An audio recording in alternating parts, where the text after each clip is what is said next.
Hi everyone, welcome back to Nerdy Jock Media Presents Dragon Ball Z Megapod Episode 6.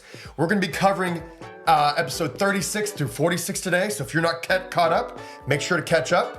But also before you do that, guys, make sure to subscribe and like us if you're watching on YouTube. And if you are listening on an audio podcast, make sure to give us 5 stars and write a nice review. We love it. We want to keep this thing rolling, and we can't do it without your help. So keep tuning in because we're going to keep turning out some amazing episodes. And this is my co-host, by the way, DK, aka the DB Guru. How are you doing today, brother? I'm doing great, man. How are you doing? Oh, I am pumped. I'm so ready for this episode because we got a lot of really fun stuff to get through today. But as you can see, we can't really do anything until we get our spaceship done because we are in a lot of trouble. Yeah. Gotta get to Namek to save some people. Yep. All of our friends are dead. Yeah, they're all dead. They're all dead. These are the only ones that are still alive. Yeah, just everybody else gone. Few friends, so we got to make do with what we can do. So before we can go anywhere, we got to get our ship ready. So then we are onward to Namek! All right, guys, thanks for joining us. We're gonna jump right in here now for you real quick here. We are starting with episode 36. So if you guys are not caught up, make sure to watch these episodes.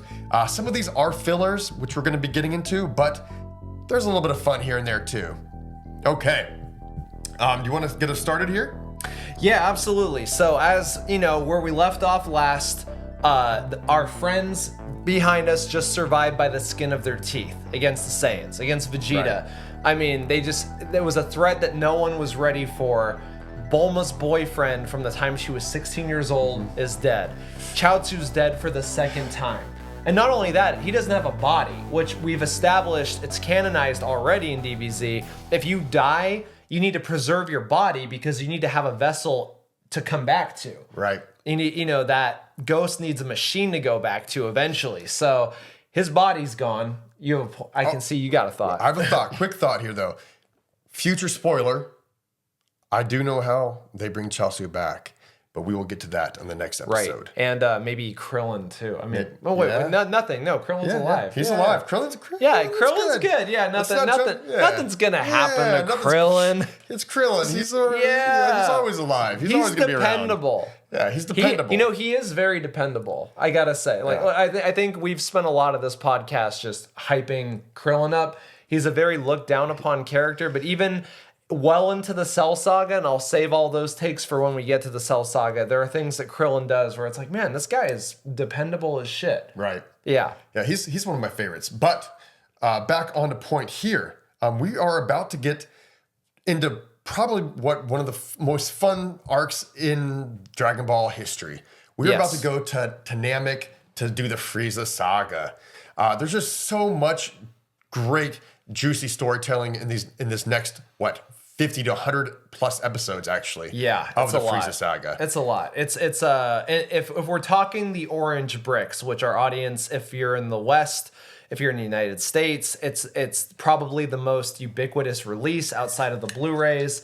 I believe it's season 2 and season 3 of those sets. Or I think it's also Dragon Box 2 or 3 if you're lucky enough to have those.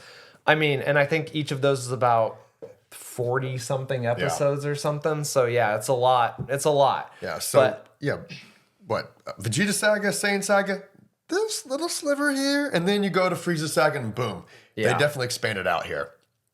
At a certain point, we've talked off pod, and we don't know if we're going to do this yet, but a little peek into the inside baseball. When we get to the actual fight with Frieza, we might have to stop going episode by episode and just cover a bunch of episodes and just talk about it as though it is one. Because literally you go through 10 stretches of episodes where, you know, if we were talking about everything that happened in the episodes, well, Frieza threw 30 punches this episode and Goku threw this many punches and there were this many inner monologues and Bulma, you know, went on this misadventure or whatever, you know, it's a lot. So we won't need to do every detail there, but we're going to cover a lot of it. I mean, we've got some great stuff coming up in the Namek Saga. We have, Zarbon Dodoria. We have the Ginyu Force. Right. We have the Elder Namek. We have some history of the Namekians we're going to get into. We have just a lot of great content in one of my favorite sagas. I have a question about this, because this is something that's very interesting to me, and I apologize to anybody listening or watching if I repeat myself. I'm sure I do it a lot, but this has to be a precedent in shonen manga that they go into outer space and go to a different planet. Right. A shonen battle manga, there was largely a comedic fantasy type show for the longest time, and then it became a sci-fi fantasy show once Raditz showed up and had this external threat from space. But now having the son of Goku and Bulma, his original friend, partner, and his best friend Krillin, potentially going to another planet to find Dragon Balls from another race. I mean, if there's anybody out there, if you're watching or listening in any medium that allows comments, if you can think of anything pre-Dragon Ball, a shonen manga that started out grounded on a terrestrial level and then they went to outer space that isn't Gundam, because that's like a space mech show. Yeah. It can't be a mech show. It can't be something explicitly space. It has to be. No Robotech, Macross, Gundam. No, those guys are out there. Right. Yeah. Nothing mech. It would have to be something like if Fist of the North Star, if Ken ever goes to outer space or something like that. I would love to know. I mean, maybe,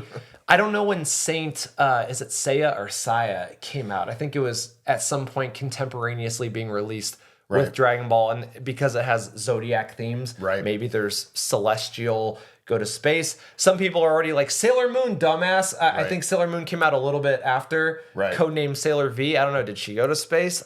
These things I don't know. He calls me the DB guru, but I'm genuinely curious about these things because there's so many, barriers that this show broke and this comic broke. And this might be the first instance of a shonen battle manga where the characters go to outer space for a prolonged period of time.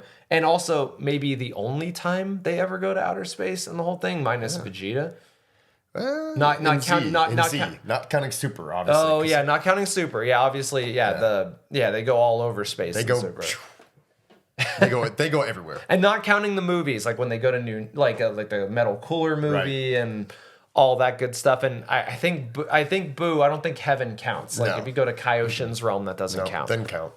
Yeah, but there's a lot. This is very bittersweet right here.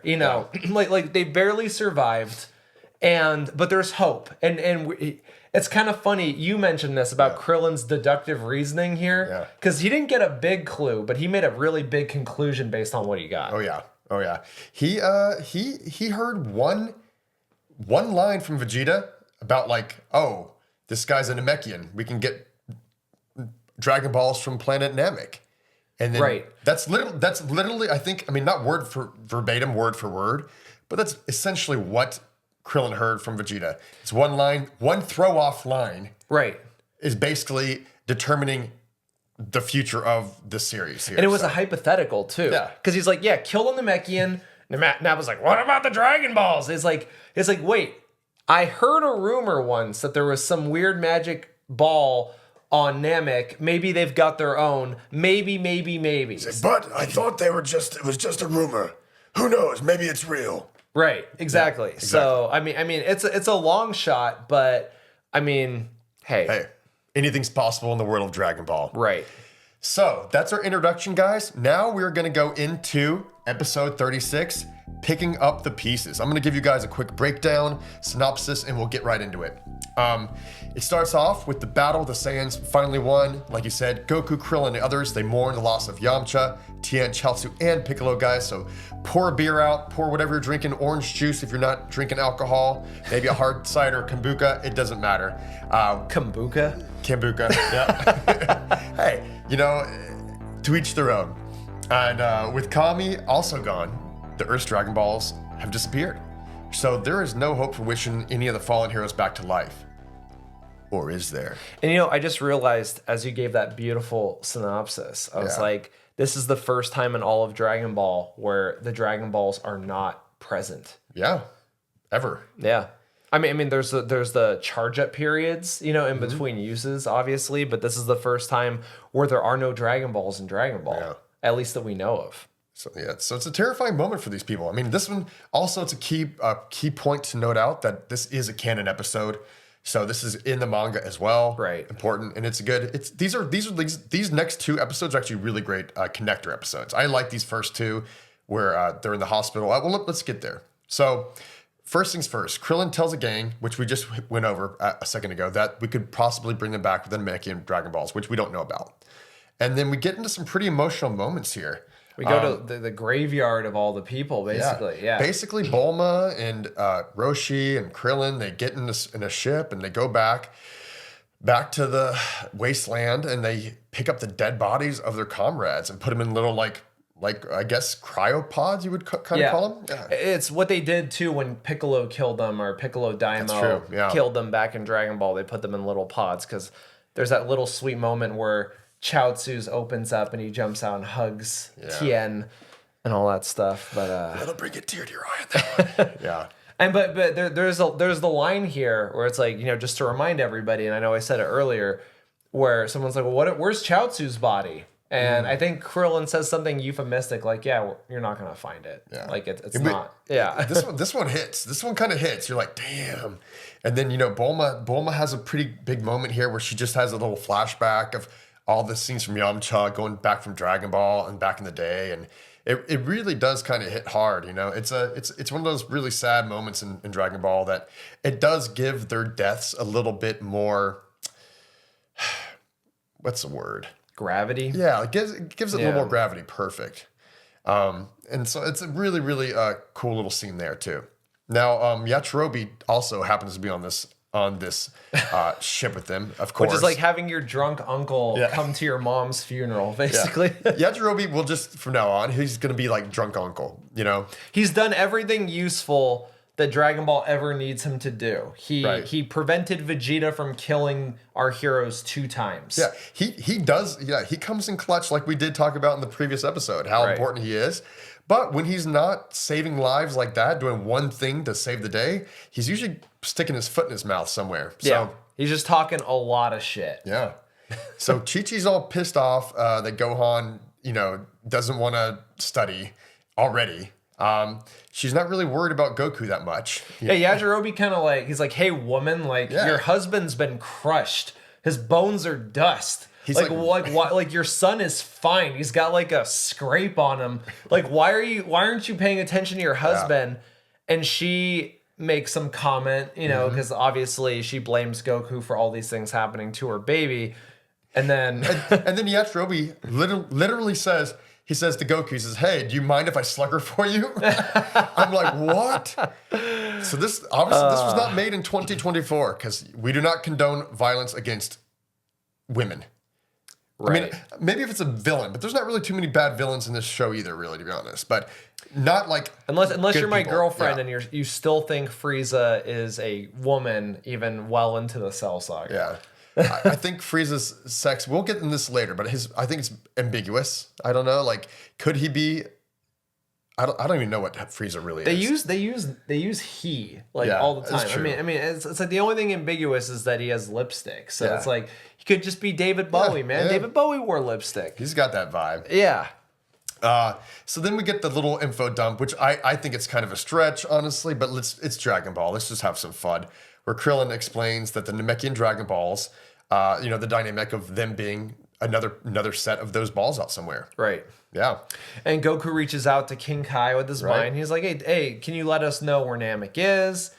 King Kai comes in. Everybody's like, whoa, there's someone talking in my head, right here. And he lets them know what it is. They all get excited, like, great, we can find it. And then Bulma, who is the scientist, we forget, she shows them. It's like, no, that's way too far. If we took my dad's fastest ship, it would take us, how many years or something? 43,339 light years to get to Namek.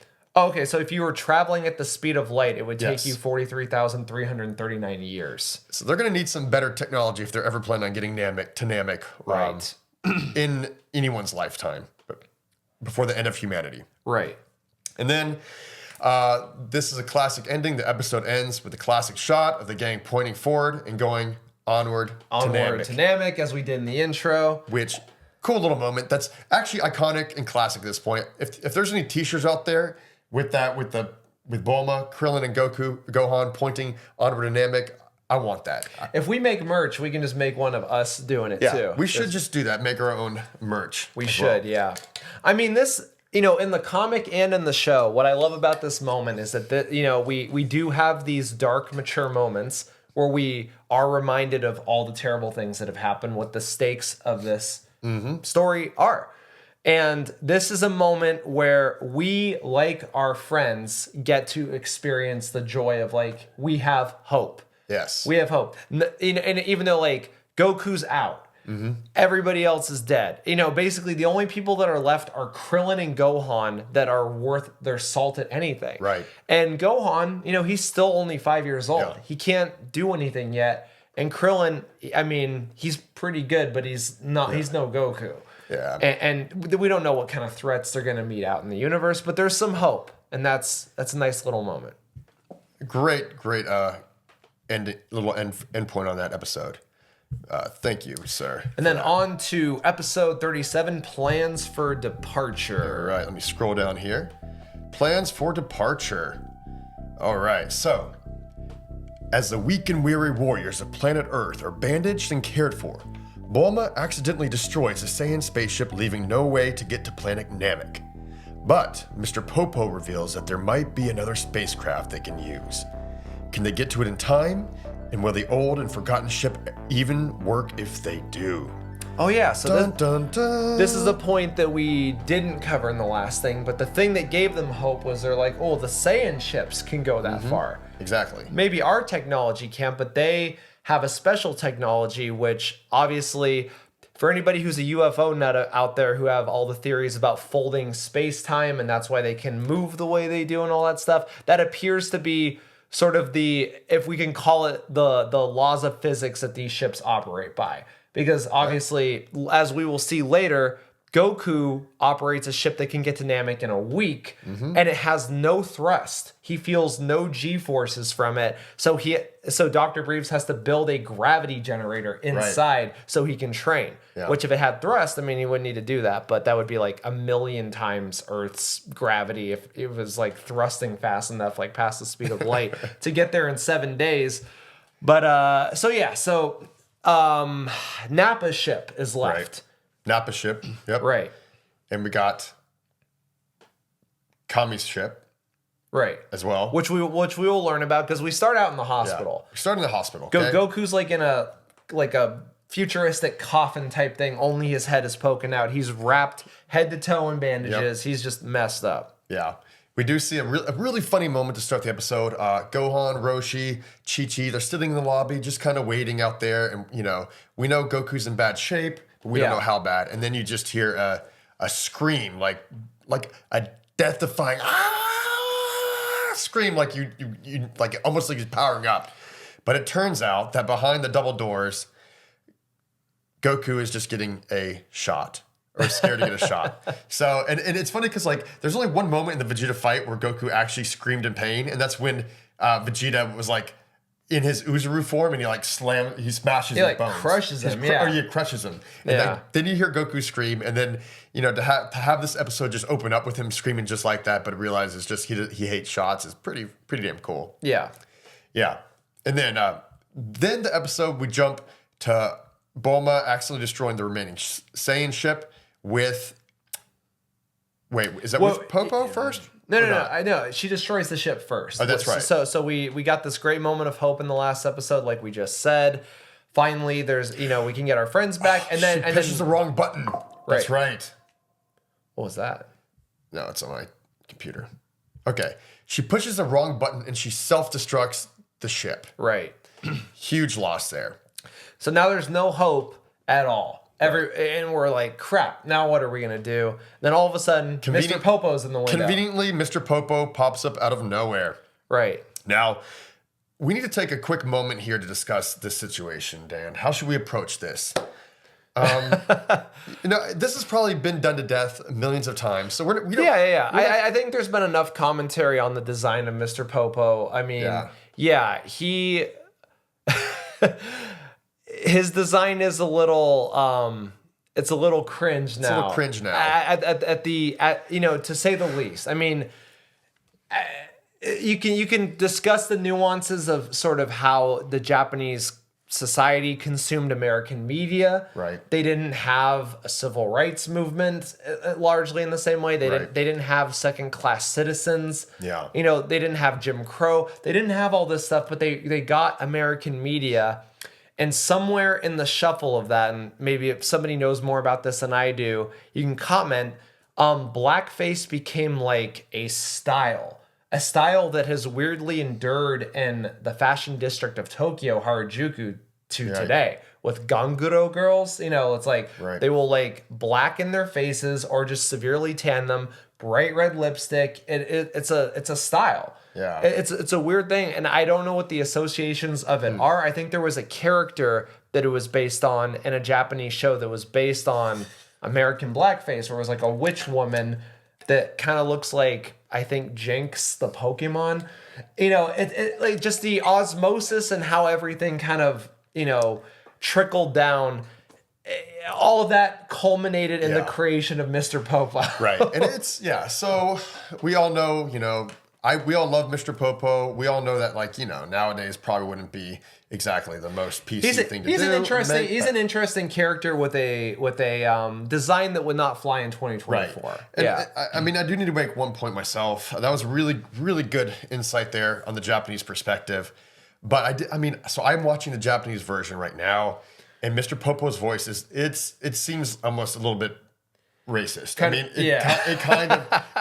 kind of racist. Let's be real. I mean, he does, you know, it's almost like the Japanese version of Popo. He can't really speak, or when he does speak, it's very, how do you say? Animalistic. Animalistic. Yeah. And it's like, I was like, oh God, this is not good. And then they kind of double down in this next scene. And we're not going to spend too much time on this because, you know, it's been brought up a million times on other Dragon Ball Z pods and YouTube channels, but it's interesting because in every version of the English dub that I've seen, because of his dress, he has like South Asian style dress, like kind of like Sikh with like the head thing, Arabian kind of like South Middle East, like South Asia kind of dress, so everybody kind of gives him that kind of voice, right? In the English version, or like something that feels derivative of that. But yeah, in the Japanese one, he's kind of creepy. Yeah. Like if you watch it in Japanese, like because he talks very simply, he never blinks,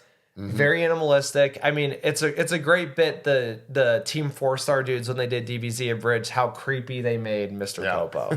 Yeah, but. Just to finish off this little piece here, that Bulma makes some pretty crazy comments. I mean, we have to at least mention that. She does say that, like, hey, you know, she's scared of Mr. Popo. And then literally says, in the Japanese version, obviously it's probably edited and changed in the English language version, but she says, you know, once they go up to Yasmit Heights to find Kami's house, because he's like, I want to show you Kami's house. Yeah. They go up there before they even leave their little ship. She says, "You haven't taken me here to do anything indecent to me." If you're listening and you can, I just did a face palm because it's like, it's pretty bad. I mean, she didn't even get on his carpet earlier. She says it more than once. Yeah, she says it more than once, guys. So yeah. We all love Bulma. We forgive her, and I'm sure right now she's working on bettering herself. Okay, here's a take on that. Right. Bulma has been traumatized since she was 16 years old by Master Roshi. When she first met Master Roshi, she had to flash her underwear at him in order to get his Dragon Ball, which she didn't know she was actually flashing full-on naked vagina at him. Right. Because Goku innocently removed her panties while she was asleep because he didn't feel her balls when he put his head on her lap to sleep. The infamous pat. Yeah. If you've seen Dragon Ball. Yeah, it's a running bit where he just pats everybody's crotch because he can't tell visually whether people are boys or girls.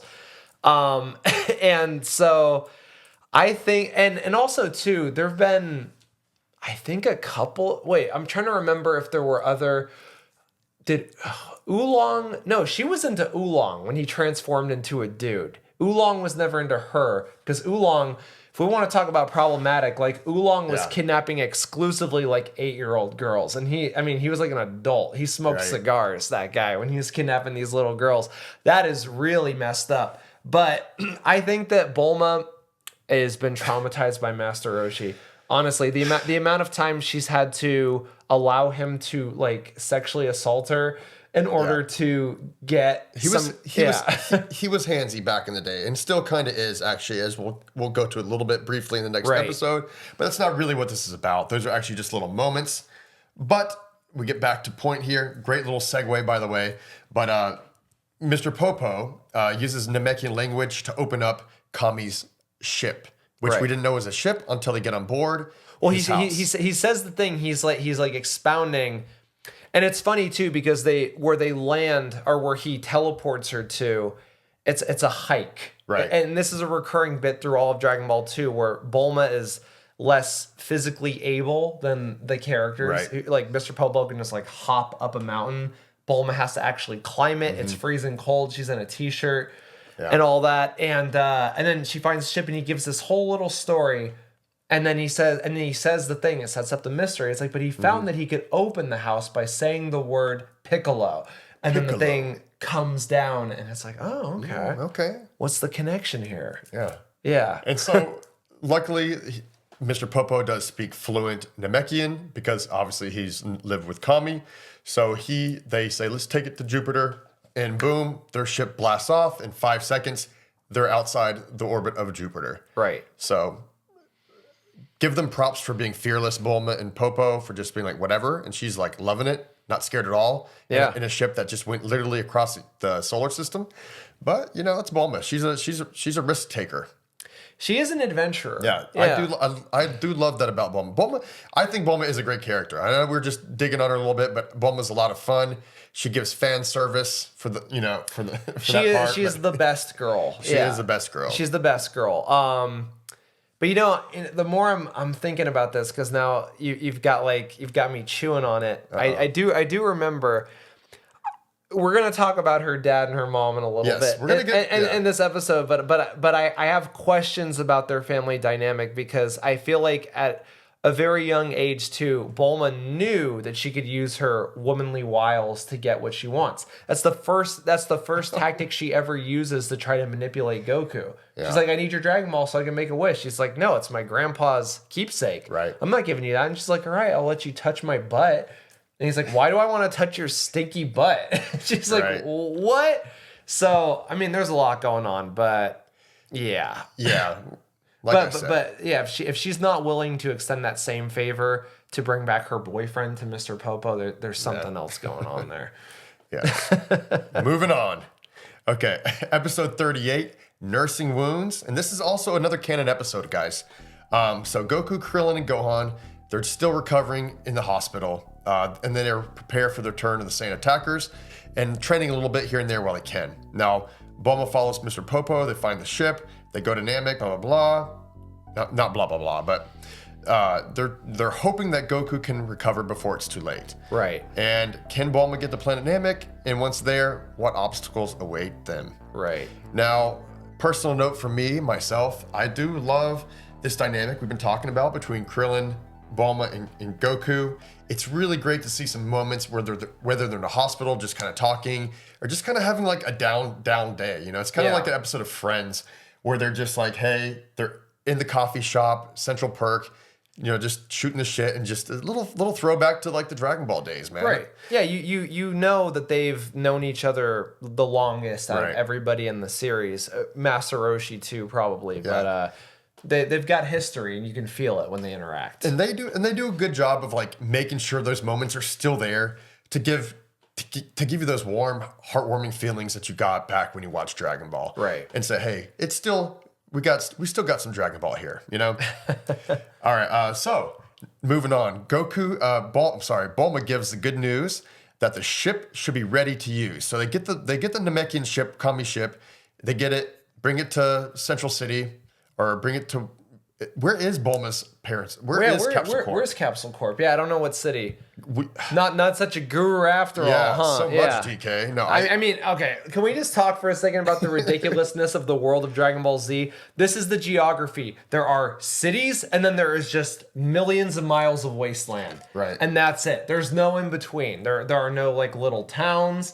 I mean, you occasionally in the wilderness you have a house, like Goku's house is in the mountains. There's nothing else around there. Master Roshi's house is on a tiny little island without any resources or anything like that. Right. Yet they're constantly drinking orange juice and beer. It's just fully stocked all the time. So yeah, the geography of this place, it's hilarious. No, so it's Australia, bud. Yeah. It could, yeah. It could very well be like Australia. Yeah, I mean, it's like, boom, you got city here, city there. And then you got one city up northeast. You got the Perth, Melbourne, Sydney. And then you got wasteland in between, mate.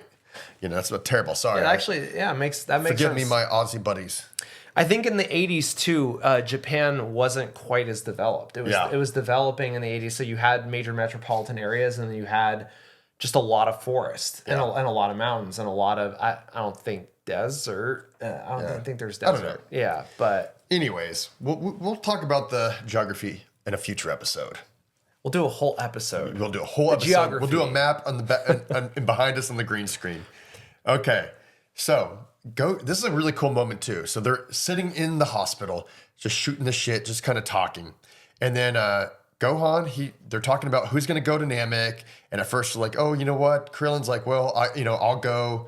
You know, and they're like, Bulma, we need you to go. She's hesitant at first. She's like, I don't think so. Like, I don't want to go there. But she's like, hey, no one can fly the ship with, we need your expertise in science. Right. And she's like, okay, I guess I'll go. And Krillin's the only adult that doesn't have his body shattered. Yeah, so he's exactly. like, well, yeah, I got to go. Just by process of elimination, Right. Really no one else. I mean, maybe Roshi could, but I mean, he's old as hell. Yeah. So, and then Gohan, he's sitting there and he just kind of demands, he says, hey, I want to go. Because I want to be the one to help wish Piccolo back, Right. And then Goku gives kind of an approving nod, and but Chi-Chi, she's pissed as always. Pulling a classic Chi-Chi move. She's mad. She says, "No, Gohan, you're not going to that." And then boom, Gohan goes off. And this is the first time he's powered up before, but you never hear him like yell. He's like, "No!"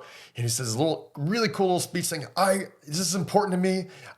I need to make sure that I'm there to be the one to wish Piccolo back. It's my responsibility." And you're like, oh shit. Yeah. Gohan's growing up.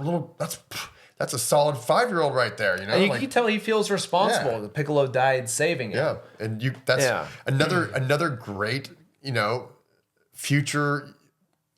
another great look at how strong the connection is between Gohan and Piccolo and how it gets even stronger. Right. Even up till now, Dragon Ball Superhero is basically a Piccolo Gohan story. Right. So you get a lot of really good moments. And Chi-Chi, because Gohan just basically was like, shut the fuck up, Mom. he had his like teenage rebellion moment at the age of 5. And she's like, oh no, my son is becoming a delinquent. Yeah. And then Ox King, he just gives her a little pat on the back and says, okay, Chi-Chi.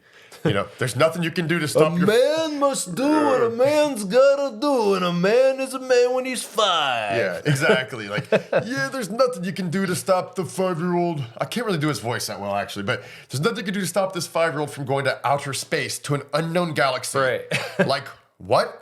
What are you talking about? Of course. You'd be like, no, you're grounded. We're based in a culture, Japanese culture, where 3-year-olds can ride the train by themselves. A 5-year-old can go to space. It's fine. Yeah. I don't know why I'm making him. He's like Trump. He's like, and he's like half Italian. Yeah, I don't know. It's like kind of God of a Chi-Chi. Listen, he can go to outer space. It's great. He's a 5-year-old boy. He's a great boy. He's a very smart boy. He's the smartest boy I've ever seen. I saw that boy study. He's a very good boy. He could go to outer space, Chi-Chi. Let him go. Outer space is beautiful. I've never been, but I want to go. I've seen it. It's very beautiful. Sorry, You do have the hair to match, DK. If you're listening. Shit, yeah. Yep, this is all fake, guys. That's not to be Super Saiyan, it's to be Trump. No, just kidding. No, okay. Oh god. Okay. Half the audience unsubscribed. Yeah. No, just kidding, guys. We're having a little bit of fun there. Okay, so then the gang reconvenes 5 days later at Kami House, and they head off to outer space. And Gohan's got his cute little bowl cut. Yeah. And instantly, I love this dynamic because he's embarrassed. He's like in a little school outfit. Right. And Krillin, is still gonna rib him because he's like, come on, I think because I watched the Kai dub with my girlfriend for this, and I forget what he says in the comic in the Japanese, but he's like, hey Gohan, did you lose a bet or something like that? And it's funny, and all of this is pissing Bulma off because she has been like head down.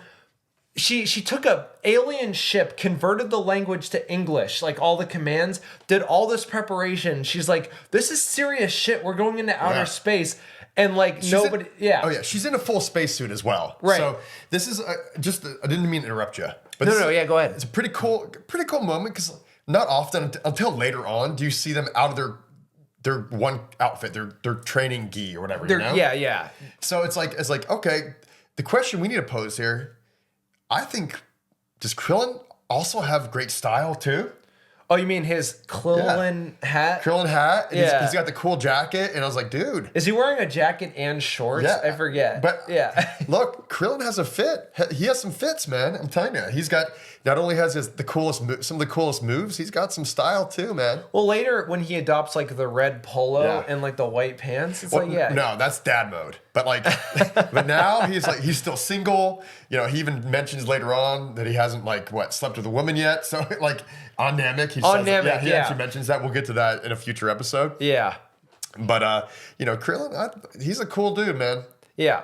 And I like Gohan's little school outfit. Yeah. It's kind of fun. It's funny. It's fun. It's like, okay. And I think as soon as they blast off, he takes it off. Yeah. And I mean, like, just to show Gohan's, genius already or whatever, he says, I made this in secret. I didn't tell mom. And he made himself a little Piccolo outfit to match what he wore in his fight against the Saiyans and to match Piccolo. Yeah.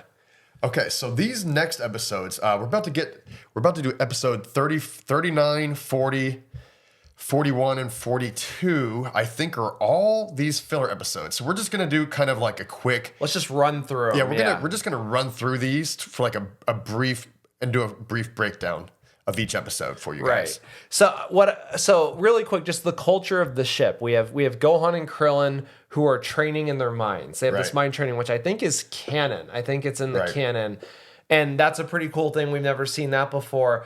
And Bulma in space is like full on Misato mode. She's just drinking. She's in her underwear. Yeah, if you little throw to Neon Genesis Evangelion to Misato. Gotta love Misato Katsuragi. Right. One of my faves. But a little fan service as well. That's Bulma's job. She's a fan service person for anyone who is into that kind of thing. And surprisingly, like for Krillin being an incel at this point, he's surprisingly chill about it. Yeah. He's like, the best girl, she's not just in like underwear. She's like in underwear where like the bottom of her butt's sticking out. Cut off t-shirt. And she's just like kicking back in her chair, drinking beer, just like, I'm in space. And Krillin's you're not embarrassed by that at all? Krillin's like, there's a 5-year-old here. Yeah. Come on. He's like, come on, bro. Yeah, so Bulma gonna Bulma. Yeah. Anyways, so Gohan joins Bulma and Krillin as they head to Planet Namek in search of the Dragon Balls. But what begins as a mundane trip becomes chaotic when they encounter a bizarre situation in the emptiness of space.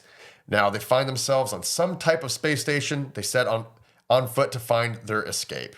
Okay. They find themselves in a loose version of Star Wars Episode 4, A New Hope. Right. And this is 7 days, by the way, after they leave Earth. Right. As well. So there are 7 days. It's a month-long trip, right? Yeah. So they get sucked into a space station. It's kind of like a house of horrors where more Star Wars things happen. Walls close, trapdoors go down. Yeah. Indiana Jones, your typical stuff. It's like, trapdoors, the space compactor scene from Star Wars. They basically redo that one from A New Hope. Just booby traps here and there. So just a lot of filler stuff. It is kind of cool to note in these episodes that like Gohan does excel and he does like kind of step up without fear or getting nervous like he did before. Right. It is showing a little bit of growth in these filler episodes, but nothing really too interesting or exciting to note about that. They always show a lot of Gohan's growth in the filler. Right. And then in the canon, it's just like he yells at his mom. Yep. That's his growth. Or I think his first major growth moment is when he convinces Krillin that they have to go back and help Goku fight Vegeta. Right. In the filler episodes, they always make him very mature. He makes decisions. He takes charge. All this stuff. And they find themselves in the hands of like a rebellion against someone named Frieza. Who is this Frieza guy? Right. Yeah, we have no idea. And back on Earth, Master Roshi is reminding all of us why Bulma is so traumatized and is afraid of like random dudes, possibly.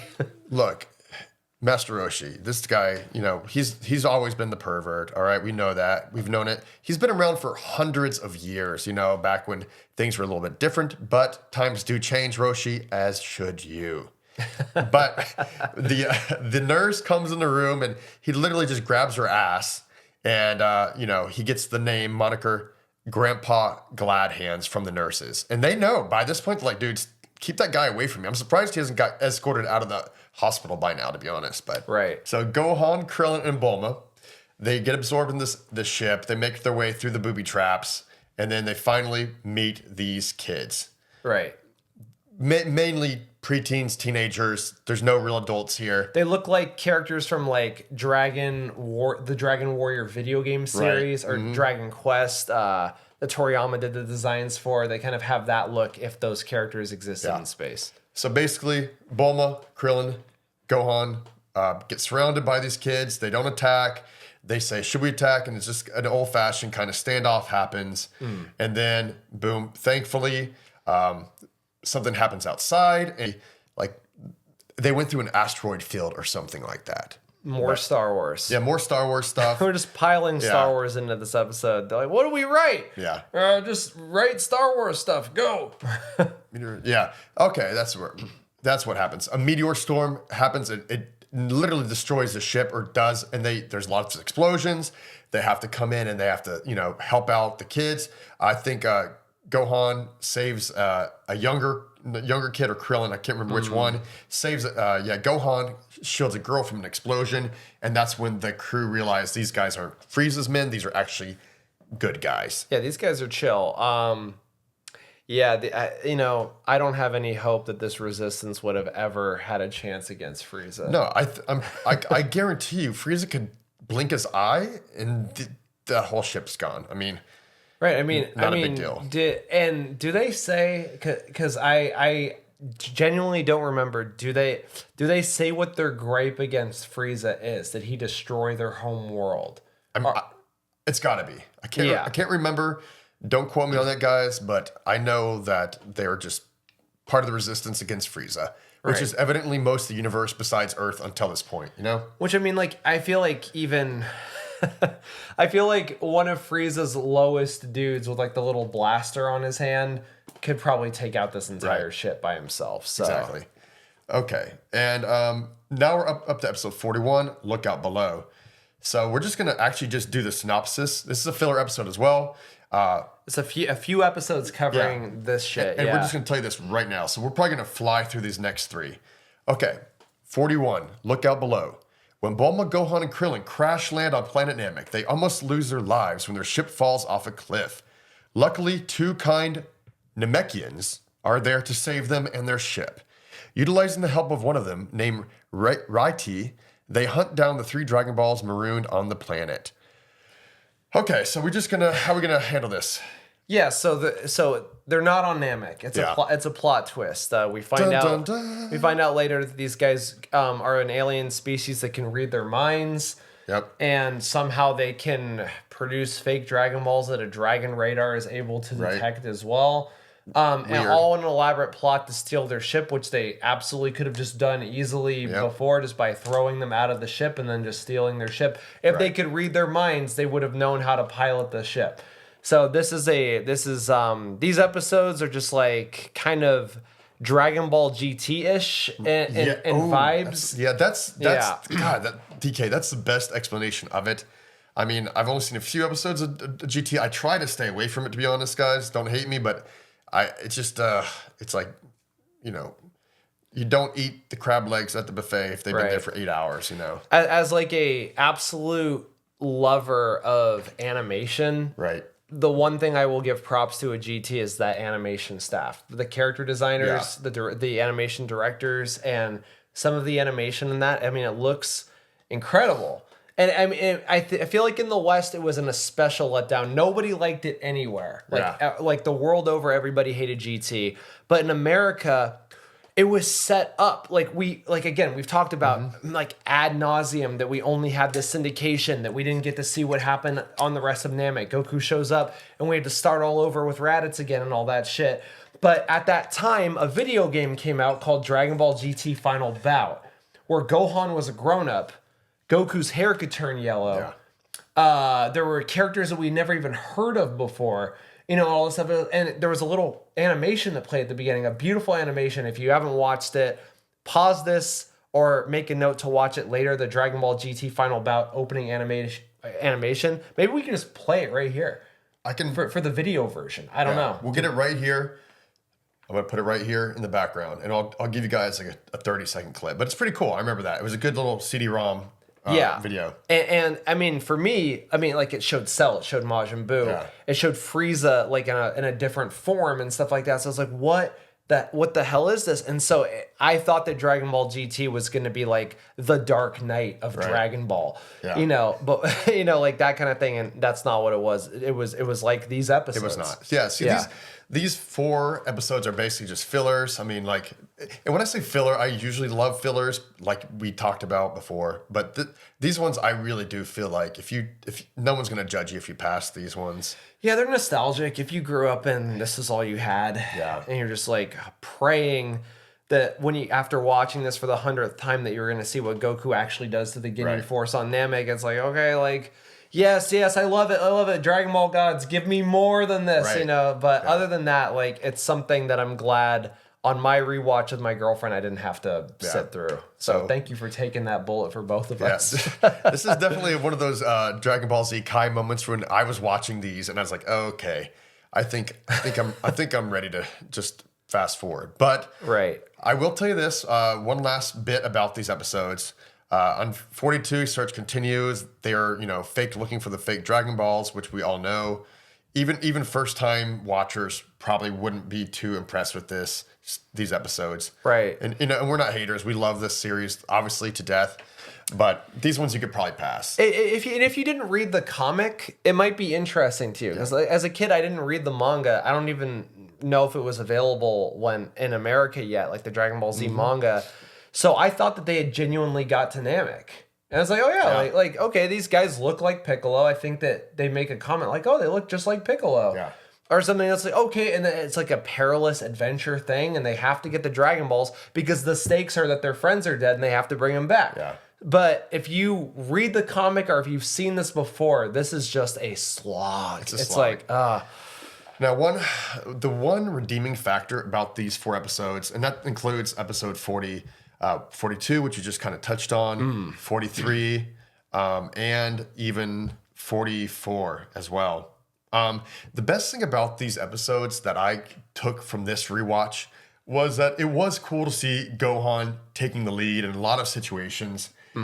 He goes to try to get a Dragon Ball from a tornado, the eye of a tornado kind of thing they made. He dives deep in this acidic water to get another Dragon Ball. He does a lot of really cool stuff that does gives him a little more like power credibility in the world of Dragon Ball. Right. It says like, okay, you know what?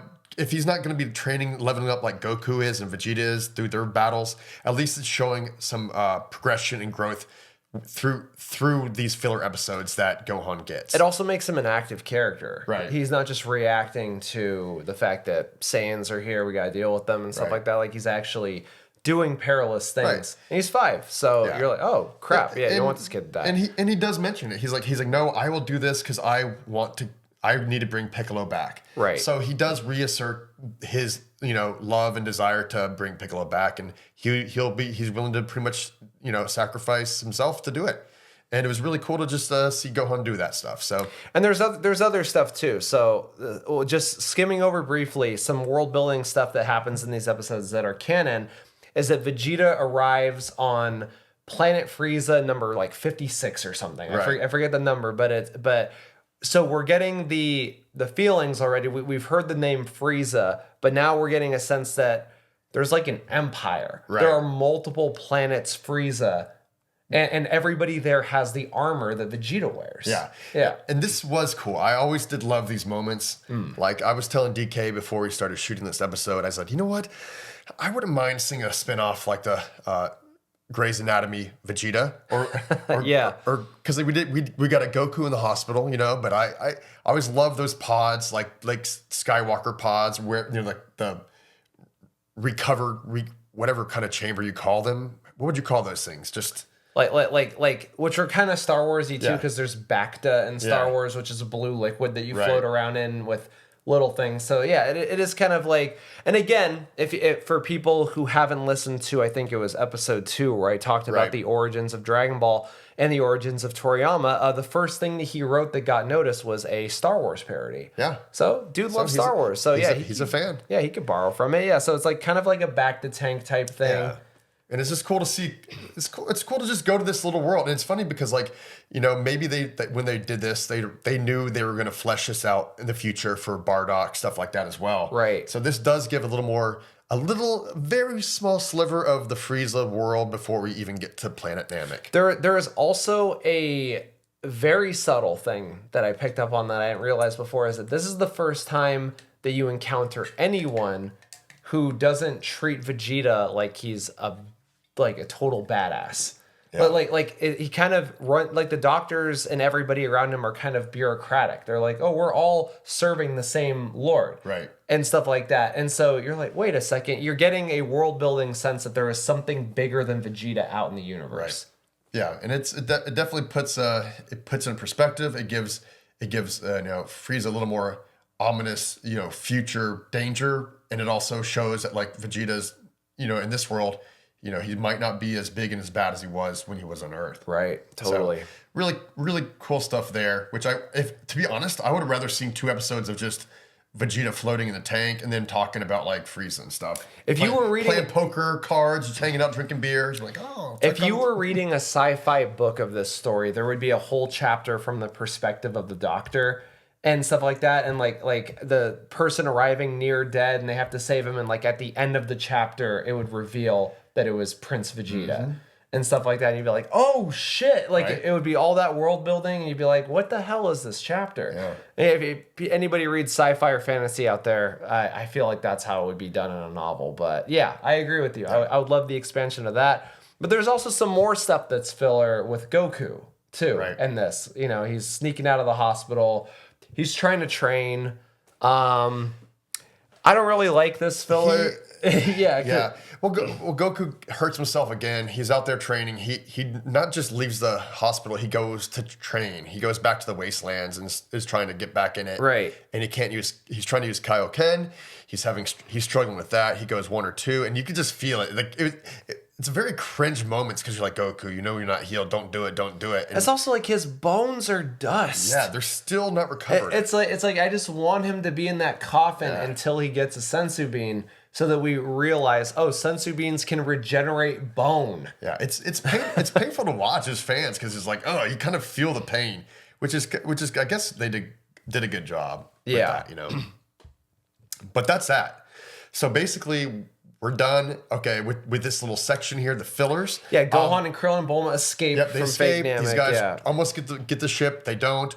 They close it. They get off Fake Namek, and then they are literally on their way to the fun. Yeah. To real Planet Namek. So we're gonna wrap up this pod with episode 45, which guess what? We are back to canon, baby. Yep. I love it. Now this is when it's amazing. So this next stretch of episodes, even before Frieza really gets involved, is gonna be really cool. But first, we're gonna give you a little breakdown of episode 45, Frieza Strikes. Well, right at the end of 44, we see Frieza for the first time. Yeah, so that's technically when Frieza first strikes. Right. Yeah. This is how they always do it, so that you can't skip a filler episode, is they put canon in the last 5 minutes of the episode, and then it's like, wait, who the hell is this guy? Dun, dun, dun. Yeah. Okay, so the hunt for the Dragon Balls hits a brick wall. Krillin, Gohan, and Bulma see 2 Saiyan pods land on Namek. What they don't realize that this once peaceful planet is being taken over by not only Vegeta, but also Frieza and his clan, making their quest even more difficult. As is custom on the Nerdy Jock Dragon Ball Z Megapod, now we have to backtrack a little bit because we didn't talk about Vegeta waking up from the back to tank and all that stuff. Yes. Which that world building stuff. So he says, "Is Lord Frieza here?" Right. And then he's like, "I'm off to Namek." Yeah. And he runs into a dude who's not only not afraid of him, the first dude who's not afraid of him, but is antagonistic towards him. Yeah. Kiwi. Yeah, Kiwi. They talk shit. Yeah, he's talking shit. And then he tells him, Frieza was listening in on your little shenanigans on Earth, and he's going to Namek to get immortality for himself. And Vegeta has already arrogantly shunned a scouter, which is something that he's never done before because he's starting to be able to sense ki. Cool moment, actually, too. But then when he realizes that the Emperor of the Universe himself, Frieza, is on the planet Namek, he runs back, grabs the scouter, gets a ship, and then Kiwi takes off after him. Yeah. And so now we know our heroes are on Namek. Vegeta is en route to Namek. Vegeta, who could kill all of them so easily, they stand no chance. Yeah, and now that Vegeta is, he just got out of the back to tank, as we're going to just steal from Star Wars, sorry. Yeah, he got out of the back to tank, and guess what? Near death, he's even stronger than before. So we don't know that yet, but yeah, I mean even if he was still the exact, he was 18,000 power level on Earth. This is where I get real into the weeds. 18,000, he can snap his fingers and kill Gohan and Krillin in a second. And so now you got to imagine he's at least double that. Probably, I would say he's probably around more like 40,000 to 50 at this point. I looked this up. I think he's like in the 20,000s right here. Okay, that's a low. That's a low estimate for me. You want to know what's crazy? Because I was looking this up. I actually, I don't know if this will ever be published, but I was tapped to write a listicle about underrated Dragon Ball characters. And one of the people on the list I had to put, someone we'll meet later. I'll touch on this more in detail then. But Nail has a power level of 42,000, which means that before the Ginyu Force arrives, he is the strongest person on Namek aside from Frieza, who has a power level of 530,000. Dang. Yeah, so Nail is the strong. Nail could. If Nail had run into Vegeta, if he wasn't so tied to his duties, he could just kill him easily. Well, we actually do figure that out. We get to that in the next podcast. Actually, we're going to hit those episodes where Nail is introduced near the very end. Actually, but sweet. Okay, so now we've set the table. Our heroes are on Namek. Vegeta is en route. There's a guy who's not scared of Vegeta, also en route. There's a guy that both Vegeta and that guy are scared of, that these kids in the filler episodes were had a rebellion against or whatever. Exactly. So, and that's what sets the table for episode 45, where we see these two pods land, and we know exactly who those guys are. Yeah. So this is a great table setting for just a really cool, first 10 to 15 episodes of the Planet Namek. They do a great introduction, not just of introducing the planet as a whole, but really the dynamics of what they're going to be doing as far as fights and what's going to be going on here. Right.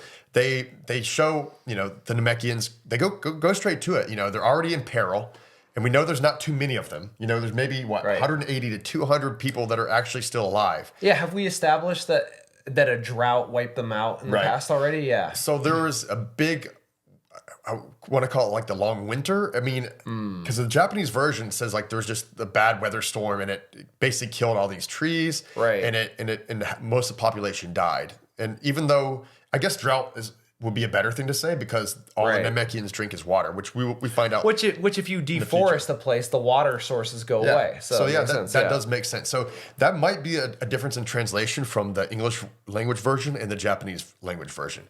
Because the Japanese version, they don't really mention that so much. But if I were adapting this myself, I think I would use, there was a water shortage. And, the trees died, water shortage. Right. And then, we lost 90% of the Namekians. Right. And all of the current Namekians are all the children of one Namekian. Right. Which we'll get to later. But yeah, we go right into it. Frieza's going village to village, politely asking under threat of death. Of death, with a finger, pointing his finger. Might be the rudest part about it. Right. He's got two lieutenants. Yeah. Who exactly are these guys, DK? Give me a breakdown, because I love these two characters. Yeah, these characters are great. I mean, they're great. They're fun. Meeting them as a kid too is just like, oh my god, like they're scary, and they all have armor that we associate with the Saiyans. Yeah. But we have Zarbon, who looks like the lead singer of an '80s hair metal band, Right. And then we have blue skin, green hair, pretty boy. I think it's the reverse. I think it's green skin, blue hair. No, I think it's blue skin, green hair. I watched it earlier today. Damn. Yeah. I'm slipping. Yeah, All right. no, you're good. No. Maybe. But and then we have Dodoria, who looks curiously like a Dorian fruit. Dorian fruit. But, more of the food wordplay with names there. Who's like much bigger. He's pink. He's grotesque looking. Spiky head.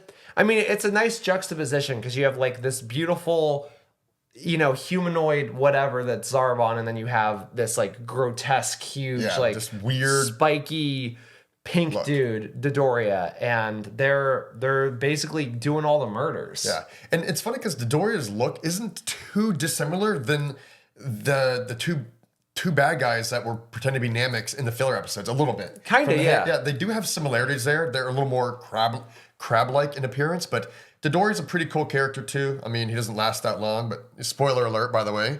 Oh man. Yeah, I know. Da, da, da. But anyways, so Zarbon and Dodoria are Frieza's two lieutenants who definitely do a lot of the heavy lifting here.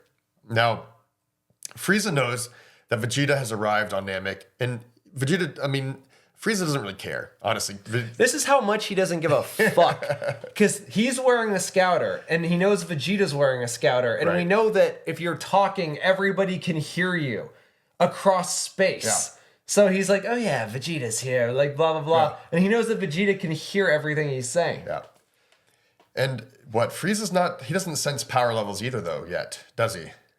No, and he never does. And he never does, actually. No, yeah. The reason that Frieza and his people have scouters is to detect power, because they don't have the ability to sense it. Right. Vegeta is starting to develop that ability because he ran into people that could do it, and he's just a quick study. Probably one of the most underrated abilities, by the way. Like a really cool, like, hey, glad you learned that one, Vegeta, because that's important. You know? And I'm wondering when that first was introduced. I think it might have been the fight against Piccolo Jr. After Goku trained with Kami, because that's when levitation was introduced with Bukujitsu. Yeah. I think it was that. I think it was the ability to sense ki came from Kami. Because I think Piccolo could do it too. Yeah, Piccolo instinctually has always been good at that as well. Right. Because I think Kami is disguised as a dude, right? Mm-hmm. And they're like, I feel something weird about that guy. Like, there's something weird about that guy. Like, I feel it or something like that. And it's like, because you know how to sense energy. Because apparently this is something that Namekians can do. Yeah, he's got some telepathy. or just like a sixth sense. Sixth sense, yeah. He sees dead totally people. Wrong example there. Anyways, back to the plot. So Kiwi, he's a little dude. He's pretty fun. I wish he lived longer. He's just a character made to be killed. He's another measuring stick. He's a measuring stick. Because we're told in expository dialogue that he and Vegeta have the same power level. Exactly. Yeah. Another great moment. I love how they have to do this in every episode, and we should start doing this in future episodes where I have like, measuring stick moment. We just call it that. Right. Measuring stick moment. That'll be our new keyword. We had Kaioken before, and Nappa were kind of both measuring sticks for both our heroes and for Vegeta himself. And then Kiwi is also just a measuring stick character. And then we have measuring stick abilities as far as training goes for Goku, as far, on the spaceship, going 5 times, 10 times, 20 times Earth's gravity, stuff like that. Those are also, not people, but measuring sticks in another way. Right. Okay. So Kiwi is in hot pursuit of Vegeta. Zarbon makes a comment that Kiwi and Vegeta have the same power level. So they know Vegeta's there. They say, hey, Kiwi, go take care of Vegeta, or go figure out, is he with us or is he against us? Right. We don't really quite know. Is he in rebellion? Like, what's he doing here? Yeah. But it's pretty apparent from the get-go that Frieza kind of knows that. Well, he hates Saiyans. Okay, we should say that first. He does hate Saiyans, yeah. He hates Saiyans, but Vegeta is a powerful pawn. I mean, it's almost like a pet, you know, like to He does have a line that. of dialogue later, and Yeah. I'll revisit it when we get there, where he makes a comment about why he kept Vegeta around as a pet. Right. He like even said, "I made sure you were away when I destroyed your world." Yeah, which Yeah. we don't quite know about that either yet, which is kind of cool. Oh yeah, it's true. Yeah. So Well, I think we've talked about how the filler King Kai, who's supposed to be all knowing in this galaxy, just makes up a total bullshit story about how Vegeta was destroyed. And even though he should know, like, yeah, it was Frieza, because he knows who Frieza is. We find out later. Anyway, sorry. No, you're fine. Yeah, This yeah, is what it's all about, man. Talking about the fun episodes. Yeah. So they also important to note that they do sense 2 more power levels, and they do find that they are Gohan and Krillin, and then they want to go send someone to check out who it is. They're like, okay, we feel 2 power levels. They could sense with the scouters, but they also knew it wasn't Namekian too. They're like, these are different than Namekian. So maybe the scouters have like a biometric kind of thing to it too, where you can I think that Gohan and Krillin are just so much stronger than the Namekians. Like they've got power levels in the thousands, whereas nobody but Nail has that kind of power level on Namek. Yeah, that actually makes more sense. Yeah, so they're like, okay, this is a little bit different. Like these guys, it's like around 3,000-4,000 or whatever. It's like, okay, you know, like maybe we should go check that out. Right. So what? 3 dudes go to fight Krillin and Gohan, and then they get in a little fight, and then basically Gohan and Krillin just beat the crap out of them. These guys are not even measuring sticks. These are just pawns. But not before they render the ship completely useless. So they break the window, so there's no cabin pressure. Yeah, that's a big mistake. Right. That's gonna hurt. So they quickly and they're hiding their power when they show up, and they do the thing where they quickly spike it, take the dudes out, and then drop it right back down so that they're under the radar. And now they know, henceforth, shit, we can't raise our power levels, otherwise Frieza is gonna pick up and send more people after us. Yeah, these next 10 episodes are kind of cool because it's a lot of like Metal Gear Solid. You get your stealth action. Yeah, you know, totally. You get like a lot of cool scenes where they have to be smart about what they're doing and be tactful. Unless you're Gohan and you freak out here coming up. Well, spoiler alert, that happens in a minute. Not on this episode, but Gohan does get triggered. Anyways. So Kiwi, we cut back to Kiwi and he confronts Vegeta. And Kiwi says that his battle power is weak and that Vegeta reveals that he learned to control his ki and power levels doesn't matter. Or basically like the scouters don't matter because Vegeta can control his ki. Kiwi doesn't believe it. And anyways, he charges up and starts around 19,000. That's Vegeta's power level. And he goes up until Kiwi's scouter explodes. Really cool moment there too. Now, so I love this note that you put. You got to say this. Okay. Also, Dodoria's scouter explodes as well from Vegeta's power up, and Dodoria's not even near Vegeta really, but he senses it and he powers up and boom, it explodes. So I was just thinking, I'm watching the episode, I'm like, dude, as like if scouters were real scouters and there's a scouter company that made them, they would be getting sued left and right for like explosions. Like, dude, it's like worse than those microwaves. You know when microwaves like have the electrical sparks in them? Oh, they're totally. Going bad, it's like, and you're like, oh shit! If I keep playing this microphone or this microwave keeps going, it's gonna explode. I mean, it's so arbitrary because like sometimes they can pick up power levels that are higher. They seem to explode if they're just processing numbers too quickly. It's like if Texas Instruments made a calculator where you're like 9 times 9 equals, and like if it goes too fast, the calculator just explodes. So like, it's obvious that these scouters were not made by Capsule Corp because Capsule Corp is a legitimate company that makes quality products.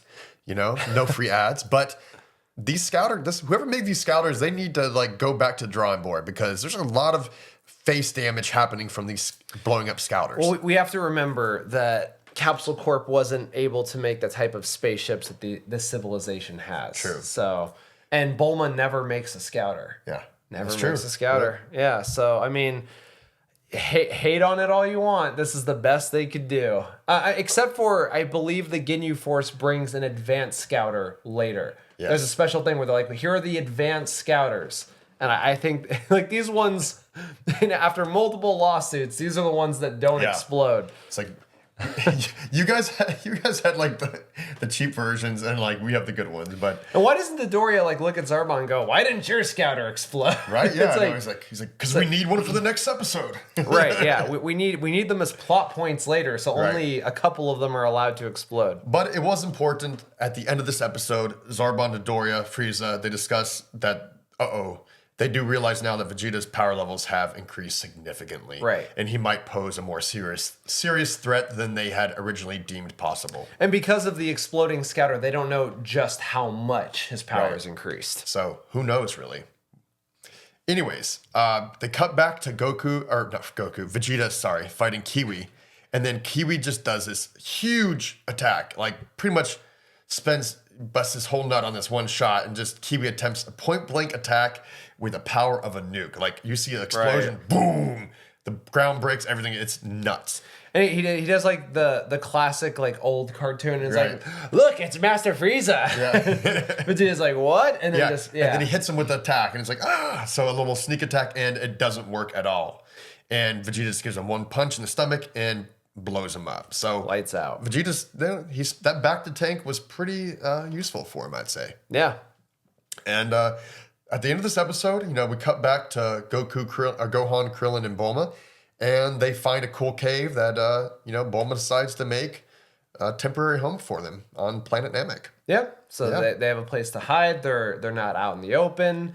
Gohan and Krillin know that they have to suppress their power level so it can't be detected by a scouter. So, they're in a bad situation. They're stranded now on this planet, but at least they have shelter, which I think, was it Bear Grylls that says that's like one of the first things you need to find when you're out in the wilderness. That's all that matters. So that pretty much wraps up this episode. We covered 36 through 45. A ton of episodes. A lot of them were filler. A lot of filler, yeah. But if you haven't seen it before, go check it out. Or, watch them in the background if you're doing laundry. But for the most part, now shit gets good. Now this is the good stuff. Yeah. This is fun. I'm so excited for the next episode. So tune in, guys. We're gonna get right to it. See you next week on the next episode of Dragon Ball Z Megapod. Check you later.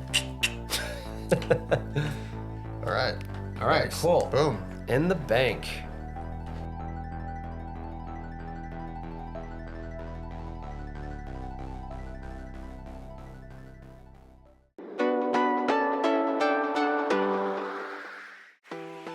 Hey everyone, welcome back to another amazing, awesome episode of Nerdy Jock Media Presents Dragon Ball Z Megapod. This is my co-host DK, who can also reverse engineer any spaceship, probably. Yep, and I'm here with my co-host Kevin Ketcham, the Nerdy Jock, who always trains at 20 times Earth's normal gravity. That's right.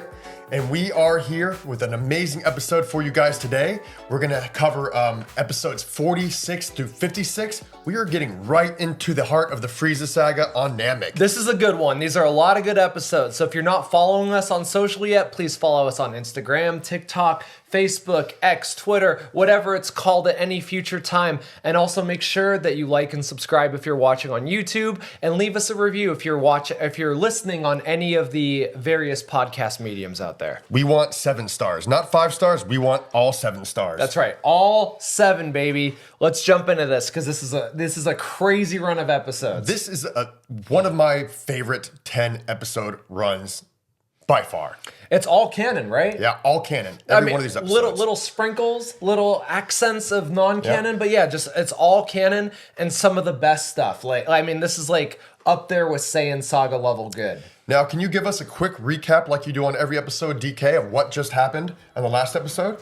So what just happened is we were introduced to Frieza. Okay. We're introduced to somebody that we know Vegeta has deference for. A planet that he was in a Bacta tank on was named after Frieza, and it wasn't the only planet named after Frieza because it had a number. It was 56 or something like that. So we know that this is a guy that Vegeta is subservient to. Our heroes land on Namek, where Frieza is, and his 2 lieutenants, Zarbon and Dodoria, as well as a gang of Frieza minions. They're there alone, they don't have Goku, they don't have anyone, and they're not that strong. Yeah. They're not that strong. We don't realize yet, but oh, I think we do realize that's what the stakes are. They're not that strong. And Vegeta and somebody who is just as strong as Vegeta arrive shortly after them. And then their ship is destroyed. They're stranded. So now they're stranded on a hostile world with a guy who absolutely wants to kill them, Vegeta, and other guys that probably want to kill them too. They just don't know it yet. Great recap. Fantastic. So much to get going on this episode. We might as well just go right into it. Yeah, absolutely. Right? We got to get into it. We got to get into it because this is just a great run here. Okay, episode 46, guys, is called Defying Orders. With the odds rapidly mounting against them on Planet Namek, Krillin and Gohan will need some serious help if they hope to recover the Dragon Balls from Frieza and his men. Meanwhile, back on Earth, Goku is still recovering in the hospital, and though he has his doctor's orders to stay in bed, he won't let that stop him from going to Namek. Yeah, so the bulk of it is what's going on the Planet Namek. Yeah, and by the way, we're just gonna tell you once because every episode is canon. Check it out in the manga as well. Right. We know that Frieza already has 4 Dragon Balls, so he's more than halfway towards his goal. One of the first glimpses that our heroes get of Frieza is they feel the entire entourage flying towards them, and they hide. Yep. And you just see these lights zooming by. And then we kind of have that Last Samurai moment where like we see it a little bit slower. Krillin throws down his hat and rip to that hat. It was a great hat we talked about in the last episode. Loved it. And they realize he basically says all of them are stronger than us. Yes. He's like those 2 dudes like talking about Zarbon and Dodoria. They were stronger than anything I could have imagined, and the other guy made them look like nothing. They're like the small guy in the front or the back or whatever, talking about Frieza, made them look like nothing. And they're stranded there. Like, what are they going to do? How are they going to get Dragon Balls? How are they going to wrest them away from this adversary? Yeah, this is a great way to set the table, okay? You destroy the ship that they need to get back. Right. So we take away any kind of real hope right now of our heroes kind of escaping on their own. They're going to have to get through this mess. Goku's bones are still dust. Yep, he's still not dust. coming to save them. They're stranded. Yeah, it sucks. Yeah, not yet. And then we find out also that, hey, Vegeta's there, but also those even more powerful characters. So there's multiple things going on right now, different dynamics, 3 or 4 different big situations about to unravel, all in front of these guys right now. So, and they just got there, man. That's what's crazy, is they literally just landed on Namek not too long ago. Right. And so first things first is when you go to another alien planet that might be hostile, which obviously at this point seems pretty hostile. Right. You're gonna have to set up camp. So thank God Bulma has a capsule corpse. Right. A capsules, and they find a nice cave, and then they make a home in the cave. So they set up a spot there. Out of sight, out of mind. No one knows where they are. They're not going to detect them.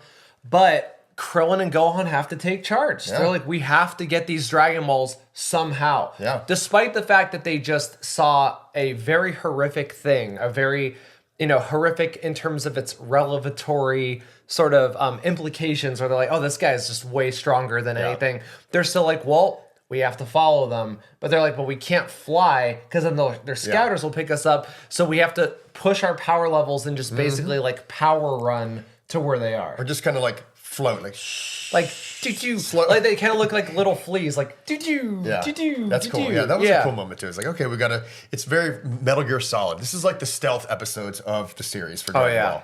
If we ever do a gaming pod, we got to talk Metal Gear Solid. Oh, we will. My favorite gaming series of all time. Amazing. We love you, Hideo. Can't wait for the next one. Also, so Bulma sets up house. She satellite calls Earth, which is convenient as hell. Right. And great. We're glad she can do it. Okay. Which can I just point out really quick? We've already established that it would take light traveling at the cosmic speed limit, the speed of light, over 43,000 years to reach Earth from Namek. Yet the satellite has the ability to break the speed of light because she's having a real-time conversation with like Master Roshi, right? Like I said last episode, invest all your money in Capsule Corp, okay? Because that's where the good stuff's at. So basically, this is actually an important scene to actually talk about, is that because they need to relay the message that Goku will be coming to Namek.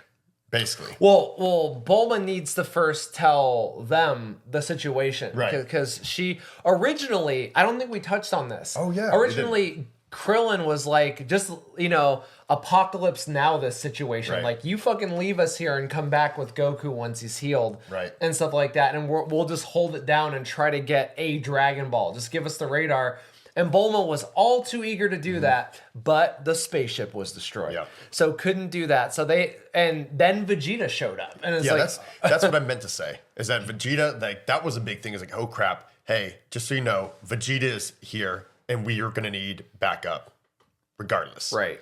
So that's important to know. And what's fucked up about it too is that, like, even if Goku comes, that's no guarantee that they're gonna fare well against Vegeta. Yeah. Because Goku at this point is still much weaker than Vegeta. Yeah. And he barely survived their last interaction on Right. Earth, barely. Right. And, so while they are back on Earth, just a quick note, we don't need to go deep into this, but Roshi does sexually assault Goku's nurse again. He grabs her butt and he just goes on it. So we're not going to go deep on that, but Roshi, do better. You can do better. Be better. We love you, though. He's nothing if not consistent. Yeah, he is consistent. Yeah. Okay, luckily, back on Earth, Yachirobe shows up with 7 senzu beans for Goku. Of course, he's been waiting on these for like a month. Korn was still growing them. He said they won't be ready, but now we know they're ready. Goku eats it quicker than, whatever. And he flexes boom. his bandages off. Bandages fly. Right. Takes basically, senzu bean, it's like, 100 loads of HGH in one hit. And this guy just And goes for it. BPC 157 Give or me it whatever. all. Yeah. But it's a senzu bean. And so he takes it, he's fully healed, which is like, you're like, okay, come on, let's go. His bones were dust. Yes. And then he ate a bean and his bones reformed. The sinew and the tendons and the ligaments that hold them together reformed. Yeah. One day technology will get us there. Hopefully. You know what? This is kind of a dumb thing about me as a kid. Is I tried to invent senzu beans when I was 10 years old. That's cute. Yeah. Yeah, I was just like, well, maybe if I put like maybe if I water them with ginseng tea, then they'll, something like. What bean did you use? Did you use edamame, which would be the natural choice? I did use soybeans. Actually. Oh wow, soybeans. Yeah. Okay, That's a really good guess. Out of all the beans you could have chosen, I chose soybeans. I've thought about this as well. I'm like, if I do make if there's a live action Dragon Ball Z movie, and you have to have senzu beans, that would be edamame for They sure. are a little green. Yeah, they're green. Yeah, They're like freaking. They're like crunchy edamame. They are exactly. So I didn't think about it as deeply as I do now about the implications of what a senzu bean can actually do, but I thought it would be cool to grow a bean that just gives you like a boost of some kind. So like I was like, oh, you could water it with ginseng. Because ginseng, like gives you a boost. You could put B vitamins in it. I mean, nothing ever happened. Yeah. I think it actually like sprouted. It started to grow, and I was like, oh yeah, that's right. If you plant, so maybe it wasn't a fucking edamame because I don't know if they sprout. It's definitely a super food. That's for damn sure. Yeah. So it didn't work out. I'm sorry. Even though I'm the DB guru, I was not able to invent a senzu bean. You tried, and that's all that matters. Yeah. Okay. So then Goku calls for Kintoon. Flying Nimbus, he calls for his cloud, and he jumps right on it and heads to Dr. Brief's Capsule Corp headquarters / home. Right. And this is where we get to meet. I know we met her in Dragon Ball. We met her in Dragon Ball for a moment. Yeah. Bulma's mom. Yeah. Who we actually looked this up because we were talking about this off pod and we're like, what's her name? Yeah. Well, we didn't remember if it ever says, and I guess she has a name, but Toriyama never gave her a name. Yeah, so officially she has no name. She's always known as Bulma's mom. She looks great. Yeah. I mean, she's got a stunning 20-something-year-old daughter, and she looks, it's like that cliche, like she could be her sister. Yeah. She looks like she's maybe just 30. But anyways, the funny thing is, Bulma's mom meets Goku, and she just immediately starts hitting on Goku. Right. Yeah. She's like, oh, yeah, you're looking great. You want to go on you grew up into such a strong, handsome man. Yeah. She's like, do you want to go on a date sometime? Like, literally, I think that's what they said. Oh, yeah. She says, "You want to go on a date?" And she's like, He's like, maybe some other time. And like, he didn't even think about it. And she's like, I was like, dude. She's like, well, let me take you to my husband. So what is going on here, Dan? What is the deal with Bulma's mom? Are they? I think they're swingers. I think they're swingers. I think the briefs are swingers. Or I think that Dr. Briefs is just a very sex positive guy. Yeah, that's the way to phrase it. He's a genius. Yeah. I mean, again, the layout of this world, people, it's wilderness and it's cities. And all the cities have buildings that are capsule shaped. Yeah. Dr. Briefs is like the only genius in this world, basically. And he is keeping society together, and he cares about two things. We know he likes making technology that is, life changing and amazing, and he likes listening to good jams. Yeah. And he likes smoking cigarettes. So he's like, he already had a kid. He had a kid who he passed on all of his genius to. So I'm sure once she was like 4 and crawling around and put a robot together, he's like, okay, mission accomplished. And he's like, honey, go get your needs met. Yeah. I'm going to go listen to Led Zeppelin in the spaceship. So big props to Dr. Briefs for being sex positive and forward thinking, even back in the 80s when he was writing. He was he was encouraging of Bulma in Dragon Ball to explore her blossoming sexuality when she introduces him to Goku. And because Goku goes to her because there's the Red Ribbon Army and he needs the radar and stuff like that. She introduces him to Goku, and the first thing he says, and he says it in a neutral tone, he's like, okay, you guys gonna go make out now or something? Yeah. And it's like, awkward. And he wasn't like being a dad about it. Yeah. He was just like, okay, if you guys want to go, you guys want to go have fun in the other room, go ahead. I bet you Dr. Briefs was like, he was the cool dad in high school, probably. He was like he was like, oh, sure. He's like, oh, I just made my own beer. You guys want some beers? I crafted it myself in the science lab. Here, have some fun. Be safe, guys. Don't drive anywhere. Just hang out and party here. The cool. Oh man, we talk a lot about sort of the world building side plots that we would love to see and live in. I would love to see Bulma's high school years, partying with her friends at Capsule Corp, and just like what everybody's impression of her dad would be. No, I think it's very Ferris Bueller's Day Off-esque. That would be the tone. That'd be the tone. It'd be fun. It'd be active. It'd be, could be a little bit of Animal House. Who knows? Bulma Briefs Day Off. Bulma Briefs Day Off. But either way, we just wanted to give a shout out to Bulma's mom and Dr. Briefs for this. Yeah. Hey, look, they're very healthy. They know what they want. They ask for it. There's no animosity. They have their boundaries, and they move on. Yeah. And that's it. Now, another quote, another thing to point out from this scene is that Dr. Briefs designs Goku's ship. I mean, he rebuilt it from the ground up, and I think at like 10 times scale, and too. It's huge. It's ginormous. And the most important thing about this is that Goku specifically asked Dr. Briefs to be able to have the same kind of training that he got from King Kai with the ability to train in stronger gravity. And of course, Dr. Briefs never letting anyone down ever. By the way, he has never let anyone down. He makes the spaceship that Goku can train up to 100 times Earth's gravity in. All right, here's another dumb revelation about young Dan is that I also tried to invent a gravity chamber when I was a kid. I mean, let's be real. Everyone who's watching here, all the DBZ fans, we know you're watching. We know what's up. We all want that gravity. I still want that gravity. I didn't understand as a kid because I didn't understand the concept of lift and thrust. Right. With airplanes, and I was like, okay, like I didn't understand how you can keep a cabin pressurized. I just assumed, well, there's a bunch of air outside. Maybe that has something to do with it. So I was like, maybe if you fill walls with a bunch of fans that are blowing, it'll increase the gravity. Because I was dumb. I was a dum-dum. I was a 9-year-old kid, but I really, really wanted to train in higher gravity. And for anybody who had a local fair come, the giant flying saucer, the Gravitron, and stuff like that. Love that machine. It would use centrifugal force to suck you G-forces against the wall. And you go up? Yeah. Me and my friends would always like resist the gravity and try to we were like, whoa, it's like Dragon Ball, we're training and stuff like that. And we would always get kicked off the ride. Like they're like, oh yeah, you're not allowed to ride this ride for the rest of the day. Oh my God. And we didn't even do anything. Yeah. Like we were just like standing and like resisting the forces. But yeah, I mean, this is what inspired in a young DK.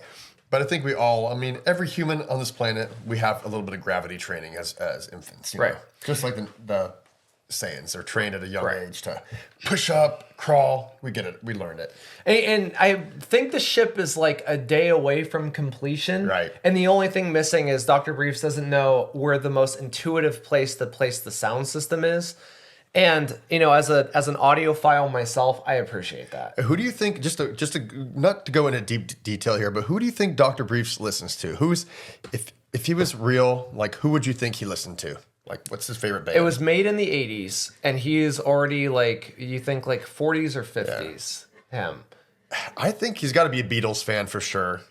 I think psychedelic stuff. Oh, yeah. Okay. Honestly, yeah. A little more. I think he's like a Steve Jobs type dude where he has genius that is inspired by psychedelic experiences. I mean, Beatles did that too. But has more of the technical side of like a Steve Wozniak or something like that. Beatles got psychedelic, yeah, but I feel like... So he's more of a Pink Floyd kind of guy, huh? Oh, yeah. Oh, yeah, absolutely. Okay. Pink Floyd. I could see that. If he was living now, probably Tool, honestly. Yeah, there you go. Yeah. And if you're watching on YouTube, guys, and not just listening, write in the comment section, what kind of music do you think Dr. Briefs would listen to? Because he's an audiophile. We want to know. You know what we should do for our fans? And we can just, I mean, maybe. So nobody hold my feet to the fire about this, but you can get like voicemails that people can call into. Yeah. And like we could just wrap up pods if people like call in and say stuff. We can like play messages and like respond to questions, stuff like that. That'd be a fun thing. That'd be fun. All right. Anyways. Add it to the agenda. And that's it. So basically, Goku jumps in the ship, literally doesn't take a moment to say bye to Chi-Chi or anyone else there. He's like, okay, I gotta get the Namek. Let's effing go. And he jumps in the ship, starts to train immediately, turns gravity up to 20 times Earth's gravity, which is 10 times what he trained on in King Kai's planet. And he says, let's go for it. And that's basically how these next 10 episodes go. It is like boom, boom, boom, boom. And that attitude, like the training thing, we've touched on this, I think, in a past episode. I don't know how deeply we went into this, but like this was a formative... Like these types of things in the show were formative to who you are as a man in terms of how much you give to your own training, right? Yeah. Yeah. I mean, so something that people don't really know about me, when I was younger, I did Kung Fu. I trained a lot. I competed internationally a couple times. And I had that same mentality. Yeah. It's like the idea that you always have to go past your limits. Yeah. I mean, and that's a recurring theme. We'll talk about that a little bit later in another episode too, but that's a great point to make right now because he says, you know what, I've got to push it. Let's go harder than we did before. But it also, people at home like me and you watch it and say, you know what, yeah, I can train harder. Let's do our best. Let's put weights on our ankles and like walk around with the weights. So many people. I mean, I never go to a gym and not see a person in a Dragon Ball Z shirt. At least one person. Hey. Well, I know that the way that I said that grammatically was probably garbage, but that's the point. Anytime you go to the gym. Just saying. I saw a dude. I was at the gym. Just saying. I was at the gym 2 nights ago. And a dude walked out with like a King Kai symbol shirt. Yeah. He had like the Kaio symbol right there. And this dude, I mean, he was like you. He was jacked. Like if he wasn't wearing that shirt, I'd be like, oh yeah, this guy like played football or wrestled or something, you know? Just the gym today. I mean, little tangent. We do this. I saw one dude with a Dragon Ball Z backpack at the gym. He was, I mean, older than me, you know? Right. Definitely in his mid 40s up there. Cool Dragon Ball Z backpack. Another guy had his keys were on a lanyard, a Dragon Ball Z lanyard. Hell yeah. And another guy with a Dragon Ball Z shirt. So, I mean, hey, and then you guys who are getting motivated by this, do it, man. Do whatever helps you train harder to become the best version of yourself you can be. And just to pile on that, you got your brakes changed today, right? Yeah, I got my brakes changed today. And tell that story really quick. So, I'm getting my brakes changed today. I'm wearing my other Dragon Ball Z shirt that I wore to the gym, which you will see in some cool social media that we'll be posting in the future too, which you probably will see before this episode even airs. I have to start a Dragon Ball Z shirt collection. Well, I was wearing, if you watch the pilot episode of Dragon Ball Z Megapod, I wore the cutoff shirt like all of them are with the training G symbol on it for the Goku's turtle hermit symbol, Kame symbol. Kame, yeah. Kame.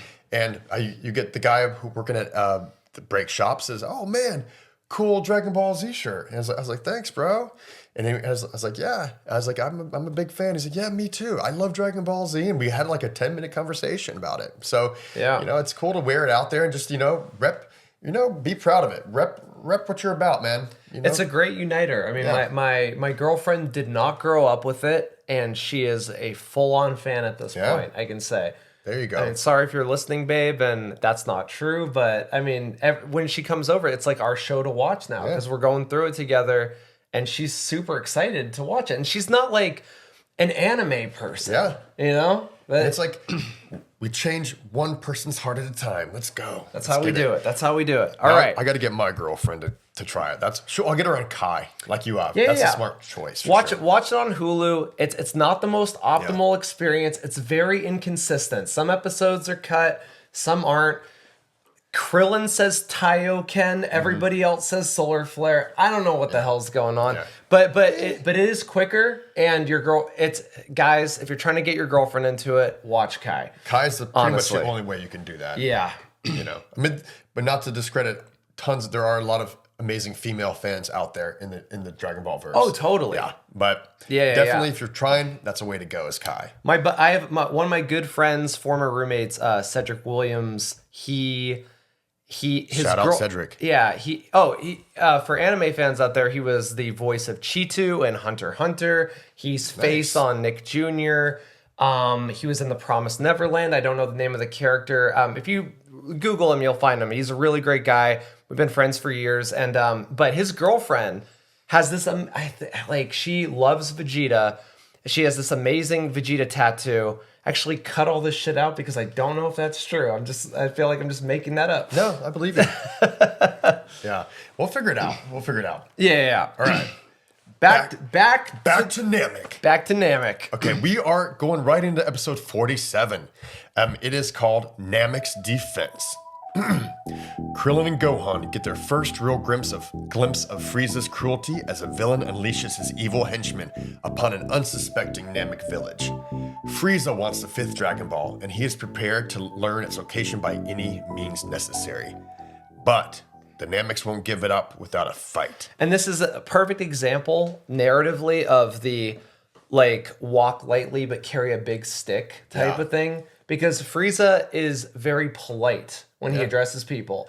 He doesn't come in like I'm this haughty ruler and I demand that you do this. Like he's very polite.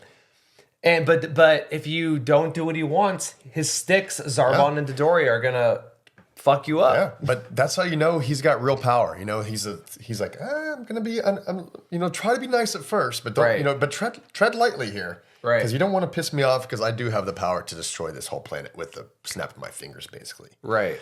But anyways, it's obviously a canon episode. All these are canon episodes. Another great one here. Now, Frieza quickly introduces himself to the Namekians, asks about the other Namekians and the Dragon Balls, but is met with deafening silence. So Frieza immediately threatens their lives in a nice way. He does it nicely, and he backs down to offer them a chance to speak. And Frieza announces that he has already killed hosts of uncooperative Namekians. Right. Yeah. And he get them to talk, and Frieza does a little exposition. This is a really cool moment here because he explains the history of the Dragon Balls that he learned from the other Namekians that he has already procured the balls from and killed. And this monologue is actually filler. Like it's not in the books, it's not in Kai. Yeah. But it is pretty cool. Pretty cool. Yeah.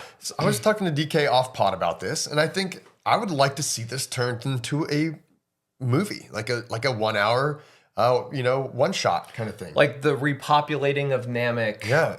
How it works. Yeah. So basically, I know it's on the manga, so who knows if it's really canon official for this scene, but I think it was a cool idea here. So basically, Frieza says that the Dragon Balls came to be from the Elder Namek, which we'll talk about the Grand Elder in a few episodes.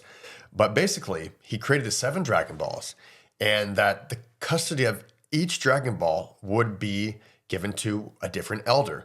But these elders in the villages who get to hold and care for these Dragon Balls, they have to go through a contest of wit, a contest of strength and a contest of valor to prove their worthiness to even possess one of the Dragon Balls.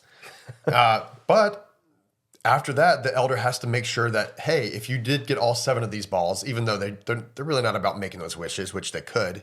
Right. I don't know why they don't use them more often than they do.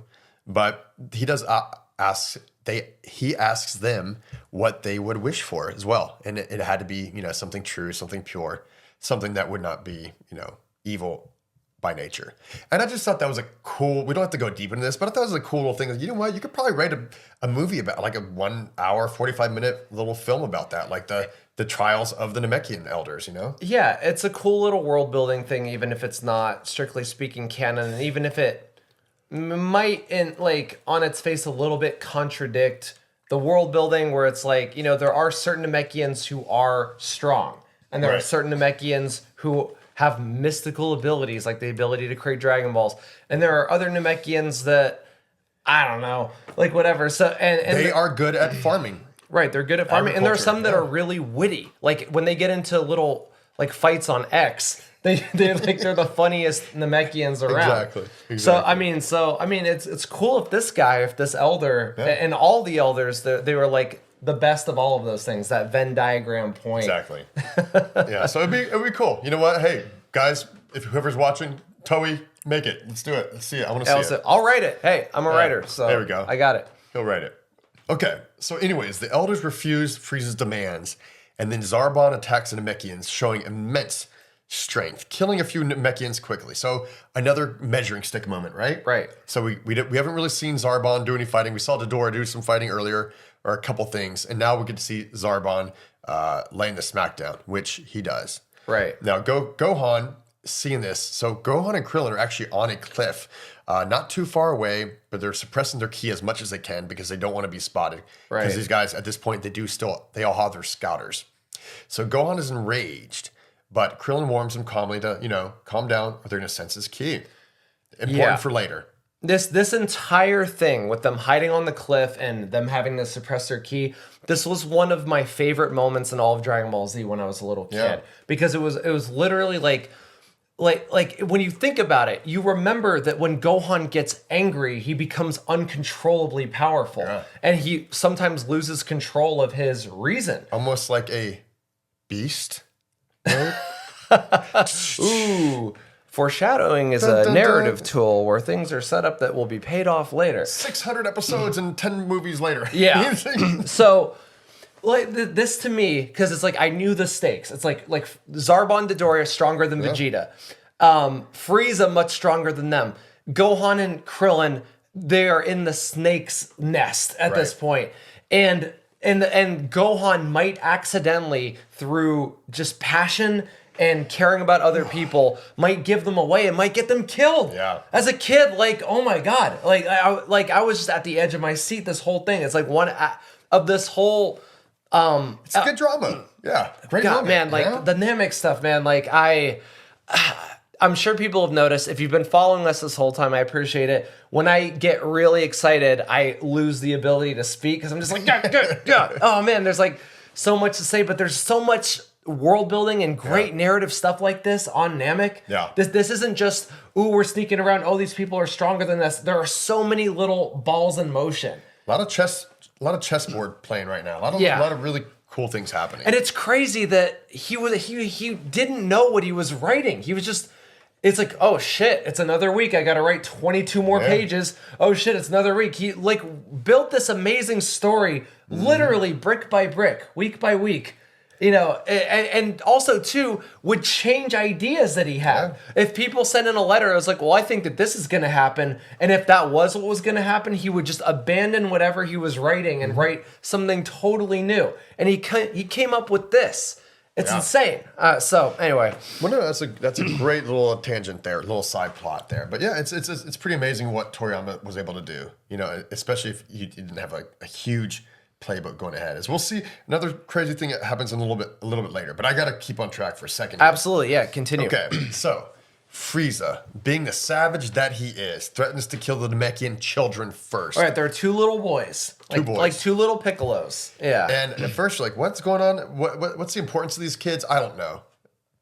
But very important. So Gohan he powers up. He's not trying to, but he's getting pissed because they're gonna kill these kids. Right. And Gohan's got a soft spot for saving children, like most people do. I mean, they're like his age. Yeah. It's like his buddies, man. Yeah. So his power levels rises, triggering Dodoria's scouter. But before they can be spotted, 3 Warrior Nameks show up. So thank God these Warrior Nameks show up. They take the pressure off of Gohan, who was about to get found, and say, okay, never mind. It was these 3 warriors. So saved for a second there, Gohan, but we'll see. And what's interesting about this, too, is that we know that Namekians can feel ki. Yes. They can feel ki. And the Elder is so excited to see these 3. So he's like, oh, yeah, maybe they have a chance. Yeah. And we know Piccolo, I mean, obviously very strong, you know, and all that stuff. So there's this brief moment of hope. And this goes back to, I've talked about this before, the narrative tool that Matt Stone and Trey Parker talk about, butts in their force. Yeah. It's like Gohan gets enraged. His ki spikes. Therefore, Dodoria's scouter picks it up. So, he's going to go check it out. But 3 Warrior Namekians show up. Yep. Blah, blah. But they are no match for the thing. Therefore, they get slaughtered. Therefore, eventually, Gohan gets more enraged. And we'll get to that in a second. Yeah. I mean, that's all it is. It's just butts in their force stacked. And it just keeps that tension just driving, baby. It's so good. Yeah. So basically, once these warriors show up, Dodoria uses his scouter to see their power levels, and they're all around 1,000, so making them laugh. So they laugh. I was like, oh my God, these 3 warriors, 1,000 power level each. Just 3 Raditz. Yeah, 3 Raditzes or less, basically. They laugh, then it cuts to Goku training in 20 times Earth's gravity. And he's finally able to walk slowly like he did on King Kai's planet. Right. Not super important for plot, but just super important for me personally, because I love these little moments, just where it shows, hey, for 5 seconds, hey, we're going to give you a little power update, see how he's doing. And, it doesn't always have to be emotional growth, especially with Goku. It's never too much emotional growth. Right. It's really much about physical. So for him, that's growth. And one thing I appreciate about Goku's training too is that he overdoes it, but he doesn't overdo it. If he's like, well, the first thing I got to do is learn how to walk. He doesn't force himself to run. He'll walk. Unless if he's in a fight where it's do or die, that's different. But yes, of course, yeah. Training is definitely he's like, well, let me learn this. Let me go back to the basics. Actually, he says that I don't know if it's this episode or the next one. But he says, hey, I need to go back to the basics. He's doing like crunches and stuff. And he literally says, I got to train my body back to get even better, but I need to start at the basics. So, way to be a great trainer. He's almost like, it's like I got to rehab, I got to prehab, and then I can get stronger. Mm-hmm. And this is a theme that comes up later, and we'll talk about it when we get to the hyperbolic time chamber, aka the room in spirit and time, where he achieves Ascended Saiyan, and he's just like, this is useless though. I'm too slow in this form. And then he says to Gohan, like, let's just experiment with something. Let's not train for a week, and let's just retain our Super Saiyan form. It's like, it might feel like we're going slow, but going slow will get us there faster. Right. He's always willing to like break it down in that way. And one of the best compliments that Vegeta ever gives in spite in his mind is like, he sees Goku do something, he's like, damn that Kakarot, he's a genius. Oh yeah. And it's true. If Goku's biggest thing, like, we all have our pentagon of attributes like in a Japanese video game or something like that, and Goku is just very, very smart about how he trains. He is a genius of training, and that's why he can typically stay one step ahead of Vegeta, who has a naturally higher base power level than him. Well, when you got a single focus like Goku does with training, then you're gonna be pretty good, Right. Try to be the best, One note that I forgot to say earlier is that we might disagree whether or not he's a good dad, but I think we could both agree he's a terrible husband. Terrible husband. Because when you said that thing where it's like, he just hops in the ship and leaves by. Yeah, didn't like say nothing to Chi-Chi. Nothing, no. Yeah. I mean, we're not. I don't want to go on a huge tangent right now because we actually have so much meat to cover. Oh, we do, yeah. But Chi-Chi. Chi-Chi kind of coerced him into marriage. Like, he didn't know what marriage meant when he accepted marriage. So, I think he did the best for the situation he ended up in. Well, she's a traditional gal. He patted her, and she's like, well, now we have to get married. Yeah, exactly. Yeah. So, and it worked out. Yeah. So happy, successful marriage. They're still married. Right. I mean, I couldn't say. That'd be another show like Sopranos, but Chi-Chi is Soprano. Yeah, Tony Soprano, and she goes to therapy to deal with her. Look, everybody got what they wanted. Yeah. Goku got to train endlessly, and she got a genius son who studies insects. Yeah. Yeah. Very cool. Yeah. All Anyways. right. Back on track. Episode 48, The Hunted. Okay, unable to stand by and watch the torture any longer, Gohan leaps out of hiding to rescue a Namek boy from the clutches of Frieza's evil henchmen. Now Gohan and Krillin have an even bigger problem on their hands. Dodoria is chasing them, and he won't stop until he has his revenge. Awesome episode, again. Yeah. I mean, first the warrior Namekians die. Yeah. It's crazy. I mean, Dodoria just runs through them like a semi-truck.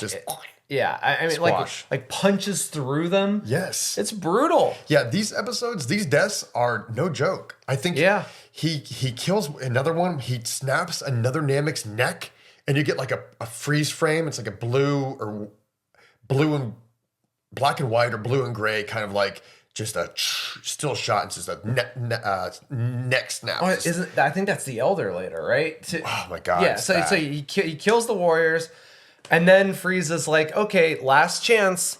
Tell me where they are, and then I'm gonna start in on the kids. And just to show you that I'm serious, and then Dodoria kills one of the kids. It's one of the two little Namekian boys. Kills the kid.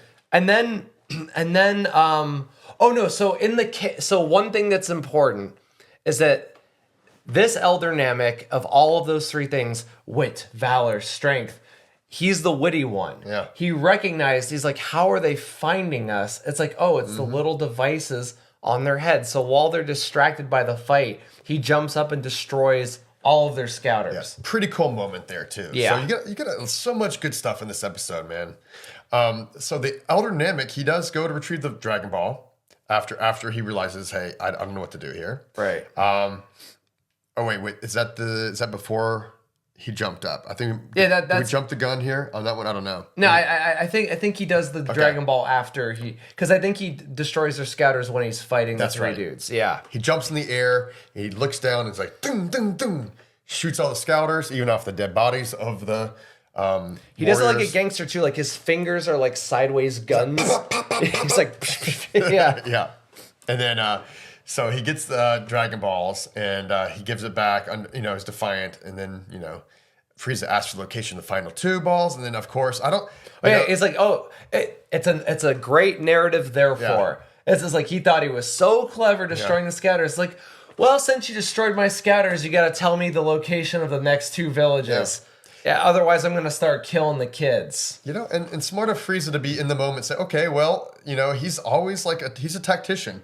Frieza's like, okay, well, if this happened literally right now, in the moment you destroyed our scouters, now you're gonna have to tell me where they are because I can't find them without you. Right. So good try by the elders, but I don't know if the payoff is gonna be worth it.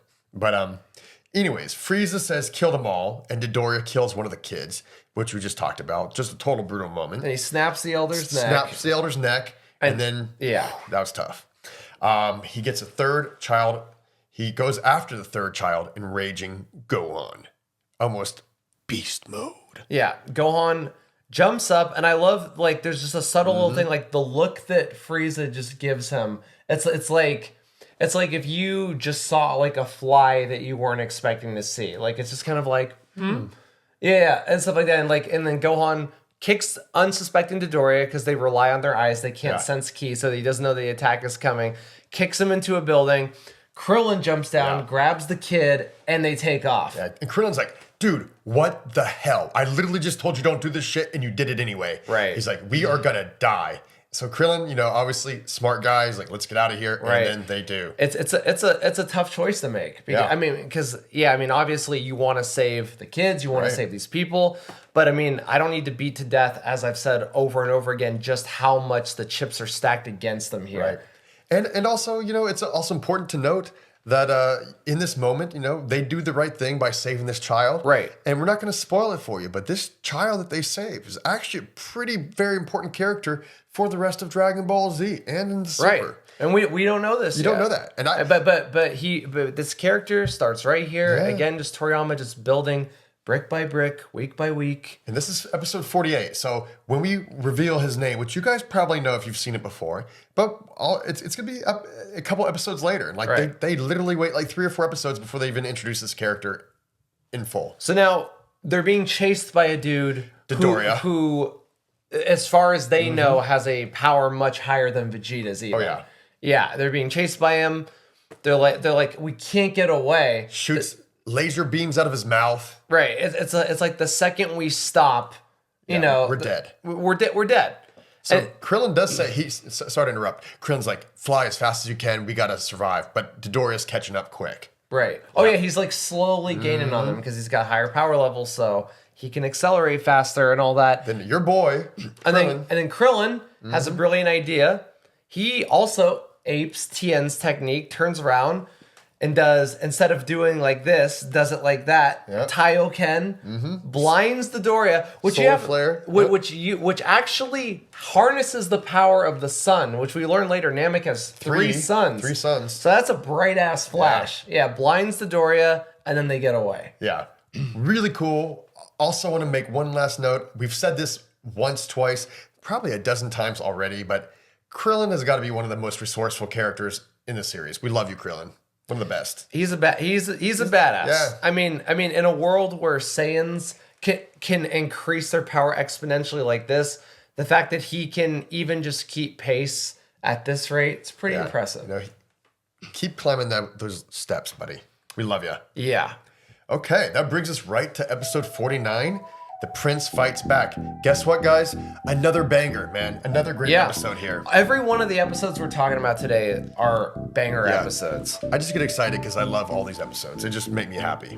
I mean, that's why we're doing this. This was the stuff. I mean, like being a kid and like watching this replay repeatedly at 5:30 in the morning and just like praying like, God, I just want this to continue. Yeah. Please don't start it over when Goku like does his thing, you know. It's like just please and like they did though. And you just cling to this, you know, like this, because this stuff was so scary and anxiety provoking. It was so good. Awesome stuff. Yeah. Okay. So Dodoria is looking for Krillin and Gohan. It's like, where'd they go? Then all of a sudden, just boom, gets hit out of nowhere, and it's Vegeta. Boom. Dun, dun, dun. Twist. Right, who has the ability to sense power.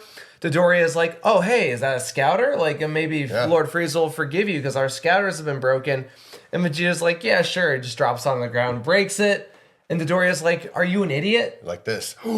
Yeah, like, are you an idiot? Now you can't do this. And then Vegeta just haughtily is like, what are you talking about? I can sense ki now, bitch. Yeah, I'm Another a different cool man. moment. Yeah. Yes. It's so cool because like Dodoria, for how many episodes he's in this series? I mean, even when he's not talking, maybe less than 10 episodes alive. Yeah, around 10, maybe 12. Not a huge character, but there are a lot of moments where exposition is revealed through Dodoria or around Dodoria as well. And just the fact that Vegeta's announcing to him, he's like, "Hey, I can sense ki now, bitch." He's like, I don't need a scouter. Another cool moment for Vegeta. Right. And this is good stuff too, because Vegeta is like the biggest villain the show has seen so far, or at least he's the most developed villain so far. And these little moments where he's at odds with another villain, I mean, this was great storytelling, man. Good storytelling, man. They did some good work on Namek. I have to be honest with you. When I first saw this as a kid, like I loved it, but I didn't really appreciate it as much as I do until today, you know, like decades later. Oh, yeah. I'm rewatching it. I'm like, wow. I was like, these Namek episodes are fire. They are all so much fun. Just like you rewatch Evangelion every year. I reread Raditz through the end of Frieza every single year. For one, because it flies in the manga. Right. It's just such a pleasant thing to just go through it, to see the original artwork and all that stuff. But also because it's, these stories that you grow up with, and I'm sorry if I said this too much already, they are physically a part of you. The thing that grows your nervous system, your experiences, are all of the things that you feel in response to stimulus as you grow up, or stimuli. And stuff like that. So all of the feelings that you get from a great story growing up physically make who you are as an adult. And it's nice to just, you know, go back to the source over and over and over again. I mean, anyways, we've gone into the weeds a lot. Yeah. let's chug right along because Vegeta's gonna kill Dodoria. Right. But Dodoria has a bargaining chip. I think Dodoria tries to like blast Vegeta, and Vegeta does like a wrestling move or something, and he's gonna kill him. And then Dodoria tries to bargain his life, and it's like, okay, wait. Like let me tell you what happened to your planet. You don't know about this, right? Because Yes. you were told that a meteor smashed into your planet. Is this episode? Am I jumping the gun? I think you're jumping the gun. All right, never mind. Wait. Bulma takes a bath. Okay. There's some fan service. Bulma takes a bath. Not important, but I was skimming your notes. I was like, Yeah. was it this episode or like? I think it's coming up, but that's important. Okay. But I mean, Yeah. that's cool. You can jump the gun any day.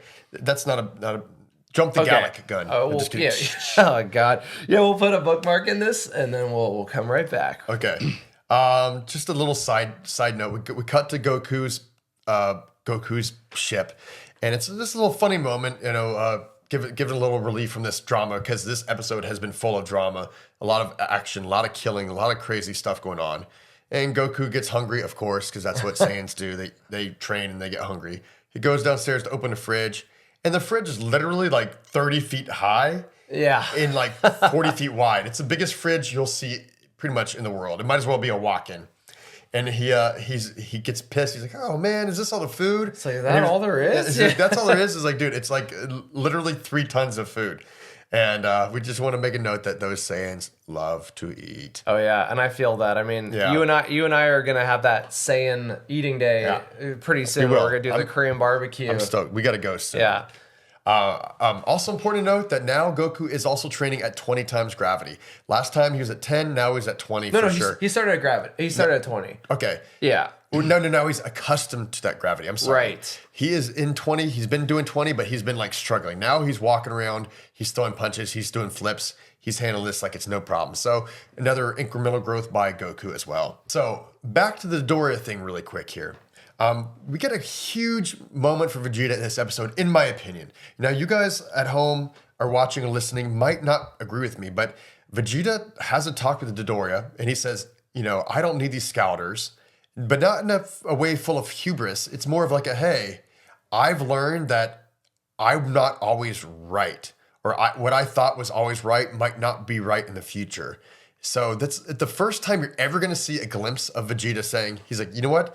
I learned that I can control my ki, but also learned that, hey, not everything I thought was known to be fact is always going to be fact, and I can change. So in a way, the very slightest sliver of as much as Vegeta could change, you could see that like his mind is opening. Before this, he'd be like, if you remember back when we did the Saiyan Saga with Vegeta, everything was based on the scouters, right? It was like power level, power level, power level, power level.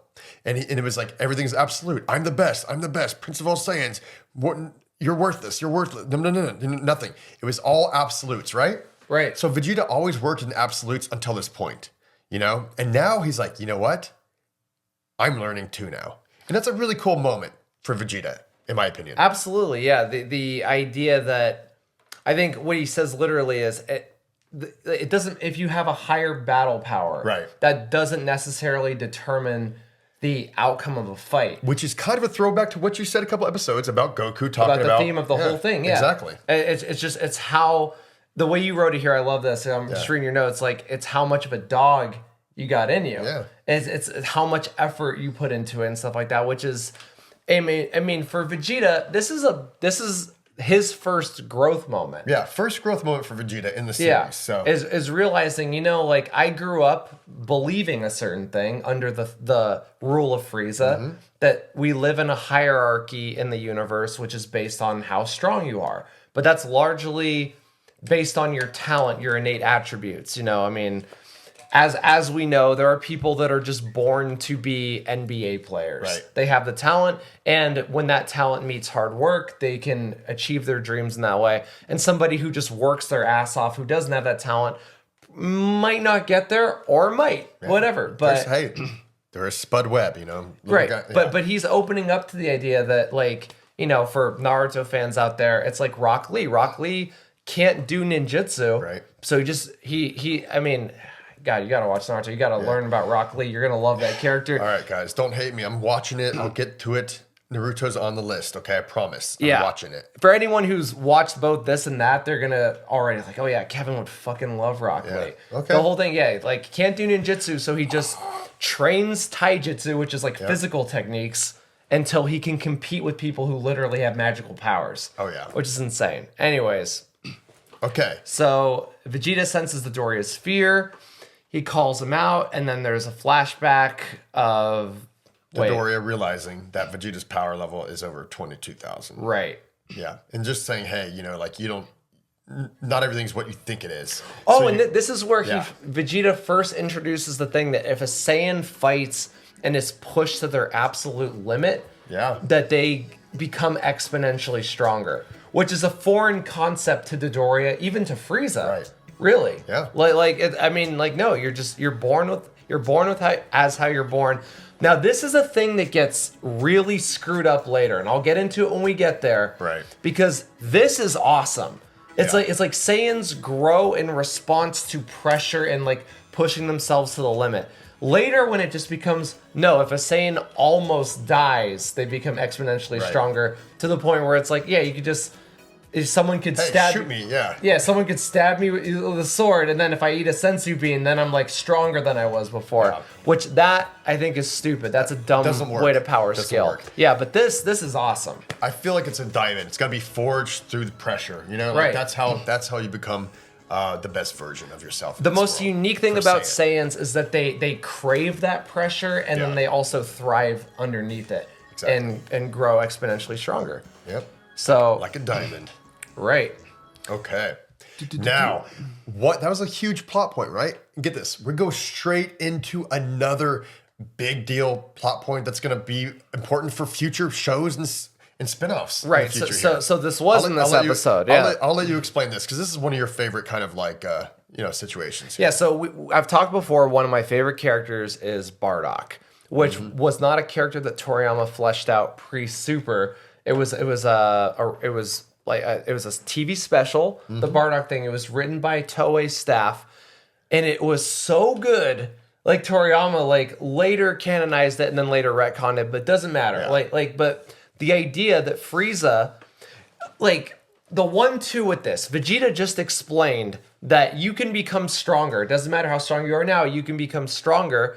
And then Dodoria says, like, well, this is actually what Frieza was afraid of. Yeah. Is that Saiyans can get stronger. Yeah. And why was he afraid? If we treat the Bardock thing as canon, which we can't anymore because it's been retconned, but if we treat it as canon, it was because Goku's father, who was born one of the weakest Saiyans, Lower level. was now stronger than the king. And it was like, wait a second, like they can increase their battle power this much. I've got to wipe all these dudes out. These guys are a threat. So pretty important information there. Right. Not So gonna he lie. does it. So he blows up Planet Vegeta. It wasn't a meteor. And And then Vegeta blows up Dodoria. yep, just blast them into the next dimension, as they used to say in the censored version, which I think is funny as an adult because like kids, you get used to when you're a kid, adults placating you and like hiding things from you, so you're always like hearing what they aren't saying. Right.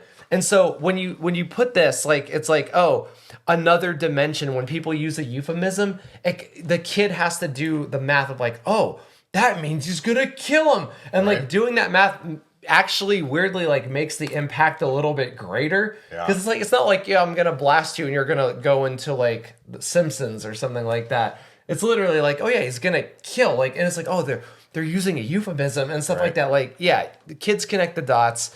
It happens. Yeah. All right, back on track. Back on track. This is going to be a quick overview real quick here on episode 50. It's called Unexpected Problems, another canon episode. This is actually a really quick note, but fun episode to talk about real quick. This is basically when Goku, there's damage to his ship by a meteorite, and the damage to his ship thrusts his capsule ship off course and into a fiery star's direction. Right. So Dr. Brief gives him a quick breakdown, says, "Hey, you're not on track anymore. if you don't course correct this now, you're going to die in a huge fiery death of a sun, basically going to overtake you and destroy you. So Goku goes out on the ship and he learns to fix it. He has all the gear to fix it thanks to Dr. Brief's planning because he's always on his shit. And they have their gravity moment, like the movie Gravity, or they have their Apollo 13 Sunshine. moment, or they have their sunshine moment. If anybody has seen the Danny Boyle sci-fi film Fantastic Sunshine, movie. there's literally a moment where Cillian Murphy and Hiroyuki Sanada, two amazing actors, they go out on the ship to fix the thing as they're flying towards a star, like before they get cooked. And I think that any sci-fi show or series or film that has space as a main factor in it has to have a really good, hey, go outside to fix something scene. Right. Like pretty much every film does. Right. For the most part. And I love it. And you know what? Dragon Ball has that as well. And it was kind of cool. I mean, any kind of first to the end of the line, like in some ways, it was like, I mean, he did this in they wrote. It was this is the 80s. Yeah, this is canon. I mean, so he's like, hey, let's do this. And now all these movies you see, in outer space, some humans trying to survive and showing right. That's. Well, I mean, it's like it's so crazy that 2001: A Space Odyssey was made in the 60s. Oh my God! And just set the table for everything. I mean, that movie is incredible. It's a masterpiece. Yeah, absolutely. And so Toriyama benefited, I'm sure, from that too. I mean, it's crazy that something like that was made in the 60s, but that's basically the breakdown of the episode.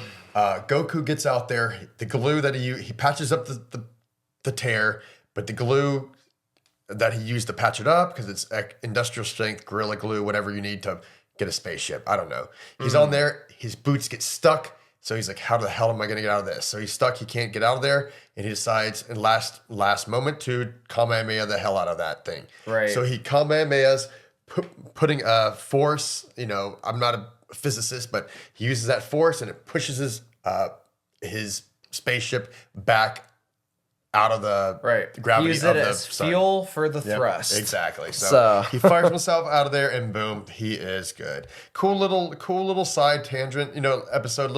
Cool little filler part on this one that was a lot of fun. Now, Krillin and Gohan back on Namek. They get back to Bulma's cave, where she tells them the good news that Son Goku is on the way. They freak out. They do a little dance. Yeah, do a little with dance. The little kid. Yeah. They're one of those moments, which is great because it's like, okay, Goku's coming, so now we can breathe a little bit easier right now. Right. Now, that's basically the end of the episode. Oh, but we also Vegeta senses a Namekian village. Yeah. And heads that way. So now dun dun dun. There's some danger on the horizon. Yeah, because episode 51 happens. Vegeta has a ball. With his new ability to sense energy without a scouter, Vegeta quickly tracks down a Namek village and unleashes a terrifying display of power. Unable to resist the Saiyan's might, the Nameks have no choice but to surrender their Dragon Ball. Now there is only one Dragon Ball left to find, and Dende knows who has it. The eldest Namek. So yeah, this is Vegeta is not polite. Vegeta is just he just goes in, he's just brutal immediately.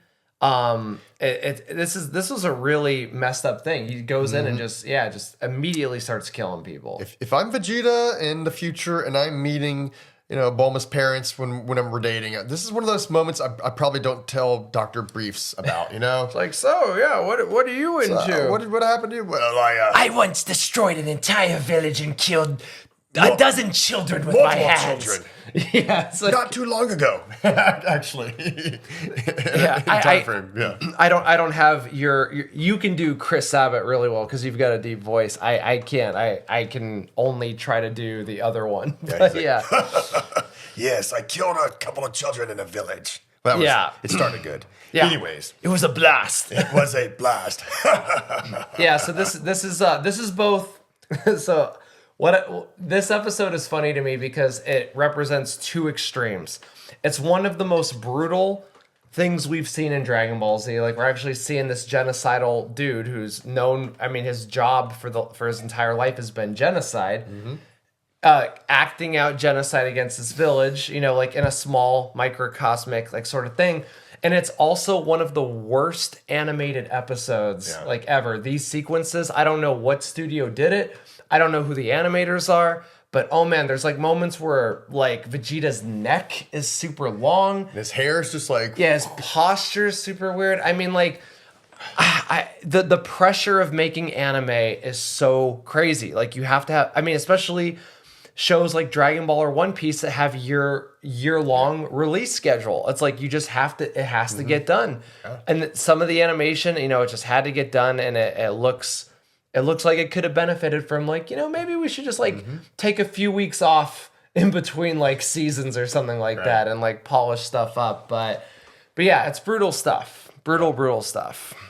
Another side note in this episode, besides Vegeta just killing everyone to get that Dragon Ball, which he gets the Dragon Ball, by the way, and he throws it in the pond, literally 10 feet from where he found it. Right. But he hides it in the water because he knows pretty much most of the scouters are done, and, you know, they're not going to be able to find it. Right. So when you go, meanwhile, we see Dende and, okay, never mind, just blew it. Yep. No. Yep, just blew it right there. So Krillin and Gohan and Bulma are talking to this young Namekian boy, and they're explaining to him, like, he's not eating his food. Not eating his food. They gave him food, and they're like, why aren't you eating? He's like, we don't eat food. We just drink water. He's like, well, my whole race was killed. Right. Genocide's happening, but yeah, I'm not too hungry right now. And this is kind of a weird Krillin moment where he's kind of like, "What? I saw you guys planting crops." like kind of like calls him out a little bit, and he's like, "Well, those are the trees. Special tree, you know, that lollipop trees." Yeah, there are Namekian lollipop trees, and without them, we die. Agisa, Agissa, or something like that in the Japanese. Yeah, version. something so like Agisa that. trees. Yeah, but they help beautify the planet. And anyways, let me just jump quick on this one. Yeah, go ahead. Let's just knock this out. Is that they don't?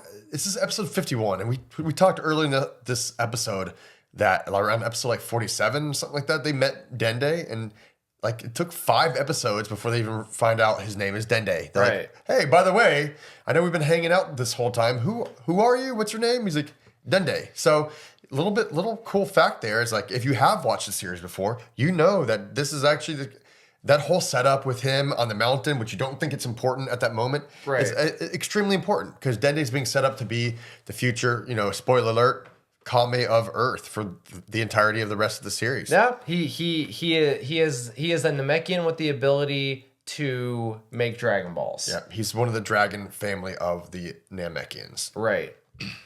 Okay, and that was that. And now Frieza takes the Dragon Balls back to his headquarters, hideout, or his tick ship, as I like to call it. Looks like a big tick. Yeah, it does. A tick ship.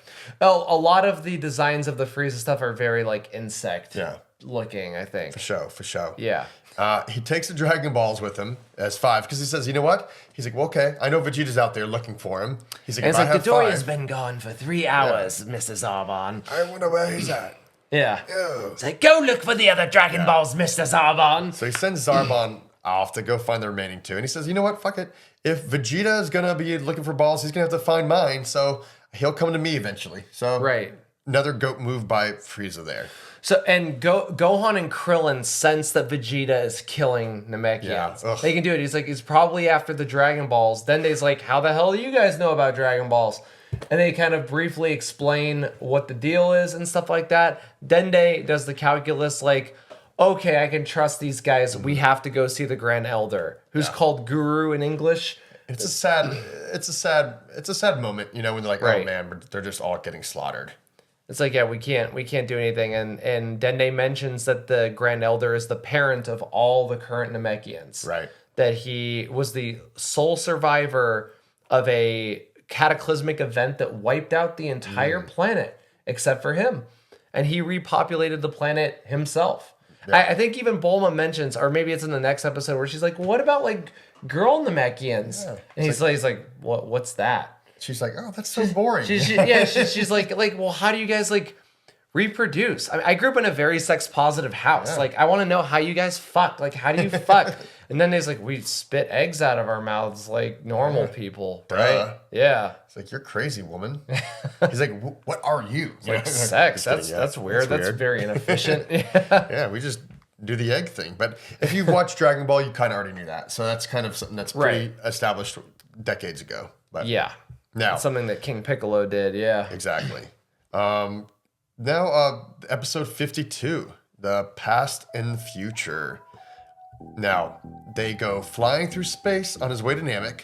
Goku receives some happy news that his friends have all made it to King Kai's planet. This is a fun little episode because it just gives a little reprieve from all the death, destruction, violence, and craziness that's going on Planet Namek. Right. But basically, he is celebrating. You know, it's a really touching moment. King Kai basically says, "Hey, you know, guess what? You have 4 friends here," and Goku realizes that it's Tien, Chaozu, Yamcha, and Piccolo. Made it to King Kai's planet in like a quarter of the time that it took Goku. Obviously, Goku fell off and went to hell and had to retread back, but looks like the Z Warriors are going to be at King Kai's place. And this is significant for a couple of other reasons too. When Goku got to keep his body in the afterlife, his body was literally teleported to the afterlife. Right. And so now, not only do all of these people get to keep their bodies, but Chaozu, like King Yema, like reconstructed his body for him. And Piccolo, who has mostly been evil, was not only allowed to keep his body, but was not sent to hell to be purified. He was sent to go train with King Kai. So, which huge growth moment for Piccolo. So at that point, you know that, okay, because earlier it was established, remember, back in the Saiyan Saga, that if you are evil of spirit, you're just going to go straight to hell, basically. Right. It makes me wonder, where did Kami go during all this time? Right. Why didn't he get to go train with King Kai? I don't know. Yeah, I think Kami's just kind of hanging out with King Yama. I think Yama hates his guts. He's like, Kami! He probably does. Get out! That's a fun. I don't know why you started, Kami, get out of here! Nah! Yeah. Yama, those levels are hitting high. Schwarzenegger. Yeah. Okay. Oh, was it peeking? Yeah, you're peeking me. Oh, damn. It's all good. Sorry. Okay. Yeah, that's pretty much that episode. Right. I mean, back on Planet Namek, you know, Vegeta and Zarbon, they run into each other, and then they decide, oh, we're going to do some fighting. Vegeta sneak attacks him because he can sense his power. Zarbon can't sense his. Yeah, pretty cool moment. Vegeta and Zarbon, they're flying. Instead of like just like stopping and then like seeing each other, Vegeta's like, fuck it, I'm just going to go right into him. And he just kind of like hits him straight on, like full force flying. Right. And so they have this battle. Zarbon is outmatched, and he says to Vegeta, well, I guess I'm going to have to like transform. And I don't like doing this because I'm pretty and I don't like not being pretty, but you're going to see, like, you're going to be afraid when you see what's going to happen. And Vegeta's just like, oh, you're bluffing, you know, blah, blah, blah. And then he transforms into like a grotesque version of himself and gets a significant power up. I think his power doubles. If I was reading some power scaling about this recently. I was like, yeah, his power shoots up. Vegeta stands no chance. He's just beating Vegeta into the dirt. And this is the first time that we see something that's going to become a trope for the rest of Dragon Ball Z. It's going to take over in a large part training in extreme conditions. That transformations equal power up. Right. Yeah. So Zarbon does this transformation. He looks more like a Ninja Turtle, I would say. Definitely. It's kind of the closest. If you haven't seen it, Ninja Turtle with a fantastic ponytail. Yeah, great hair. Ninja Turtle with great hair is basically what it looks like. A big buffed out Ninja Turtle. And only other thing I want to mention from this episode too is that I mean, Vegeta definitely has a concussion. I mean, Zarbon just knees him in the head and he just goes straight for the head. Like in front. He's bruised up. He's been. I think he broke his skull. I mean, if I had to be if I was a doctor, I'd say his skull probably got broken. But it's pretty cool. He brutalized. He brutalized. And then this is also unique in the narrative. This is the first time we've ever seen Vegeta completely outclassed by somebody. Yeah. I mean, you can't say that Goku Kaioken ×3 was anywhere near this. Yeah. And it's also interesting to note as well, just a quick little, not tangent, but it's just interesting to note that because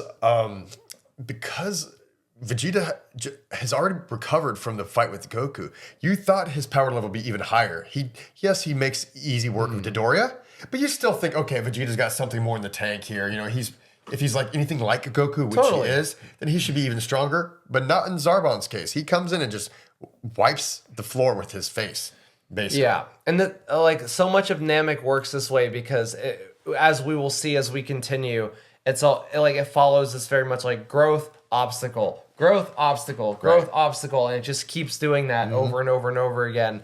And this is Vegeta's first big obstacle. Right. He gets beaten within an inch of his life, Yeah. and then like a river is like blasted apart, and he's just like in the crater of the river, and then the water just all flows over. Flows over him, and then a really cool moment, a very Terminator-esque moment, very horror film moment. You'll see at the very end is that it cuts to a shot of the river, in the water, in the lake, and there's this bird, kind of like a crane, just gazing on or chilling in the water. And Vegeta's hand rises from the lake and just grabs the bird. a really cool moment there. Sustenance. Too. Yes, and it probably ate the bird. I don't know if he could even walk, Right. But move. Now we get to another cool episode. That was 53 that we just finished there, with Zarbon's transformation, Zarbon's surprise, and we go straight into Guru's gift. Really cool episode. A little more touching, a little more backstory on the Namekians and what they're about. And this is where we meet Nail. Nail.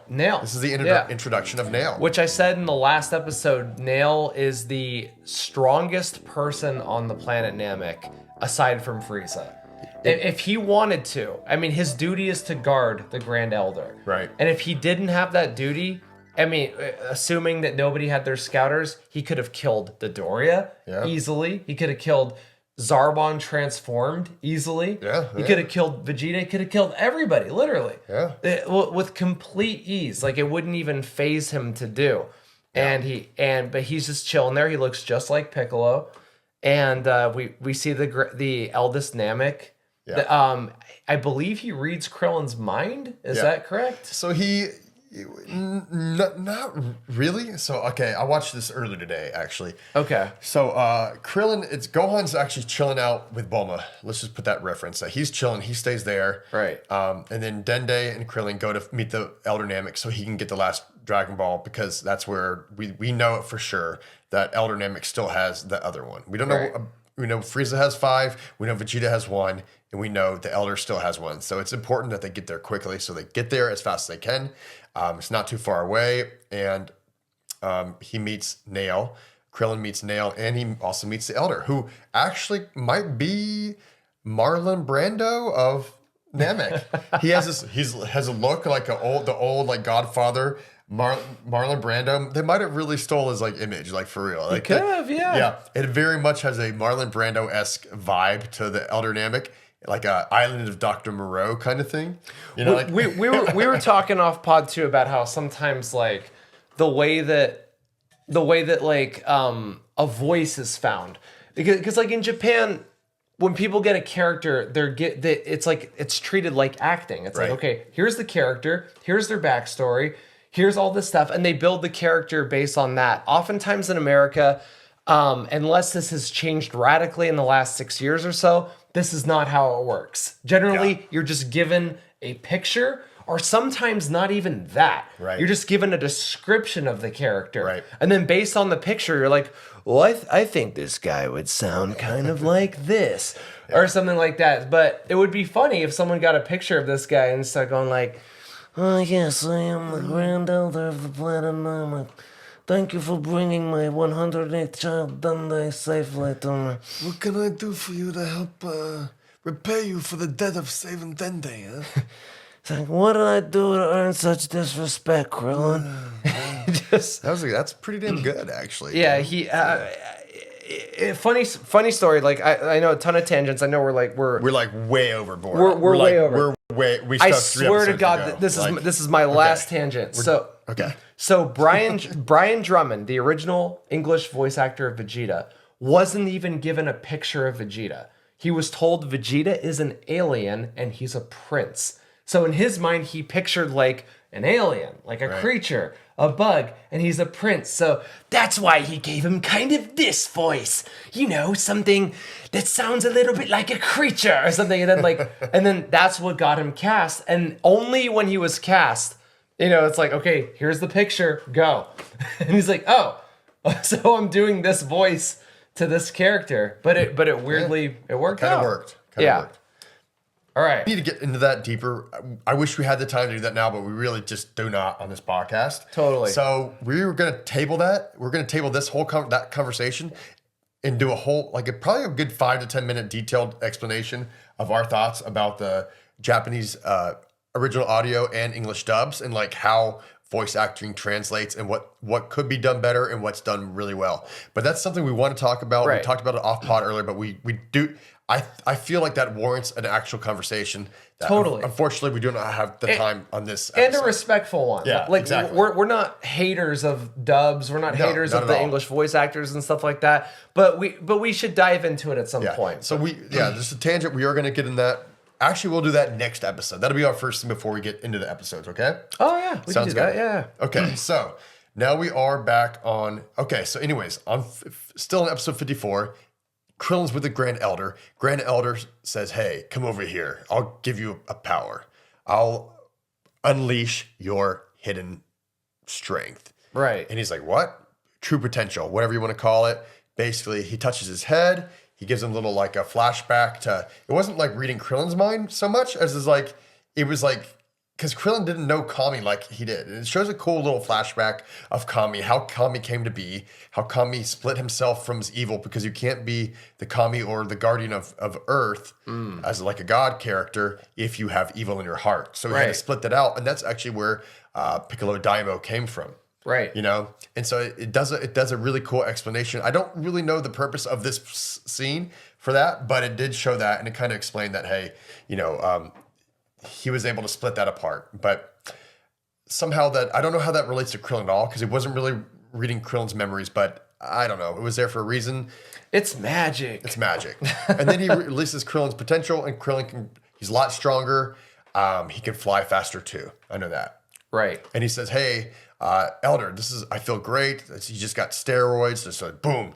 And he says, "Can you do this with anybody?" And Elder's like, "Yeah, as long as they have hidden reserves." It's like, well, if I bring you someone who I know has hidden reserves, can I do it? And then he's like, "Yeah, sure." So that's gonna. Yeah, you can bring me your friend, please. You can do that. Bring your friend to the Godfather. Your friend, I'll give him his powers. Okay. All right, so right, episode moving on. 55. We got two left. Yeah, let's go. Chugging along. We got this.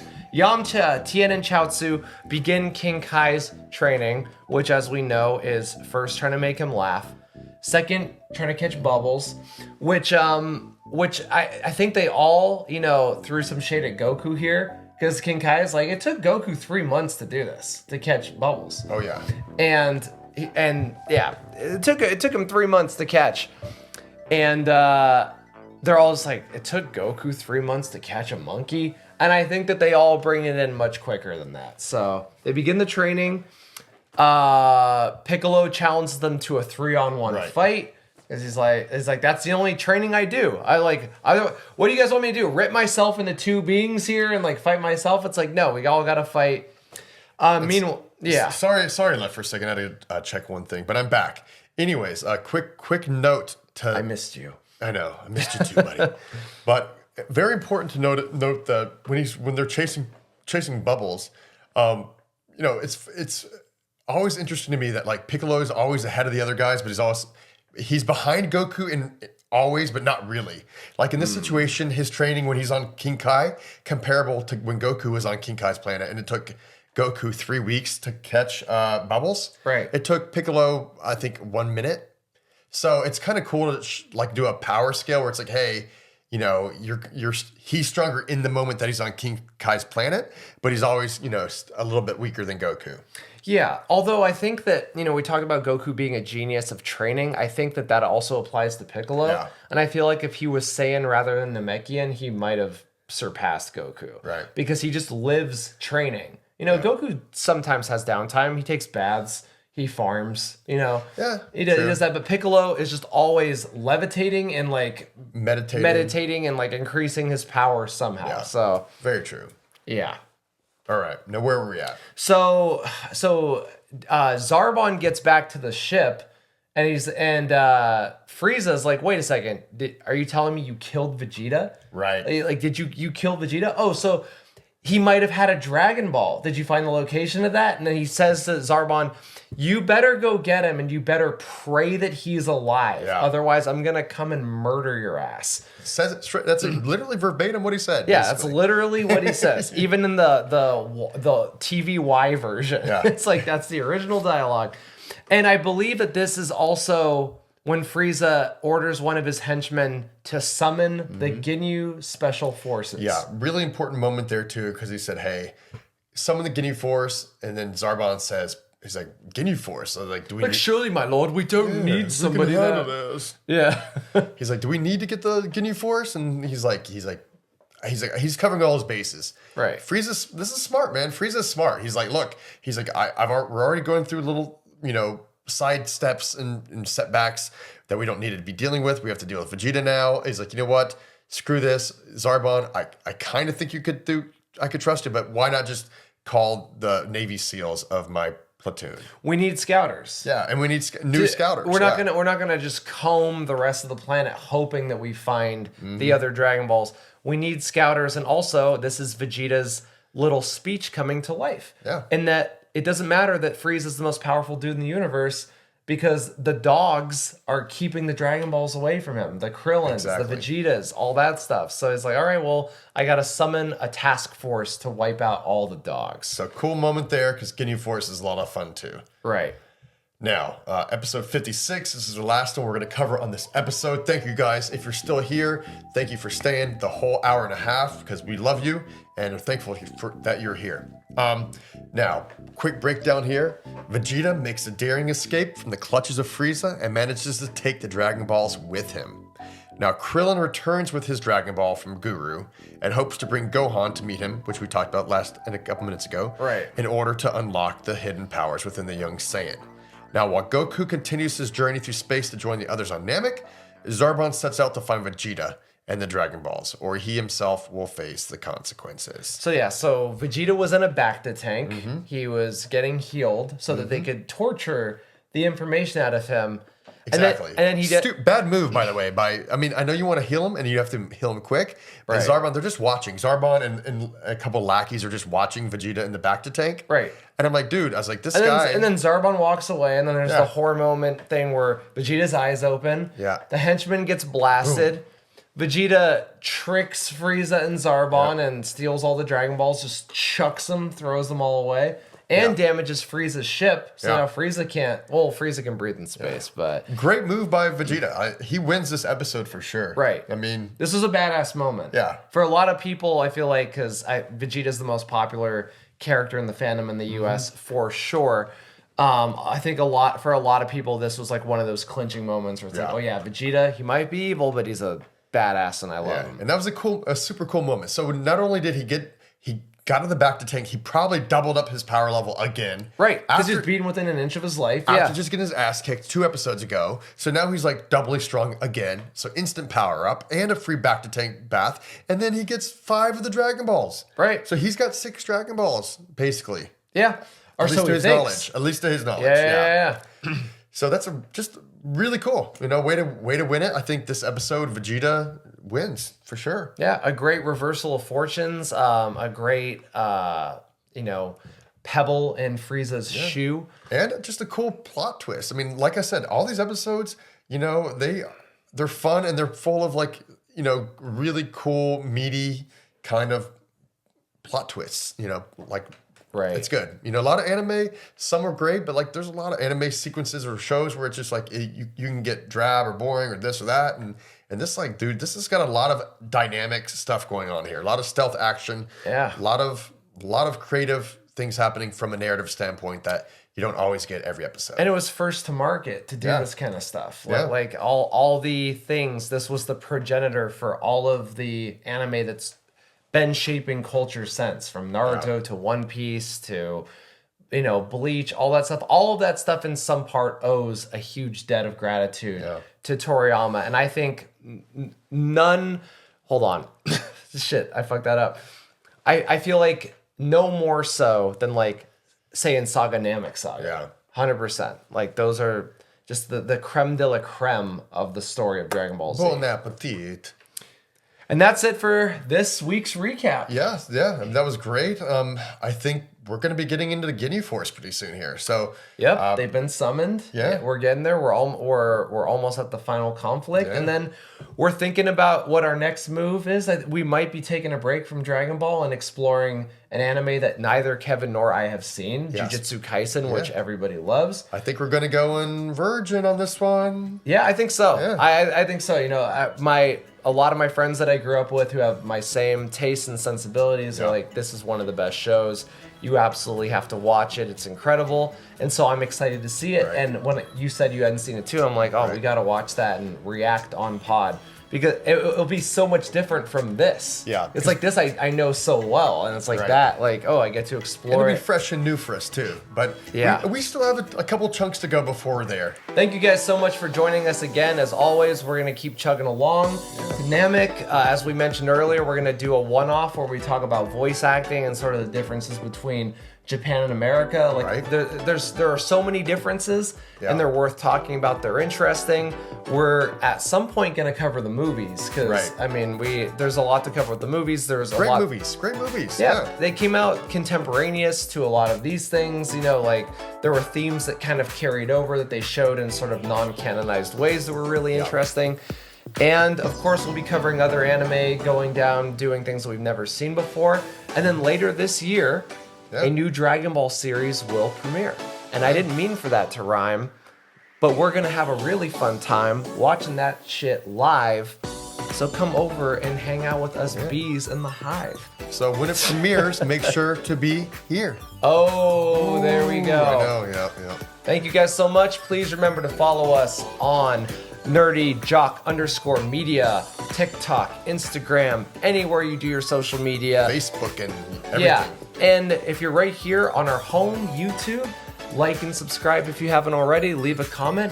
Ask questions. You know, we want to hear from you. And we're not like those other YouTubers. Like, we will absolutely talk to you. Yeah. We'll comment back. You know, we might have a phone number at some point. Yeah. You know, we're growing this thing. It's going to be fun. Thank you for coming on this journey with us to Namek.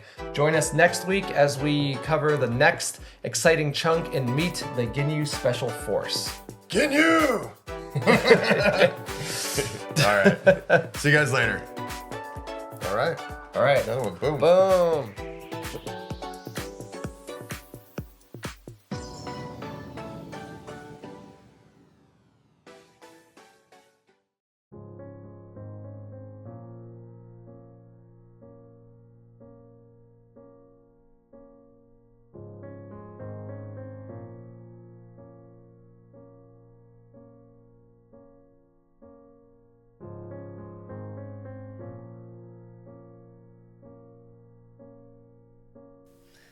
Hey everyone, welcome back to another episode of Nerdy Jock Podcast presents Dragon Ball Z Megapod.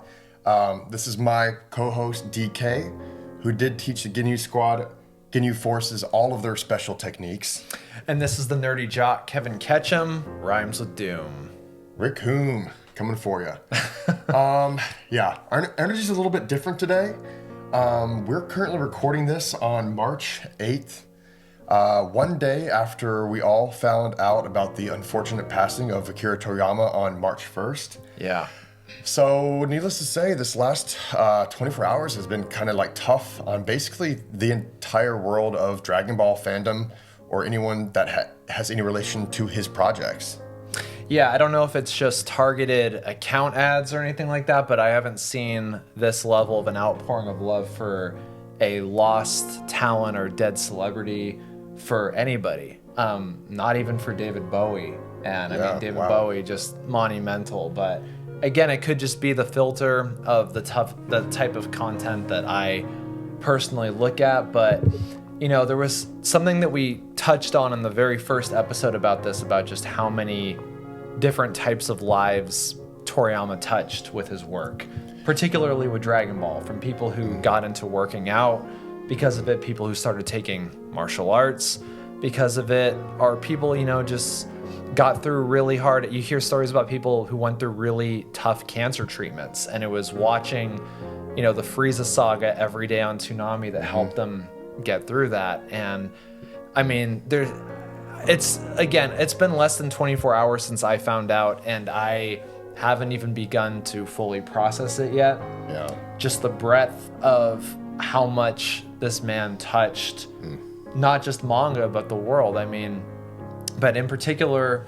shonen storytelling, anybody out there who has a love for One Piece, Naruto, My Hero Academia, Bleach, Yu Yu Hakusho, Hunter x Hunter, anything post Toriyama was in some way inspired by Toriyama. Yeah. I mean, you could see his footprint all over anime, manga, even video games. His huge presence in the video game world. Right. I mean, growing up, I played a lot of video games too, and Secret of Mana was one of my brother and one of our favorite games, and that was designs by Akira Toriyama. That spiky hair, that's unique and one of a kind, and it only comes from him. Dragon Quest as well. Dragon Quest, yeah, that's huge what series. I remember. I don't think I had access to the earlier games, but Dragon Quest 7 on PlayStation 1, I remember my older brother and I had. And I just remember looking at the art and being like, oh yeah, that's the Dragon Ball guy. Yeah, I mean, he's got that distinct style. I mean, you just can't miss it. It's his own. He's uniquely fantastic in his designs, in his humor, in his characters. I mean, it when you see it. It's his. I mean, Chrono Trigger as well, another game that came out after Secret of Mana, which is another popular. Arguably, I mean, some people put it above Final Fantasy VII as like the best JRPG ever. It's up there with even Legend of Zelda. Yeah, I'm ashamed to say I've never played it. I just didn't have access to it back in the day for whatever reason. I wish that PlayStation 5 would just release a port of it. Right. Well, no, they do have on PlayStation Plus. They do have Secret of Mana port right now that they re-released from PlayStation 4. Oh, great! I just downloaded it like the other day, like a month ago. So, I mean, just to go back on topic though, that's what I'm saying. We could go on forever, and that's kind of what this podcast was made for. We had no idea, he was going to pass. Right. We started shooting this podcast in January, very soon after the new year. In the new year. Yeah, 2024, January, we started shooting it very soon after the new year. I mean, obviously nobody had any idea. He was 68? Yeah, he's a young guy. I mean, the cast is older than him. I mean, Masako Nozawa, Mayumi Tanaka, Toshio Furukawa, they're all older than he is. Yeah. I mean, he's very, very young. It seems like the cause of death too was something, kind of not necessarily natural. A brain hemorrhage of some kind. Hematoma, it's kind of hard to deal with that, I guess. Yeah, it's scary and it happens, but because we don't really have the words to process this, and everybody's been processing it at their own rate as well, we thought it would be cool to do something just as a minor thing. Just talk about a couple of the items that we have on the table here today. So, Kevin, I want you to talk about your little clay Goku right there. I'm getting emotional here now. I've got goosebumps. So I've been a Dragon Ball fan. Like you said, if you're in episode 7 or 8. This is 8 now, actually. So we've done 7 episodes. If you remember the first one, I talk a little bit about this briefly and how I've been a fan since I was, a kid, like 10 years old.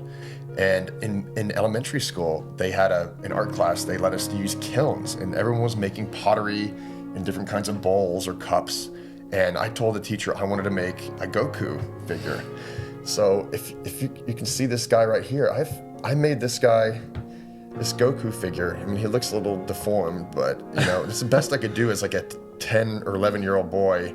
For 10 or 11, if this was your first time working with ceramics, that's pretty impressive. Yeah, first time with ceramics. I mean, there's a couple of broken parts, but I still carry it around. It's in my house to this day. It's like on my shelf. It's my most important figure I have, and it took a lot of work, a lot of man hours, but it's still with me to this day, and I just turned 40.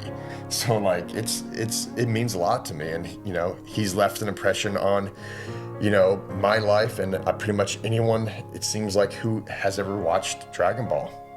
I don't have them anymore, but when I became a Dragon Ball Z fan, it was at a time when there were no Dragon Ball Z toys. Yeah. There was a brief run of Dragon Ball toys when Funimation thought, oh, we'll do Dragon Ball, and then they gave up and did Z, but they were no longer in circulation. So on the VHS tapes, where it was the Funimation produced Ocean Dub Dragon Ball episodes, they would advertise these toys that would no longer existed. And I remember I tried to make a Goku toy out of wood, and it ended up looking a lot crappier than that because I was working with power wood tools and I was like 8 or 9 years old. And I don't know why my dad let me do it. Yeah, it is pretty dangerous.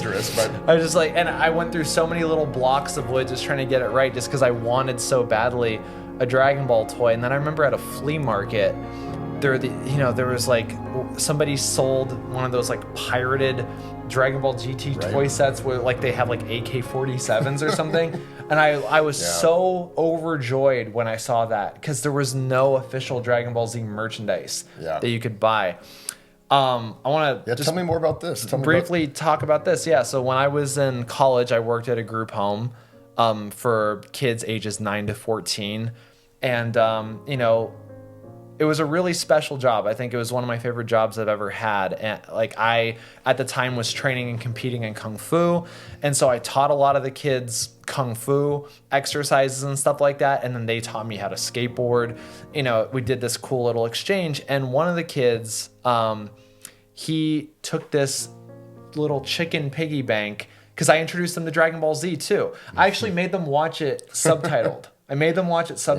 Which they were very annoyed about because, again, 9 to 14-year-olds, nobody wants to read subtitles. Right. But then they switched it at one point without me knowing to the dub, and they were already so used to the sub. They're like, you know what? No, I don't like Gohan's voice, and they switched it back. right back. Yeah. And so that place ended up closing. It was very, very sad. It ended up closing. We all scattered to the wind, but one of the kids got this chicken piggy bank and made a little Goku chicken piggy bank, and I've been carrying this with me for over 26 years now. So, it's like 30 years, 26 years. Oh, wait, no, I'm not that old. Wait, not that old. 16 years. But we've had it for a long time, and hopefully it never breaks or I don't lose it. I'll keep it close and cherish it just like I cherish the work Akira Toriyama has done and given us to the world. And I just want to, wish his soul best eternal life in the next world, Right. And hopefully he's training with King Kai right now. And I don't mean to sound glib. I mean, I'm not trying to do a bit. No. Again, I haven't even really processed it. Like, I'm a full-time dad right now, and I'm just, I've got a 4-year-old and just, But you know what I did today? Because he really likes Goku, and I've shown him some Dragon Ball, is I read to him some of the more age-appropriate chapters of that first Tankobon collection. The original Dragon Ball. Yeah. I skipped all the perverted stuff. Bulma, Bloomer, stuff like that. All the Bulma stuff, yeah. Skipped all that, but and he really enjoyed it. It was a fun experience sharing this thing that you love with your kids and stuff like that. And I've seen so much of that in the last 24 hours from people. So anyway, we're gonna chug along, continue to honor this amazing story that Toriyama gave us. Yeah, I mean, this is for him, I guess. I mean, it wasn't originally, but right. It's we do this to honor his legacy. Now, I mean, we did it because we love it, and we're just continuing it because it makes us happy, and we're just thankful that Akira gave us this happiness. Right. Dragon Ball. So well said. Yeah, and we'll in the future we're probably going to talk a little bit more about this stuff once we process it. It's just like it just hit like a freight train, and we didn't know what we're going to say. We didn't even have a proper introduction. We're like, what do we have to do now? Because we haven't released the first episode yet while we're shooting this. Yeah, so, a little inside baseball. We're talking about recording these peppy introductions to the pod because we haven't, at the point of this record, we haven't released anything. Yeah. And now we're just like, well, now what the hell do we do? Yeah, because I said, hey, we want to release episode 1 this week, but at the same time, and I know you guys don't want to hear all this, but just a quick tangent is that we were like, man, we should release this week. And 3 days ago, I was texting Dan. I was like, yeah, let's do like a cool, fun. Yeah, welcome to the Dragon Ball. We had a phone call. We were excited about it. We were talking about it, and then 2 hours later, it was just like, boom. Yeah, the world changed So- and plans changed. That's not going to happen, obviously, like that. So we're just thankful to have had Dragon Ball Z in our life. So Yeah. we're going to hop into this episode now. So prayers out to his family and, pretty much everyone who's mourning the loss of Akira Toriyama. The whole cast, everybody at Toei who worked closely with him, everybody at Square Enix that worked close to him, just everybody, and all the amazing people, Oda, Kishimoto, everybody that was inspired by him, the new guard, as it were, the ones holding it down now. Yeah. And they're doing a great job too, by the way. And it's like I felt like, as much as this is depressing and kind of a sad point, like I do feel confident that like they're in pretty good hands. I do feel like it's going to be helmed. However, Dragon Ball goes forward in the future with Daima coming out this fall, and then obviously they're going to finish up Super, wrapped it up to bring it back to Dragon Ball Z. Yeah, Super seems pretty close. You were saying to being wrapped up. I did read some articles from Toriyama pretty recently, and he was talking like they pretty much have it all planned, from what I can tell, for a resolution to ending Super, that they're pretty much done with that, and they're going to be moving on back to the ending of Z with Oob and him fighting and going off in the sunset as the true ending for Dragon Ball after Super. So, it looks like it is in good hands. So if there's anything to take away, that's a positive. Just take away that it's being shepherded with love and care.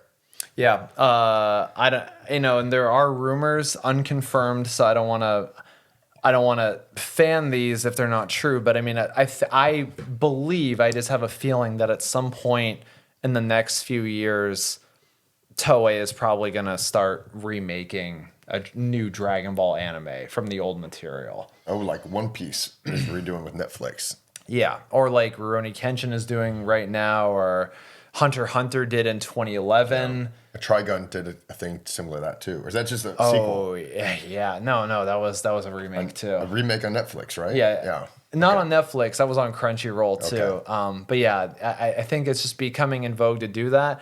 And hey, like, no disrespect at all to the original cast. They're amazing. I love them. To me, they will always be the voices of the characters. But, as Toriyama Sensei has just shown us too, time comes for us all.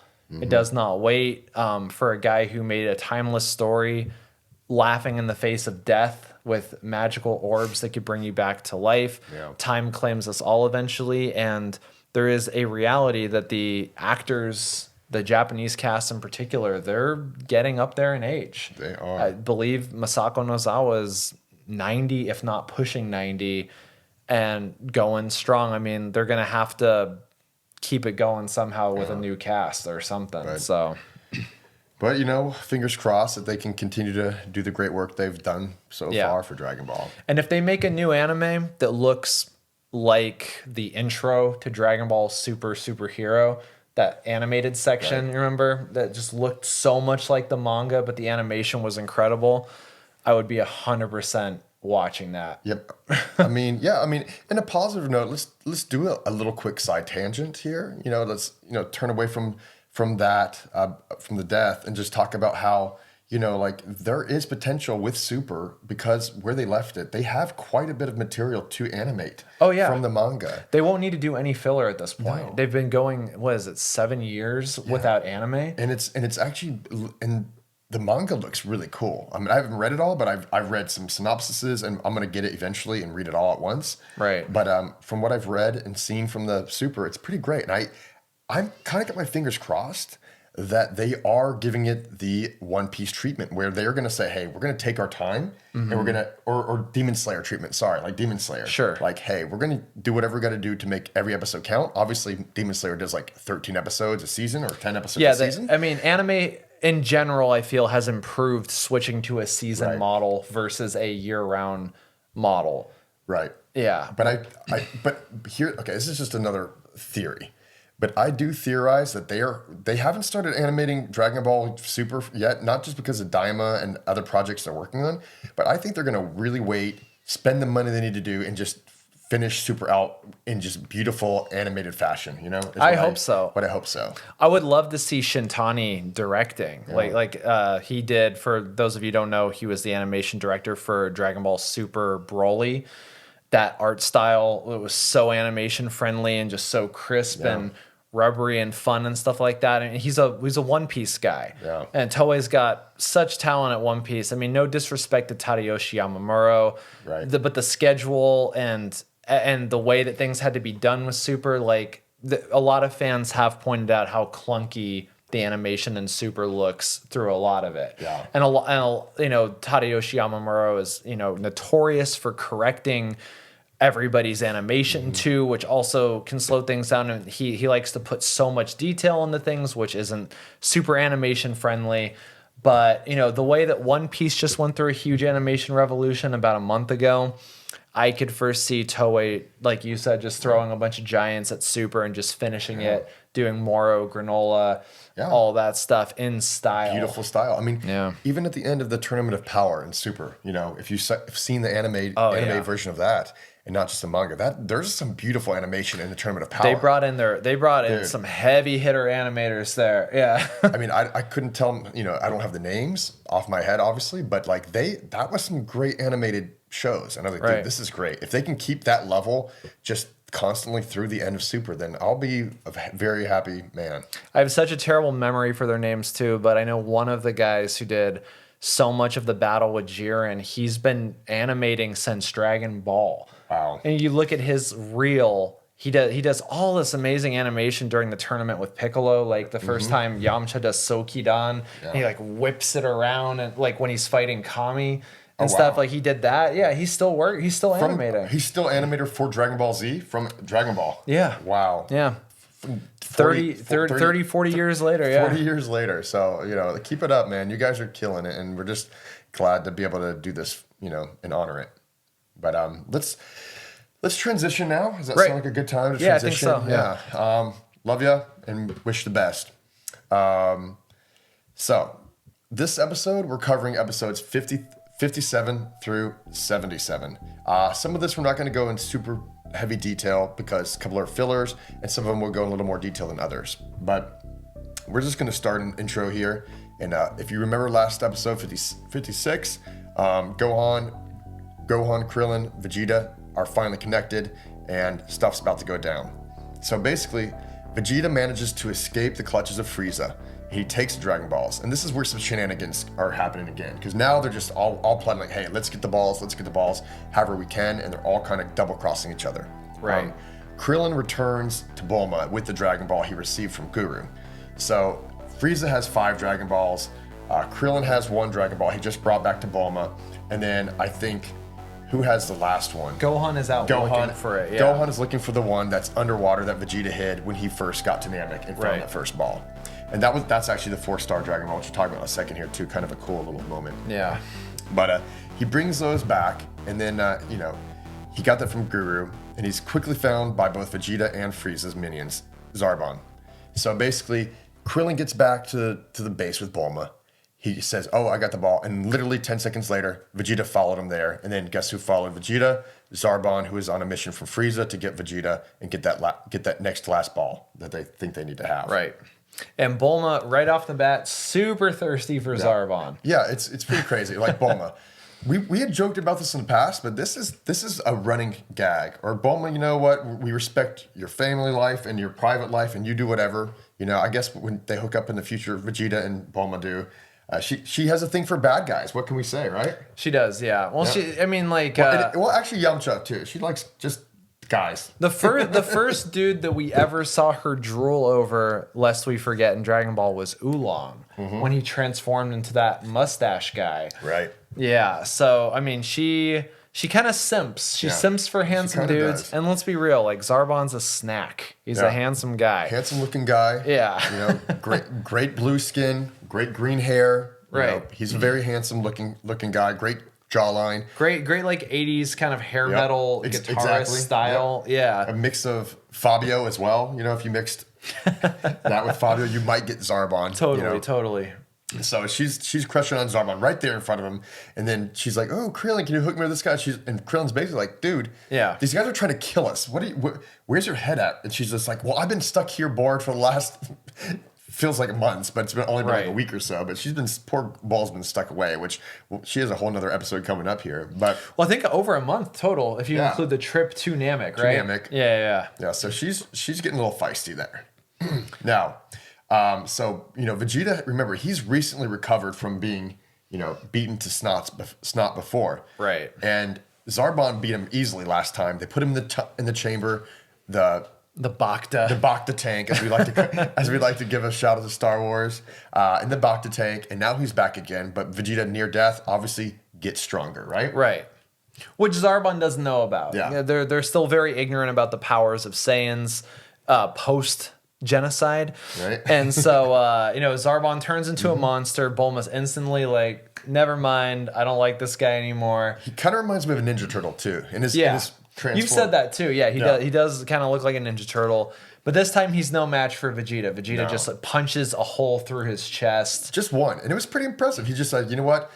It says there's the people say it's a long drawn about it. I watched this scene recently. It was like 3 minutes."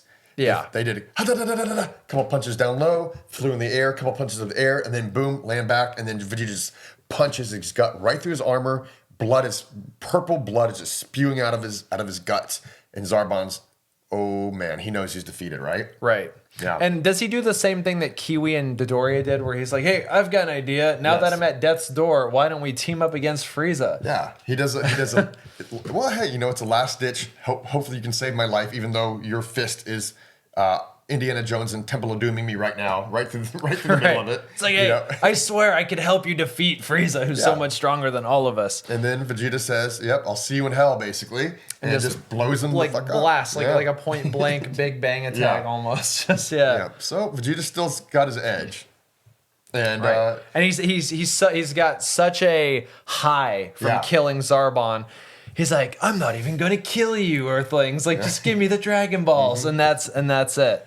Yeah, and he doesn't though. Actually, Krillin gives him the Dragon Ball, and then Vegeta's like, "Yep, I'm on my merry way." I'm like, wow.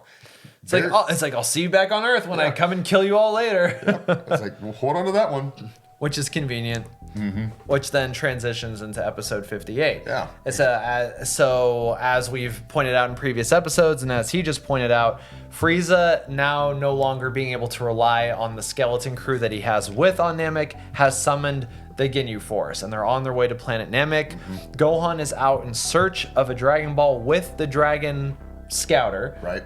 That is from a village that Vegeta basically just wiped out, killed every single person in a few episodes before. So those are sort of the moving pieces there. And now Frieza's starting to realize Zarbon hasn't come back yet. Yeah. He's been gone a long time. I mean, at this point, though, knowing that they can't sense energy, that's kind of unremarkable. Right. I don't even know how they find their way back to the spaceship on a planet that looks exactly the same, no matter where you are, and has 2 suns, so it's always daytime. Like, how the heck Vegeta... Yeah. I mean, Vegeta's a mathematical genius, because he's able to figure out where he threw his Dragon Balls, even. Vegeta, he's like, well... Look at that tree right now, the lollipop tree, with that sun at 3 o'clock in the afternoon. If my calculations are correct, it should be that way. It's like, if this ball flies at 300 miles per hour north, blah, blah, blah, then the sun should be in this exact position by the time that So my Dragon Ball's right there. Yeah. I mean, just the powers of perception that these characters have is incredible. And Frieza's able to deduce. It's not just, Zarbon got lost on this completely, uniform planet, where everything looks the same. Maybe Zarbon is dead or something like that. They mention is like, I think Frieza does say, actually, in Japanese version, he says like 2 or 3 hours. He's like, it's been a couple hours. Oh, okay. I think he does actually give a time. And I appreciate that even though he's the emperor of the universe, and even though he describes Earth in derogatory terms, that he still uses our units of measurement. Yeah. Oh, yeah. I'm all about it. I appreciate the Gregorians. I don't know if they invented the minute, second, hour part of the whole Gregorian calendar thing, but whoever invented that, it works pretty well. Anyway, so Gohan gets the Dragon Ball. He finds it in the water, and he's excited. He's going back to deliver it to Krillin and Bulma, and that's when Vegeta senses him. Now, this is an iconic scene, very, very tense, because, I mean, like the last time Gohan saw Vegeta, Gohan almost killed Vegeta. Yeah. He was an Ozaru. He almost crushed him to death. And, you know, he's obviously Kakarot's son. Yeah. You know, there's so much tension here, and Gohan also hasn't had his powers unlocked yet. Right. He's vulnerable. He's a 5-year-old boy contending with one of the biggest threats that we've ever seen in the show. And might I just add to what you said, which is a brilliant explanation. I mean, there's literally a little rock here. Vegeta's. You can't if you're listening to the pod, then watch the YouTube video because I'm gonna do a quick breakdown here. He's simulating a rock with his hands. Exactly. He's behind a rock. He hides a Dragon Ball, maybe like 2 feet behind him. Right. And Vegeta's on the other side of that, looking for the ball. And you know, Vegeta, in all of his grace and love and compassion right now, is like, surprised you. He's not very shocked to see Gohan. I'm pretty. Right. Well, I mean, he has seen Krillin and Bulma already, so it's not entirely foreign that the Earthlings have found their way to Namek. But his passion to kill him is not as strong as you would think, judging by the last time they met on Earth. Because he thinks he has all 7 Dragon Balls. He's like, I'm just gonna get this last one, and then I'm good. So he's super happy. Ever cocky, ever arrogant. Vegeta, love him. Yeah, there's the creepy thing. He does like a little face caress of Gohan. He's like, "We're the last of our kind, boy." He's caressing his face. And I love the DB Abridged joke. It's like, I need an adult. I am an adult. For that thing. And then just delivers like this gut-destroying kick to his stomach. You know, just puts him in his place without killing him. Yeah. This 5-year-old boy. And, after he sees the Dragon Ball Scouter, and Gohan is being super sus about it. He hides it. He's like, it's just a clock. Yeah, and he's like, so a species capable of interstellar travel couldn't come up with a clock smaller than that thing. He makes that joke. Yeah, Vegeta makes that joke. Yeah, and then he's just like, okay, whatever. I'm sure it's nothing. You know, I mean, I would be, if I were Vegeta, I would absolutely be suspicious that, like, you know, these guys have lived with Dragon Balls their whole lives. They know how to find them in some way. Why did they send a 5-year-old out by himself? He's alone, yes. That's the most important part. Gohan is alone. So you got to think, what the hell is going on? Vegeta, you're smarter than that. Right. Come on. Totally. Yeah, you know how to calculate where the Dragon Balls are in relation to the 3 suns and the moons in the sky in Namek at all times. Right. You should know that. If he's coming from the location where you are going, where the last Dragon Ball has been hidden. I know. Yeah. So, but Vegeta, he's so high right now off of his own victory. You know, he kind of just lets it pass. Gohan is able to get away. He gets back to everybody and is like, okay, now we gotta get the hell out of here because Vegeta's gonna come back and he's gonna murder us all.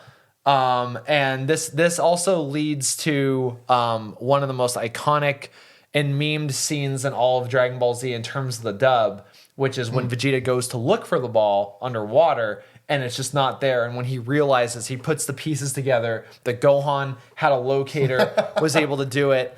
And then we have the very famous crazy animation where he explodes out of the water, just looks so pissed off. His eyes are like this. His eyes have veins. His eyes have red veins. And he just looks so mad, and it's what in the fandom, in the dub anyway, we call the Vegeta's Wrath scene.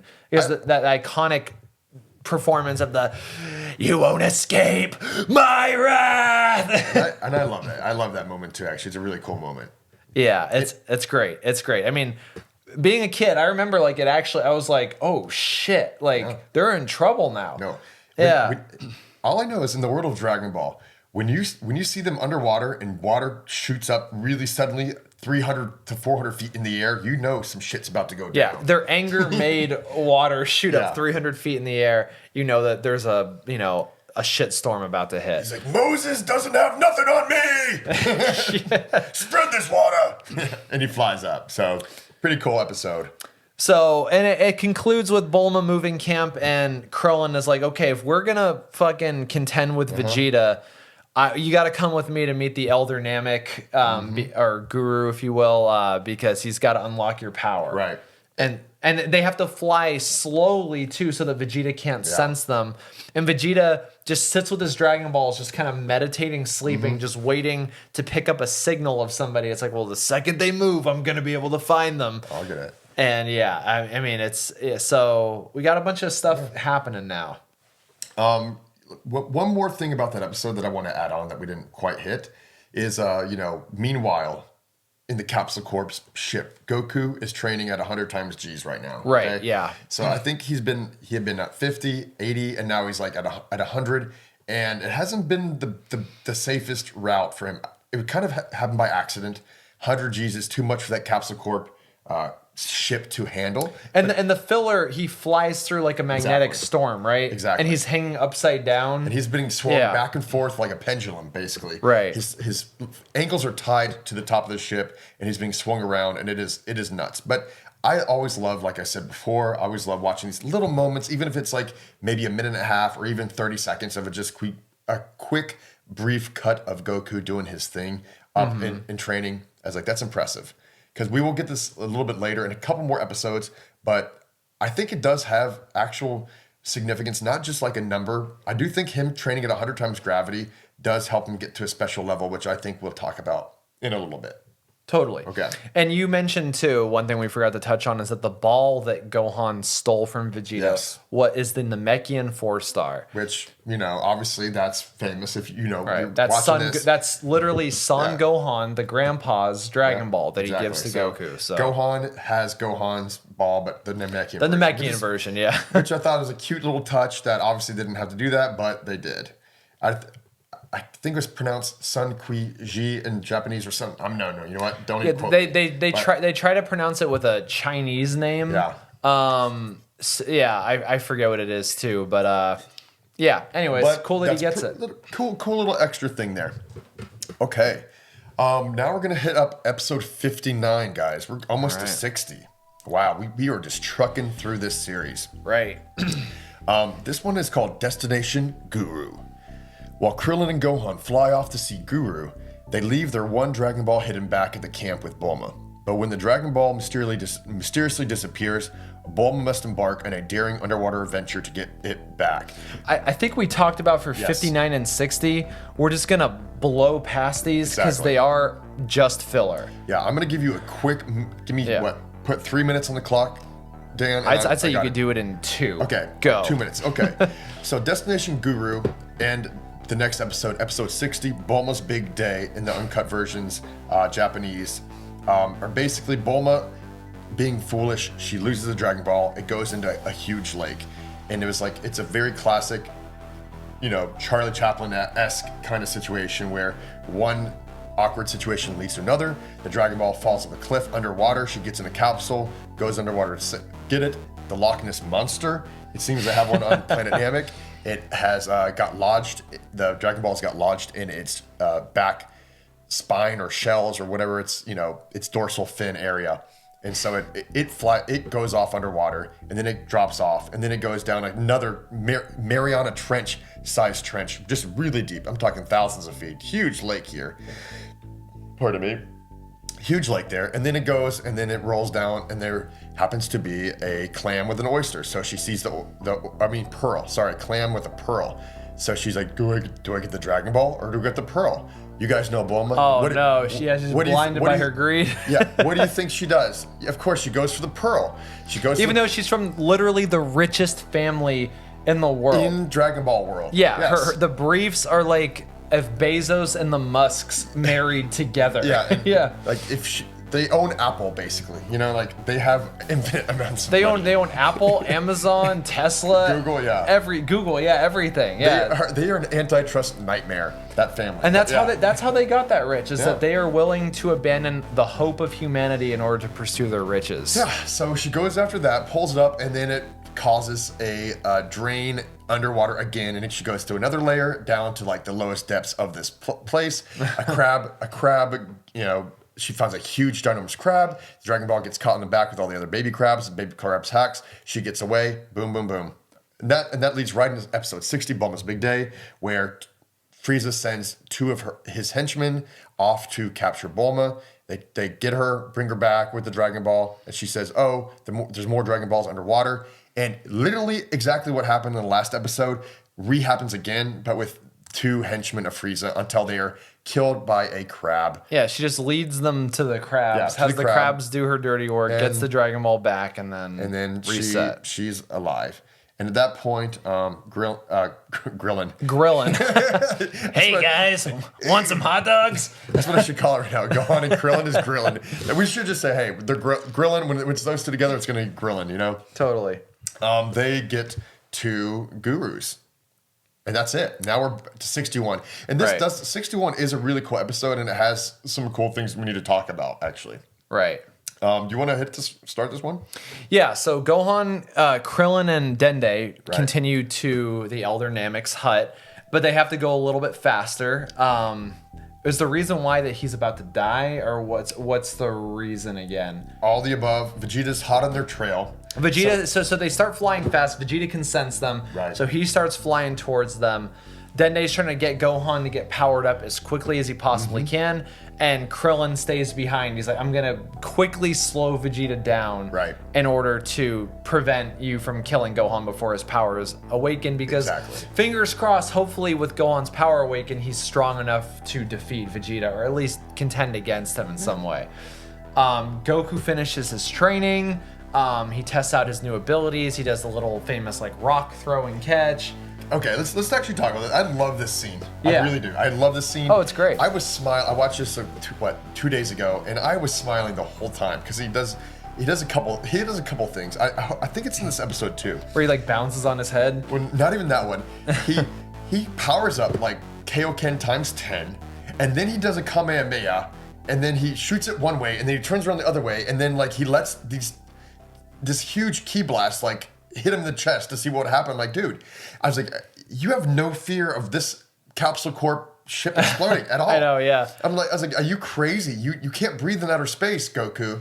I mean, obviously it's a cartoon. I shouldn't be that invested in the science of the situation, but like it was just it's very precarious. It's a very confined space. We've seen what these ki blasts can do in an open space. I mean, they cause massive destruction at this point, like hydrogen bomb levels of destruction. Exactly. And he's like, yeah, I can control this. I can 10 times my power, shoot this thing at me, have it perfectly wrap around this tiny confined space and explode upon me without totally rupturing the hull of the ship and sending me into the vacuum of space. Because I don't even think he's done a times 10 Kaioken and a Kamehameha at the same time. No. I think he's done like a times 5 maybe against Vegeta, something like that, 3 or 5. But he's never done a times 10 at all. He's like, oh, I can do it. At this point, we've seen him maximum go up to 4. Right. So, yeah. Exactly. So he's just like, throw all the caution out the wind. Let's just be stupid. But, you know, Goku does as Goku does.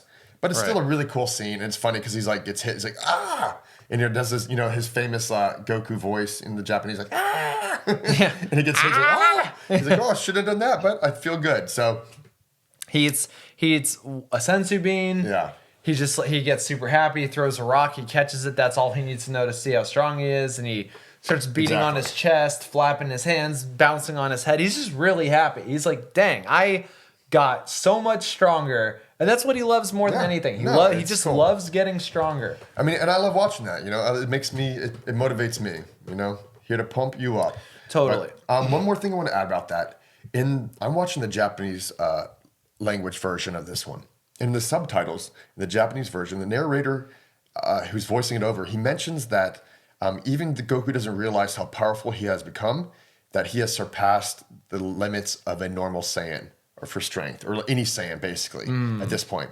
And after watching this show a couple times, I don't think it's a coincidence that he does say this in the voiceover, because from this point on, from episode 61, 62, when Goku starts getting involved on Namek, you are going to see, you know, it gets growing and growing, the myth of the Super Saiyan and stuff. And so I do think it's important because, you know, every other time Goku's powered up, it's just been like, oh, he has a new move, Kaioken, and he's powered up. Oh, Gohan's stronger. They start making subtle differences and saying, actually, Goku, he's stronger, but he's different. So this is the first time you really start to get like a less subtle, hey, There's something different about him in his spirit, his ki, his energy, not just his strength and overall power, but his kind of presence is starting to change too. Yeah, I think when he arrives later, and we can touch on it then, that Krillin literally asks him, "Are you really Goku?" Right. Like who are you? Are you really Goku? Because he kind of he develops some mystical abilities too. Yeah. Like he can read Krillin's mind. Yes. You know, he can just read by putting his hand on Krillin's head. He can see everything that they've been through on Namek. And that comes out of nowhere, which we'll talk about. And it never comes back. It's a very useful power that he never uses ever again. Right. No. Okay. What happened? Okay. So continuing. So yeah, Gohan gets his power awakened by the Elder Namek. Krillin is able to stall Vegeta just long enough. Nail comes out, which at this point, I believe Nail is still stronger than Vegeta. Vegeta might be grandstanding, but just based on power levels, I believe that Nail is around 42,000 and Vegeta is in the high 30s. Oh, wow. So Vegeta could put up a fight for sure, but in terms of raw power, I think Nail is the actual strongest. But Vegeta senses another power inside, and he's like, "Oh, that must be Kakarot," because that's about as strong as Kakarot should feel based on our fight at Earth. He's like, "Come out of here, Kakarot!" Blah blah blah, and then who emerges from the hut but Gohan? Gohan. And Gohan is super strong. I mean, so they say. Because Guru is very surprised in how much hidden potential he seems to have unlocked. Right. Usually with Krillin, it was like, "Oh, wow, you could be a little bit stronger," you know? Right. With Gohan, he's like, "Whoa, whoa, whoa." And from a top-down perspective, because we have a bird's eye view of all of Dragon Ball, this isn't the only time Gohan is going to have his inner power awaken in Dragon Ball. And the way that I guess we can think about it so that it doesn't seem kind of too strange is when you're playing a video game, when you have multiple kinds of skill trees, there's always like the one tree that you unlock, and then there's just paths to go from there. Right. And that the Elder Namek is able to unlock one skill tree's worth of power in him, and then later the Kaioshins unlock another. Right. Maybe you could say that what happens with Android 16 unlocks a different one. Well, that's true or too. something. Although that Super Saiyan 2. Although that is a level that everybody else does achieve. So, but yeah, I mean, definitely his power is impressive. What he's able to unlock. You mentioned the Super Saiyan thing because this is going to become a theme moving forward. But lest we forget, the very first mention of the term Super Saiyan was, I believe, in episode 6. When Vegeta and Nappa are talking while they're eating those bug people they just massacred. And Vegeta makes a comment, maybe when Saiyans and Earthlings have children, they are Super Saiyans. Yeah. And we will learn that Vegeta's not far off in his, he's a very smart guy. He knows about biology and procreation and the skills and traits from He that knows point about on. calculus, how to throw a ball and how to find it. where things are in the sky. So he's a smart guy. Yeah. Except for when he's up against Gohan, who with one line lets him know that it's a clock and not a dragon radar. If he's too happy at his own victory, if he's counting his chickens before they hatch, he has a blind spot for sure. So there's this tense standoff between all of them, and then they sense that there is a power coming. Oh yeah. And then at first there's some ecstatic thing where it's like, oh, it's got to be Goku. Goku's here finally. Yay. Because Goku is supposed to arrive today. It's been a week. He's like, wait, but there's more. It's not just one. It's 5. 5. And then that gives Vegeta the thing where he now desperately, not commanding, but desperately, even though his anger, it's like, you need to give me the last fucking Dragon Ball now. I need to grant the wish. Like, you have no idea what is coming for us. Right. You have no idea. If there are 5 powers coming here, that means that the Ginyu Force is coming. Right. Frieza has summoned the Ginyu Force. Yes. And it's such a tense moment because this is the first time the Vegeta has ever made a request of the characters. Right. It's a forceful request. It's angry, but he's absolutely like in fear for his life. And in whatever skepticism Gohan and Krillin may have, Nail immediately quashes. It's like, yep, there are 5 very horrible powers coming right for us. And it's like, oh shit. So now an uneasy alliance must be formed. Yeah, and it's it's fun to see Vegeta and Krillin and Gohan, or Grillin, as we like to call him now. Hey, bro. As Vegeta and Want Krillin a burger? get together. It's cool to see them kind of, unapologetically being frenemies. It's fun to watch that, right now. Yeah. And as they start their journey to the good side. this was great as a kid. Yeah. Like this moment, the idea that they would have to team up with the big bad. And there's so much more too, because Krillin is weighing the calculus. We have to bring Piccolo back to life because we need the Dragon Balls on Earth. We have to do this. We have to do that. I can't let Vegeta have his wish. And then Nail provides a detail that we didn't know. He said, but you would still have 2 additional wishes. What? It's like, wait, what are you talking about? Yeah. It's like, our Dragon Balls grant 3 wishes. Yeah, they're 3 times the size of your Dragon Balls, at least. Maybe bigger. We've got much bigger balls on Namek. Dragon Balls, no. and so there is this just little drip of hope. We're like, okay, we need to get that Dragon Ball. We need to go. And so they agree and they fly off. Right.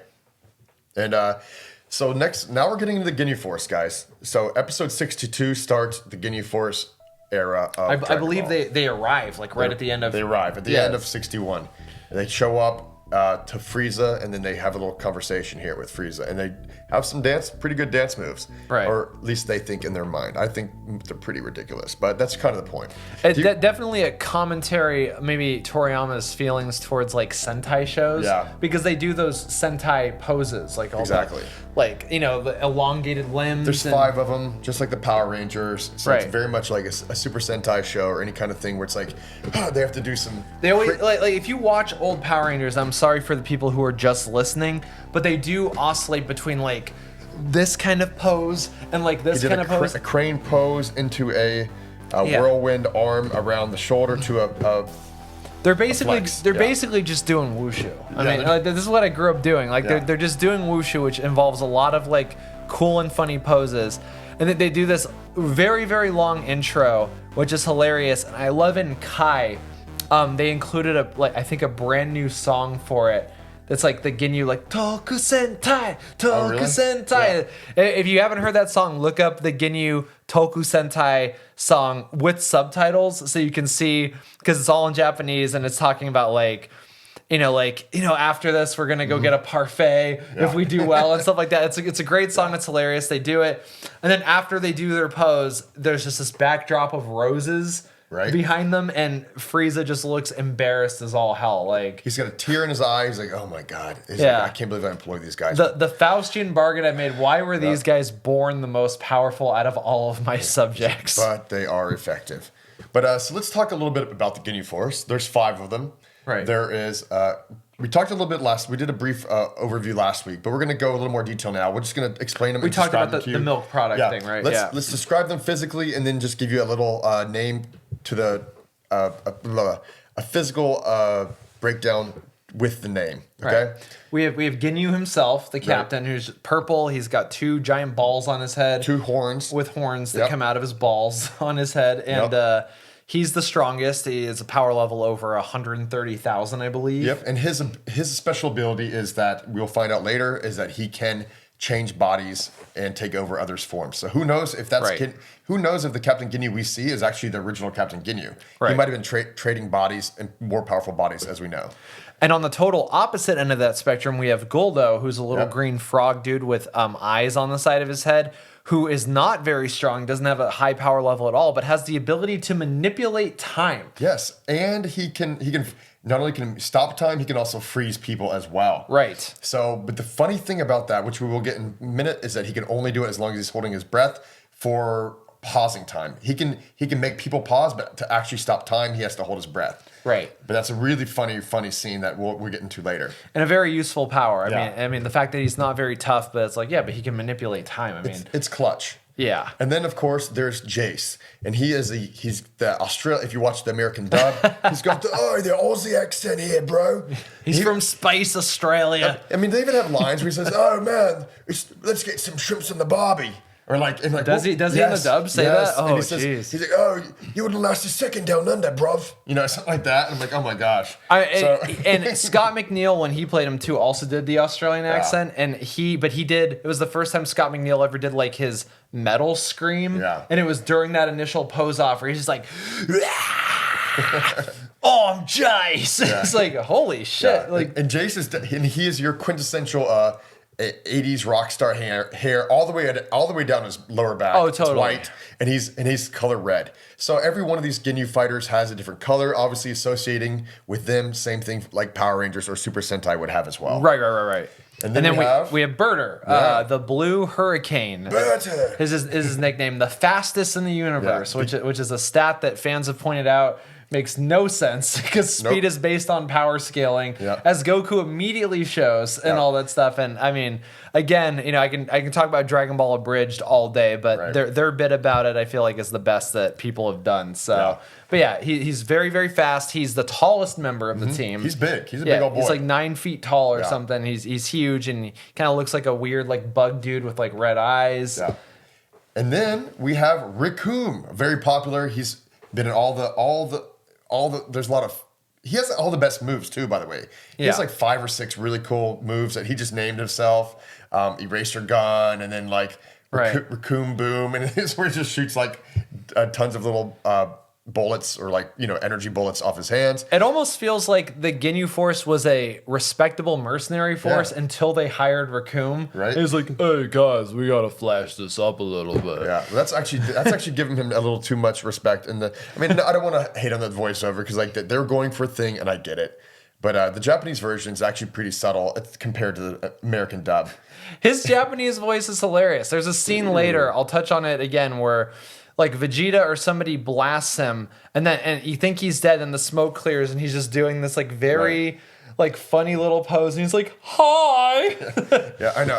Oh my god, yeah. I did watch one of the dub episodes while I was going through these process. Even in the Japanese, like he'll be like, "Hi." He just says it in English. It's so funny. And so Recoome has like a buzz cut on the top. It's like orange hair. He looks a lot like Frankenstein's monster, basically. But his skin color is like a Caucasian male. He's actually the most human of them all looking. Like more orangey. He's actually, like, he's got like very orange skin, like red hair on top and stuff like that. But yeah, definitely looks. He's the most humanoid out of all of them. And he's pretty. His superpower is he's very strong. Yes, physically strong. He's physically strong. He can take a beating, and he can give a beating.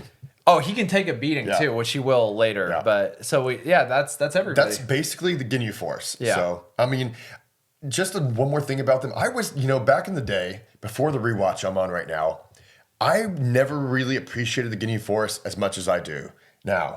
Now that I can actually sit back and just watch this, have fun, and I don't have to take it super seriously sometimes. That's really what the Ginyu Force is about. It's like, hey, it's about to get dark, and actually, even with the Ginyu Force, it gets dark. But Toriyama, always for a guy to have moments of levity and lightness, he adds a Ginyu Force who are full of laughs, full of terrible jokes, and just really these intentionally cheesy characters that are a lot of fun to watch. And it kind of makes them scarier in a way too, because you could have a menacing character just like, I'm gonna kill you, I'm gonna kill all of you, and actually do it. But the fact that they seem just so whatever about it, and then they're kind of like a joke, they're kind of cringe, everything they do. Yeah. And then they just can easily, like Vegeta, Krillin, Gohan, no match for them at all. Not at all. So anyways, back on task. But that is the Ginyu Force. Catch on up if you're not yet. We're on episode 62. New ally, new problem. Yeah, exactly. So basically, the Ginyu Force, they land, they do their cool special dance together, and then Frieza looks on astonishment, which you touched on, and the Ginyu Force having exceptionally speed show up or sort of the name of Vegeta could detect their arrival. Sorry. Yeah, so basically, what we find out is that they're super powerful, super strong. We've known this for a couple episodes now. Right. But it was cool. So Vegeta, he launches a Dragon Ball. Oh, crap. There we go. Okay, Vegeta launches a Dragon Ball, but to no avail. He tries so Berter is there. All the Ginyu Force is with Vegeta, Krillin, and Gohan. Vegeta and Krillin. They're hanging out there. Vegeta has a Dragon Ball on him. And Berter, who they know, they were just sent to go get these Dragon Balls from Frieza, literally earlier in the episode. Right. So they're there. He says, okay. Because they have scouters. They have scouters. That's the whole point, is they're there with new scouters. They even drop off some updated scouters to Frieza so they can use. I know what's crazy is that everyone they fly so fast that nobody even senses them coming. Right. They're just upon them, and then that's just it. And there's a moment in the filler in Z that isn't in the manga or in Kai where they actually land and Vegeta's like, all right, give me the Dragon Ball now. And then Krillin hesitates because he's like, wait a minute, I can't give this guy the Dragon Ball. Oh, no. Oh, because there was a moment earlier we skipped over where they go to where Bulma's hiding, they grab the Dragon Ball, they fly away, and Bulma is freaked out like, wait, why were Krillin and Gohan with Vegeta? That makes no sense. Right. I just survived a crab monster twice protecting that ball, and now they're just giving it to Vegeta. So it kind of, I do like the little filler of Krillin making the decision not to give it to him, because it felt like, as a kid, that his indecision to just like, you know what, I have to make a unsteady alliance with this guy, leads to their possible demise. Exactly. It's like, if he had just given it to him, the presumption is he could have made a wish and everything would have been fine before the Ginyu Force showed up. But if he could rattle off a wish in like 3 seconds, if the dragon comes out that quickly. And it's unfortunate because even with Krillin, you're not even sure if he has doubts if that's even the lesser of two evils, you know? Right. He doesn't know what the Ginyu Force is. Yeah, I mean, he could be being used. I mean, it's a very, very tense situation. And the Ginyu Force show up. They're acting goofy and all that stuff. But they are immediately, their power is on display. Like Vegeta turns around, throws his Dragon Ball. Before Gohan and Krillin even turn around to look, Birder has already caught it and returned with it. Yeah, he brings it back, and that's how you find out he's super fast. Right. In terms of raw speed, he's the fastest in the universe. Fastest in the universe for at least another episode. And then Vegeta tells Krillin, destroy the Dragon Ball that he's holding. So he tries to, and then Goldo takes it just by holding his breath. And freezing time and just grabbing it. And that's how we find out about Goldo's ability. Exactly, which is pretty cool too. Which leads us into episode 63. Hold on. Oh yeah, that's it. Yeah, Goldo's mind binds. Goldo's mind. Goldo's mind. he has like 8 pronunciations, guys. Goldo, Gord, Gerd. Yeah, because it's a play on curd. Curd, so, Gerd. So whatever, Gertie, Gerd. That's little guy. Yeah. So this episode is, they all play a crazy game of Rochambeau. Yeah. Because Ginyu is like, okay, well, now we don't need them. We don't need to bring Vegeta back alive like Frieza told us to, because we've got all the balls. I'll just bring the balls to him, and you guys can figure out who gets to kill whom, and they play Rochambeau for it. And you know what, Dan? Great point. I wanted to add on there, I got to give Ginyu Squad a little bit of props here for having, as far as all the bad guys in Dragon Ball, they do at least seem to have a little bit of, what's the word? Like, organization. Yeah, they're not just organization. Meritocracy, or they're definitely like, or like fairness, I guess. Yeah, they're pretty fair. They're like, hey, we'll play rock paper scissors for that. Yeah, I was just looking for the right word. It'll come up to me. But like, you know, in the military, they're organized, and they respect the rules of war. But they're not dictatorial. Yeah, exactly. Yeah, like, is that, I don't know if that's the correct word, but yeah, they're like, yeah, we'll just figure out who gets it. And then Raccoon gets Vegeta, and then then he gives Goldo, like, oh, you can have the 2 little runts or whatever. Yeah. So then, and so they talking about it, say, hey, you have the runts and you save Vegeta for me, or vice versa, something like that. So it's pretty cool that they do have an honor. They have an honor system and a code that they actually work on as a Ginyu Force. And not many bad guys in this series have that kind of honor system, at least for now. Right. They're sticking to it. And even when Goku comes, they kind of do. So it's kind of cool to see that in some villains in this series. Totally. And so this is a moment where we finally get to see Gohan and Krillin unleash their new powers, because we haven't seen them powered up yet.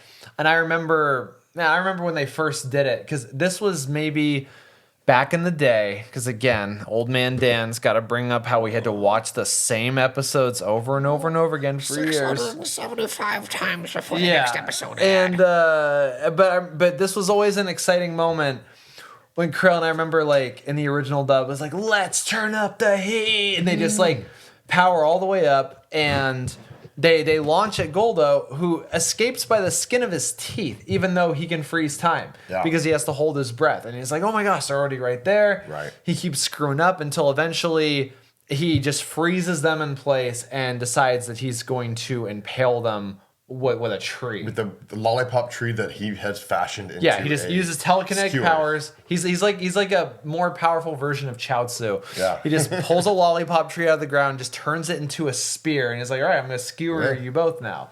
And you wrote a note here. I think I'll let you hit that because I think that that's a really important point to mention. Oh, yeah, this is super cool. Okay, I didn't realize this until I was watching yesterday or today. I was catching back up on these episodes. And I just thought it was really notable that this is basically Gohan's first fight where he's capable of entering the fray and try to kind of holding his own as a warrior individually. Right. Not, you know, like he said, hey, you can tell he's not afraid. He doesn't have the fear he used to have back when he was with Piccolo or even on Earth against Vegeta.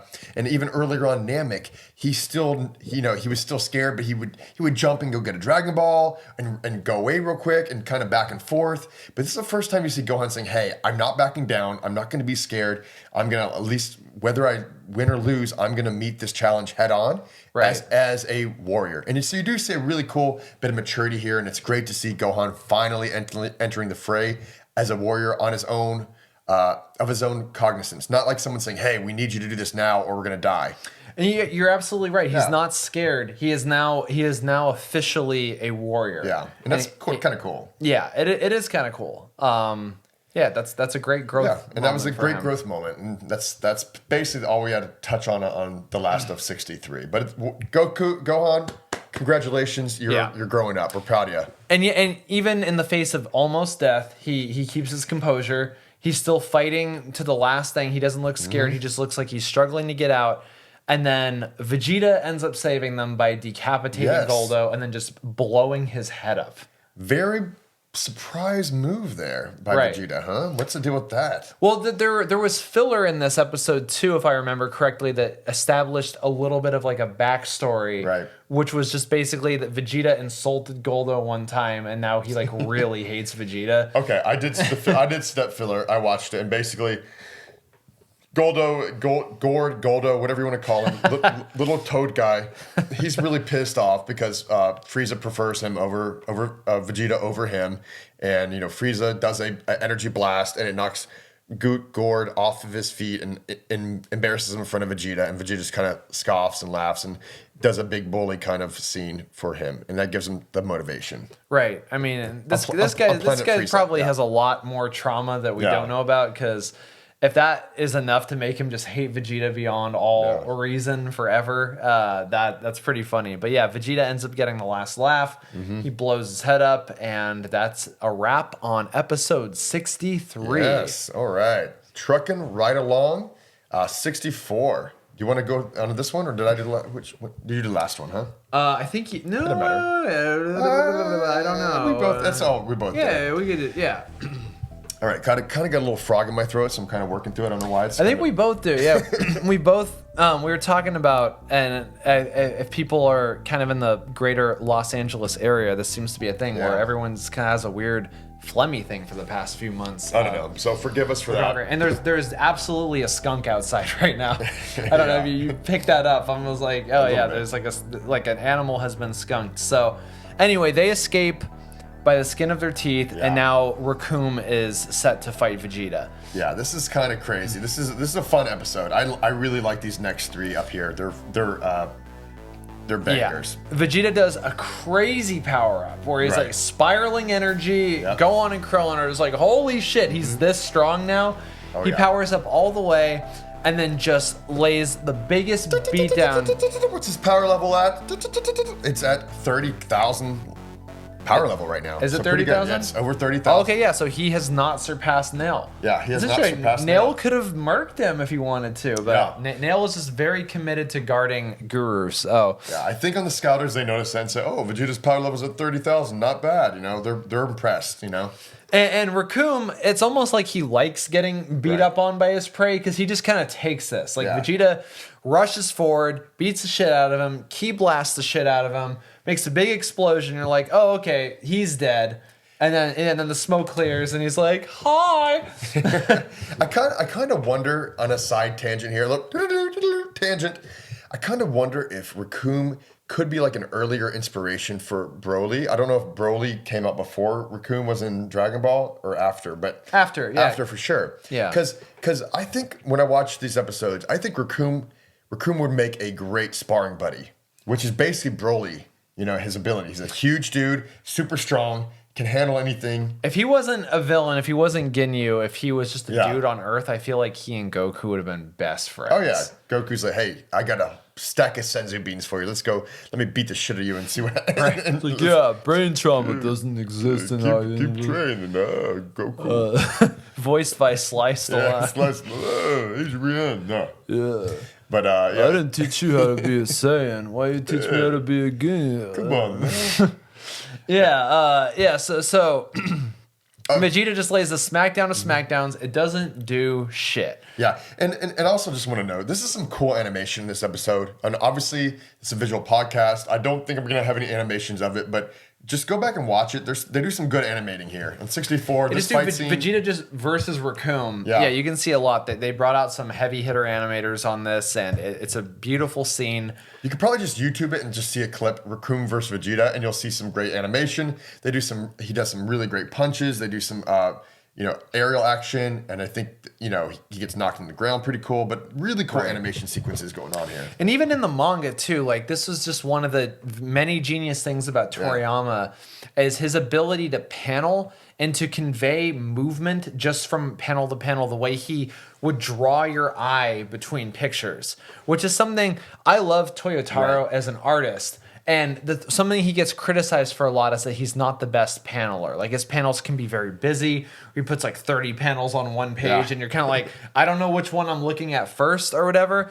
But Toriyama, just his economy of paneling, the way he can draw your eye around the page, but also his dynamic posing, Right. the way that he would illustrate perspective, like people in these really weird, like beyond Todd McFarlane-esque poses, doing these weird like upside down, sideways split kicks. Yeah. And stuff like that, which we'll see later when Raccoon ends up fighting Gohan. Yeah. Yeah. And Captain Ginyu as well has a really cool fight scene with Goku where they use a specific perspective just like that. I'll go ahead and talk about it now because I might forget about it later. Sure. But there's a really interesting sequence where Goku, he uses, I think it's a ki blast, or he just punches him really hard. And Captain Ginyu, his legs are kind of split like in a V formation, or kind of like down in a catcher squat if you're thinking about baseball, okay? And he's on, if you look in the background, it's land and then it's another lake because Planet Namek is full of lakes, right? Right. So it's really cool because you see this quick shot from a punch to I guess it's a POV of Captain Ginyu getting knocked in his chest, and he goes back, and you see these 2 skid marks on the land, and it goes into the water too. So it's like his feet getting knocked back through the dirt, and it's kind of showing it just scraping into the dirt and then into the water, and it kind of has him splitting the water with his feet too. A really, really cool moment that, like, if you're paying attention and say, oh wow, actually that was a really cool little animation sequence that could be easily looked over if you're not quite paying attention. So Totally. got to give DBZ props for that. One of the reasons why we love it is they do fun things like that. Both in the manga and Toei. I mean, Toei really, I mean, for all the criticisms, I mean, there's some beautiful animation in the show, and the way that they do this fight in particular, Vegeta versus Raccoon, is just one of those great fights from the Namek saga. Pretty cool. Yeah. Okay, so let's continue this fight, okay? Mm-hmm. So Vegeta is getting whooped now. Okay, Raccoon is just going hard. He let Vegeta do his couple punches, show that Vegeta has power. It's not enough. All it really does to Raccoon is blow off his armor. He does destroy his armor. That's about it. He kind of gives him a little bit of a haircut. Yeah, he messes his hair up, and he gets his armor blown off, and then his butt, there's his pants are blown off basically on his ass. Totally. So his ass is kind of hanging out. But he's got like 80s ass out pants now. All of a sudden. He does not have a tramp stamp, so that's good. and then finally, when he's had enough, he just launches his counterattack, and Vegeta just has no chance. Yeah, and this is really interesting to note because poor Vegeta is, measuring stick Vegeta in this episode, It's showing, hey, Raccoon is super strong. Vegeta gets, just the shit beat out of him. He gets punched in the gut. Then he gets suplexed or body slammed. Vegeta tries to counter. He does this quick flying in the sky, whoosh, and then Raccoon catches him and then just, does the infamous body slam into the earth kind of scene. Right. And it cuts to Gohan and Krillin. I think I'm going to stick with that. It's just going to be Krillin forever. It's going to be Krillin, man. Yeah, we're just going to roll with Krillin. But you get a really cool cut of like Krillin being like, oh no, because it's happening. And then even Vegeta, you can see, it cuts to Vegeta's eyes. He's like, oh shit. because he doesn't have the strength to fight. He's bloodied. He's bloodied to all hell. If you're watching, It's like his eye is already like swollen. Yeah. One eye he can't even use, and he's just like, oh shit. And then Raccoon just like body slams him into the earth with just zero intention to keep this guy alive. There's also sort of a reveal that it seems like Raccoon has been playing up a little bit or hamming up the amount of damage he's been taking. Because Vegeta launches like a haymaker at him, and Raccoon's like, oh, and then he just goes, like his face just gets like, okay, now I've got you, and he grabs Vegeta. And are you talking about like the when Vegeta's playing possum when he's just kind of holding him? Yeah. Point blank. He does his most powerful ki blast he can do on short notice without charging up. Vegeta does. Oh yeah, you can tell it's like a final blow. Knocks his teeth out. Knocks all of his teeth out, and he just kind of. I think he like breathes like smoke comes out. He's like, oh, I'm fine, but good it's try, like, no, Vegeta. I gotta kill you. And Vegeta's like, that's basically the last of what he had. Right. You know, so he's damn near dead. He uses his eraser gun, but Gohan and Krillin step in, returning the favor, now saving him. Yeah. Which brings us right into episode 65. Let the battle begin. Let the battle begin. All right, want to get into this one, DK, for us? Sure. Yeah. So Raccoon does a big fire. That's from the last episode. Sorry. Oh, okay. Let the battle begin. All right. Starting from here. Oh, yeah. So with Krillin and Vegeta both knocked out of commission by the terrible Raccoon. Okay, so he knocks Krillin out pretty quick. Yeah. Now only Gohan is left to contend. And it doesn't go well for Gohan. Oh my god. He gets his neck broken. I mean, one of the most classic panels, I was just talking about these dynamic perspective poses that he does. Gohan launches an attack and Raccoon like rolls over him and launches an upside down sideways kick and just snaps Gohan's neck. And I think Krillin wasn't able to do anything to Raccoon. I think he just gets basically finished right away. Yeah, I mean, this is a really cool episode too. We're gonna go into more detail in a second here, but it's crazy because this is Gohan is like this is his first. Hey, I'm gonna do what I can. I'm the last one alive. I don't know if Goku's gonna show up or not, but I gotta do my best to fight. Right, he's doing basically what everybody else did in the Saiyan Saga. It's just like, I'm literally the last man standing. Yeah, last boy standing, yeah. And there was a thing before where Nail was supposed to go and help them. Right. And then I think that Toriyama realized, like, oh wait, Nail's actually too strong. Like, he might actually be able to defeat Raccoon. And so Nail, out of a sense of duty to the elder Namek guru, he just does like a backflip twist and then just flies back. It's like, nope, I'm gonna disobey this direct order and just go back to protecting Guru. Like, I wonder if Guru has some soup. I'm kind of in the mood for soup. Yeah. I think he has some nice Chef Boyardee or some soups we can cook and just hang out with Guru. He just decides, he's like, I'll let the Earthlings handle it. Yeah, let's go hang out with Guru. He's dying. Let's get that guy a good send off. And meanwhile, lest we forget that at this point, Frieza has all 7 Dragon Balls. Yes. He has all 7 of them. I don't know yet if he has tried to use them at this point. But I'll save that. I'll save that because we got Gohan near death. We got Krillin near death from this whole thing. Just batting away Gohan's attacks like they're nothing. And Gohan too. I mean, he's like doing the best he possibly can with newly awakened powers. Exactly. I mean, he's charging up. You see some rocks go up, which means he's charging up pretty strong. He's got a nice blue aura to him. Right. At the beginning of this fight, you think you're like, okay, maybe he does some punches. He does a nice fury combination to Riku's face for a couple of hits. Right. But then it's pretty much game over. I mean, Gohan really never stood a chance, and I gotta give him a little respect for getting out there and doing his thing. But Riku just beats the shit out of him, like straight up, man. Like, yeah.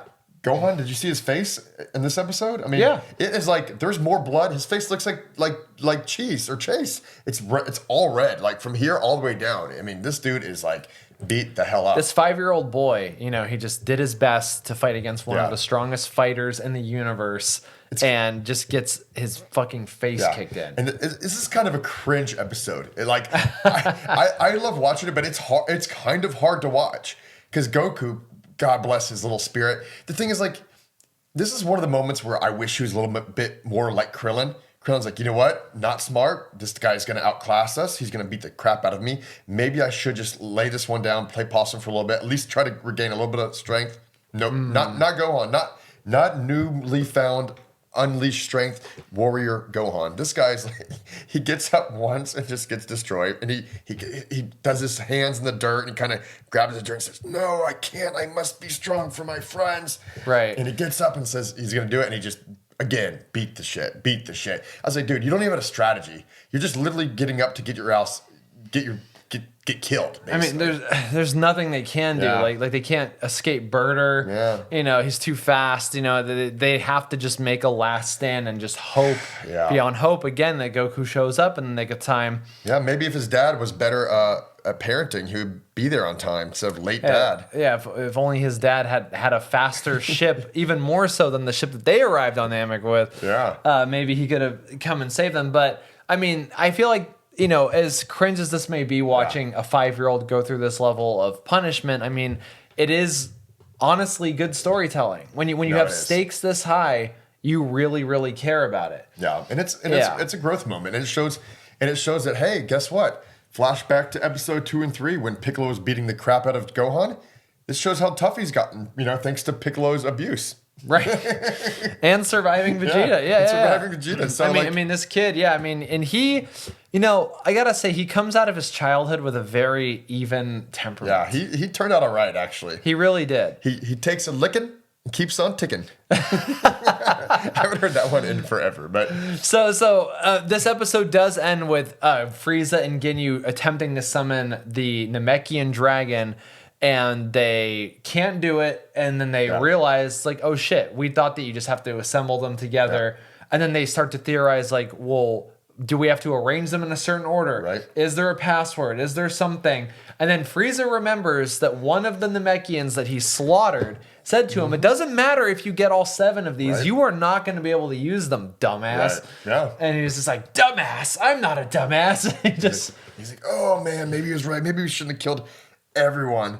And Right. It's a great moment too, because number one, those are actually all great questions. Thank you, Akira, for making it easy for us to, like, you know, he thought this through when he wrote that scene. Right. It wasn't just we don't have it. Things like, okay, well, maybe we need to do an arrangement. Maybe we need a password. That was notable to me too when I was rewatching it with Lore, where I was like, oh man, like, the fact that they didn't know right off the bat, it's like, oh, maybe we have to do like a thing. Like even Ginyu's like, I will use like my dance of divination to try to figure this out or something. Exactly. So it did show some thoughtfulness on Toriyama's writing, and also on Frieza as a smart character. You know, right? Some people are like, "What do we do now?" And he's like, "Well," he's like, you know, starts doing combinations. You know, so he does figure it out that they're gonna have to go get some Nameks to solve this Dragon Ball issue. Which brings us to episode 66, Goku's new power.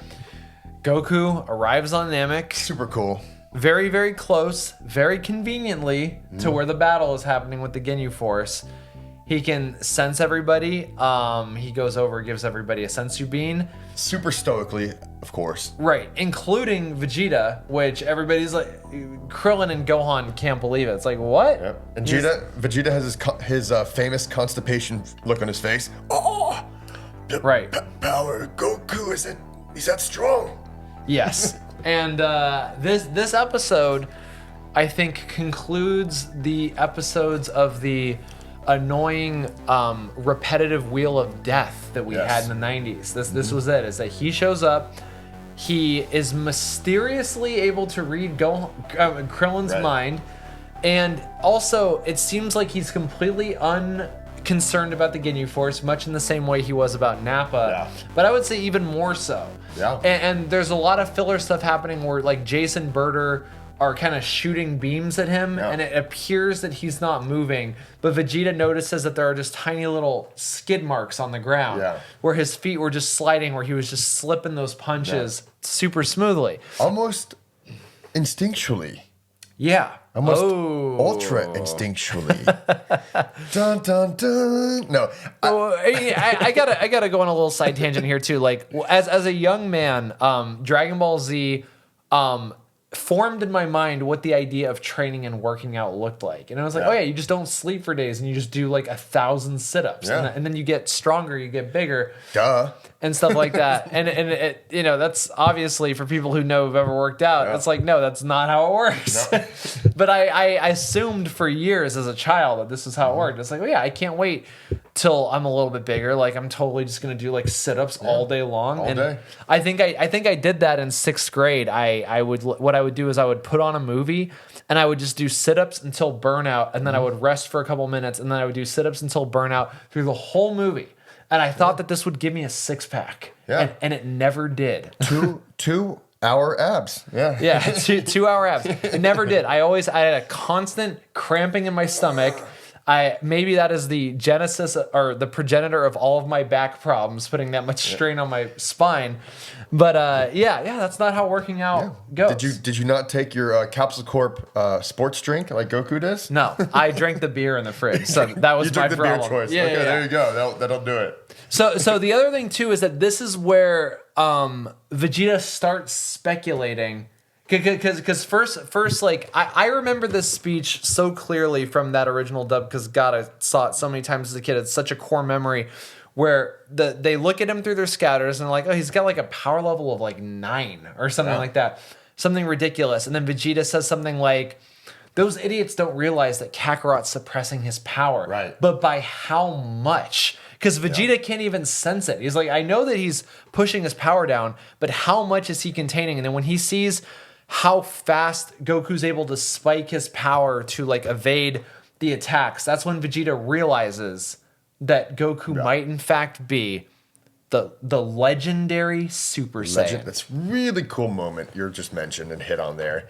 They do have a kind of I don't want to. It's not a flashback. It's more of a cut scene to where it does show like they go into the history in the next. I think it's the next episode. Yeah, it's the next episode. I might be blending 66 and 67 but it's here. fine. Honestly, we can kind of blend it together because this whole stretch kind of does go together a little bit. Totally. So on 66 though, it's really cool moments there when Goku lands on planet, because at this point we are pumped, right? Like if you're a fan, you're a kid, you're an adult, anyone who's watching this show, you've seen him hit 100 times gravity and get used to it. And King Kai was what? How many? 10? It was like 2 times Earth's gravity, right? Or was it 10 times? 10 10. It was 10. Yeah. Sorry, it's 10 times Earth's gravity.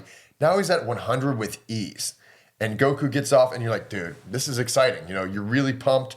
You've earned it. You've waited. You watched this show on Toonami or however many years it took to get there. Like, Especially Goku. like I got to think about the people who watched it in the original broadcast run, waiting week to week per episode, which was how we had it in syndication. It was first like every Sunday at 10 a.m. for me.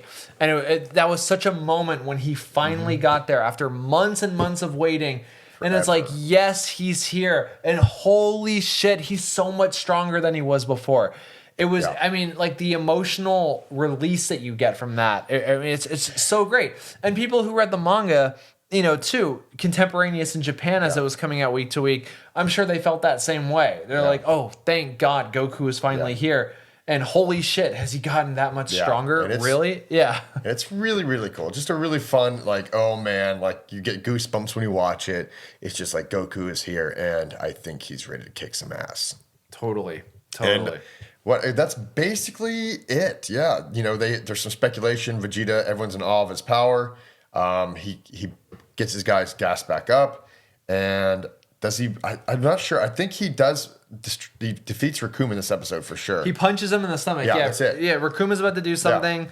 He punches him and he's like, sorry, you just had an opening there. I just had to take it. Yeah. And it was really cool because they do a stop animation in the same exact scene. Later on, they show it because they're like, how did this work?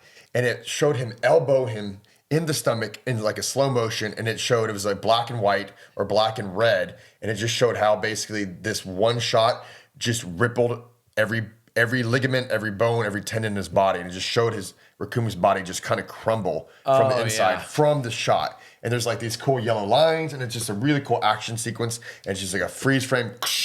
When you see bones break, but instead of bones, it was just his whole body crumbling, and that really gave you a good example or framework to look through to see like how powerful that elbow was. Right. There's a concept in Chinese martial arts called fa jing or fa li, which is this idea of like putting all of your energy into a single attack that does more than just hit the opponent at the epicenter of the attack. Like it could go through them, it can travel through their body and stuff like that. This is a thing. That's it. Yeah, and I mean, like, people will hypothesize that Bruce Lee's 1-inch punch was a fa jing or a fa li in that way. And I remember, later, because I reread the story a lot and rewatched it a lot as I was growing up. And I remember later when I was practicing Chinese martial arts, I had a conversation with my Shishong, was like my older brother and stuff like that. And we were talking about like, he's like, like Toriyama really must be like a martial arts genius if he put these like details in here and stuff like that. And I think that he might have just been a storytelling genius. He might have just like, and he probably watched a lot of kung fu movies. Yeah, a lot of film. There's like a lot of like dim mak and stuff like that. But yeah, like definitely you can feel Toriyama's love for kung fu either represented through cinema or otherwise in these little details like this, and it makes the narrative a lot richer and a lot cooler. And I mean, especially knowing, as we know, of course, that Toriyama was inspired to make this because he was watching lots of Okay, we're good. Sorry, just looking at the levels. Go ahead. Oh yeah, no worries, because he was watching kung fu movies. So that's pretty much, that's a great explanation of that one for Goku's power. But it's just a really cool episode there too. I think that just blends in. We're gonna finish off 67, and that'll probably be the end of this episode. But this is basically when you hit on the head on the nail earlier about when Vegeta was talking about the mythical Super Saiyan legend. right. So I'm going to go into a little bit of detail, but first, before we get into that, We should do a little correction at the should. top, because we said we were going through 77. I think we said 57 through God. 77.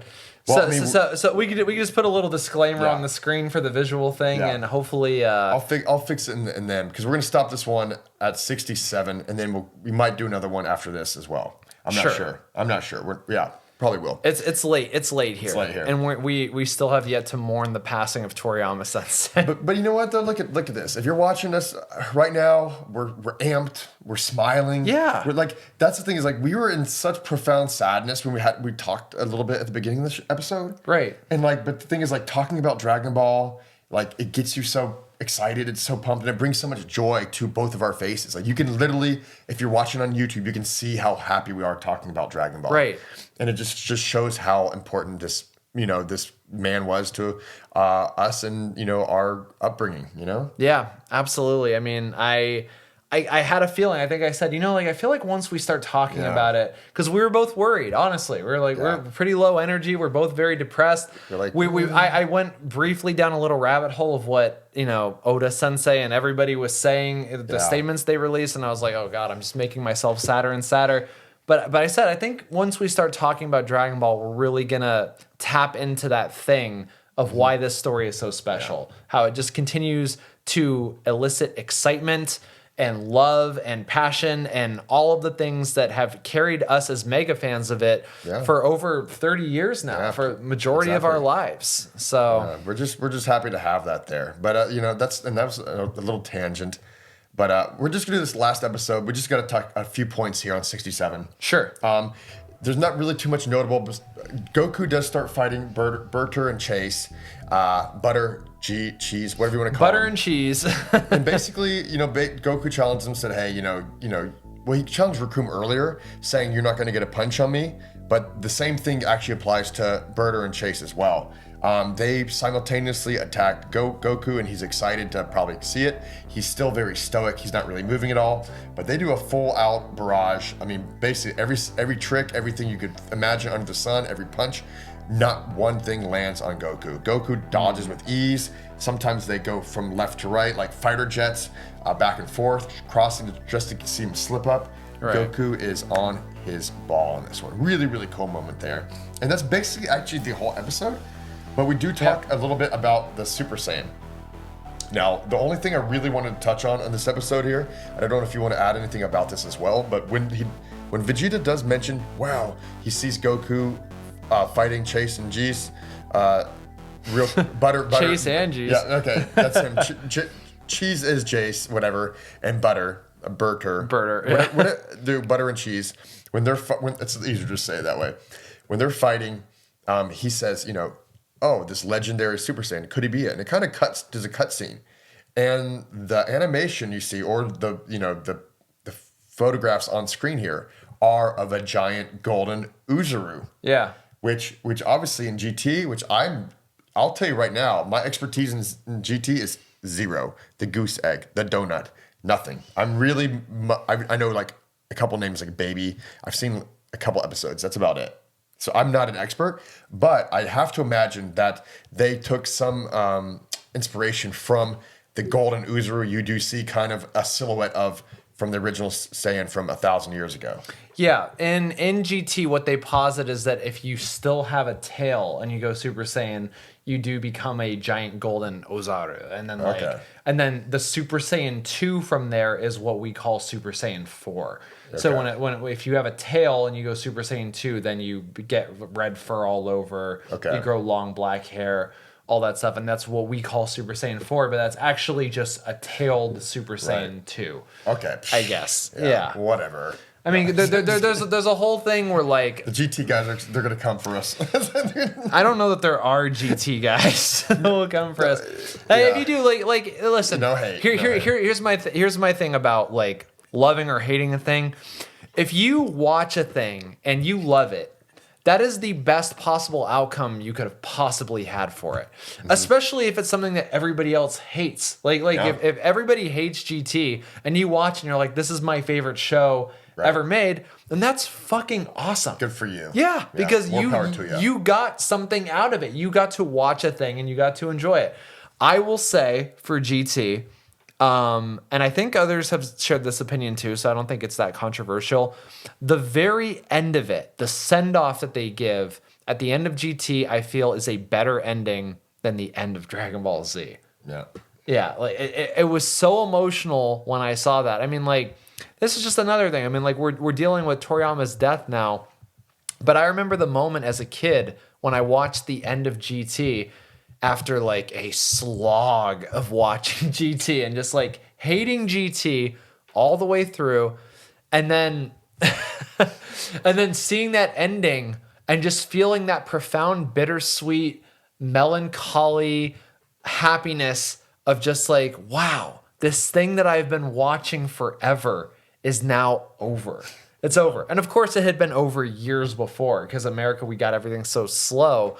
But yeah, it was so sad. It was so sad. I mean, and that's, I kind of got that feeling a little bit at the end of Super 2, maybe not as much. It's just really, he's looking up a Akira Toriyama quote right now that he's going to share. No, I mean, I just kind of wanted to find a cool one here, but I don't really have the right one yet, but it's tough. But I just didn't want to end on talking about GT on an episode where we're talking about Toriyama. And that's my fault. Yeah. You start me on any path, I'm just gonna run as fast as I can down that path. Yeah, let's just segue back to Z. Let's segue back to Z. Let's segue back to the seeding of the idea of a Super Saiyan. And also to like this sort of, it's not in the Japanese version, it was in the original dub. There was this very iconic line where it was the last line that Vegeta would say in that dub, where he said something like, if Kakarot can achieve Super Saiyan, that means I must be capable of doing it too, because I was born with such a higher power level. And then he says, until then, I am at his mercy. He is the strongest Saiyan in the universe. And that, like, I'm just getting goosebumps saying it. And it's like, and then that would be the last that we would see for years and years as that dumb, stupid, repetitive wheel of death would just cycle those episodes over and over and over again. And we would continue to watch. Yeah. But just such a great, everything right here, so great. Yeah. Setting up the Super Saiyan, so great. Immediately wiping out the threat of the Ginyu Force while still keeping in the pocket that we haven't seen Captain Ginyu's full potential or Frieza's. Yes. So we just have a lot of great stuff to come. And now we're excited. I'm excited for the next episode to share with you guys because, we love this so much and we're just glad we can do this for, and have you guys along the journey with us. Right. You know, this is kind of selfishly, we're doing this for us, honestly. We love it. And Yeah. we hope you guys enjoy it too, but that's why we're here. We love Dragon Ball Z. We love you guys joining us on this journey together. Right. So, And a lot of love to Akira Toriyama for creating possibly the most important story of my childhood. Something that I still get a lot of joy out of today, something that my son now gets a lot of joy out of too. And that has also inspired, I think, other stories that were so, they were so formative for me as well. I mean, I'm a huge Naruto fan. Yeah. And One Piece, Naruto, everyone. Everything. I mean, and One Piece, I mean, if Akira Toriyama is the Richard Chamberlain or Magic Johnson of manga, you could probably call Oda the Michael Jordan, just for the longevity and how big One Piece is. Richard Chamberlain is the guy I'm thinking of, right? Or is it something Chamberlain? Someone can correct me. I don't know basketball. Wilt Chamberlain. Wilt Chamberlain, that's right. I'm a dumbass. I know basketball. Yeah. I'm sorry. I was listening. I knew it was to Chamberlain something because I've read those Lazenby biographies about Jordan and Kobe. Yeah. but I mean seriously though, I mean, like, a lot of love to Toriyama, a lot of love to his friends and family, to the entire cast of Dragon Ball Z, everybody whose lives he has touched. I'm raising my hand, giving you a little bit of Genki, guys. All together, we're all fans, we're all united, and hopefully we'll continue being fans and loving for the rest of our lives. Yeah, absolutely. Gonna miss you, brother. All right, peace out, everyone. We'll see you next time.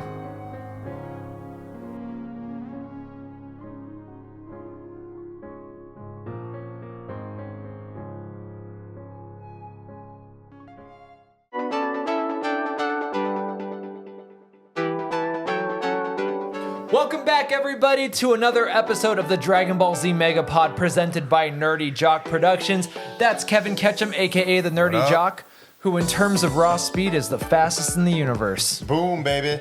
And this is my co-host, DK, aka the DB Guru, who also is not the original DK. This is probably his 4th or 5th body he switched from.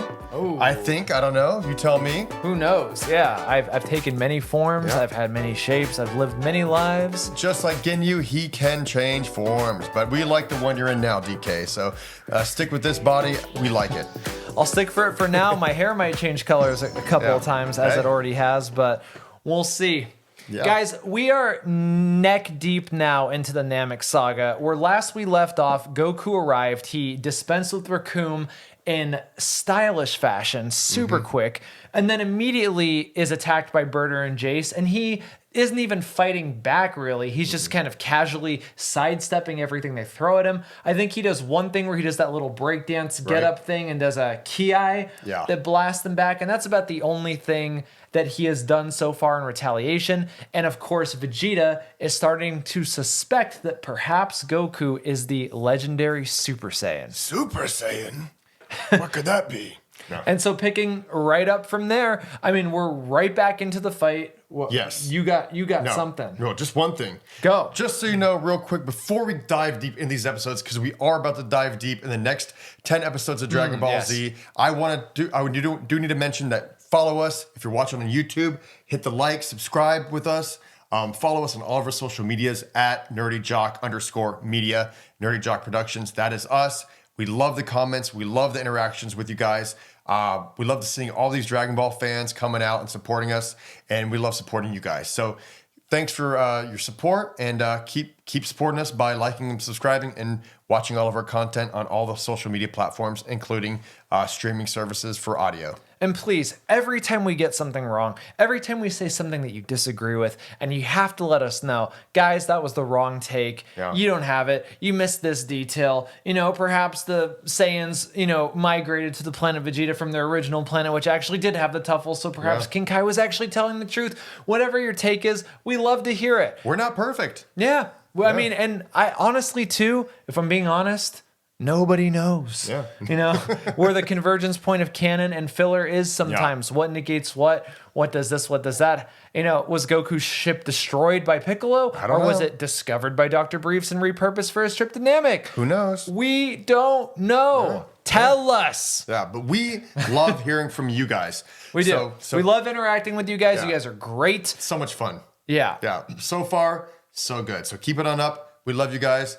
And now to get in the episodes. So we're right back into the fight with Berter and Jace right So here. just so you know, yeah. we're covering episodes 68 through 78. We're only doing 10 episodes today. Sometimes we do 15, but we're just going to keep it a nice even 10. So if you're not caught up, watch the previous episodes or watch along with us as well as we cover 68 through 78. Which is named Ginyu Assault is the English name of this. It picks up right where we left off, where Goku is battling Jace and Berter, who are doing some pretty stylish attacks. Like they turn into a tornado together, a purple tornado, and they're launching attacks. And Goku is just whatever about the whole thing. And Berter is losing his mind. Losing his mind. Lest we forget, about 10 episodes ago, Vegeta chucked a Dragon Ball as hard as he could. And before Gohan and Krillin could even turn around, Berter caught it and returned to Captain Ginyu with it because he's that fast. They clocked it at 700 miles an hour. So Yeah, it's something crazy. super fast. He likes to say, even though this gets into a weird part of it where power level dictates speed, but in terms of raw speed, he's the fastest in the universe. And Goku is just taunting the shit out of him. He's like, well, I guess now you're the second fastest. Yeah. Goku's doing some Matrix stuff on these guys, right? He's just dodging left, dodging right, up, down, and these guys are nothing. Not a thing can touch Goku because he might be the fastest right now, right? Just effortless. It's basically what he did to Nappa, except at Nappa, he was pissed off because Nappa killed all of his friends. Oh, yeah. And almost killed his son. Yeah. And the Dragon Balls are gone because of Nappa. But here, Goku has no malice. Yeah. He's so pure about it. He's just stating facts because he's faster than Berter. Berter's saying, hey, you can't be faster than me. Saiyans aren't fast. What the hell is wrong with you? I'm the fastest in the universe. And Goku's like, well, guess you're the second fastest now, pal. Yeah. And then Berter's like, how could you get so strong? How can a Saiyan get so fast? And he's like, I don't know. I guess because I trained. Trained, bro. I'm just taunting him relentlessly. It's pretty.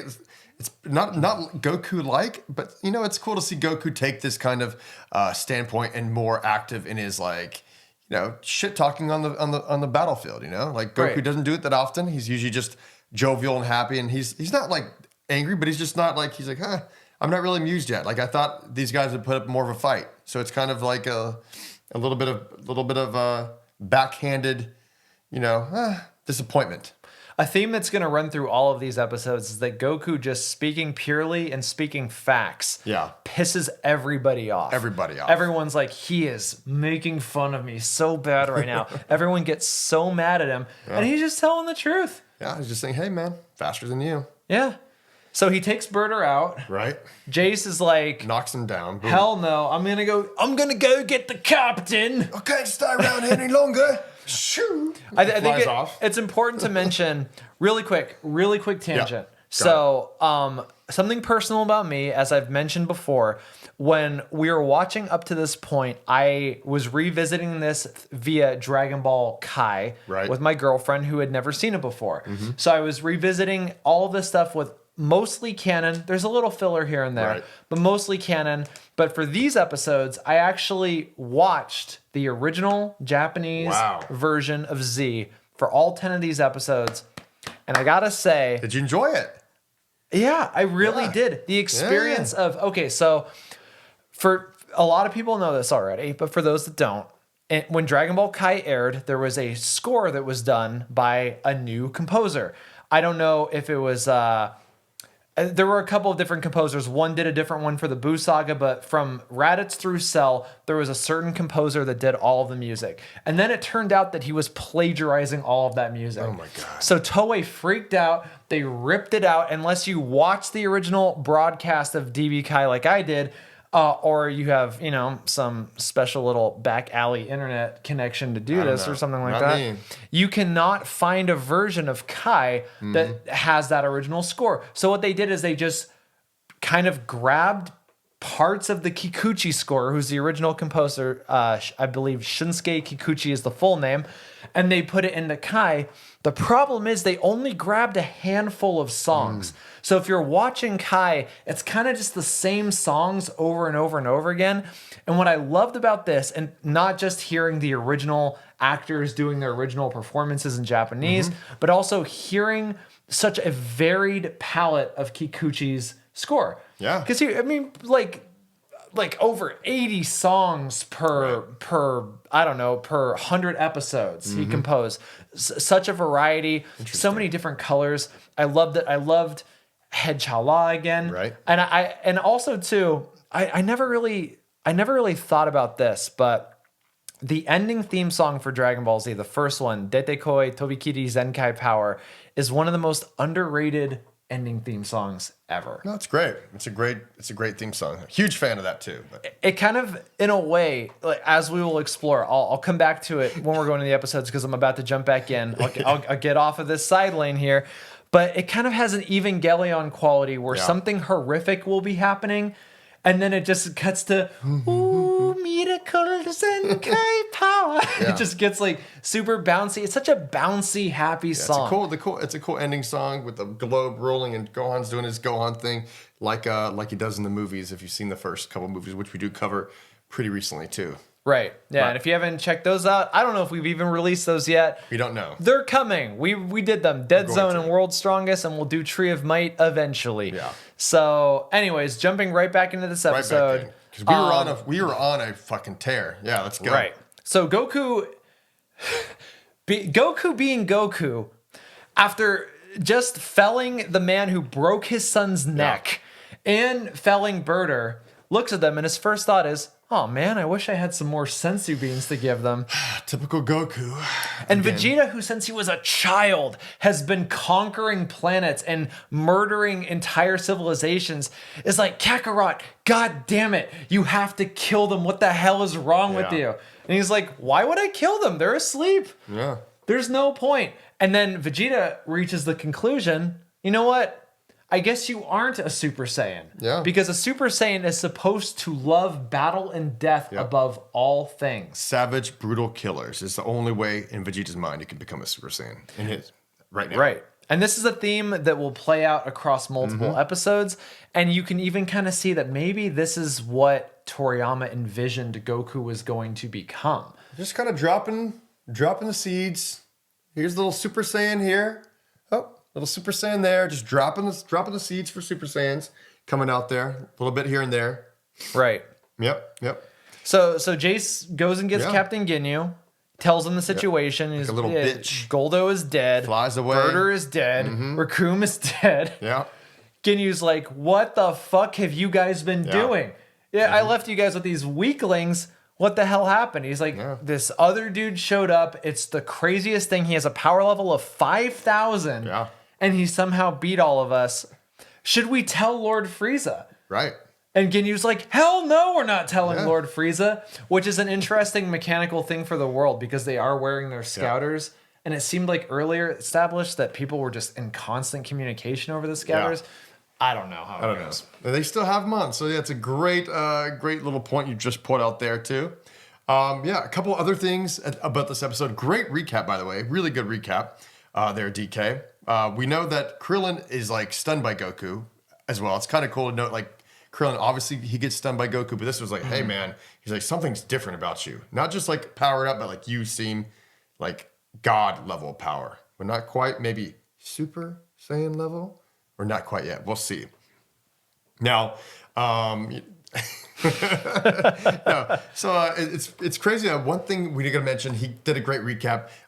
It is great though, because this is the first time I noticed when I watched this episode was when Vegeta, like we just talked about, was scolding Goku about being too soft and not killing these guys and being too lenient on them. This is like the first time Goku and Vegeta actually have a back and forth conversation where even though they weren't allies yet, they weren't exactly enemies. It was kind of like, hey man, why are you doing this? Why are you not doing this? Because like every other time they've spoken before this was like, no, I'm going to kill you, Kakarot. Or Goku's like, you know what? You got to leave now.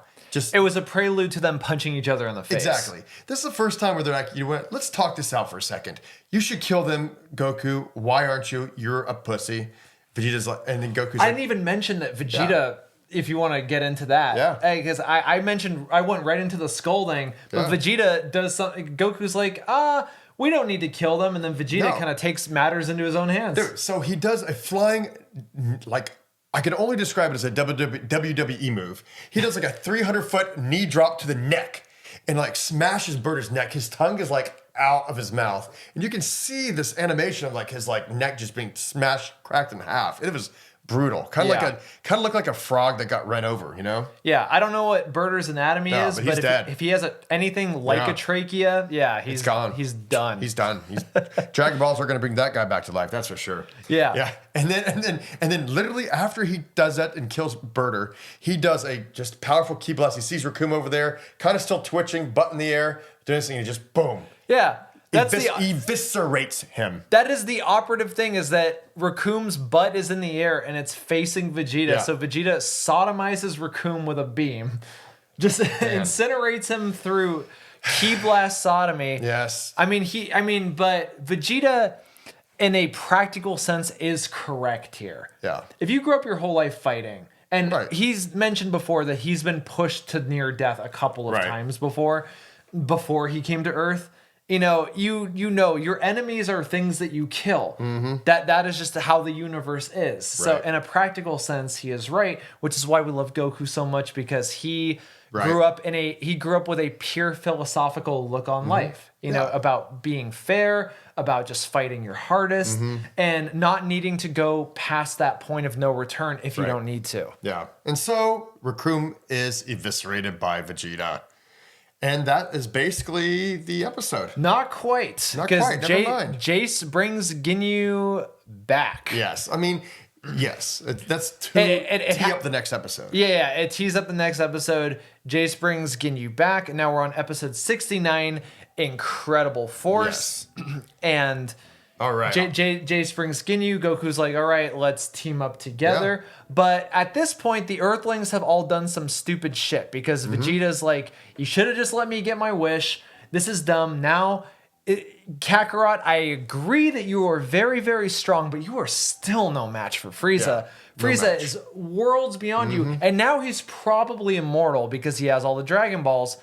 And the Earthlings are like, I don't think he's made his wish yet. Yeah. We're just going to explain how this all works to you, guy that wanted to kill us 5 hours ago. If we're talking about what actually happened in the time, there's a guy who wanted to kill us 5 hours ago. Yeah, the sky gets dark. You know, the sky gets dark. All this stuff happens when the Dragon Ball happens. And then the Earthlings just very candidly, hey, maybe there's a password. Yeah. Just like on Earth. You know, and stuff like that. So Vegeta now has hope. Right. Secretly. You know, he buries that hope. Oh, maybe I do get to be immortal. Maybe Frieza isn't immortal yet. And so now he's already sort of thinking about how he's going to double cross these new bedfellows that he has, basically, that he wasn't expecting to have. Yeah. So that's where we're going. I mean, basically, this is definitely another canon episode. All these are canon, by the way. All of these we're covering today are pretty much canon. With some filler fighting. A little bit of filler fighting here. A lot of filler fighting. But these are cool episodes too, because this one, Incredible Force, is actually Jace, Cheese. I like to call him Cheese. His name is Jace, but whatever. Cheese sits on the sideline. Ginyu wants to challenge Goku. He wants to see his strength.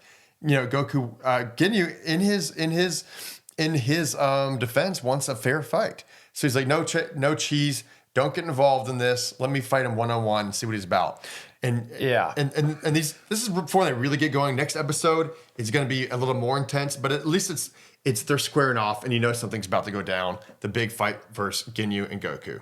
It should be noted that at the end of the last episode, 68, it ends with Vegeta taking off. Like, see ya, suckers! Yeah, and he leaves. Yeah, he takes off, and then, as what often happens in Dragon Ball Z, especially when we're getting into this era where they have to start stretching the run times because they're catching up with the manga, and you can feel them getting a little nervous about it. It starts again with the exact same thing, now animated by a completely different staff. I don't know which studio did this. I don't know who the animators are, but there were some pretty wonky character designs in this episode right at the top. This one. Oh yeah, when Vegeta flew off, Ginyu's like, you're distracted, and then he attacks, and so Goku and him square off. Yep. It's a little bit wonky, a lot of repetitive animation, but it is cool in the sense where they are telling a visual story here. Right. Where it does appear that Goku and Ginyu are pretty evenly matched. Right. It's pretty fun to see these, because we talked about this a couple episodes ago, how it's always good to have a good old measuring stick battle. Right. You know, to see where is Goku at. Because we can talk about battle power and scouters all day. But at the end of the day, we want to see, hey, who can actually face off against Goku at his new super strength level now. Oh, I forgot another thing too in the last episode is we learned something about Ginyu that makes him unique amongst all of the other things where because he looks at Goku's power level and he says, "Oh, it's only 5,000," or Jay says, "It's like that's what I'm telling you, Captain." I didn't actually I didn't watch it dubbed, but I remember that the English performance oscillates between Australian and Irish. So, it's like, that's what I've been telling you, Captain. And I enjoy both of them. That's fantastic. We'll just call it a pirate accent. You know, it's one of those like in between accents. And but evidently, and Ginyu correctly guesses. He's like, you're an idiot. This guy's power level is probably closer to 60,000. Right. You know, obviously he can suppress his power. So Ginyu has the ability not only to know that Goku is suppressing his power, but to accurately guess his power level. Well, no, but Ginyu can also lower his power levels. Right. That was a big point. That's true. Because Ginyu says, no, I can do that too. He's like, I'm suppressing my power. And that's when that's before they want to really start fighting. He's like, hey, I want to see what you can really do. And Goku's no match for him. Once he powers up, and then... So this is sorry to interrupt. No, go ahead. Quick and interesting note is that Goku does... he's getting hit on by, not hit on, like, oh, I want to take you on a date. Hey, Goku.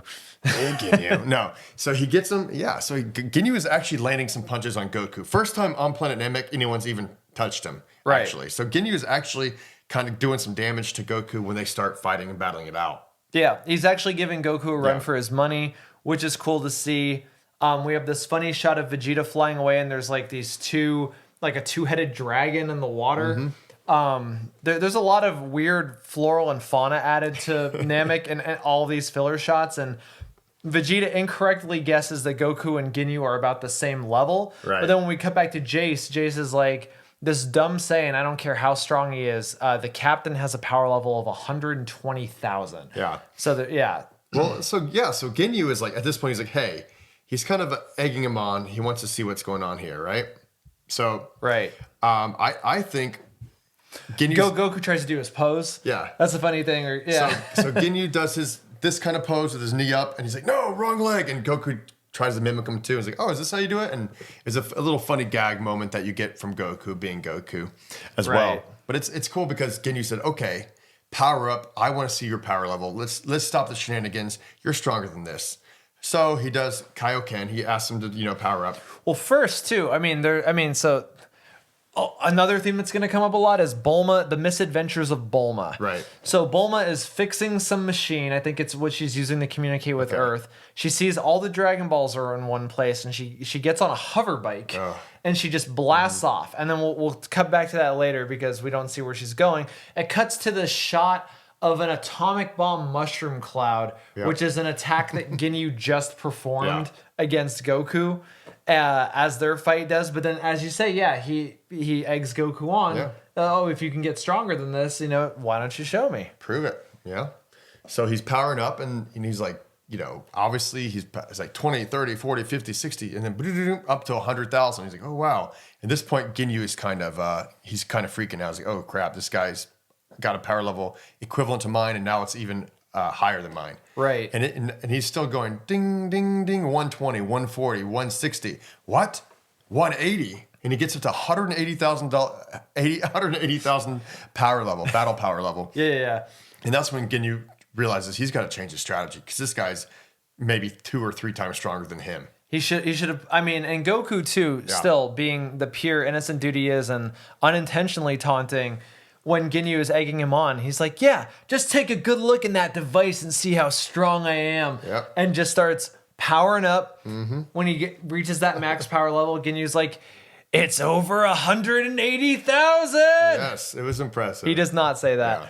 So one thing that's cool narratively about Goku needing to use the Kaioken is that we're told several things, both in the past and now contemporaneously, that Goku is not as strong as Ginyu. He needs the Kaioken in order to contend with Ginyu. But Goku's body is stronger, so he can withstand Kaiokens that are even higher than a 3 times now. Right.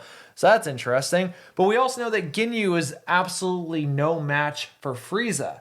So even though Goku's measuring stick of power, which is this Kaioken, where he can use it to temporarily surpass the power of Ginyu, it's still in our minds, the seed has been planted that he is still no match for Frieza. So there is still a tension there of what are they going to do once we get to the actual Frieza fight?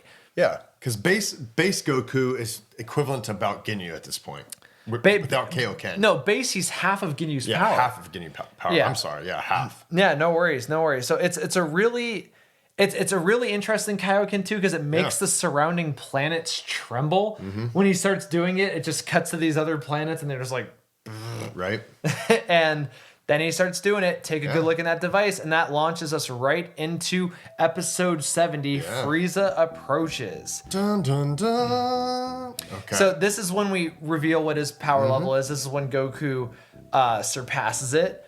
And there's a bunch of non-canon stuff where Ginyu is having a panic attack, and he's firing little ki blasts at Goku, whose Kaioken aura is enough to just deflect those. And Ginyu's like, no, how can this be? No. Which, his Japanese voice, it's very suave, I gotta say. He's always kind of got a monster voice in English, but the Japanese voice, he just sounds very regal, almost posh, I would say. I like it. It's great. I think it's fantastic. It's sometimes it's hard for me to go back from the Japanese to the dub, but There's a lot of racism against Saiyans in space, isn't there, too? Because so much racism against Saiyans in space. Jason Ginyu just continuously, how can a Saiyan be more powerful than we are? Yeah, it's surprising and alarming how much people talk about how crappy Saiyans are. But then again, they don't have the best reputation. No. I mean, like, let's be real. If we can look at the history of Saiyans and not any kind of retcons or side plots, I mean, Saiyans in general are known to be really vicious, brutal, nomadic, people. Aside from Vegeta, I mean, the only other living Saiyans were Nappa and Raditz, and Raditz was as strong as the Cybermen. Right. So, I mean, that would be pretty pathetic if you were as strong as the Cybermen. Yeah.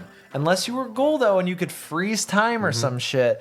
Yeah, that's pretty pathetic. So, I mean, Goku's just powering up. We're getting into the territory again where they're just going to elongate power-ups and battles moving forward. They're catching up and they're looking to fill as much time as they can. The misadventures of Bulma continues. She finds a random village of slaughtered Namekians, possibly the one that Vegeta did. This is a tough sequence here, too, Yeah. Hits you hard. Cradles a dead Namekian child in her arms. That's not easy, but Just really, brutal moment. Brutal moment. Don't know why she's there. She was following the Dragon Radar to the Dragon Balls, which would have taken her to Frieza's ship. She finds this Namekian village. She cradles a child, and then she immediately goes back to camp. She's like, "I'm done. I'm done. I've seen too many things in my life. I can't go on." I mean, in this episode, Frieza does kind of play a bigger part again. So maybe Bulma going to the Namekian village and picking up that child is just kind of like a reminder of the gravity and the stakes of dealing with Frieza. Is that, if there's Frieza, there's usually death not too far away. That's true. Yeah. Yeah, maybe that experience admonished her against going after the Dragon Balls. She's like, you know what? Yeah. I can't do this. Thank you. I'm sorry. I just can't do this. Bulma, just stay in your cave for now. I hate to say it. I love Bulma, but this is not the place for her. She's a pilot, and they don't need a pilot right now. She's a genius. Yeah. She single-handedly retrofitted Piccolo's original ship, or Kami/Piccolo, whatever the name of that Namekian was. The original ship made it so she could fly it, and she turned it around in 7 days. She's a badass. She's a badass, but she ain't ready for this Namekian genocide. This is not her. This is not her lane. No, you know? she's not. She's not playing. Yeah. Meanwhile, the piece of shit Nail, who was supposed to help the Earthlings, Nail, dude. returns to the Grand Elder, and the Grand Elder's like, Nail, did I not command you to help the Earthlings?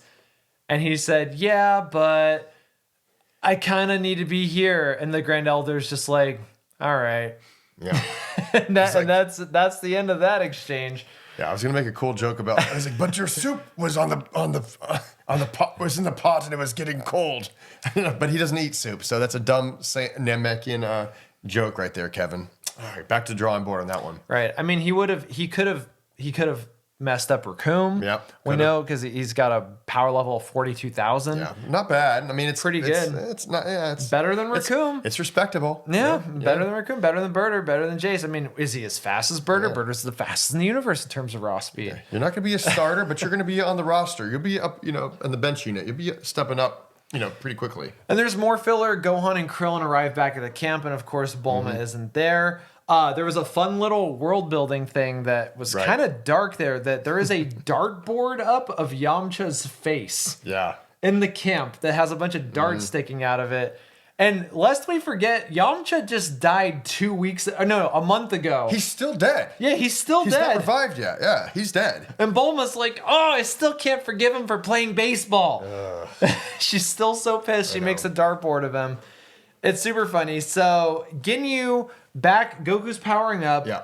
And Ginyu... Full power. He's going to full power. Fuck it. Yeah, now Ginyu, yes-anding Vegeta, is like, holy shit, this must be a Super Saiyan. Right. This resolves all of the problems I have with a Saiyan being this powerful, being stronger than me. He must be a legendary Super Saiyan.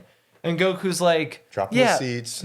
He's like... Vegeta said something about that. I don't know what you guys are talking about. Oh, whatever's the Super Saiyan deal. I don't know. Who knows? But just plant the seeds because it's going to happen.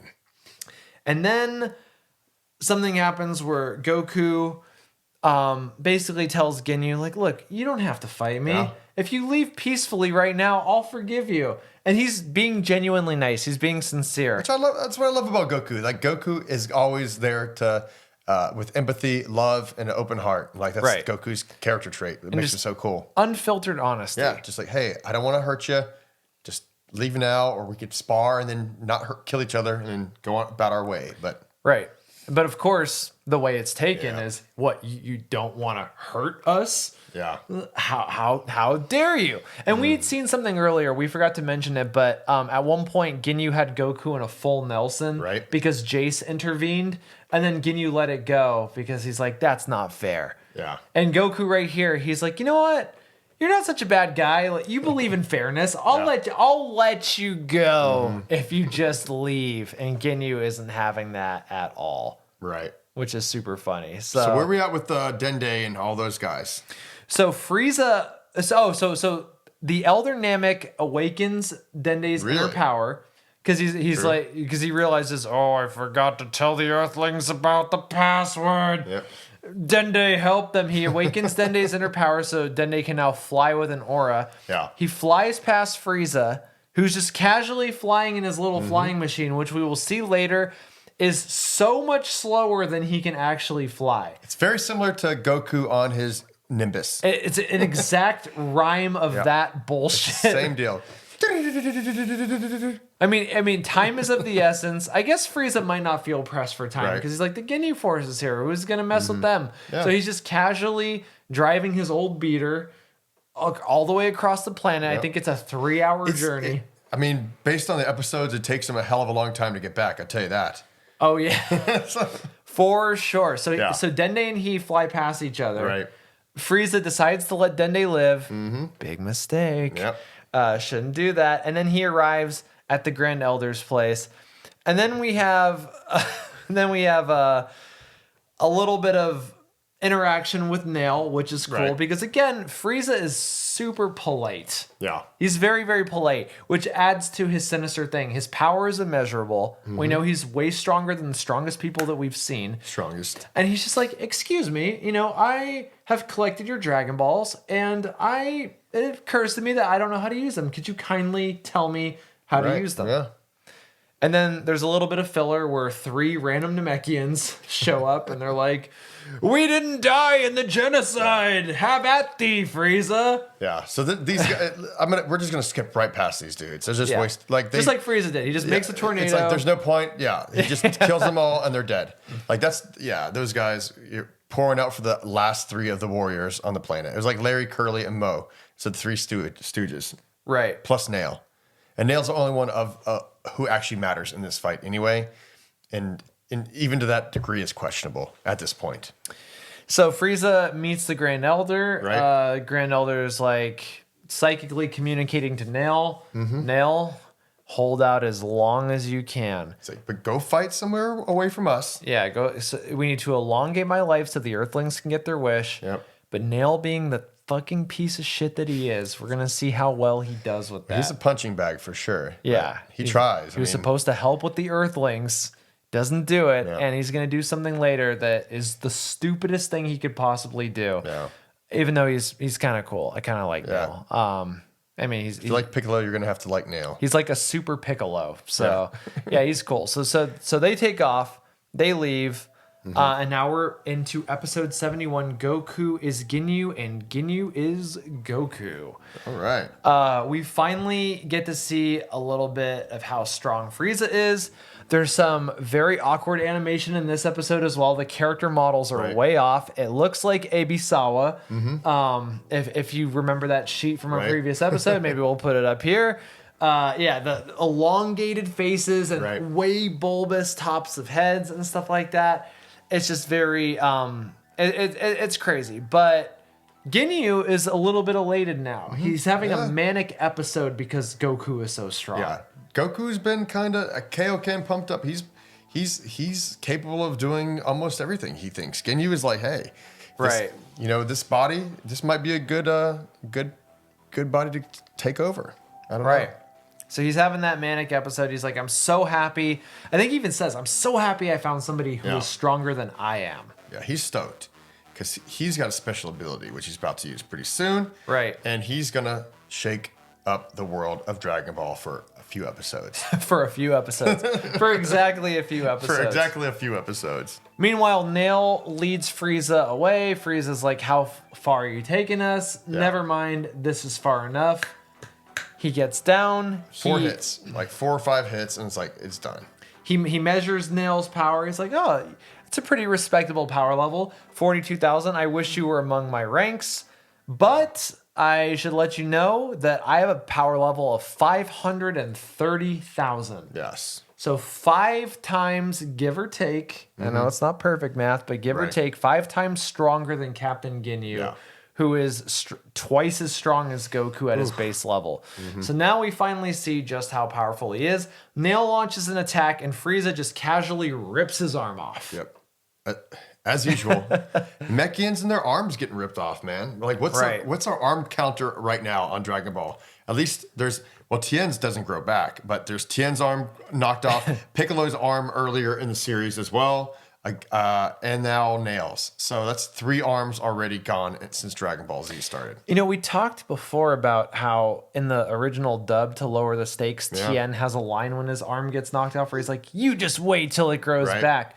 But then I remembered that might actually be canon because in Dragon Ball, he grows 4 extra arms out of his back. Yeah, he does. Yeah. He does the kind of Spider-Man deal, right? He does, yeah. Oh my God, like the Doc Ock, or when he becomes, I can't remember the name of the spider, where he actually does become like a Spider-Man. So that is a canon move maybe on Tien's part. Yeah. But maybe it's just not the same one. Maybe it's like right underneath, like a Goro kind of thing, you know? That would suck like if he had asynchronous arms after. And he's like this. He's like, fight me! Yeah, I've got one arm down here and one up here. He's just like, Tien, just come on, bro. Just stop. Just stop. Anyways, Nail gives Frieza the famous neck chop. Right. It's a famous frame in the manga where Frieza just kind of exposes his carotid artery or whatever alien equivalent he has of that. Yep. He's just like, ho, ho, ho, like his little laugh, and it's just nothing to him. He does not even care. That's when he tears his arm off. Yeah. It's that neck chop. So I mean, all the same sequence anyway. So it would cut to more filler of Bulma on the hover bike, where she is chased by the original pterodactyl that kidnapped her in episode 1 of Dragon Ball, and the scarred T-Rex that Gohan tortured on Earth. Somehow they found their way to Namek. I don't know. Gohan and Krillin rescue her. Yeah. Yeah, go ahead. No, I'm just going to say, I think from now on, I don't think we need to mention the Bulma, like the stuff that's not manga from now on with this. Starting next episode, we're going to cover this later. We'll talk about at the end. But from now, we're going to try to cut out a lot of the filler too. Sure. Because I think, we don't need to go there now. We'll get really into the weeds if we can do that. Yeah, if we do this filler, then it's just going to be a lot. But starting next episode, we were going to wait to the end of the episode to tell you. But you know what? If you're here in the middle or near end, thank you for watching. And next week, we're going to turn to the manga exclusively. Right. I mean, I'm going to watch the anime too, but we're going to be referring to the manga because it's going to be like the Dragon Ball Z Kai version, but even leaner than that. Right, because if we were to do Z, it would just the fight from the time that Frieza shows up to the end of the Frieza fight. Right. It's over 30 episodes. Over 30 episodes. Or 30-ish episodes. It's a lot. Yeah. So we decided, off pod last week, we were like, hey, you know what? Once we're almost there, we're almost to Frieza, which is some great stuff, but we think we should probably use the manga instead. It's going to be a better reference point because there's going to be a lot of Bulma, Ginyu, Frog, stuff like that. It's a lot of just punch and kick. It's like charge it up. If we did an episode, it's like, okay, Goku screamed for 22 minutes in this episode, and that's literally what we say about the episode. Right, exactly. So we are going to be moving it forward. So we'll do a little bit now. We'll cut out a little of the filler, but we're going to keep it pretty much intact. All right, and so I will no longer mention the misadventures of Bulma. No, sorry. I mean, do you guys? I mean, I don't know if do you guys want to hear that? Let us know in the comments. We want to keep it all in, but at the same time, I was like, it's just one thing after another with the Bulma stuff. So we'll just say Bulma's having adventures. Yeah, Bulma's having adventures, but she does get back to camp. Right. And she does meet up with Gohan and Krillin, who take the Dragon Radar. They let her know that Goku has arrived, and she starts fantasizing about little kid Goku. Yeah. Yeah. She's like, wow, I didn't know that Sun-kun, I didn't know that he would grow up to be so handsome. I guess I blew it. Yeah. Because I didn't fall in love with a child. Yeah. Well, I mean, that's why the Bulma filler right now is not so important. That's true. Yeah. So moving along, this episode ends with Ginyu performing his body change, which leads us into episode 72, calling the Eternal Dragon. Oh God, I don't think we even really hit the body change, did we? Though we didn't really talk about it. Okay. So basically, I think it happens right at the end of the episode. Okay, it's at the very end of the episode. Then it goes right into calling the Eternal Dragon.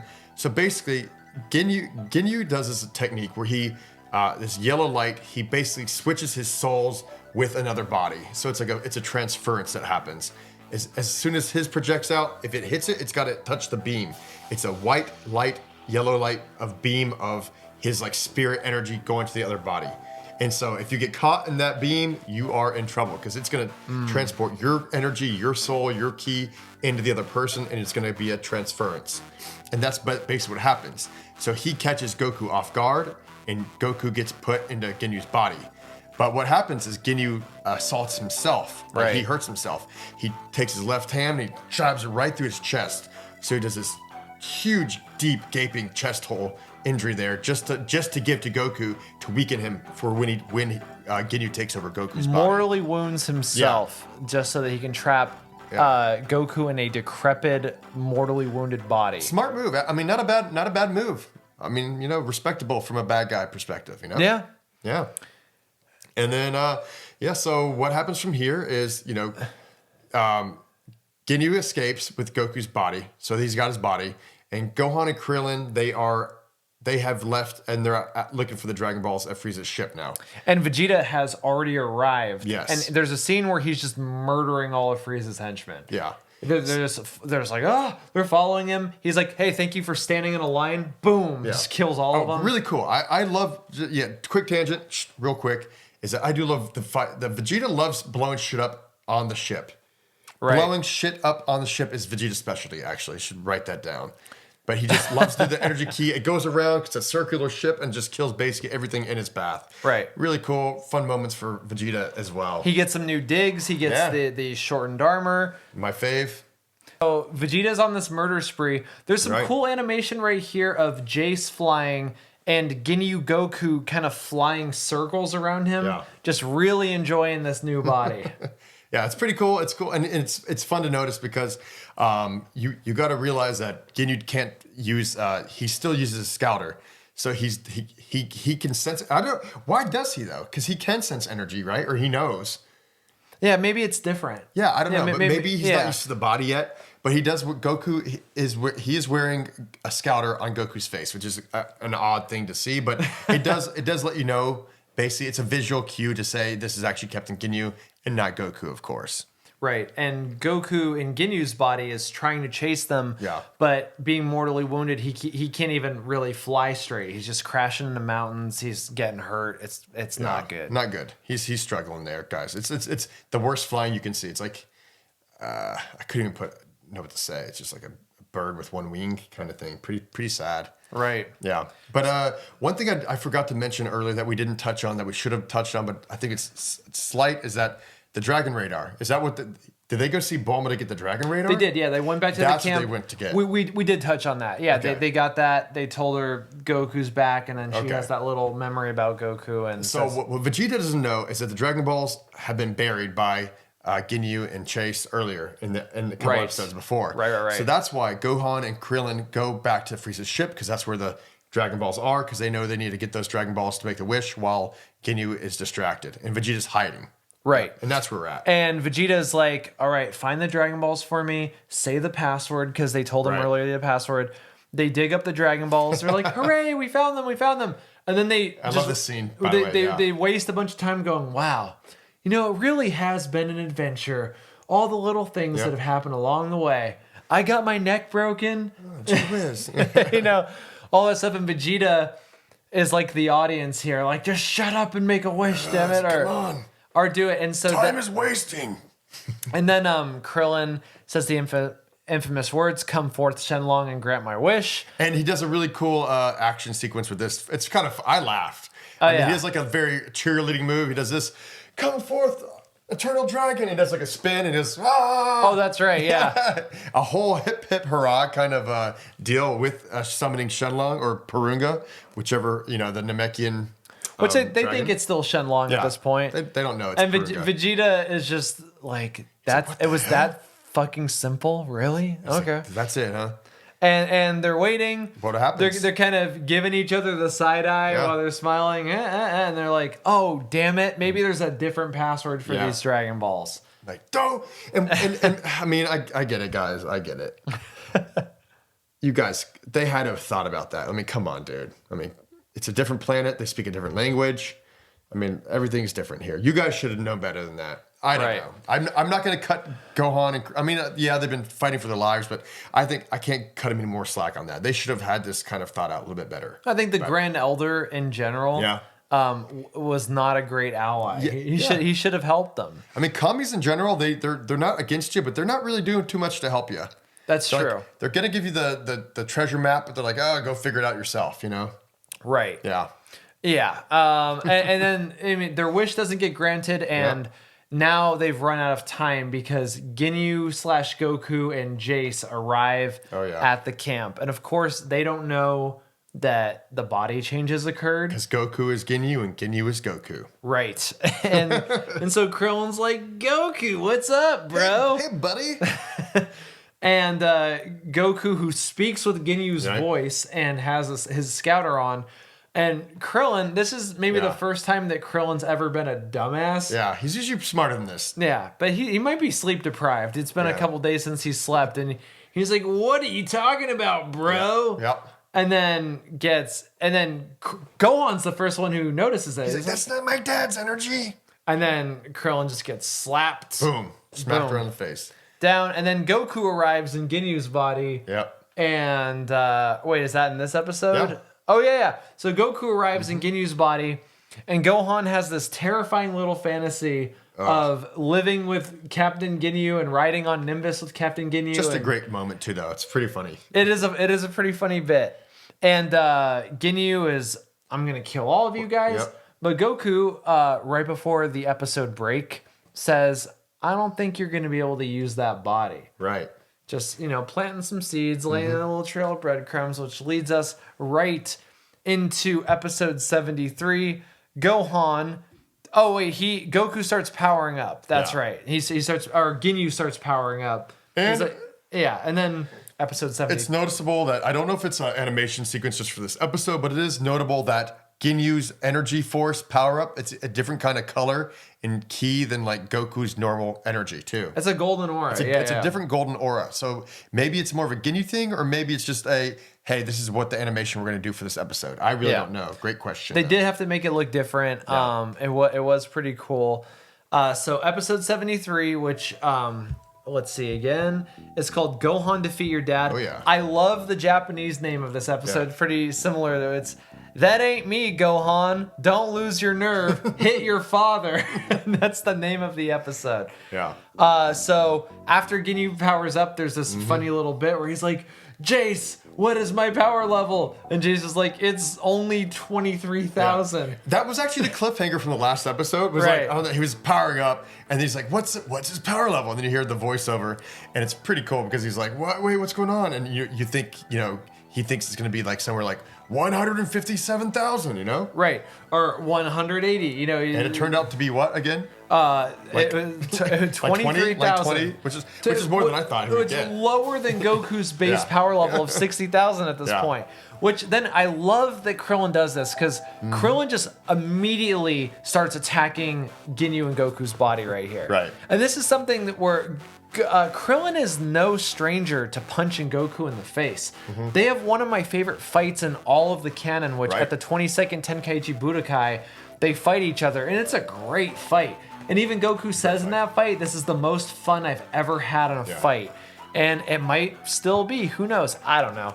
I mean, he might have had more fun fighting people in Super or something like that. We're definitely gonna have to do Dragon Ball eventually. Yeah. So, I mean, he's just beating him up, and he just starts kicking the shit out of Goku. And Goku's cheering him on, like, yeah, you could probably beat him right now. You guys are around that thing. Gohan is reluctant at first, but manages to join in. And then the rest of the episode, there is a lot of recycled battle animation. Right. It's just punchy, kiki, just over and over and over again. Yeah, it happens a lot. Character models oscillate in this episode between good and bad pretty quickly. You can tell that the resources were stretched pretty thin. But one cool moment in this episode is Vegeta attacks Jace. Right. That's cool. Yeah. So Vegeta attacks Jace, and Vegeta's like, "Hey, Jace, or Cheese, as I like to call him." Cheese says he's like, he thinks he can handle Vegeta, but Vegeta's like, dude, he's like, I just recovered from another near-death experience. Right. By this point, you should realize I'm much more stronger than you. And Vegeta being the badass, and like I love it when he's cocky. Yeah. He's like, go ahead, check your scouter, bitch. Yeah. And he's like, he aged Goku's line. Yeah, he's like, no, check it out. He's like, I'm 100 times stronger than I was last time because I died and I've already recovered. So or near death, and I already recovered, and now I'm 3 times as strong as you. So whatever chance you thought you had to beat me, you don't have that anymore. Right. And it proves to be true. So without even more than a couple punches, Vegeta destroys Cheese. And there's a cool little like horror film sequence too where they go inside of Frieza's ship. Yep. And he punches him in the wall. Punches the steam, and there's the silhouette and the steam and all that stuff. Alien Terminator vibes, yeah. Yeah, it's pretty cool. And there's more talk right here, some more world building stuff about a Super Saiyan delighting in death in battle. Yeah. And this is a theme that it keeps coming up again and again and again and again and again. You see those seeds? That's the Super Saiyan seeds, just kind of planting the seeds. You have to wonder if this is what Toriyama was originally going to do with Super Saiyan. Because there's a moment later, I know we tend to jump around past, future, whatever. There's a moment that's coming up later that implies that, yes, this is what he was going to do. That he was going to eventually turn Goku into the opposite of himself, a bloodthirsty killer. Wow. When he's Super Saiyan, which I think would have really actually upped the stakes for that. You get this massive power up, but it comes at the price of your own humanity. Everything that Goku learned on Earth, all of his purity, all of his philosophy, just goes out the door in full surrender to this primal inner Super Saiyan thing.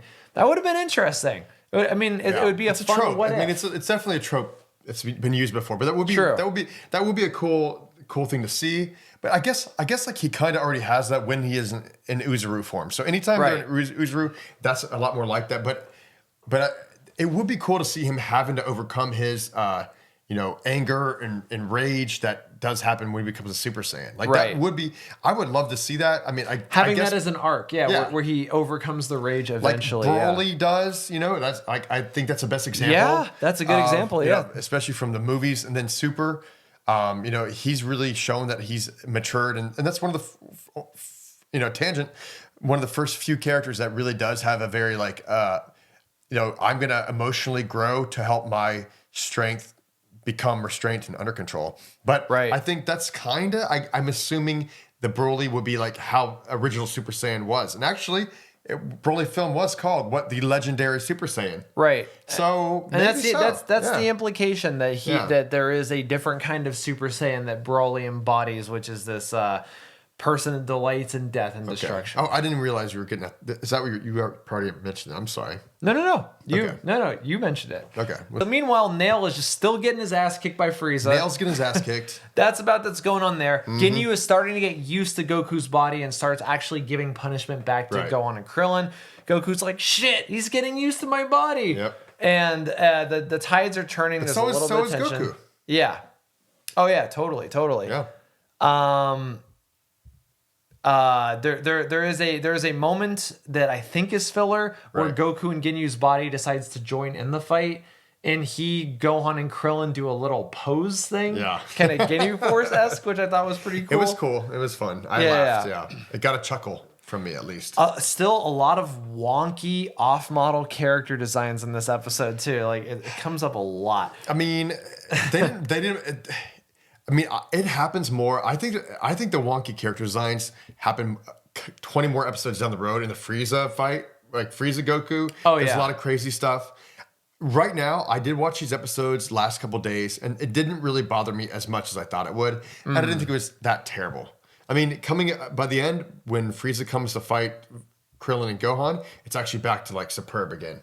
Oh yeah, for the first couple fights, but totally. But there is definitely some inconsistencies in the animation as well. You're right. Oh yeah. We're in episode 74, which is titled Captain Ginyu ... the Frog. Because at the end of the last episode, Vegeta, who has now killed Jace, he's like, "You guys are useless." He just starts beating the shit out of Goku and Ginyu's body because it's a 2-for-1 for him. He can get rid of Goku and Ginyu in one battle. Yeah, Vegeta's taking great pleasure in this moment. Yeah, he's just kicking the shit out of him. And you kind of get worried. You kind of get worried that like Vegeta might just kill him. You know? Right. You really do think it could happen. And then Ginyu decides to perform a body change. A second body swap. With Vegeta. And Goku, injured though he may be, manages to jump in the way. Yep. And he gets his body back. And Gohan can tell immediately. He's like, oh, okay. Awesome. We did tell you, a couple episodes, that's the Ginyu body swap thing, and then it's going forward. Right. I do think it's important to mention here that like when these episodes were coming out, this is like when Funimation, like this whole arc, when Funimation started making their own VHS tapes and the DVDs. Right. And you saw Ginyu on the Kentoon. Right.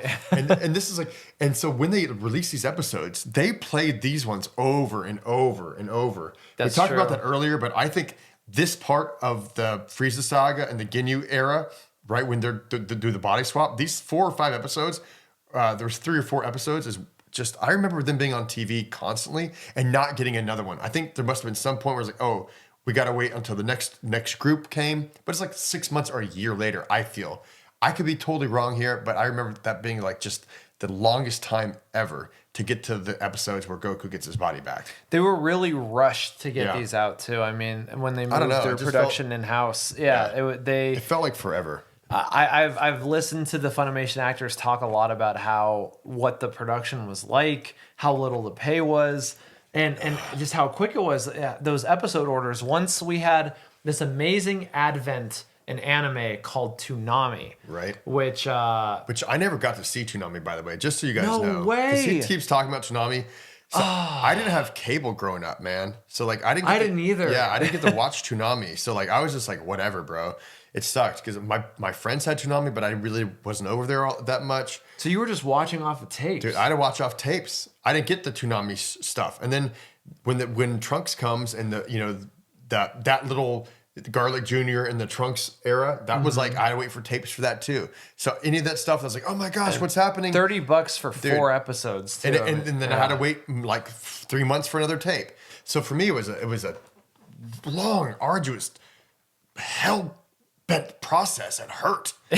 I'm just glad I can watch them all now on Crunchyroll. Thank you. I didn't have cable either. It's like any time I went to a friend's house that had Cartoon Network, and also too, my cable provider back home didn't have Cartoon Network for every house, so you had to have a friend that had satellite because satellite had Cartoon Network, and then you could watch Toonami. See, that's cool. Yeah, you know? But I didn't get that. I got Reboot a little bit sometimes.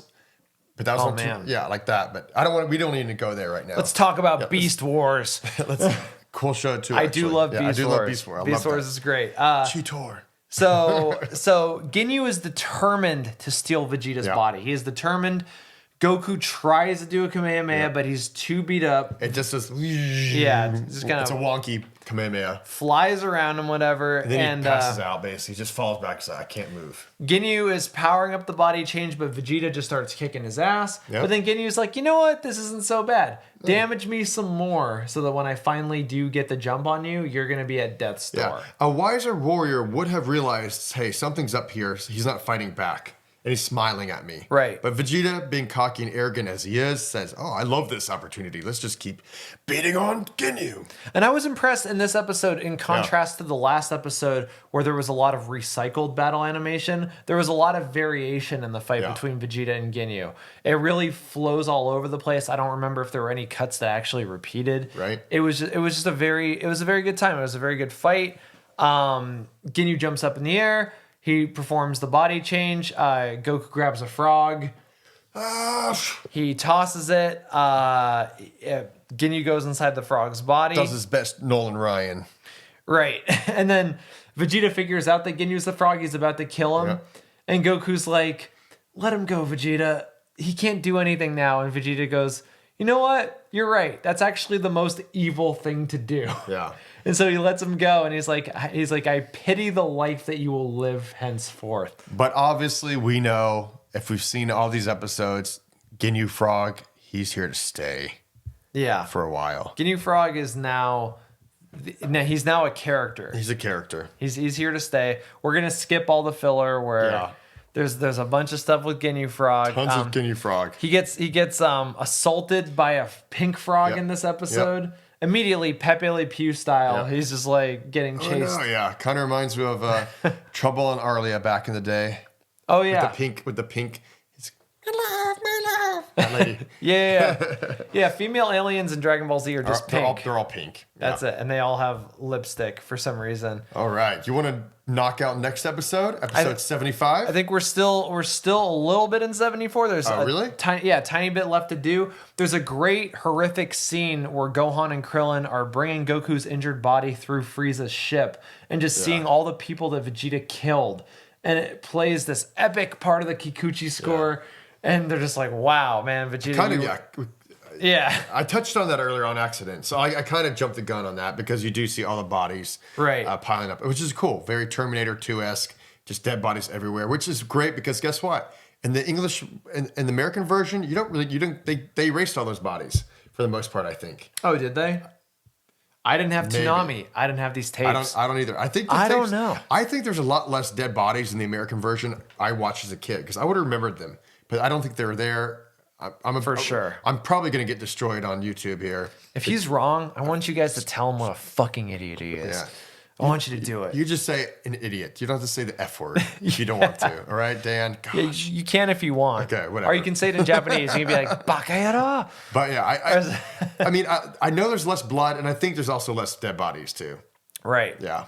And so Vegeta brings them into the medical room. We have a funny little bit where Goku is afraid of needles. Yep. Of course. And then Gohan is like, "Oh, father, how pathetic." Yeah. It's a funny little line. Because even Gohan isn't afraid of needles. Embarrassing. Especially if it's Vegeta. You know, I was like, dude, are you kidding me? Right.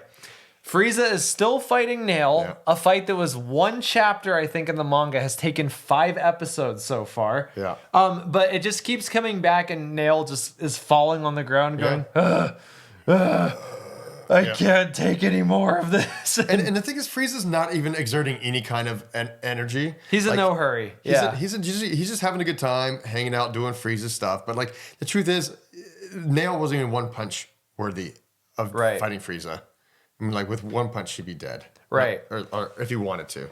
So to cap off this episode, they put Goku in a back to tank. Love the back to tank. We're back in the back to tank. And we have a time constraint too, because Vegeta, as we know, blew up the newer model in a previous episode when Zarbon brought him back. So now he's using an older model, which doesn't work as well. So it's going to take 50 minutes and approximately 20 episodes for Goku to heal. It says 50 minutes for you. The Japanese version I watched today said 30 minutes. Oh, the Japanese version. We might be watching the same one. Wait, I don't know which ones we're watching. Did you watch on Crunchyroll? I might have watched Crunchyroll, or I don't know the version, or your version. I don't know. But I watched the completely legitimate version available for purchase in the United States. Well, I'll be damned. Yeah, he said 40 to 50 minutes. Well, that makes more sense because 30 minutes is way too long because he's in that back to tank for a couple episodes. For like 20 episodes. A lot of episodes. Yeah. So, it takes 30 minutes, which of course is 20 episodes of Dragon Ball Z. And Vegeta is like very dramatically like, he's like knocking stuff over. I'm so sleepy. Yeah. And Krillin's like, are you all right, dude? He's like, leave me alone. He's so tired. I mean, even in this episode, Dan, I remember looking at that, I'm like, what happened to Vegeta to where he's like, did he get like punched somewhere? Like, what happened? Did he kick the nuts? Did he get like, poisoned? Yeah, like, is he poisoned? Yeah. Like, what is this? And he knocks over like the pill. There's a pill jar he knocks over, and the pills are I'm like, what the hell is he doing? So they're just trying to basically make a quick, easy excuse for Vegeta having to take a nap to get energy back somehow. Right. Oh, and we forgot to mention that both Krillin and Gohan get cool little armor. That's important to note. Frieza Force armor. That's important to note because like I remember seeing the manga back in the day and artwork, and I was like, oh man, like in the Raditz era, I saw some, you could see ahead, you could see on online like some photos and stuff, and it's like Gohan's wearing Saiyan armor, Krillin's wearing Saiyan armor. I was like, oh, it's so cool. What is that gonna be? Yeah, I love the Saiyan armor. It's probably my favorite of the armor. I like the sleeveless ones, obviously. No, I don't need the shoulder pad.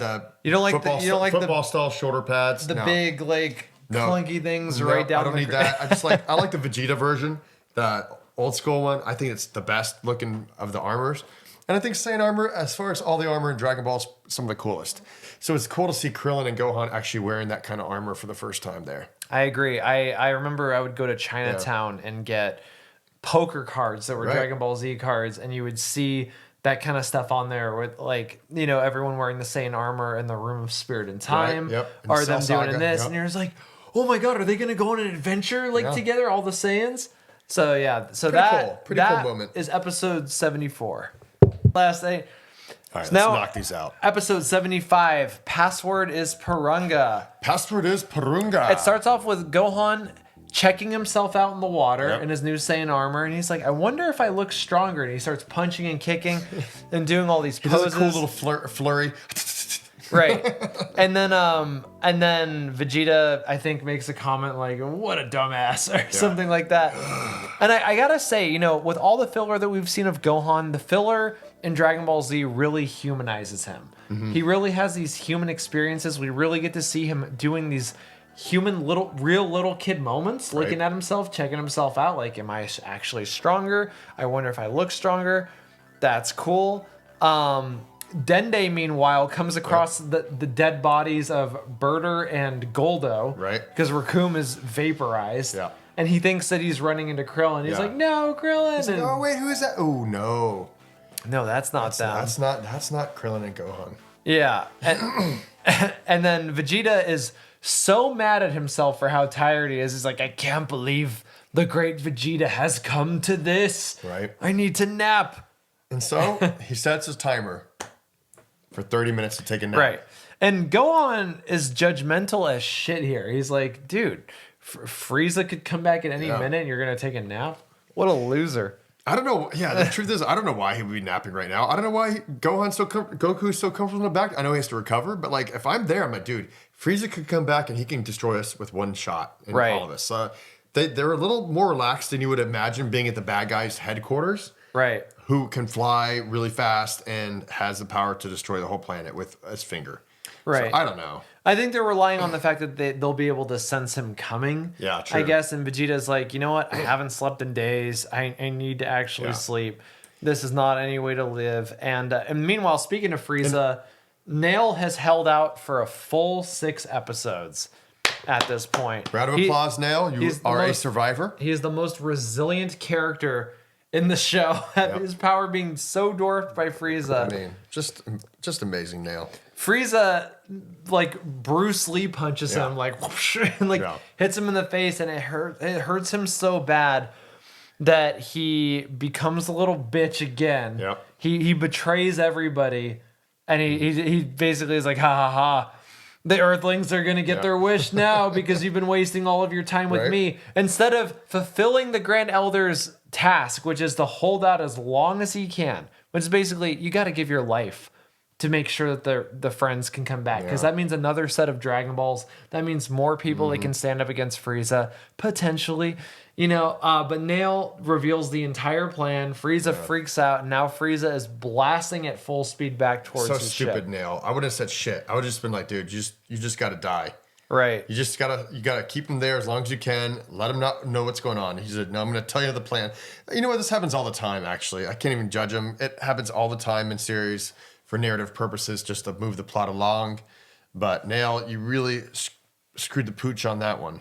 Right. One other important note is Vegeta's alarm clock. I want one of those. Oh yeah, it's super cool. Scouters are very popular in the fandom anime Dragon Ball world, but I think that little top pop clock that he has that he uses to take his nap, I think Vegeta's clock is cool. So I want super retro. I want one of those retro Frieza alarm clocks. Right. Just saying. Just side tangent. And there's shit with Captain Ginyu trying to steal one of the Dragon Balls as a frog. This is when he gets assaulted by the pink frog. Yeah. Right here. But meanwhile, Dende arrives at the ship. Yeah. And they decide, okay, Vegeta's asleep. We're going to take the Dragon Balls a little bit away. And we're going to make a wish. But just at that moment, everybody starts to sense, oh shit, Frieza is on his way. Boom. He is coming. And then Dende uses the password. He calls Purunga. And can I just give you? I'm going to interrupt you real quick here. Go in a good way. Thank you, Dende, for actually doing this shit real quick. Because we don't have another episode to spare, and to be honest, I don't want to wait there sitting for you guys to talk about summoning the dragon anymore. Okay? Right. I've been there for 30 episodes. I feel like I'm on an old man rant. Oh, but seriously, thank God, because Nail had to stop him for 5 hours at least. When Dende gets there, Gohan and Krillin say, hey, let's do it immediately. You're here. They do it. They do it. One of the few times in the series at this point in the episodes where they're actually like, hey, we're going to get it done. So thank you so much, Dende, for just calling the damn dragon. A lot less talk and just a little more action. Yeah. And it's good. He calls the dragon. So this is our first look at the Namekian dragon. Yeah. Who just drinks all the creatine. He's huge. Yeah, he is jacked. He's got the traps going, the arms. Yeah. He kind of reminds me of, for fans of Homestar Runner back in the day, kind of Trogdor, where he's a dragon with giant beefy arms and stuff. A little bit like Genie from Aladdin. Or definitely like Shenlong is more of a traditional dragon, like right? A serpentine Chinese dragon. Yeah. And Purunga has definitely more of a... What's the word for the human form? Kind of like a titan, I guess. Kind of like a titan. Yeah, from Greek mythology or something, but more dragon-esque. And that's where we leave off in that episode. Perfect. So they summon Purunga, and Dende's like, what do you want the wish to be? Because Purunga is a very annoying dragon.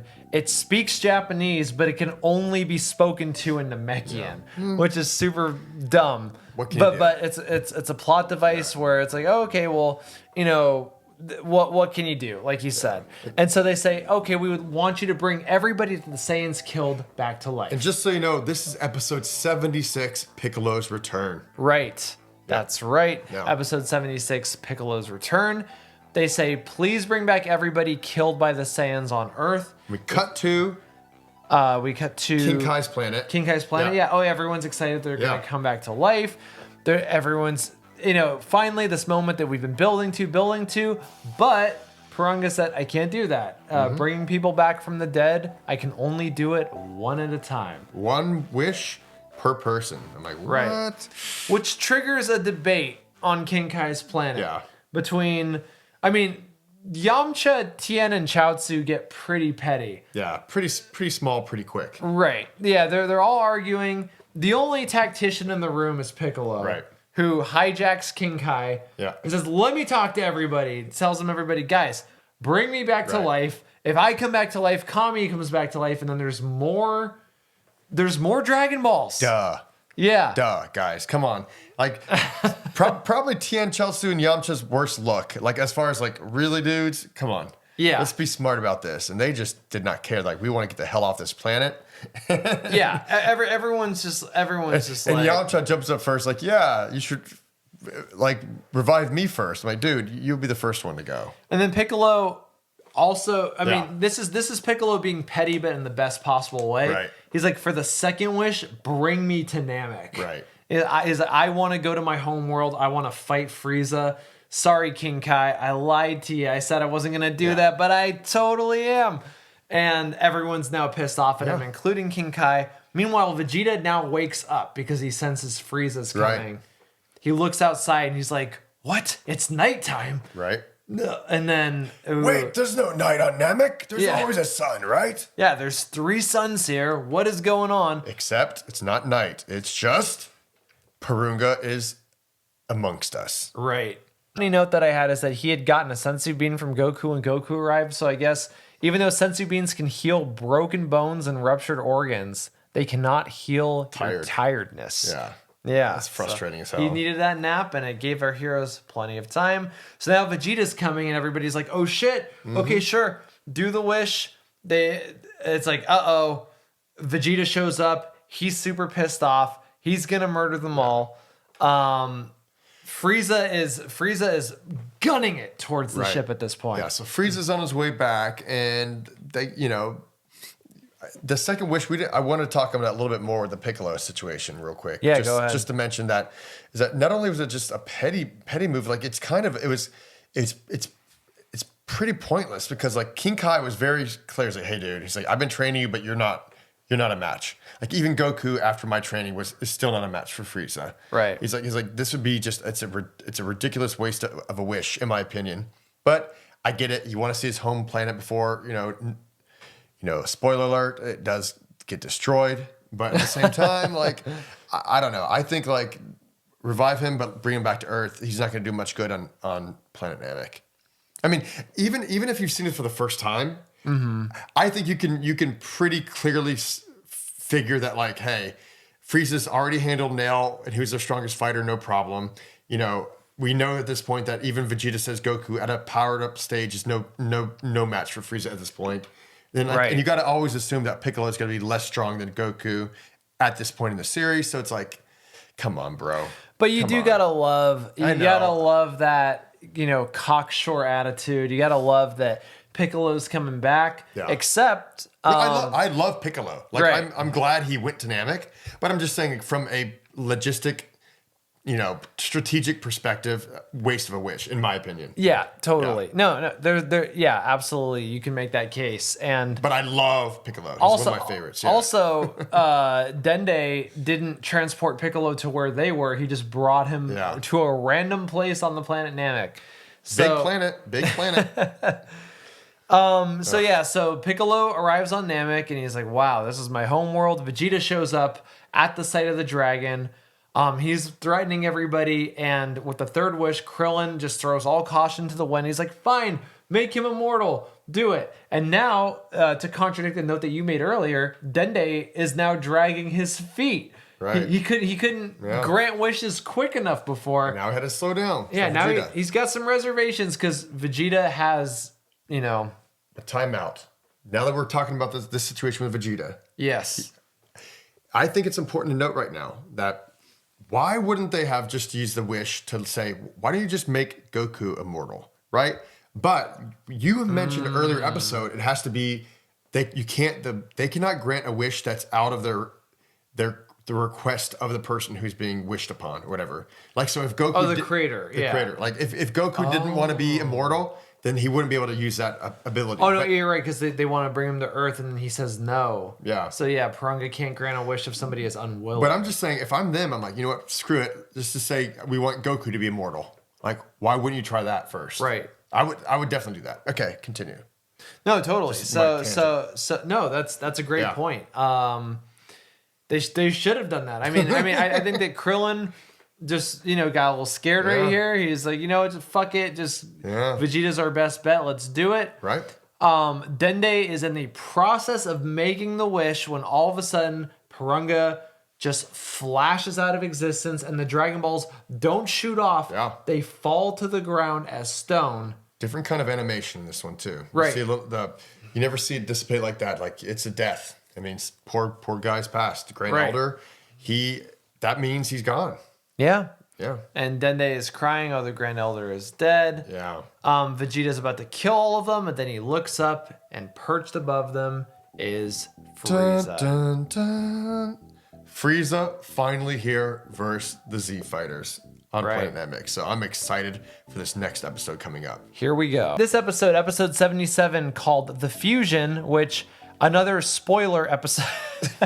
No. Is it not that fusion? No, not that one. Okay, this is a Even different though kind of Piccolo fusion. does know that dance, he's the one who teaches it to them. So a different fusion. a different fusion, yeah. So the Japanese title is very spoilery. It's called. It heavily implies that they merge, even though they haven't even met yet. That we've seen. Frieza is pissed. Vegeta's like, you finally show your true nature, because we got to remember Frieza's only ever polite. Yeah. Even when he's being his most evil, he's really polite. And now he's screaming bloody murder, and Vegeta loves it. Yeah. He's like, I love that Frieza's losing his fucking mind here. It's great. Piccolo meets Nail. It's a very brief exchange at first where he says, "You'll pardon me if I just let you die here, because I gotta go." Hold on, let me make sure that's not vibrating. There we go. We're all good. There we go. Yeah, 123. It's like, "You'll pardon me if I just let you die here." And Nail's like, "Wait a minute, I hold on."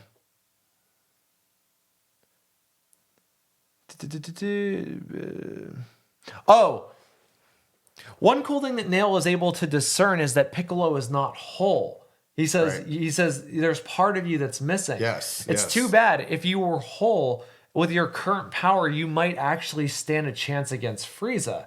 Yeah. Which is crazy to think. How strong was Kami Piccolo in the beginning? What an oversight. Yeah, totally. Yeah. And then he offers to fuse with Piccolo.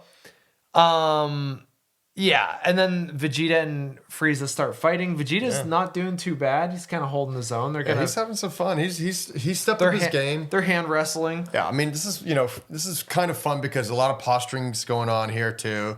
Frieza's talking a lot of trash to Vegeta.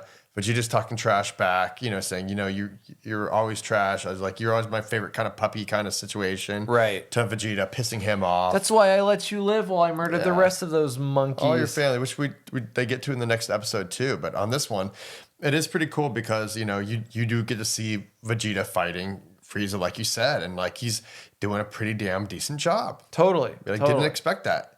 Even Vegeta, I think he does brag about his thing. It's like you could tell Vegeta's actually he's being confident, but he's actually not being cocky because he knows he knows he's not using his power.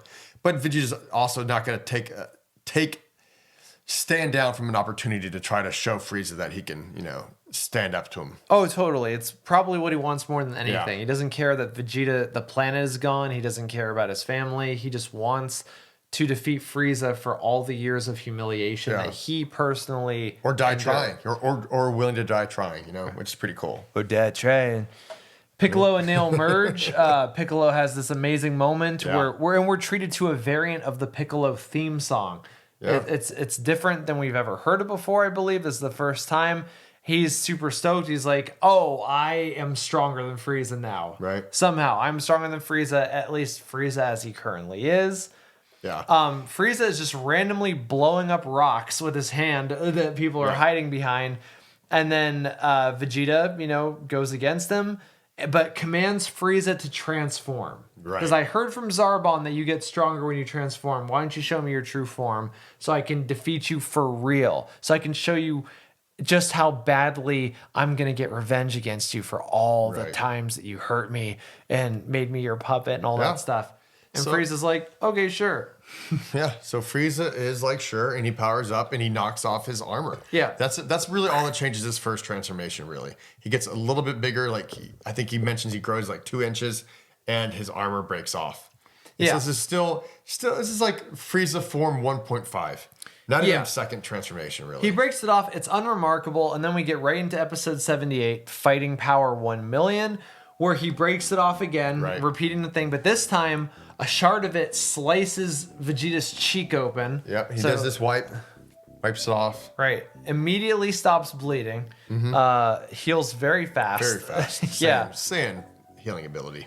Right. And I mean, Frieza tells a little story that is kind of a retcon in and of itself, where because King Vegeta, Vegeta's father, was so mad at him, he led a revolt against Frieza, actually, which that was the actual impetus for the destruction of Vegeta, even though King Vegeta was weaker than Child Vegeta. Yeah. So, totally pointless. They show the footage from the Bardock special, Right. which in that special, we're told the reason he wants to kill the Saiyans is because of Bardock and his friends. They're getting too strong. Right. They're becoming stronger than most of Frieza's force. And Saiyans aren't supposed to do that. And he's afraid of a Super Saiyan emerging. So because of Bardock and his friends, that's why he kills a Saiyan. This is sort of a retcon to a non-canon, slightly canon, occasional canon thing here. It's so weird. Okay, so let's just talk about this real quick. Let's just etch it out here. I think for purposes of this Dragon Ball Z Megapod, that it's dealer's choice, okay? It's bartender's choice. I say, however you feel about the whole Vegeta, Bardock, their relationship with Frieza goes, I think everyone has their different story. It's like Clue, everyone has a different side of the story. I believe that Bardock, the father of Goku, the TV special, is canon. Right. And everything Bardock that ever came after that is not canon. Yeah, see, for me, it doesn't even matter. I'm just like, you know what? I think of what I saw before the Bardock special anyway. So I think that Frieza destroyed the planet after he killed Vegeta and all the rest of them and said, hey, I'm just going to kill you guys. Right. So like for me, it's like, is the other stuff work? Absolutely. Is it canon? Absolutely. But I do think this is one of the few times in Dragon Ball Z where you can kind of say, you know what? Pick your poison. It's not wrong, or enjoy the version you want to enjoy. Right. We have been getting a lot of that on socials. So thank you for chiming in, because there is a lot of in the whole fandom. There's a lot of discrepancies about what happened, what didn't happen, and what's the right way to look at it. And I say, you know what? I was like, whatever makes you happy, man. It's kind of how I feel about this, and I don't think we can argue that too much, right? Yeah. I agree. It is kind of funny, though, this little revolt that King Vegeta leads, because what was the plan? All of these guys are they invade Frieza's ship. Yeah. They're all so much weaker than him. Yeah. They don't have any special technique. They don't have a Mafuba to trap him in a rice cooker. He even mentions that they're like low level. Yeah. Yeah, he even says like, oh well, best of luck, but these are guys like who've been living on some random planet, like not even strong enough to take over a planet, probably. Right. And then Frieza breaks out of his little exposition. He drinks some of that Purunga creatine, and he just grows a little bit bigger. His horns go a little bit longer. Yeah. Grow up like this. Devil horns now. Right. He gets huge, actually. His second form, he says he has a power level over 1 million. 1 million. Which is crazy. Yeah, he does a Nappa-esque attack where he just creates an explosion that just blows up around him and vaporizes everything in the area. And then he decides, he looks around. He's like, which one of you insects am I going to kill first?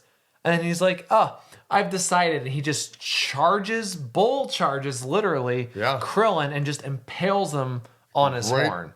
Right on the right side of his chest. Kind of right. a little bit below where Ginyu got impaled himself. But that's a cool moment, man. And because his face is draining of blood. It's turning blue.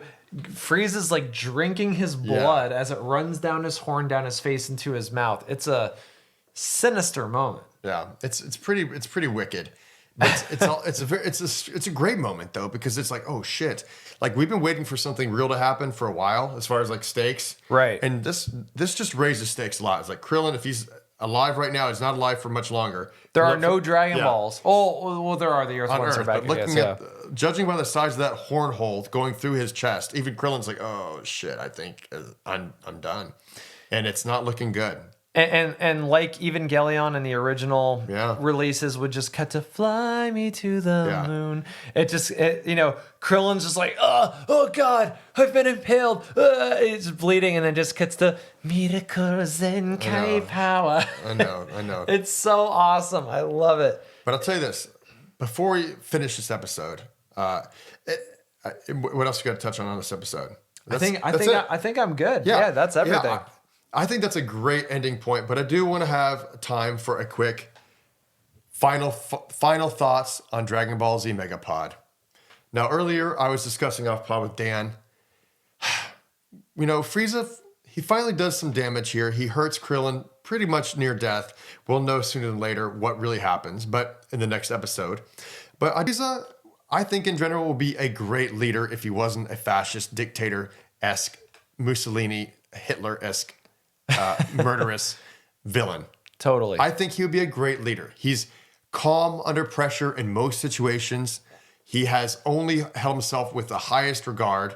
He treats all of his underlings fairly well. He might talk trash, but he doesn't really do them wrong. He might occasionally murder one. Well, that's just to keep everyone else in line. Okay.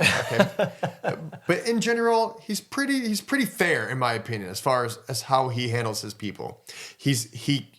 He's willing to let his commanders, commandants, and all of his lieutenants do their job. He doesn't try to step over him. He's not an overbearing boss. He's not a micromanager. Yeah, he's not a micromanager. He trusts him. He says, "Hey, you're gonna get those Dragon Balls. I trust you. Go get them. Bring them back. A couple hours." He delegates and he lets his people operate with autonomy. He trusts his crew. He's like, okay, maybe even when his normal crew wasn't going to get done, he's like, you know what, guys? It's okay. I'm going to call in the Ginyu squad, the special forces, because you can't handle this, but I'm not that mad. I'll get it taken care of. Very calmly, very coolly. He takes care of business. I think in that case, he was pretty pissed at Zarbon. Well, he was pissed, but still. I mean, Zarbon... Who doesn't get a little pissed every now and then? Doesn't mean he's a bad leader. Well, he does threaten Zarbon pretty bad. He does, yeah. He threatens to kill him, but... Does he? No, he doesn't kill Zarbon. Okay, I think you're making the counter argument right here. You know what? I hear what you're saying. There are positive leadership qualities. He has some great positive leadership qualities that are embedded inside of this horrible fascistic monster. Yeah, exactly. His politeness, for one, his ability to delegate. So polite. I mean, it very much is a Japanese thing. Like, he is a daimyo, and he just has his samurai beneath him, and they are just expected to do their work without a ton of heavy-handed, overbearing micromanaging of any kind. Yeah. But then again, when Frieza does have to get involved, he says, hey guys, come with me, watch. This is how we're going to do it. And he leads by example. He goes to the Namek villages and says, hey, I'll take care of this. I'm going to handle it. And he does what he has to do there. Do I know what really happens? Let's not argue about the little things, the children and whatever. It's just those are just numbers. Yeah, this is just numbers. Frieza goes and gets the job done, So what kind of life did they live anyway? They couldn't even eat food. Yeah, they just drink water. No, I'm just kidding. But Frieza does have a couple of interesting qualities that you're like, you know what? That's what makes him a great character. That's how I should put it. Is that he is an interesting character because he has qualities that you can find, okay, that would make a good leader if he wasn't a terrible person and a genocidal maniac. A story that I love, and I don't know if it's true, but Masako Nozawa told a story about how whenever she interacts with the voice actor who plays Frieza, it's always very, very tense.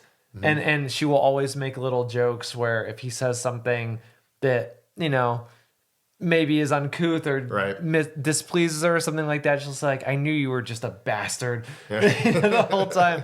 That it's a very, very tense thing. But that voice actor, the name is escaping me off the top of my head because we've been talking for an incredibly long amount of time right now. Yeah. But amazing voice actor, true legend. The Japanese voice actor of Frieza. And I would even give props to every single voice actor that I've ever heard do it, especially the late Funimation actor, who I think his name was Chris Ayres, who recently died, unfortunately, who took over in Kai. Amazing performance. Linda, I forget her last name, who did it, and she did a great job as well. Yes, she did. So we just want to say thank you guys for tuning into this episode of Dragon Ball Z Megapod on Nerdy Jock _media's sites. Follow us on all the socials, listen to us on the audio platforms, and watch all our cool videos on YouTube because we're bringing more to you. So thank you so much for your support. And we'll see you next week, okay? And we'll be picking up with the manga moving forward. Manga moving forward. Frieza Saga. Let's go. Nice, bro.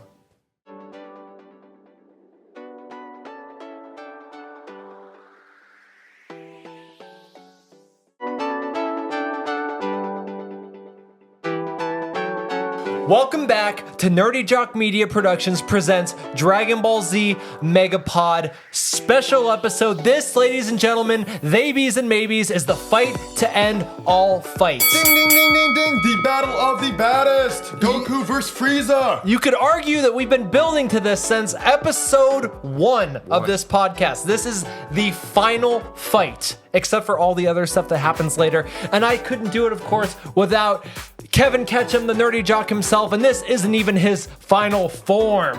Boom. Thank you, guys. Welcome. Glad you're here. And I'm also here with my co-host, DK, a.k.a. the DB Guru, who has been a Super Saiyan since he was born. Oh, damn. Kevin, Powerful. I'm so excited for this episode. I'm pumped.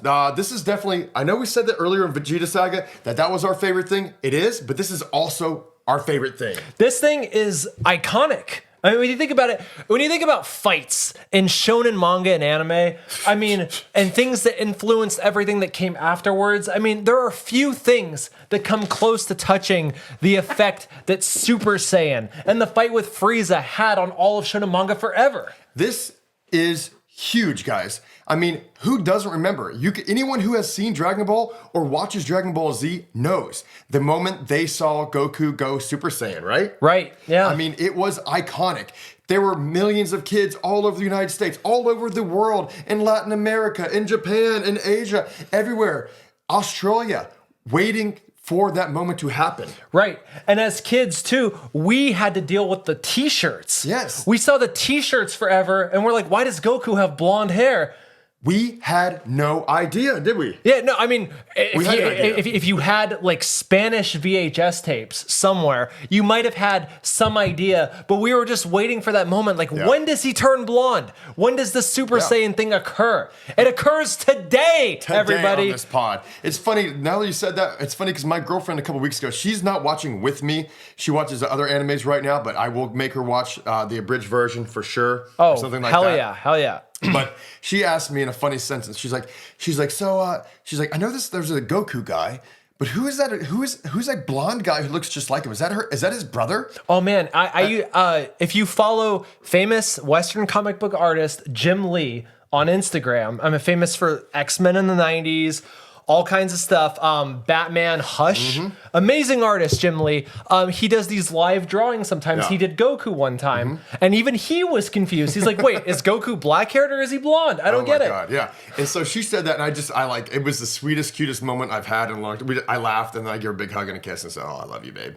But no, it's if one of the biggest artists in Western comic books doesn't even know the difference between base Goku and Super Saiyan Goku, your girlfriend has no chance. No chance. And Jim Lee, love you, big fan, always have been. Keep up the good work.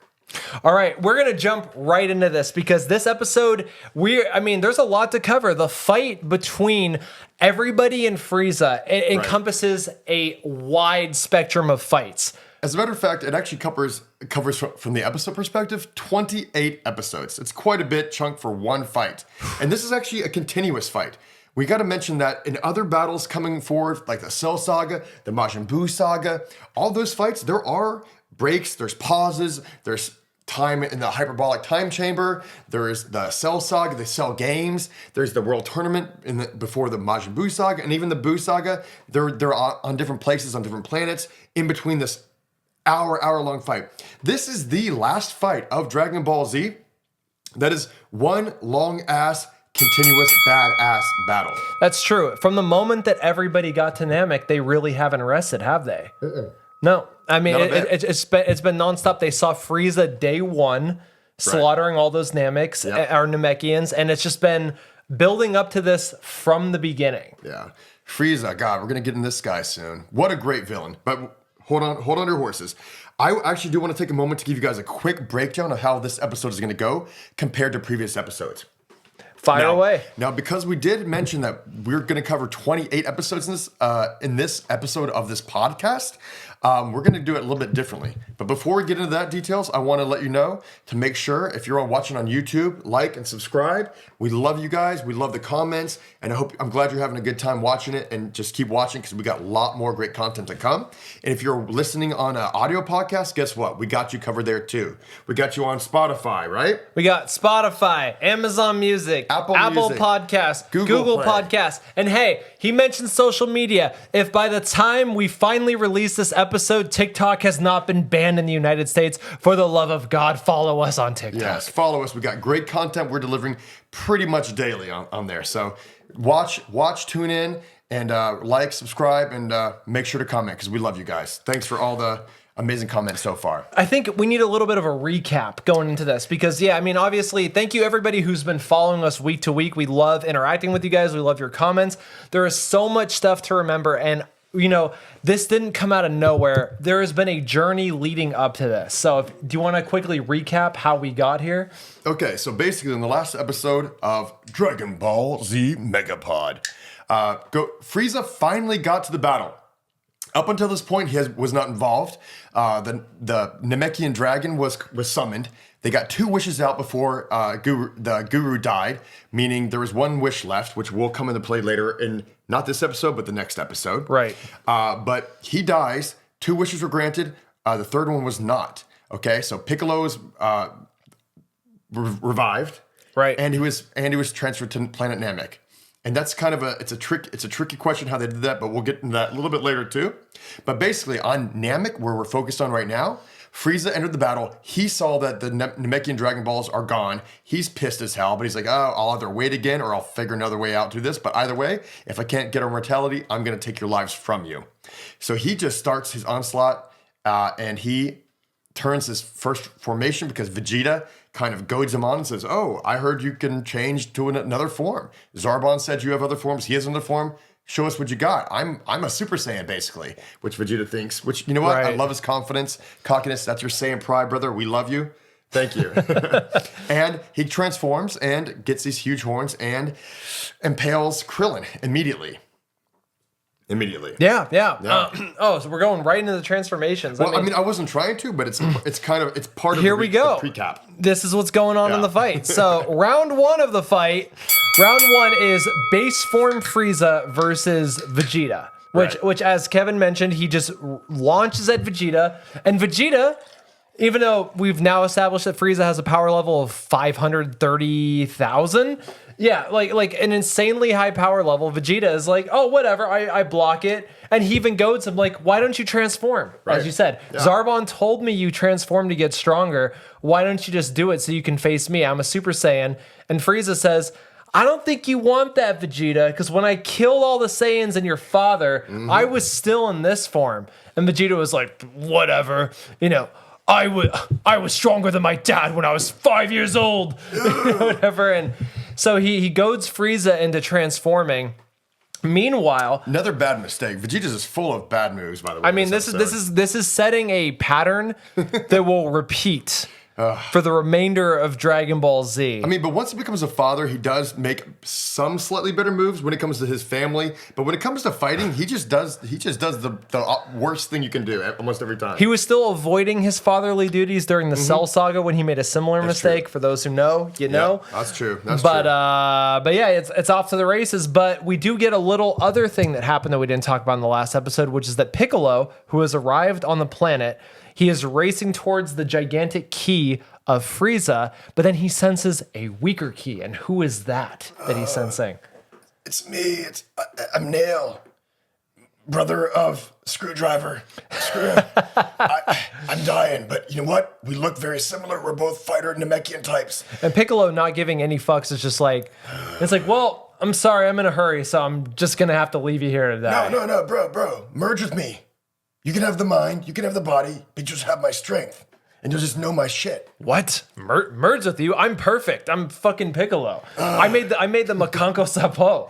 Don't be so stubborn, Piccolo. Come on, do it. Come on, don't be a pussy. All right, but if I don't like it, I'm kicking you out in like 2 seconds. Do it. Just do it, bro. So then Piccolo puts his hand on Nail. He absorbs him. He retains his personality. He is fucking stoked. It's a meme. He is. Yes. The Piccolo meme. Yeah.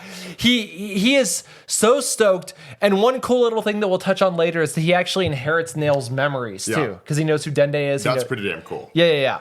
And now, unbeknownst to us, Piccolo is now the strongest person on Planet Namek. Yeah. And Piccolo is a badass. We're going to get to him in a second too. I always say that, but we are going to get to him in a second. But we also need to recap. Piccolo, badass, gonna fight Frieza soon. But where is Goku? What's he up to right now? Goku is in a Bacta tank, or the Dragon Ball Z equivalent of a Bacta tank. He's in the Bacta. You say Bacta, I say Bacta. Right. He's in the Bacta tank right now. Even though Dende is at the battle site, and as we know, Dende can heal people who are at the verge of death back to 100% health in less than a minute. Hey, don't feel bad. You know, Krillin and Gohan, you guys don't really realize that till later. Or Vegeta doesn't. Because I remember they mentioned it in the anime. Actually, I was watching the Japanese version, they say that. Like, if we knew, he could have just healed him instantly. Boom. But right. I think, and then they immediately forget about it. I think for in Goku's case, the slow simmer really does help cook him up to that perfect Super Saiyan level. Like, get him right there. I think the fast heal might not have the same effect as the slow cooker. Well, if anybody else is a writer out there, Yeah. if you've read Robert McKee, you know that a ticking clock is a nice little hack for making your story tense and interesting, right? If you've played Final Fantasy VII, the very first mission, you got to escape that Mako reactor before 10 minutes is up. And even though you have plenty of time to do it, it doesn't feel like you do. You're like running the hell out of there, and every little random encounter, you're like, crap. So Goku, being indisposed of and that tank healing, it's great for the story. Great for the story, and it's also intense. I love this as well. I'm glad you brought that up because Goku's live running commentary of his ki sensing ability is hilarious to me.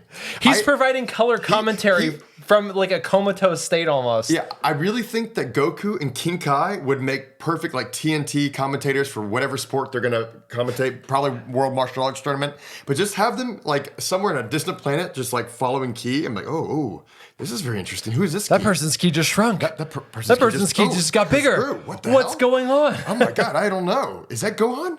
Who knows? It is great. I love those moments. It actually it's super impactful, especially when he actually breaks out, which we'll get to later. But right now, Frieza has transformed. Exactly. Which leads us into round 2, second form Frieza versus Krillin, Gohan, and Vegeta. Let's go. Round 2. So we're going to go by rounds in this one. I think we might have skipped that earlier, but we were going to mention that we're going to take this just like a boxing match. We have our undercards we're going through now, all the way through the main event with Goku versus Frieza. So now we just talked about round 1 because we were caught up with Krillin. We just kind of went right to it. But now we're going to hit round 2. So give us a little update here. In this transformation, he is just a bigger, buffer, badder, steroided out version of the Frieza that we already know. And reading the manga again and also watching the episodes, I did realize speed is a huge factor here too. I think speed is a lot. I think it's the most important thing for these transformations that gets underappreciated from all the fans who watch it. Right. Because not only is Piccolo speed increased, but Frieza's every transformation, it multiplies at an exponential factor as well. It seems like from a storytelling perspective, it's the most consequential too, right? Like preventing people from helping their friends at crucial moments, being able to escape gigantic explosions or quickly. Even Frieza's death beam that's extremely brutal and efficient, which is amazing. Right. For him. So he transforms. He does what I call a Nappa, where he just raises his hand and creates like a massive, weapon of mass destruction explosion around him, blows up the island that they're all on. They all manage to escape. Krillin helped Dende, so Frieza seizes that and decides to just fly up and just impale Krillin on his horn. And it's brutal in the comic. I mean, and reading the comic, obviously Kevin read the initial, monochrome, which is always beautiful. It's great. I reread it in these gorgeous full color editions that are amazing too. And I watched the episode. And in the anime, they make a meal out of that too. In the Japanese version, by the way, there is excessive gore. This might be one of the hardest scenes for me as a fan of Krillin. We're both huge Krillin fans. If you watch Krillin stands, this by now. This fucking hurt. I'm seeing this son of a bitch, Frieza, with Krillin on a horn. He's bobbing him up and down like a fucking ball. Like a bull. I was like a damn shish kebab. Blood is gushing out of Krillin. I'm talking, his heart is just like, it's going. It's gushing, and Frieza's drinking it. This is going down his horn. It's going down his face, and he's just licking it right up. Like he's Tessai from Ninja Scroll, drinking the blood of the severed arm. He's just drinking Krillin's blood before he eventually just horn whips him down into the fucking vast ocean of Namek. So we want to know, do you think there's any other villain that's more sadistic and messed up than Frieza is? I don't think there is. I don't think there is. I think that Boo was naive, and that's what made him dangerous. I think that Cell doesn't hold a lot of menace for me, honestly, other than his sheer power. Yeah. Because he's calculating, and he has those Saiyan instincts where he wants to test himself. Yeah. He's like, I'm perfect now. I want to fight the most perfect versions of Goku and Vegeta or whoever. Yeah, he definitely has the Saiyan arrogance in the Cell Saga. That's his thing too, but Frieza is just straight up like, this dude is wicked. I mean, even before, what made Frieza so scary is that, as we talked about in earlier pods, he's been very polite up until now. And then he finally just lets loose, and he's like, I'm gonna show you guys fear worse than death for what you did. I'm gonna squash you maggots, or whatever it actually translates to. He's pissed. Yeah. I mean, this is the first time we know. I mean, he talks about it, but now we actually see him getting pleasure from people's pain. He even says, he mentions verbatim, I think, well, not verbatim, but he does mention, he says, hey, I'm ready to show you guys something that's worse than hell. Like, I'm going to show you excruciating pain that's worse than hell. This dude is a sadist. He's pissed, and so he throws Krillin into the water, and Gohan goes to rescue him, but as Kevin mentioned earlier, speed, he's able to block Gohan, just zip right in front of him, which awakens again Gohan's rage, which is the base of all of his power. Yeah, and this is another great moment when Gohan gets rage, because I do love this scene. This is one of my Gohan attacks. This is one of the first episode we're still just getting to. It's one of my favorites because Gohan, when he goes off, when he gets fucking enraged, he gets pissed. It is something else to watch. Right. I mean, he gets a great kick in the face first. He gets tons of jabs, and even Frieza's like, dude, this is Frieza whose form is. His power level has got to be significantly above Gohan's. Well, he said if there was any instrument that could even measure my power level, it would measure over 1 million. Exactly. And Gohan, and by the way, before Gohan, no one could even touch this guy. And Gohan, pissed as hell that Krillin gets impaled, just goes to town on Frieza. Definitely. I mean, it's enough that Vegeta has to concede. Vegeta, who's been hypothesizing the whole time, maybe Kakarot is a Super Saiyan.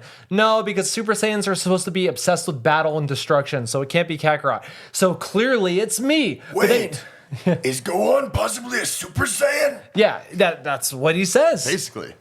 Oh my God, he might be. You know, it's amazing. I mean, but Gohan. All right, let's take a quick tangent. Guys, these we're going to just call it firework ki blasts. They are not effective at all, unless you are Frieza. They never. They don't do There is not anything. a single fight where they ever provide any advantage. And by firework ki blast, if you're listening, you're not watching, it doesn't matter either way. It's when they do and there's 100 little beams that fly out and it makes a big smoke cloud and not a damn thing happens. Maybe some dust on their face, maybe a scratch or two. But guys, you guys know better than this. You know it's not going to do anything. You're only wasting your ki. Why even do it? Tell me, please. Anyone who's watching, listening, I don't get it.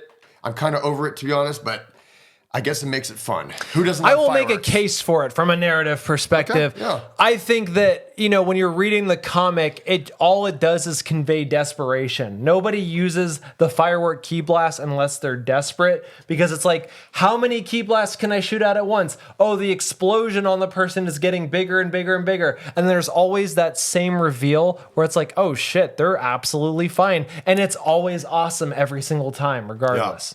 Yeah. I mean, okay. Honestly, that's actually a fantastic point, DK, because there is a part later on we're gonna touch on, but I'm just gonna hit it now. Vegeta is fighting Frieza for a little bit. He doesn't do shit, which you guys know, but there is a really cool sequence when he does the firework ki blast, where he just blows off 1,000, but it looks like a missile trail, like 30, 40 tomahawk missiles going in a row at Frieza, and that was sick. But for the most part, I'm tired of this little popcorn firework ki blasts that don't work, guys. We need to up our game there.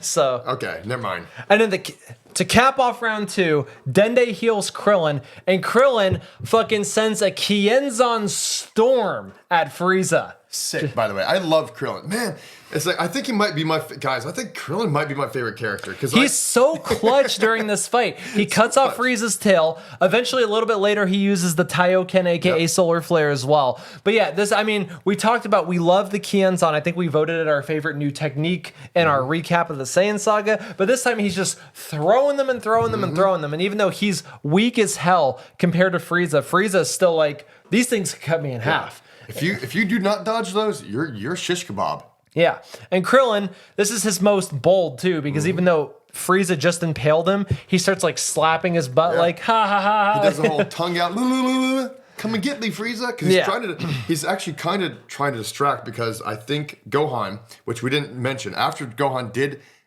do an ass whooping on Frieza obviously, we all know, guys, if you've seen the series, that does not do the damage you're going to think it's going to do. And Gohan is now on the receiving end of some shit. So Frieza's kind of beating the shit out of Gohan here. Not gonna lie. And then, of course, who would arrive but Piccolo? Piccolo? That's not Piccolo. His energy's so much stronger than that Namekian. And I love Vegeta's comment too, where he's like, oh, of all the wishes you could have, you wished back that trash that we destroyed on Earth. He's like, yeah, I remember killing you on Earth.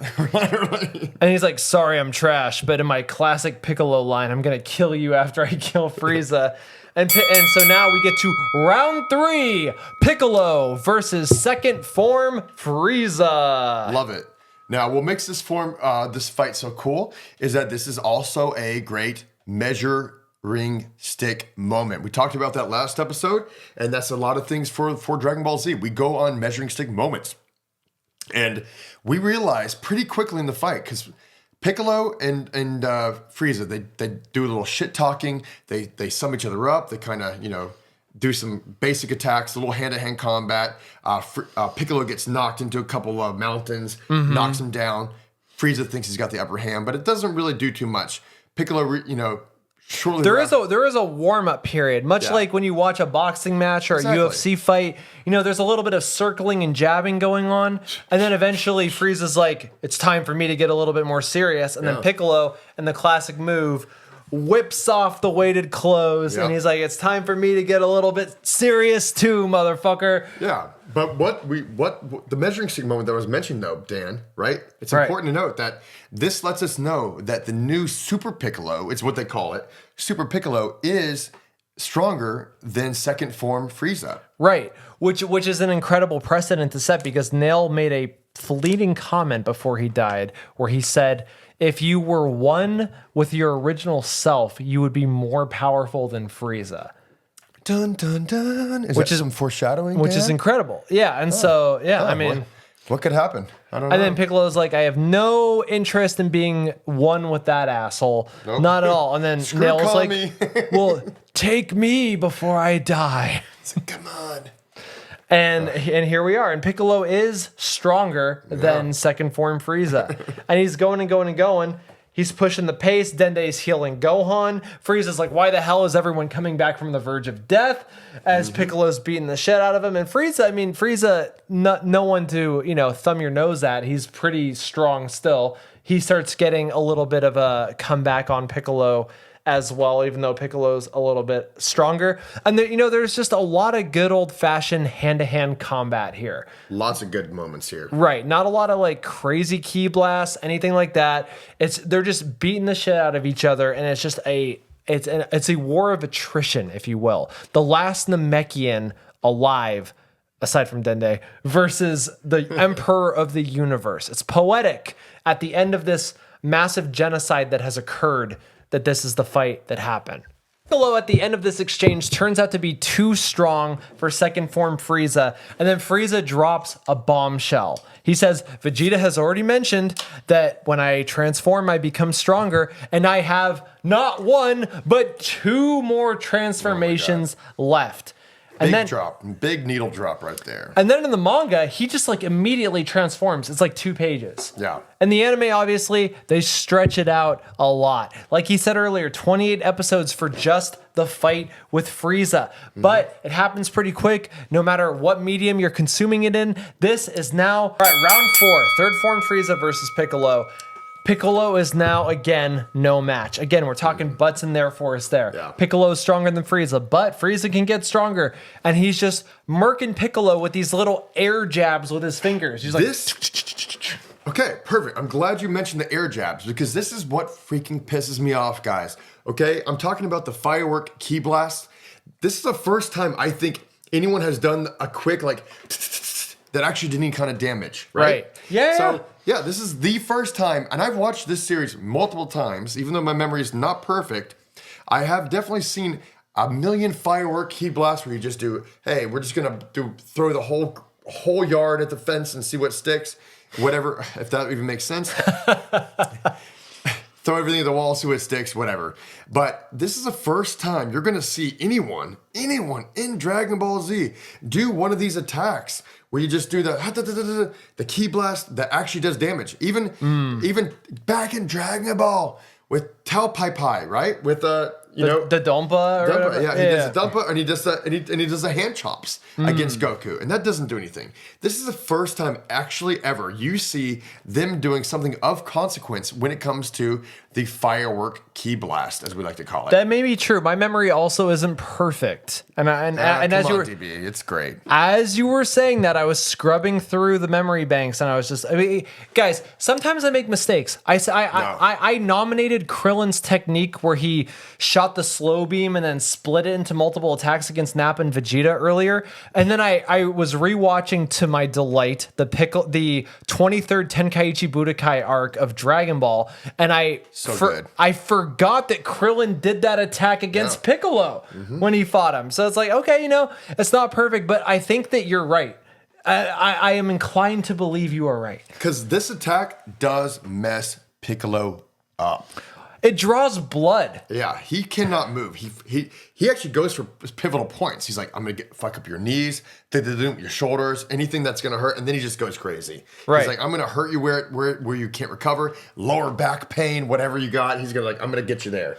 And then good guy Krillin is like, I gotta go help him, and Vegeta's like, fuck that. He grabs his ankle, says, no, don't do that. You're stupid. Yeah. This is Frieza. What are you talking about, bro? I gotta help Piccolo. Be a good guy. That's my Krillin voice. I'm a good guy, bro. And then Vegeta says to him, and honestly, I'm gonna be real here. Yeah. I'm gonna be real here. Hey, I don't real want talk. I don't want to incur the ire of the fandom, but it's okay. We can have spirited disagreements. Right.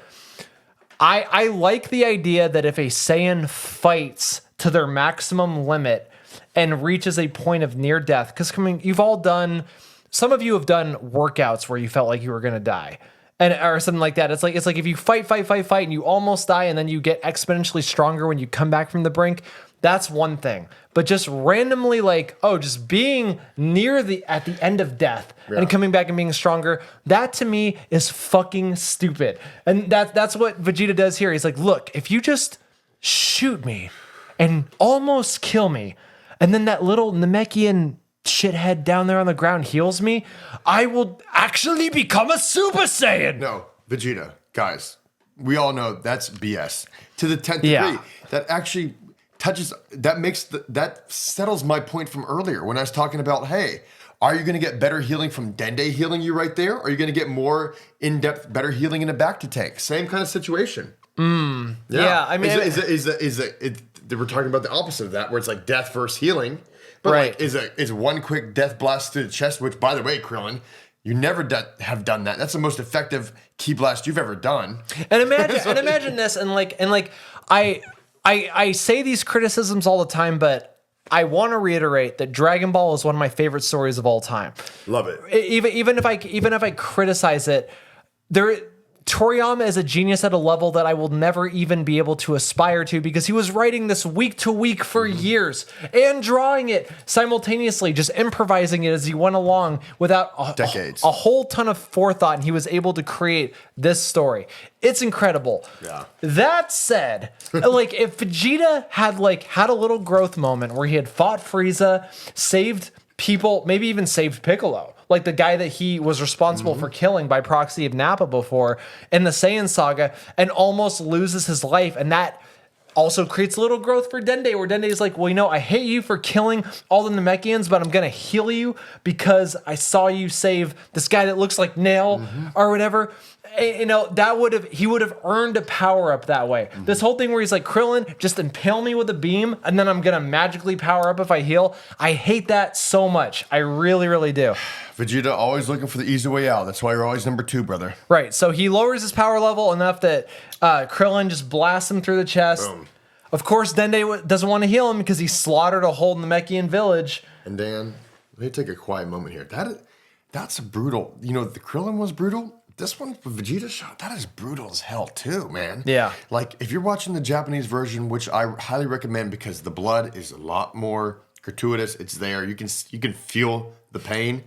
Like, Vegeta gets probably, I would say at least not a cannonball size, maybe like a 7-pound bowling ball size through his chest, out his back. If you think about anatomy, it's his spine and his guts that are just gone. Gone. Vaporized. He still lasts for like 5 more minutes after that. Of course, because it's fucking anime and it's awesome. But it's amazing. Yeah, he just gets like a giant hole. It's like, if you've ever seen that movie Kung Pao Enter the Fist, it's when he punches just a solid chunk out of the guy.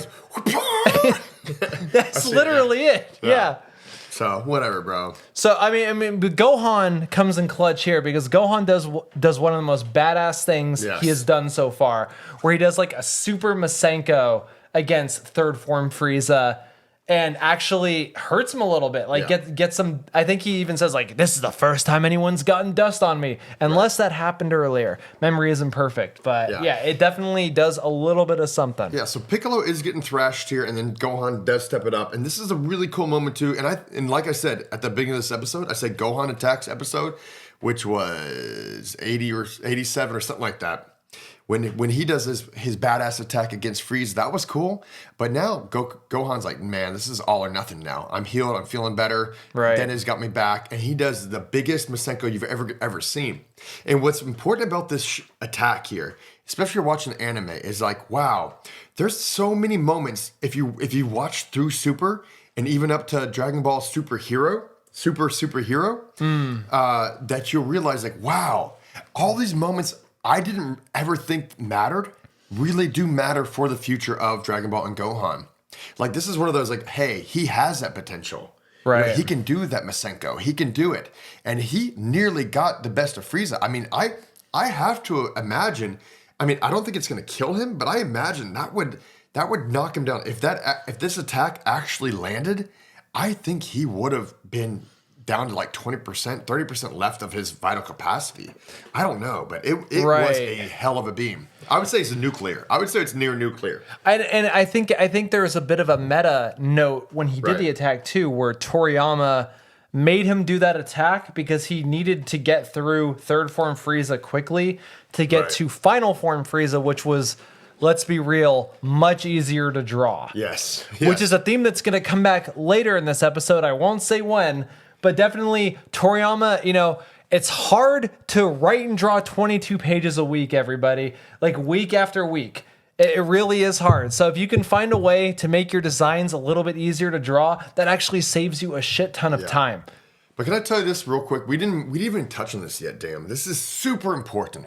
So we're in Frieza Form 3 right now? Yes. Yeah.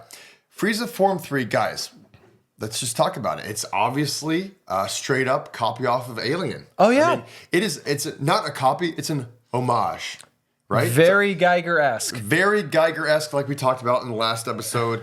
The Dragon Ball Z movie, The World's Strongest. The Check World's it out Strongest, on YouTube. It's right. available and on Spotify, anywhere you can find it. Just a quick plug there, too. And Toriyama's inspiration, like he famously said he did not read manga, but he liked Western sci-fi Yeah. movies. He liked Star Wars, he liked Alien. Yep. So it totally makes Terminator sense. 2, Oh, that's coming up. That's coming up soon. But yeah. So like when you see his, Frieza's form, if you're listening and not watching, and you're like what the hell is Kevin talking about there? His face just extends out this huge thing, just like the film Aliens. Even in the back, there's like these, I call them bones, right? Bony protrusions Like from bony his back. spikes, Bony yeah. spikes from his back, which are literally the same location, same area, same shape, same size as the alien xenomorphs from Alien. I'm a huge Aliens fan, by the way. I'm a huge sci-fi guy. I love it all. I watch it all. We'll do some sci-fi podcasts on our other feed coming up in a couple months. Toriyama was rushing to that easier design, but he had to throw in a Geiger design in Yes. between just for the fuck of it. And no, it was like so much love to Toriyama. We miss you so much, and thank you for doing that because you know what? We love Alien too. So it's a Right. great series. But have to mention that. That's Pour all- one out for the master. Pour one out. 'Cause we're having a couple brews tonight too, so we're having a fun time. But that is important to note because he does like to take inspiration from other things, like all animes do. And Alien's a great one to take from. So Oh yeah, the first two Alien movies, I think, two of the best sci-fi movies ever made. Period. yeah, I think they're actually. I mean, I don't know about right now, but I think they're releasing a 35th anniversary edition of Alien out in theaters again, which I'm going to see. It's not out yet, but it's coming out in a few weeks. I will go with you. Oh, come! If it's Let's coming go. in a few weeks, let's do Let's it. go. Yeah, I cannot wait to see. It's one of the best scripts. I would love to see that in theaters. I'm a huge Alien fan. Just like Die Hard 1, Alien 1 is also like a fantastic, perfect, near perfect script. And just like Terminator 2, Aliens is a Yeah. perfect sequel. It's pretty damn good. Yeah. Yeah, it's one of the best. Oh, But man. anyways, Back to the fight. So we're rushing to this final form. So Frieza just says, hey, why don't I just, top this all off and just transform again? snaps his fingers. He starts transforming again. Dende heals Gohan, who almost died. And then Krillin and Gohan convince Dende, like, look, Vegeta sucks, but just heal him because we kind of need him because Frieza sucks a little bit more. Yeah. And so Dende reluctantly heals Vegeta, but Go ahead. Frieza notices. Frieza sees this one. Yeah.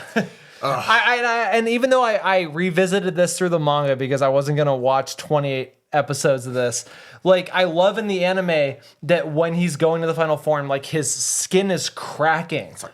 But like it's like he's shedding a cocoon and he, like, his eyes just kind of look over and he's like, oh, that's what's going on. And he's like, what? And it's like red glow on the anime. If you're watching the anime, it's like a red glow around all of his cracks. And he's like, oh shit. He's like, no wonder why they're all better now. He's like, we're gonna have to kill this guy. Right.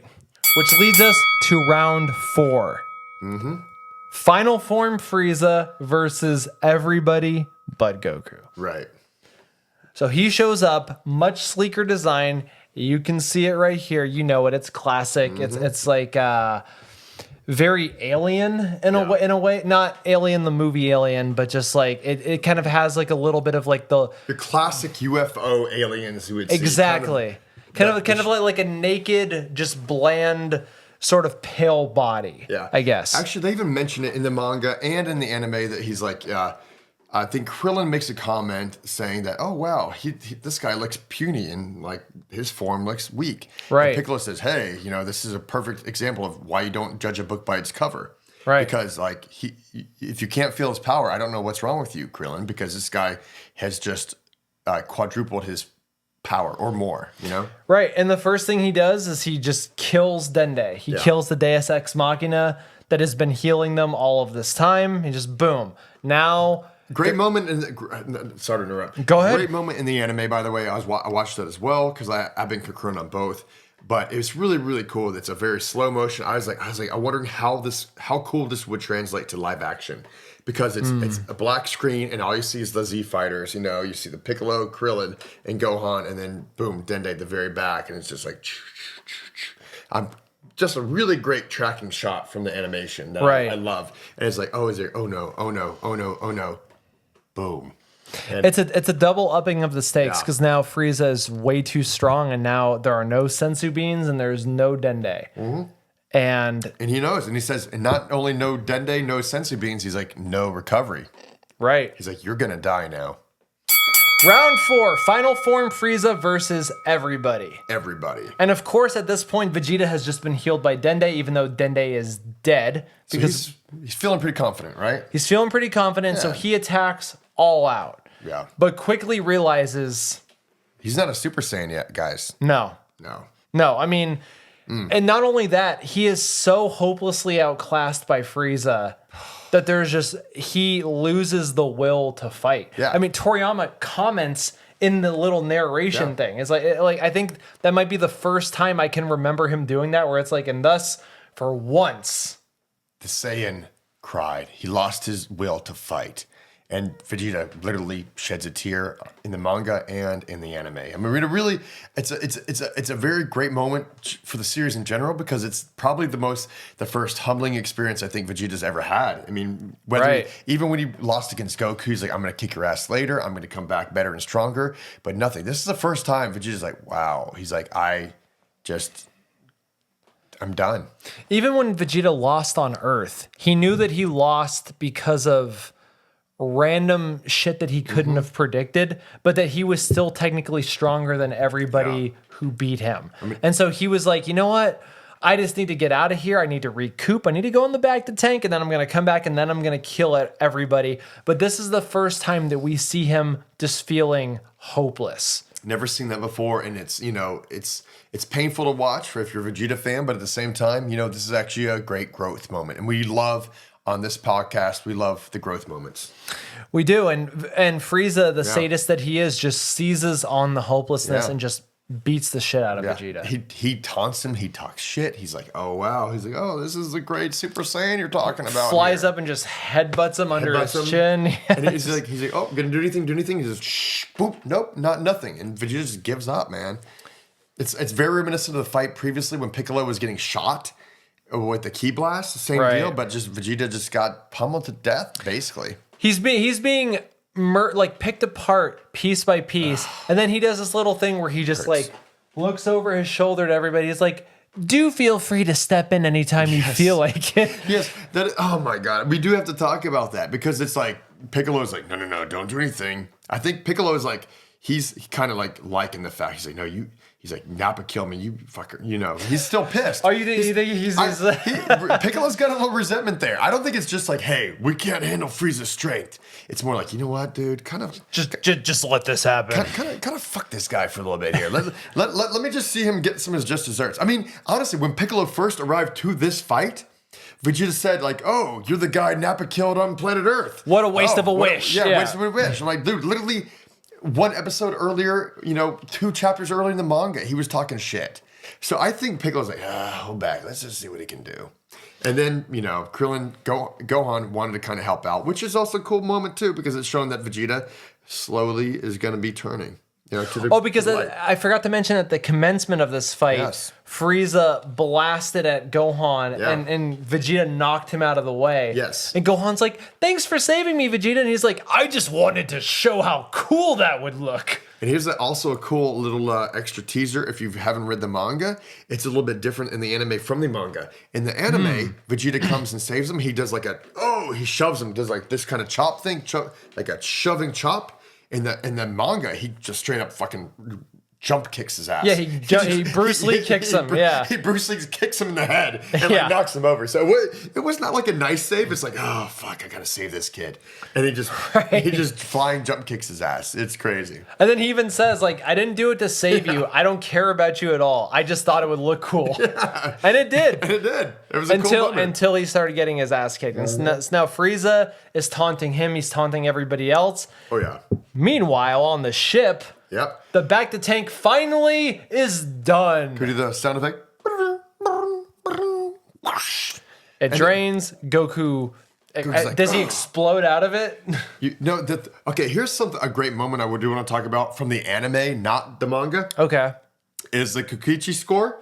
This is a perfect moment here because in the English language version, the sound mix is so not right for this scene. The Falconer score? The Falconer score is, hey, don't. I mean, Look, you know we know there are so many Falconer stands out there. We get it. There are great themes. The Super Saiyan 3 theme is great. Super Vegeta theme is great. Super Saiyan 2 theme is great. Falconer did a lot of great music for the localization. But here's the point I need to make here because this is a crucial moment. Goku spent forever getting to Planet Namek, and then he got beat down to where he's Captain Ginyu, so then he's back in the back tank. It's like, dude, when is this guy gonna fight? And so, like, I thought, I was kind of over it, to be honest. I'm like, dude, I've seen this stuff. Like, come on, get out of here, man. And nothing happens. And he finally gets on the back to tank. And after I've given up, as a fan, you give up all hope that you're going to be excited. The Japanese language score, you listen to it, guys. It is uplifting. It's upwarming. And actually, I think I'm going to just have a clip of this and I'll play it right now when we do this because it is like... As you talk about it. As I talk about it, it is the most uplifting. It's operatic. It's bravios. It's badass. It's Western as well. It has like a little, kind of like a Western vibe too. It's like... And he kind of... It's heroic. It's a heroic as hell. Yeah. And I was like, shit, did I just get goosebumps again? Yes, I did. And that's why we loved it so much. Because even though you say, oh my gosh, you've been in the back to take for 8-10 episodes, he's back and you still feel the same way you saw it the first time you saw it. Because it's awesome. No, I mean, yeah. Honestly, I get goosebumps when I rewatch the original cut of Z with the full Shinsuke Kikuchi score intact. There are just so many little moments like this. And yeah, you're right. This is a very heroic moment. It's great. Super cool. And if you're a kid in the 2000s watching this on Toonami and you've seen Super Saiyan shirts forever and you know that Goku is about to fight Frieza. Is it coming? Yeah, I mean, like, I guess if you were watching on Toonami, you would have had the Falconer score. But check out the Japanese version on Crunchyroll. It's great. I mean, and there are versions of the dub that have it too. I mean, it's all good, guys. It's all good. So, anyways, Goku gets out. And then, by the way, they cut back. I mean, in the anime, I know we're talking manga, but I'm gonna just do a quick anime. Go ahead, man. They're cutting back. Vegeta's still getting destroyed here, about pretty much to death. Pretty much, they're like, we're gonna wait until he's dead, and then we're gonna send Goku over there. Goku goes on top of the ship. He takes a deep breath. He says, let me just find the key. He takes his sweet ass time like, when Vegeta's getting destroyed. Let me feel my feelings. And when Goku was coming back, if you guys remember, when he's coming back to fight against Vegeta, that dude didn't waste 1 second. He was like, no, shit, I got to get there as soon as I can. I mean, he didn't waste a second. Except he flew on Kinto-on, yeah, except he did. But besides the fact that he wasted those seconds, like when he was on Snake Way, he was like, no, I got to get there. Goku takes his time. He's like, okay. He's like, they're not too far. If you're not watching, you're listening. I just did the whole, pink ring. You're what? Index finger to the mouth to feel the air. And he says, "Oh, they're close. Let's go." And then by this time, it's almost too late. You're making the case right now because if anybody is watching and being like, "Wait, they covered the anime up until now. Why are they mostly talking about the manga?" This is the reason. And the manga, it's like 3 panels. He's like out of the ship, dashes forward. Now he's at the fight. But this entire fight, the reason that a fight took 28 episodes is because they did not want to catch up with the manga. So they were like, we need to stretch this out as much as possible. So yeah, he checks the wind. He's like, he adjusts his boots. Yeah, he's like, okay. He makes sure his hair is perfectly gelled into those iconic spikes. He does that, the neck thing. No. He's like, before I dash over, let me do like a warm-up lap around the ship. Exactly. Yeah. Like, and then I'll go. And then guess what? Meanwhile, Vegeta's just like, Please. He's being choked and punched like over and over again. That's the move. It's like Frieza's like choking him with his tail and just punching him in the spine again and again. Blood is just gushing out of Vegeta's mouth at this point. His kidneys have ruptured. They're done. He's dead. He's dead. He's like, oh no, Goku, if you come here 3 seconds earlier, I might live. Yeah. No. He's so dead, he's calling Goku by his Earth name. Those are the stakes. No, it's all good. But anyways, eventually Goku does dash over. He shows up. He does a super dash. Right before Frieza's about to Bruce Lee eye gouge Vegeta to death or something. You feel a presence, like a whoosh. Like what happens? You see the lines, if you're reading the manga, that someone showed up, Frieza literally just drops Vegeta's body, and you look over and he says, oh man. What's here? And Piccolo, Gohan, Krillin, they all do the famous, if you're watching on YouTube, they do Krillin has a repeat line of what he said when Goku showed up at the Saiyan fight, when he showed up on Namek. He's like, are you really Goku or are you someone else? Who is this? This is a new kid I'm feeling. Yeah. And Goku, in a similar fashion, is like, everybody, stand back. I got this. I got this, guys. Yeah. I know Piccolo said he got it, and the guy before him said he got it. Vegeta said he got it. No. I think I got this.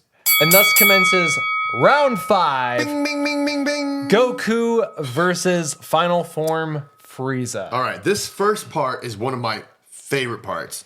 I read all this manga recently, and I just watched the episode on Crunchyroll yesterday. It's fantastic. Okay, this first fight is your classic Western. Let's size up our lead character versus the villain of this episode, of the series, the saga. We've been waiting literally 20-something episodes to see this fight happen and get down, and they don't miss a beat. Goku talks crap to Frieza, saying like, what? He's like, you don't need to kill Vegeta here. It's like, leave this guy alone. Like, there's no need for this right now. And then Vegeta doesn't like that he said that. He's like, you're so sentimental. It's your weakness. He's like, if you were a Super Saiyan and just could get rid of your mercy, then maybe you could turn and be the strongest being ever. I gotta give another nod to Dragon Ball Abridged Team 4-Star for the bit here that they did where it was like 4-Star. the whole thing where Vegeta just can't stop talking about who is going to be the next Super Saiyan, and it's just annoying the shit out of Frieza. It's like, oh, he is the person that you have feared. The reason you wiped out the Saiyans, and Frieza's just like, no. No. And then eventually Frieza just blasts him through the heart with a finger beam. Yes. Yes. Okay, now I'm going to take it from a very comical perspective, a very serious, heartwarming, touching situation. Right. So I sort of just change the mood here, but you know what? This is, on a side note, this is a very great moment for Vegeta. Another growth moment here. Mm-hmm. Vegeta actually begs Kakarot. He pleads. He said, please. He's like, Kakarot. He's like, he wiped out the Saiyans. He tells the Bardock story. He says, or gives an idea that I think Frieza remembers Bardock, his father, which is his first. Yeah, he said he looks familiar, and then he eventually says, "Oh, he was that Saiyan that opposed me to the very end." Yeah, that guy, and it was really touching because Vegeta actually. He tells his story. He says, "No, it wasn't a giant meteorite that destroyed our planet. It was Frieza." He's like, and I've been kind of his essentially slave in a lot of ways. Right. Like to do his bidding is like I've been on my hands and knees groveling under his power, doing what he wants, and he killed us because he was worried about the Super Saiyan, and you will not achieve it unless you let go of what makes you human. Basically, let go of your compassion, let go of your sympathy. Just destroy him. It has to be a Saiyan that does it. Yeah, and without taking one breath, Goku says, "He's like, no." He's like, "That's not you. That's me." He's like, "I'm not you. I'm different. As like, I will always have mercy and like care. Basically. Right. It's something like that. But he acknowledges, he's like, man, Vegeta, you even cried, you begged me right before you died. That must have really been hard. Not easy for him. And so he like psychic blasts a grave open. He just blasts the ground open with his mind. Yeah, probably Vegeta's first therapy session ever. Yeah. Yeah, his first cathartic moment in his entire life. Therapeutic session ever he's ever had in his life. So his heart, just like the Grinch, a little bit bigger. It's that moment. I mentioned Robert McKee earlier. Going to talk about him again of character versus characterization. We get this idea that Vegeta actually doesn't care about the Saiyans because he doesn't care about Raditz, doesn't care about Nappa. Mentions he doesn't care about his dad, doesn't care about the rest of the Saiyan side. He only really cares about himself. But when he's at death's door, he is only concerned with poetic justice, which is that a Saiyan must kill Frieza. Yes. So that just even gives a little more heft, a really great narrative moment there too, because it also gives Goku a little more stakes in this fight too, even though he's already ready to kick Frieza's ass. And if you're reading the manga, or if you've read the manga, this might be the first and only time that the manga references something that was exclusive to the anime. Because Toriyama did not write Bardock, the father of Goku. Yes. He did not write it. It came out sequentially with the Namek Saga, but it is referenced, and there are 2 panels in the manga. Yes, they added them, right? From that OVA. Yeah, that he drew himself of that. So that's pretty dope. That's a precedent right there. So all the people that get mad at me about the Bardock stuff, saying, "Oh, this is not known," I'm like, no, it really legit. If you're old like us and you grew up old school, like OG Dragon Ball fans, from the beginning, Bardock wasn't part of any of that. I'm sorry, he wasn't. He wasn't, but Bardock, the father of Goku, I love it still. I think it. It's his favorite. It's his favorite. I'm a stand for Bardock. I think that before the retcons, that was a great story. No, I think I do think it's a great story, Dan. But I also think like it's kind of like it's just frustrating when you hear all these the noobs. And they're saying like, oh well, this has all been established. Right? No, it kind of wasn't established. None of this was established. No, it's great canonical information, but this is all new school, not old school. And this is also Frieza's making a connection, because I forgot to mention earlier that when Gohan is actually able to contend with him in both second and third form, and he realizes, well, this kid was almost dead. Now he's back from the dead and he's way stronger. He must be a Saiyan. But he says, but I killed every Saiyan except for Raditz, Nappa, and Vegeta. So he couldn't be Vegeta and Nappa's son. He doesn't look like them. He's like, maybe Raditz. He looks a lot like Raditz. I cannot do Frieza voice. Oh man, rest in peace, Chris Ayres. Linda, I forget her last name right now, who did the original English Frieza for Funimation, did a great job. But Chris Ayres, that performance was beyond. And I feel like if it is not too bold to say, maybe I'm sure other people have made this comment before too. But whoever played Frieza in Dragon Ball Z Abridged, it feels like when they made Kai and they recast Frieza, they were looking for that voice because it sounds exactly the same. And Chris Sabat, bless his soul, is a Dragon Ball Z Abridged fan and has given work to some of those people and has talked about how genius the stuff that they do is and stuff like that. When he was recasting Frieza, he's probably like, I want a Frieza that sounds like Dragon Ball Z Abridged Frieza. And I mean, they got it. Chris Ayres, just chilling performance, and rest in peace. It's so sad that he's gone. Anyways, round 5, Goku versus Frieza. Ding, ding, ding. Okay. Like I said, I kind of touched on this quickly, and I don't think we have to spend too much time because this is just hey, let's do a little dick measuring kind of contest here. It's a warm up. It's a warm up. They say at the end it's a warm up, but the most iconic moment in the warm up is that Goku, even during the warm up, is slightly disadvantaged. He gets kicked underwater at one time, right? And he has a cool little tricky thing that he does, which is iconic and awesome. Well, no. Even before that though, there's the iconic. I got to say one more iconic moment. Go ahead. I don't want to step on that iconic moment. We can talk about that first, but we need to talk about they're on the pillar. They're standing on the pillar. They've been fighting, and there's the smoke cloud. The dust cloud dissipates, and Goku and Frieza are back to back, standing against each other like an old Western standoff. But in the anime, anime. And that was a great moment that you can see on T-shirts. You see it on everything, lunch boxes, whatever, you name it. Anywhere you see that, that's an iconic moment in the anime that wasn't in the manga, but was great. It was fantastic. So sorry about that. No. Okay. I didn't remember that because I read the manga. So well, look, that is important. Well, yeah. it's a super important moment because it's actually iconic. You see that on everything. Look on anywhere you can look and find T-shirts for Dragon Ball Z. You're gonna find that one there with back to back Goku versus Frieza, and it's funny. Frieza's like half the height of Goku. He's half the height of Goku, but 5 times the gravity. Yeah, I'm gonna put the image right up behind me, like right here. You're gonna see it, and you'll say, "Oh yeah, I've seen that before." You already see it, and you already this know. explanation is now superfluous. Yes, exactly. But we got a great moment when they're fighting each other.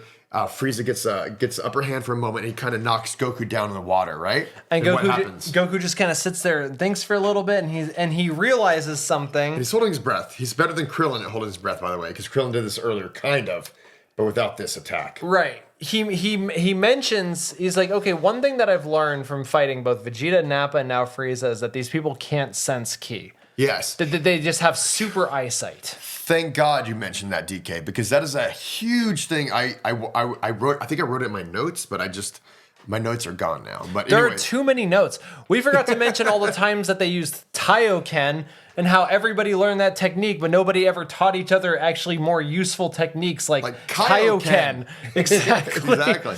So we'll talk about that later. But yeah. Anyways, long story short, is that they're underwater, and you get a great classic Goku moment. And this is why it's fun to have Goku there. Some people, you get there's a lot of, believe it or not, there's a lot of Goku. They might not be haters, but they're like, oh, there's better characters, whatever. But this is a great moment where Goku, not only just the strongest character out there fighting, but it shows like his old school, who he was from Dragon Ball days. Goku's like, hey, he's a genius fighting tactician. He's a tactician artist, and he loves to find an interesting way to overcome an opponent. He loves that. He's like, well, I'm not going to hate this. I'm going to take advantage of this moment and make the best of it. And he's like, hey, wait, if he can't sense ki, then what can I do underwater here while he's up there thinking I'm right here? Right. And he does, I think, the first ever disembodied Kamehameha, where he makes 2 Kamehamehas and he floats away from them and he treats them like, I've mentioned this technique a bunch, the Sokidan. Yeah. He just one up. But he even in the manga, he's like, okay, stay here. He talks to his Kamehamehas. Right. He says, stay here, don't move, okay? And he kind of slowly like swims back. Right.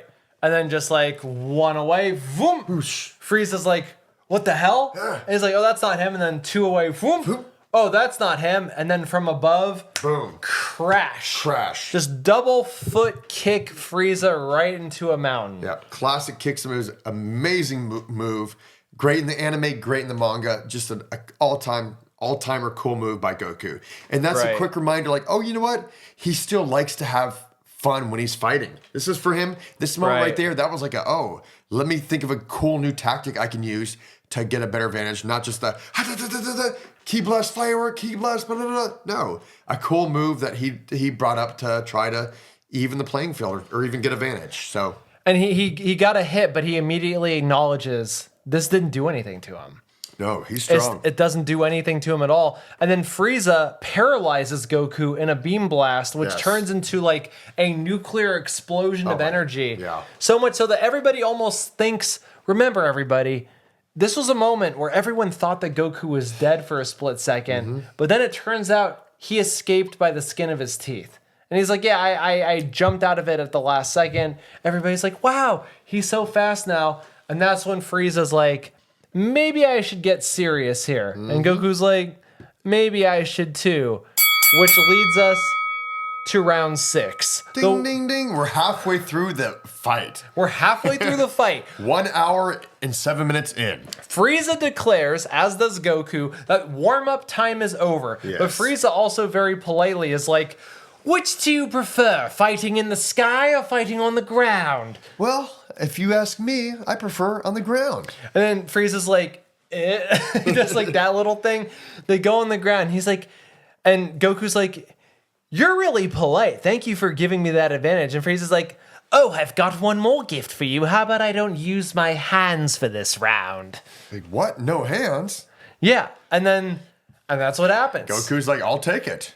And So then it's a warm up with no hands, and then in the manga, I don't know how it works in the anime because there's a lot of other flash, sideways in the manga. I mean, in the anime, but there's a moment in the manga where it just cuts to a 2-panel shot of Ox King and Chi-Chi just being like, I wonder what Gohan's doing on Namek right now. No, I think Chi-Chi's like, I wonder what's happening. And I think Ox King actually says, oh, they're probably on their spaceship back already. They're on their way probably back. just goofing They're around. just goofing around. They're on their way back. I was like, random, but you know what? Back on Earth. Dun, dun, dun. Right. And so Frieza, even without his hands, kicking the shit out of Goku. Yeah. This is a quick round. It's mainly an advantage for Frieza until Well, he also said, he didn't say anything about no tail. All right, let's Right. be real. Like, Right, tail right. is coming up here in the next segment.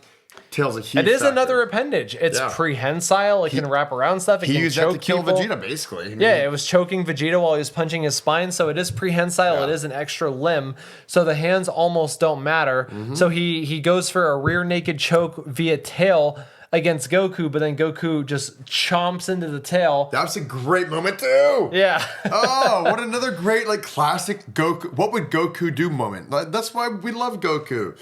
He doesn't get enough love. We're Krillin stands here, but we love Goku too. And he does the whole, if I can't do anything, he's choking. He's like, what do I do? And he says, well, screw it. I'm just going to have to bite his tail. And it bites his tail. And the look on Frieza's face is just iconic. I mean, Toriyama, obviously, huge fan of Hong Kong cinema. We're huge fans of Hong Kong cinema too. If you've ever seen Fist of Fury, aka Chinese Connection, Bruce Lee classic, there's a moment where the Russian fighter is choking Bruce Lee with his legs, and Bruce Lee just bites his leg. And this is like a little homage to that, but it's also a very character moment for Goku. The fact that Goku would just bite his tail, and then it's kind of comedic because then Frieza then punches him in the face, and Goku's like, hey, what happened to using no hands? And then Frieza's like, all right, now the warm-up round is over. Yes. Again.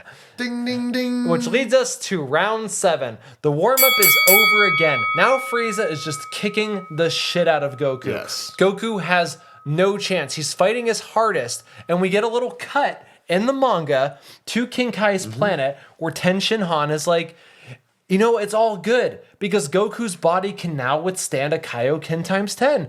Why doesn't he just use that? Well, it turns out that, dun, dun, dun, we don't know, which a great little narrative drop here is that no, he's been using the Kaioken times 10. He's been using it the whole time. The whole time. So at 10 times his power, he's still no match for Frieza. What a great needle drop. Yeah. Even if you're reading the manga and not even watching the anime, what a great, exciting moment. We're like, oh, shit. Yeah. Because you're like, oh, this is new base Goku. No, it's not. This is Goku under control of Kaioken times 10, not doing anything. And the artists who did the full color versions, they actually foreshadowed this a little bit because they made his aura red, which isn't something that you get in the monochrome.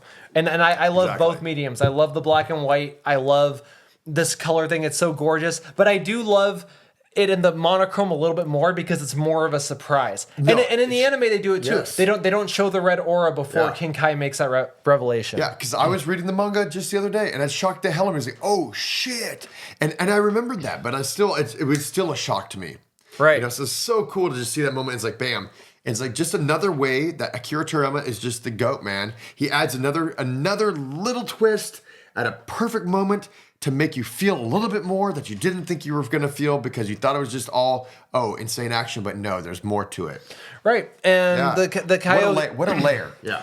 And the Kaioken, as we've said in multiple different mediums, is not a power-up. It is a narrative tool.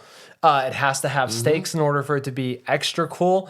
So we now know that he has been using it as a power-up and it's had no effect. Exactly. And so now he's like, well, maybe I should go 20 times Kaioken, even though I don't know if my body can handle that.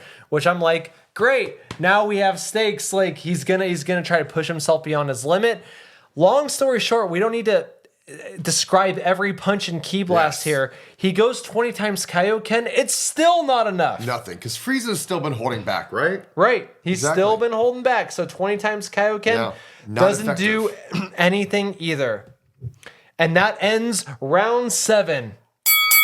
Round 8 has a very confusing beginning for Frieza, who is unfamiliar, but to the audience, we have a little sense of foreboding because Frieza is looking at Goku like, what the hell are you doing? And Goku's just got his hands up in the air. And even Piccolo's like, what the hell's he doing? If you're watching on YouTube, I'm not constipated. I'm working on my Genki Dama. Yeah, he's got his hands up in the air. He is summoning the Genki of all the living things and everything around the universe.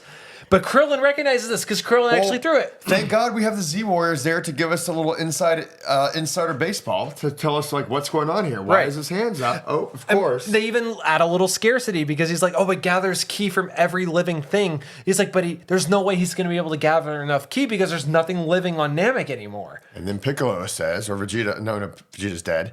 Piccolo, for this moment, and Piccolo's like, no, I think he's gathering from other planets as well. Right, and Frieza is very polite. He just kind of lets him do it for a long, long time. And Goku's like, it's not enough, it's not enough. And Yeah. in the anime, they make more of a meal out of this in the manga. And this is something that I appreciate about the anime and the Kikuchi score. I love the Genki Dame theme. The dun dun dun Yeah. dun dun dun. It's a dun dun dun. It's yeah. the strings. Yeah. Dun, dun, dun, dun, dun, And you know, it's dun, like, dun. dum, dum, dum. It's building. I mean, it's a great score. I love it.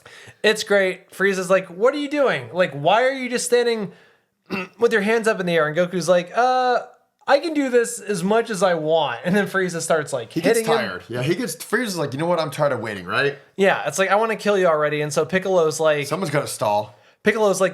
guys, Gohan, Krillin, give me the last of your ki. You literally give me the last of your ki. And they're like this, like a little hand guy from Scary Movie. He's like, Right. yeah. Which I can't even do a bit about this because Dragon Ball Abridged has done every bit about this possible, but it's now a role reversal from Raditz. Where now Right. Piccolo has to get his ass kicked by Frieza for a few minutes while Goku gathers the requisite energy to make a Genki Dama. And it's almost vengeful. Where like Goku's like, yeah, I just need a little bit of time. You can hold yourself off against them or whatever. You got it. He's like, no, you don't even. He's like, wait, you're gonna take my energy to get your ass kicked? Right. which you know is gonna happen anyway. He's like, yeah, that's basically the plan. I'm like, okay, well, better than nothing. Every time you guys comment too with Dragon Ball Z abridged quotes, I love it. It's like, have you been holding a grudge? But at this point, Frieza has seen the Genki Dama. He sees this giant moon-sized thing of energy in the sky. He's like, what's that? Is that what you've been making this whole time? Yeah. And he gets super pissed off, but then luckily Piccolo distracts him.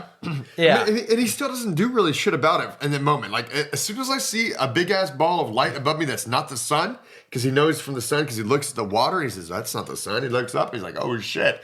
This dude has been building the biggest ball of energy that you could summon. And I think in the manga, I mean, gosh, I wish I had it written down here in my notes, but I'm done off my notes now. But he says, I think Krillin or Gohan or Piccolo says, he's like, wow, this is like exponentially bigger than the one they made on Earth. Right. Like, he's like literally like 100 times more, and Goku still wants more energy. Right. We've seen Saiyan Saga. We've seen the World's Strongest. Right. We've seen this basketball-sized Genki Dama before, and now there's just this massive moon-sized Genki Dama. It's huge. It's absolutely huge.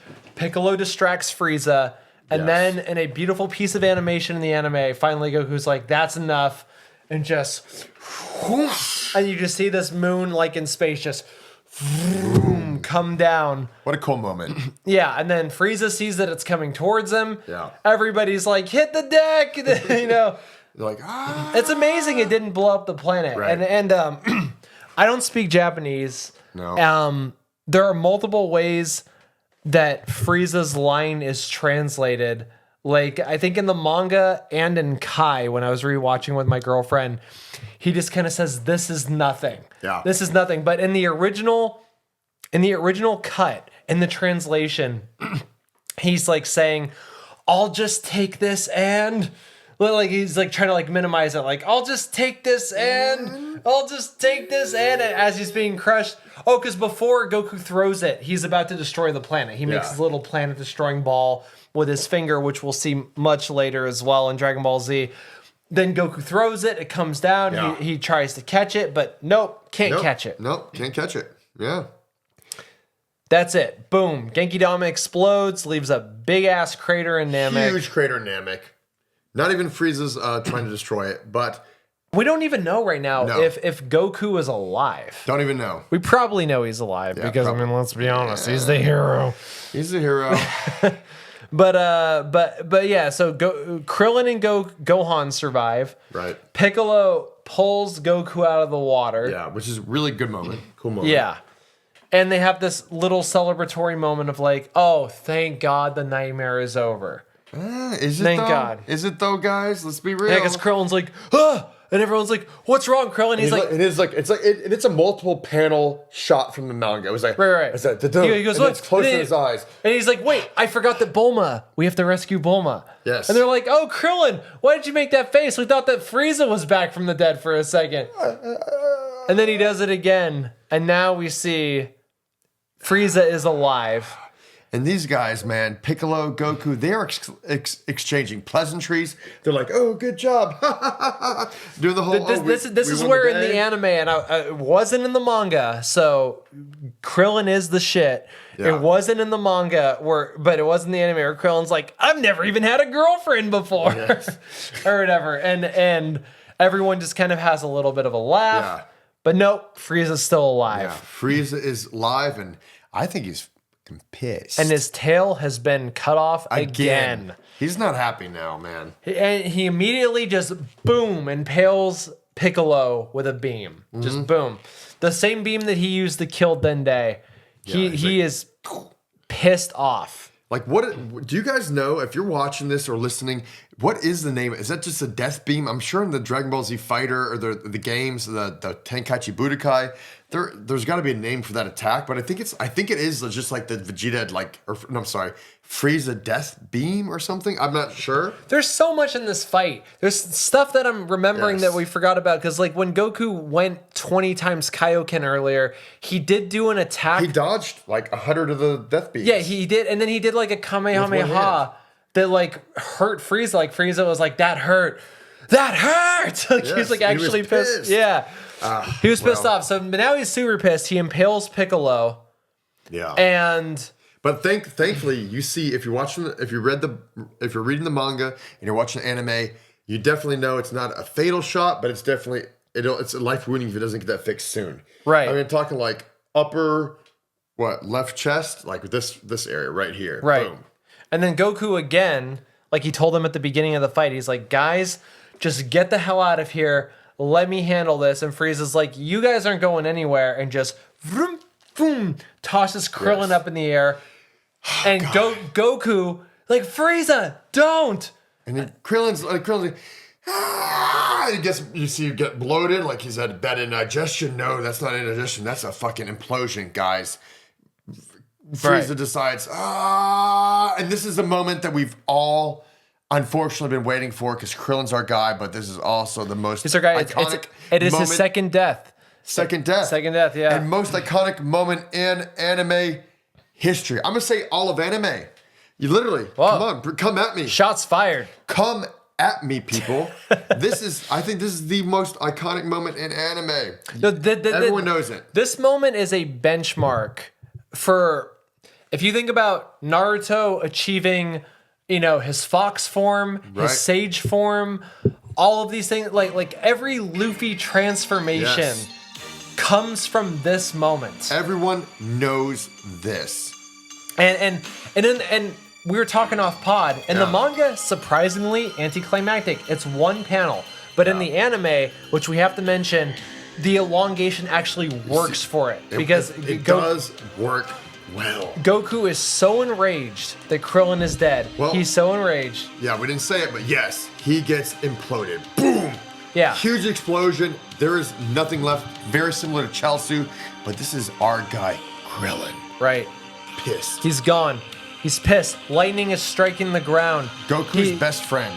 Veins are bulging out of his neck. He's Sky getting a is pump changing just colors. from isometric tension. His muscles are getting bigger. Everything before this was Goku is a very humble, loving, caring guy. He could get over, but this one, no. He just killed his best friend since day one. And watching my girlfriend experience this for the first time. Still gets me riled up. Yeah, having not experienced this as a kid. Watching her and she's like, oh no. Yes. Oh no. And then when Goku, his rage starts bursting, she grabbed me and she's like, is he gonna be a Super Saiyan? Is this it? And then all those little things. She didn't know. She didn't know. He's like whipping his head back and his hair is just like flashing gold. And you also see like the back shot too. It's like this kind of deal. It's like, I was like, what the fuck is happening, guys? It's happening. We've seen it all over the world besides America for 30 Right. years. We don't know what's happening. Finally, the t-shirts will make sense. We have never seen the episode. Guys, we know. We waited forever for this moment. and it did not disappoint. It delivered on Yeah. every account. Goku is now a Super Saiyan. Hair goes blonde, sticks spiky up like Vegeta's, but better. Right. And he tells Gohan one more time, Piccolo isn't dead. Yeah. Get him to my ship. Get off the planet. And Gohan, I'm about to kick some ass. yeah, Gohan. I'm about to fuck some alien shit up, Gohan. And Gohan's like, go. but daddy. Go, Gohan! And Goku has a line here, which I'm going to go on a little tangent about. Or no, Goku has a line where he says, get out of here while I have a single shred of sanity left. Exactly. Very important note because this plot point might have been lost. It might have been forgotten. It might have been forgotten. So let's go a little bit in the detail. From the moment that Vegeta mentions Super Saiyan when Goku arrives on Namek, there's a moment where when Goku spares the Ginyu Force, he says, well, Kakarot can't be a Super Saiyan because a Super Saiyan is supposed to love battle and destruction above all things. Yes. And so there's no way he can be it. Clearly it's me. Yes. Clearly it's me. And then he thought maybe it's Gohan because Gohan, he's triggered by anger when he gets his Zenkai moments, when he powers up and stuff like that. And it seemed like this moment delivered on that, where Goku knew, he was like, I am about to lose Son Goku and I am about to become Super Saiyan. Even he is terrified of what the power he feels is going through his veins right His now. persona is about to change completely He in doesn't this know form. what he's going to become. Just Right. like a werewolf at night, you know? Right.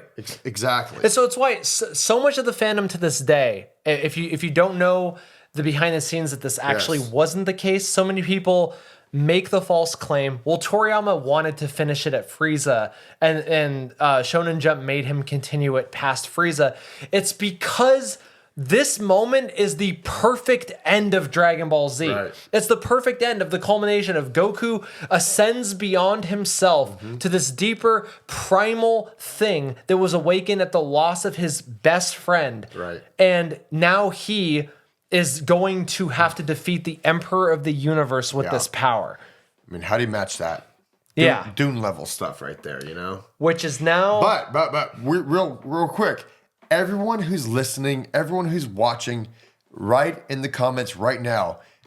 Tell us about the moment you remember when Goku became Super Saiyan. How did it happen? Was it from a t-shirt? Was it from something that wasn't the anime? Was it from the anime? Was it from Toonami? Dragon Ball GT Final Bout like it was for me? Yeah, like tell us when you first found out about the Super Saiyan. Was it from Sonic the Hedgehog?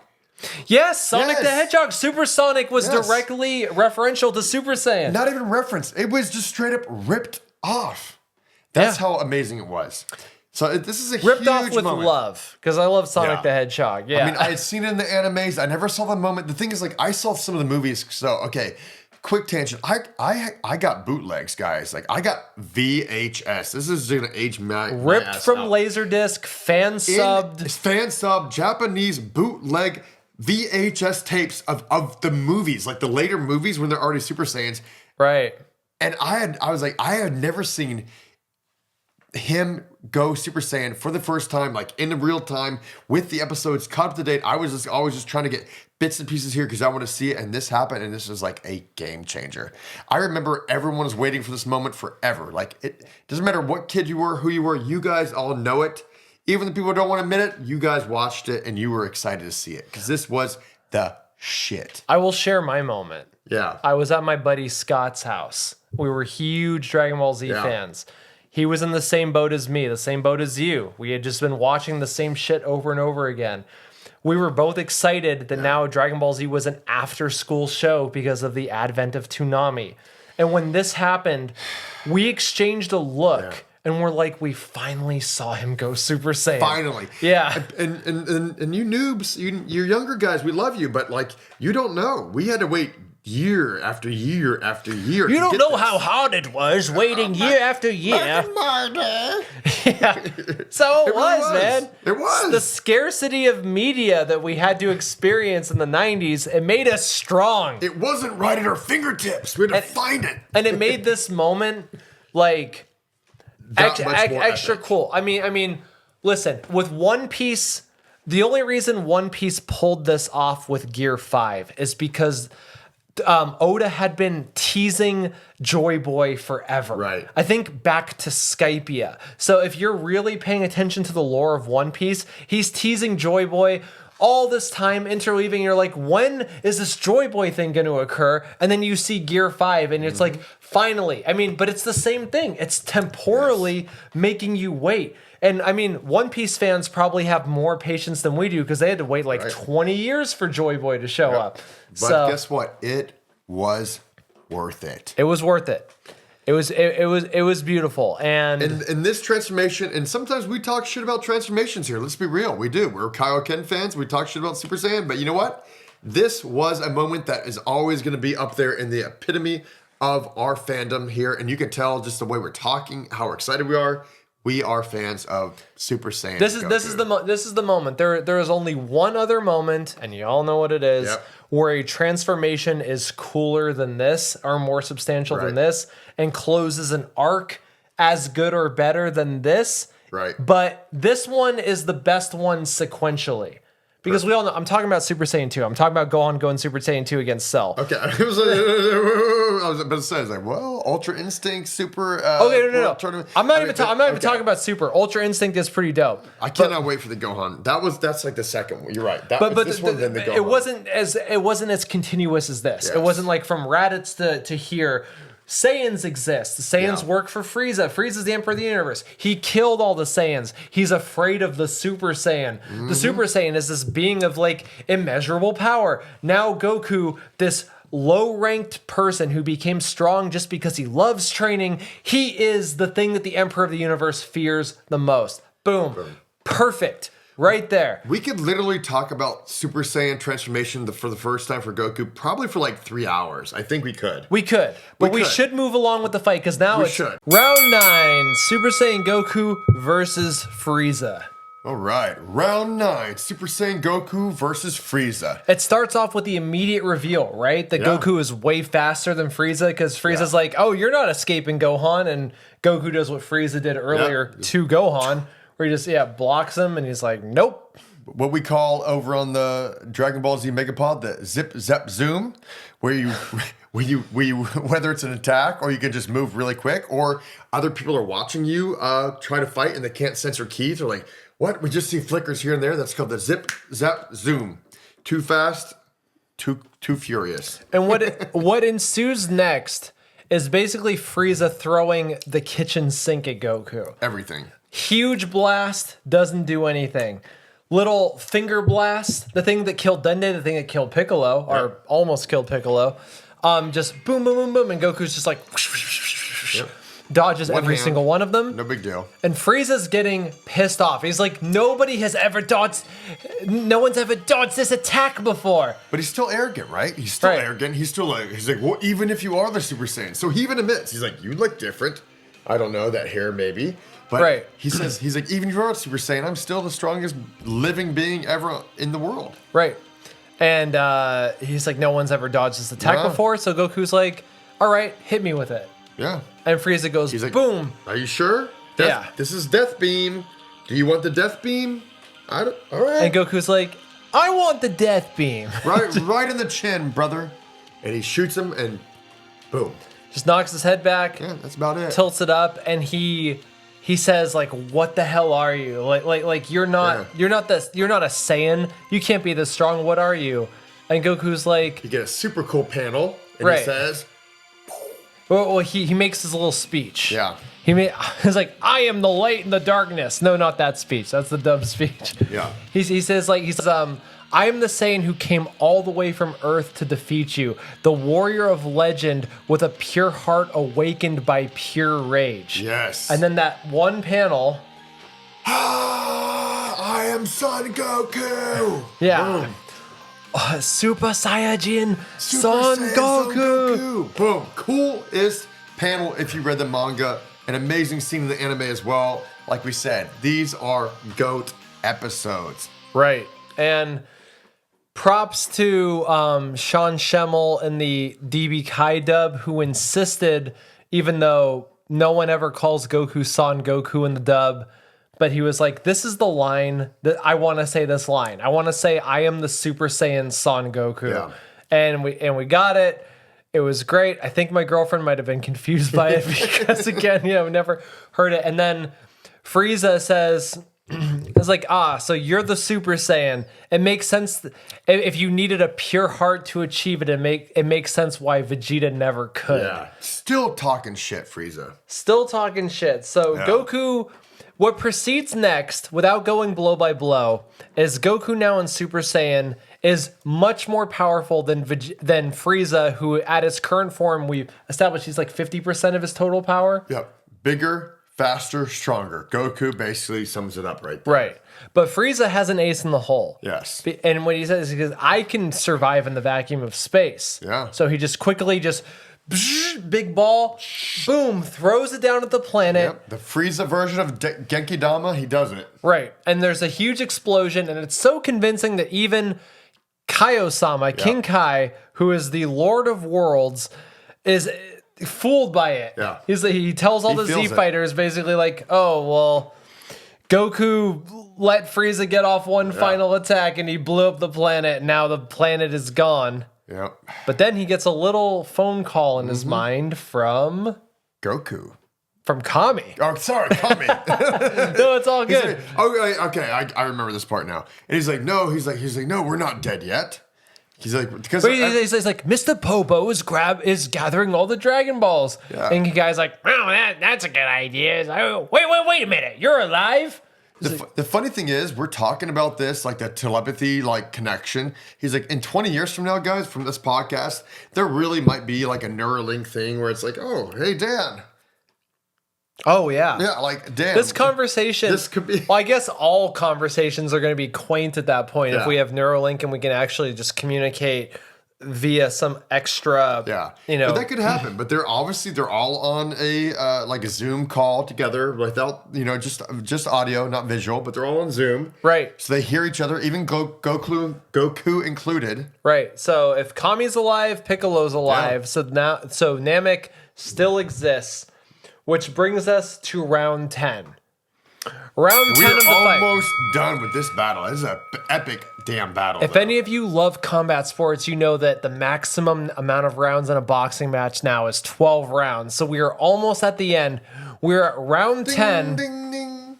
Frieza's like, haha, I'm going to blow up the planet. It's great. Goku's like, you're kind of a pussy because you held back because you didn't want to get caught up in the explosion. He's like, do it. Come on. Yeah. And Frieza's like, it doesn't matter. The planet's going to explode in 5 minutes or in anime time, 16 episodes. Yeah. and Goku not being he's Super Saiyan. He has the one thing we gotta touch on is that there is a little bit of like, for the first time in Goku's life, like there is a little bit of a hubris, a little arrogance, like he's talking his shit. Sometimes he says it but in silence, just by his actions, his movements. But now he's actually like, yeah, 5 minutes. Oh, that's enough time. He basically says like, is that it? Really? He's like, I'll be all right. I'll find a way off this planet in 5 minutes. Let's go. His personality is a bit different, right? It's a little bit different. So so I really wish I could pick their mind and see what they're thinking, because like maybe he was gonna have like a hard change, like we see in Super with Zamasu and whatever in Black Goku, where it's kind of like, oh, let's just see what would have happened if he did get darker. But I'm glad he didn't go that way. But at the same time, it was cool to see like there was a distinct personality change in Super Saiyan Goku for the first time. Right. And maybe it's more of a control thing. Maybe because he doesn't know how to control it yet. Because in Cell Saga, they spent a lot of Cell Saga learning how to control Super Saiyan levels. Right. And like controlling that, staying in that form longer, controlling your emotions, being Where stronger. you don't need rage to Exactly. become it. Yeah, exactly. So maybe it was like an instinctual first thing, and he is hyped up from it. So that's a really cool point, I think. You guys let us know in the comments what you think about that. Well, I mean, you raise an interesting point too, because it definitely seems like that arrogance comes from a different place. It comes from that understanding of I am the Super Saiyan. Yeah. I am more powerful than you. I have this arrogance because I know I will defeat you. Oh, this is a wrap. This fight is a wrap. At this Right. point, even we all know it. Even Goku's like, no, man, it's done. But then Frieza buying time is like, well, don't you want to see if you can beat me at my best? Because I'm only using half of my power right now. He's like, don't you want me? "What?" Yeah, don't you want me to power up to 100%? And Goku at this point has a conversation in King Kai with King Kai on speakerphone on the right, which is very Goku, Neuralink. where he's like, no, I want him to be at full power when I defeat him, which is a very Vegeta move. Such a Saiyan move right there, guys. Come on. So Piccolo does that shit too, though. Let's be real. Piccolo does that too. He did it earlier when he wanted to fight Frieza. I'm like, guys, like teamwork makes the dream work, right? And what ensues from here is a mostly even battle with Super Saiyan Goku having the edge. Yes. Yeah, I mean, but it is an epic battle. I mean, Frieza gets an epic pump. Yeah. They're beating the shit out of each other. They're blasting the planet apart. The planet is being destroyed. Goku gets some great elbows in there. He tries to Frieza tries to get him from behind. Doesn't work. It just there's the famous animation where he just slaps his head back and forth in the anime version, which I believe that's an Ebisawa animation because the face is all deformed and long and stuff like that. But yeah, he has a slight edge. But Frieza, he's showing he's got that dog in him. Yeah. He's not Emperor of the Universe for nothing.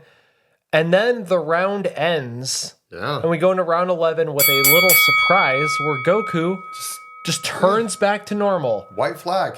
Yeah, it just says, Throwing it, you know what? I'm leaving. He says your key is just dropping exponentially. You have no hope. You're pathetic. You lost. You're just gonna sit here and the planet's gonna blow up, and you're just gonna think about how you lost. Yeah, he's like that's the GOAT move right there. When you're like, you know what, man, I'm not gonna finish you off. He's like, not in a nice way. Goku's like, you ain't worth my time, bro. I'm gonna get on a spaceship and get out of here because you're trash, bro. Right. You come back and see me when you're stronger. Literally, I think he says that. Yeah. And Like then you said and to Frieza gets pissed off. He's like, pissed. there's no way that's happening. He makes two Kienzans of his own. Another infamous moment for everyone who's seen this, because we all have seen this. Another infamous moment. You've seen the look back that Goku gives. I can't do it because I'm facing the camera now, but you know what I'm talking about. Yeah, and Goku has to go Super Saiyan again. Yes. He fights with Frieza some more. There are Kienzans that are just kind of boomerangs being whipped around. I'm talking buzzsaws everywhere, right? I Right. mean, it is deadly, but Goku, thank God he knows how to just turn Super Saiyan back on, by the way. Right. Because in the manga, he literally is like, oh, it happens. He's like, okay, screw this shit. I'm going Super Saiyan again. And boom, he just does it, like instinctually, which is pretty cool because it does, in the future, it does take time to learn and control. But Frieza in his rage cannot control the power he has unleashed, and in a poetic moment gets cut in half by his own Kienzan. Which I think is quite possibly the best shout out we could give to Toriyama, because there is no better way than him to finish the saga of Frieza by him killing himself on accident. With an attack that we originally saw Krillin create, no less, after Krillin has been blown up by him. So he's basically done. I'm talking he's in 6 pieces. I mean, there's half a hand here, half the waist here. If you watch the King Cooler saga coming up pretty soon here, which we will get into in a couple months as well, or maybe sooner. But yeah, that's coming up. And the end of round 11, not that interesting. Well, Frieza's on the ground begging for his life. And Goku is trying not to hear any of it. He's walking away. And Frieza's like, please don't let me die. And Goku says to him, how many people beg for their lives before you killed them? How many countless, nameless people have you just let die as they begged for their lives? All of them. Yeah. And Goku's like, well, I appreciate your honesty. So he gives him some of his He's energy. like, here you go. And he gives him some key. I'm like, gosh, Goku, bro. Yeah. And Frieza's a little shocked by it. He's like, what are you doing? He's like, I've given you just enough to kind of get away. Yeah. I'm going to go find my ship and my friends. I'm going to get out of here. I'm going to do something.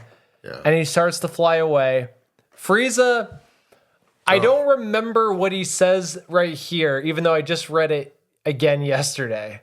But he in the English dub, it was a famous racist rant about Goku being just a monkey. Yeah.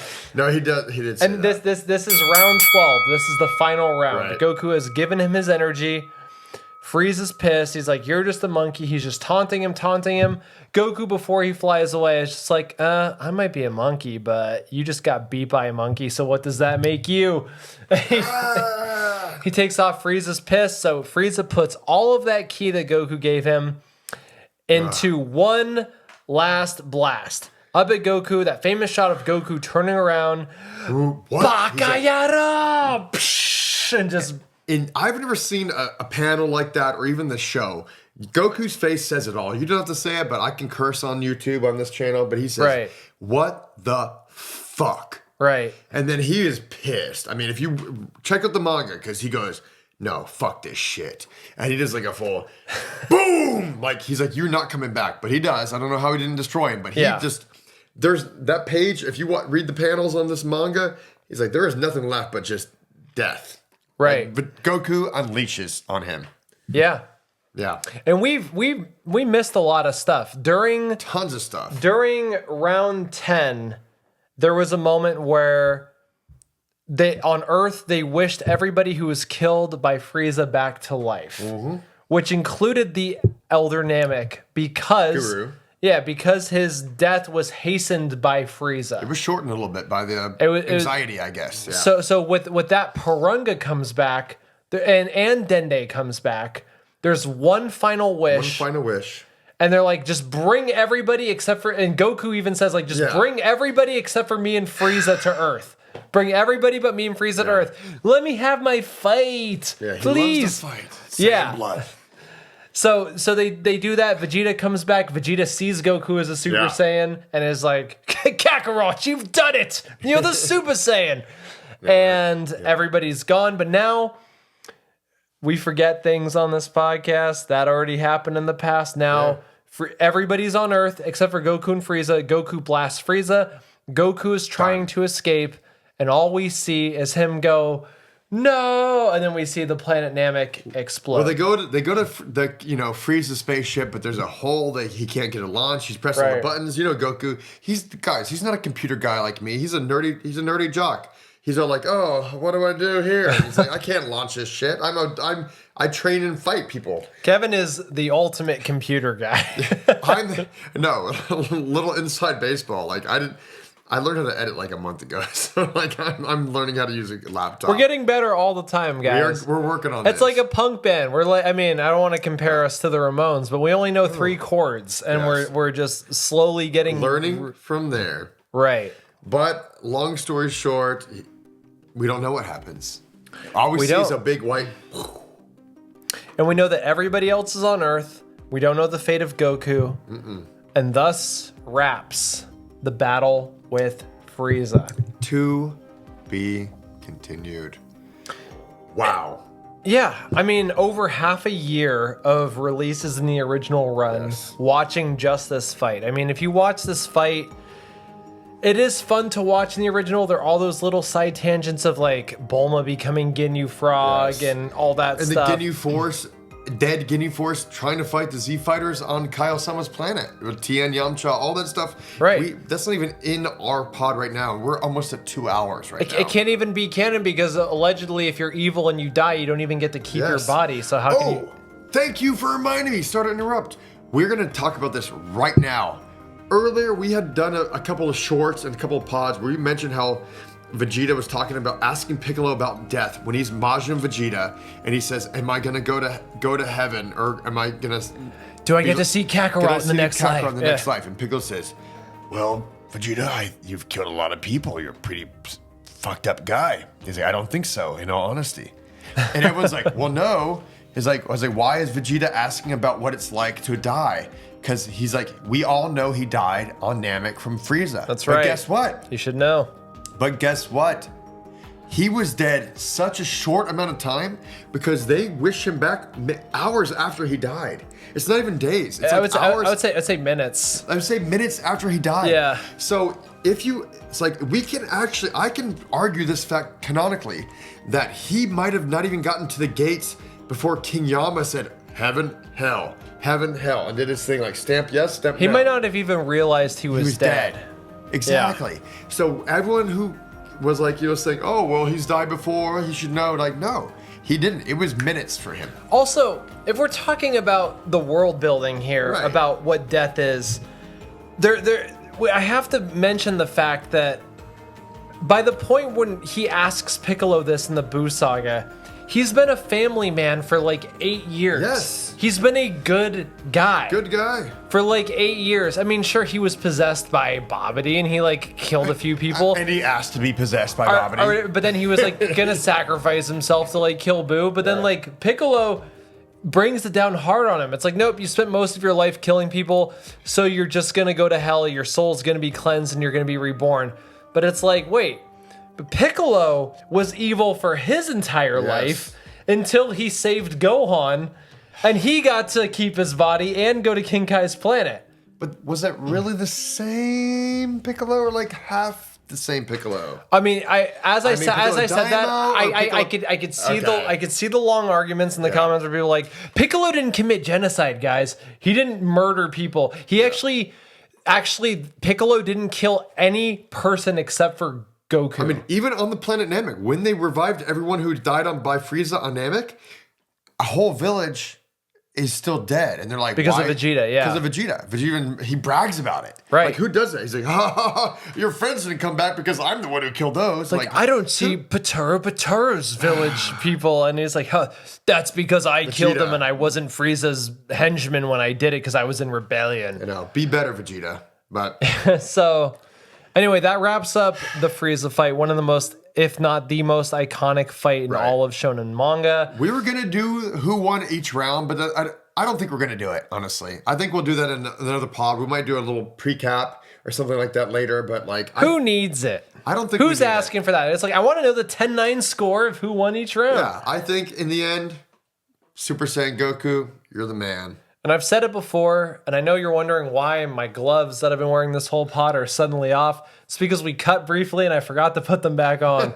We need bathroom breaks sometimes, guys. This is a long record, all right? It's a long pod. And we've been drinking frosty mugs of seawater, just like Master Roshi this whole time. So it's been a fun one. So Yeah. if you guys are still here with us 1 hour and 52 minutes in, we love you. We thank you. Let us know what you think in the comments and tell us about your first experience when you saw Goku go Super Saiyan. Yeah, and just the catharsis of actually getting to see this part of the story after so long, and seeing maybe the best wrap up in all of the Dragon Ball Z stories. I mean, from Raditz to this, it's completely continuous. And it's led a lot of fans to incorrectly speculate that Toriyama wanted to end it here. And I think that Including myself at one point. Right, Yeah. because I think that it is a perfect ending, Yeah. honestly. The only ending that it does not satisfy is all of the little seeds planted of Gohan's ultimate destiny of becoming the strongest person. And they But recovered that pretty well. yeah, I mean, they get to that eventually, but That's another pod. that is another pod. But hey, thank you as always for joining us on Nerdy Jock Media, Dragon Ball Z Megapod. This has been so much fun going through the Saiyan Saga and the Frieza Saga. We're going to have one more episode covering the Namek Saga, and we will probably do Tree of Might around here if we have not done it already, because it is... I love Tree of Might. I'm so excited. Oh, yeah. Stay tuned and stick in. Should we do a pre-cap of what we're going to be doing next? I think we'll save that for the next episode. Okay. We've got Okay, a bit of a surprise. We're gonna take it. We're tell gonna you, but we're gonna turn the corner. We're gonna do something a little bit different moving big forward. shit's popping. Yeah, but this has been so much fun. You know, from episode 1, going through the Saiyan Saga all the way through the Namek Saga. I mean, it's just like the opportunity to interact with all of you and hearing from you, your, you know, experiences as well with all of this and all the, you know, similarities that we've had in our lives. And I love it when somebody catches some weird obscure reference I make, like to the Guyver or something like that. You I know? love it. I love it. It's like, you know, Great film. Dragon Ball Z, man. This is something that continues to unite people across time, even Always. posthumously. You know, with the creator being gone, you know, I'm stoked for Dragon Ball Daima. You know, now that I know what I know about it with the animation team and stuff like that, it's gonna be Awesome. It's gonna be awesome, and I can't wait. Hopefully, someday we get Dragon Ball Super, the Granola, and the Mora arcs. We I guarantee we will. But that's another pod. Thank you so much. Coming to you from Planet Namek, this is DK the DB Guru. And Kevin the Nerdy Jock. We'll see you guys next week on Dragon Ball Z Megapod. Love ya. Peace. Abayo.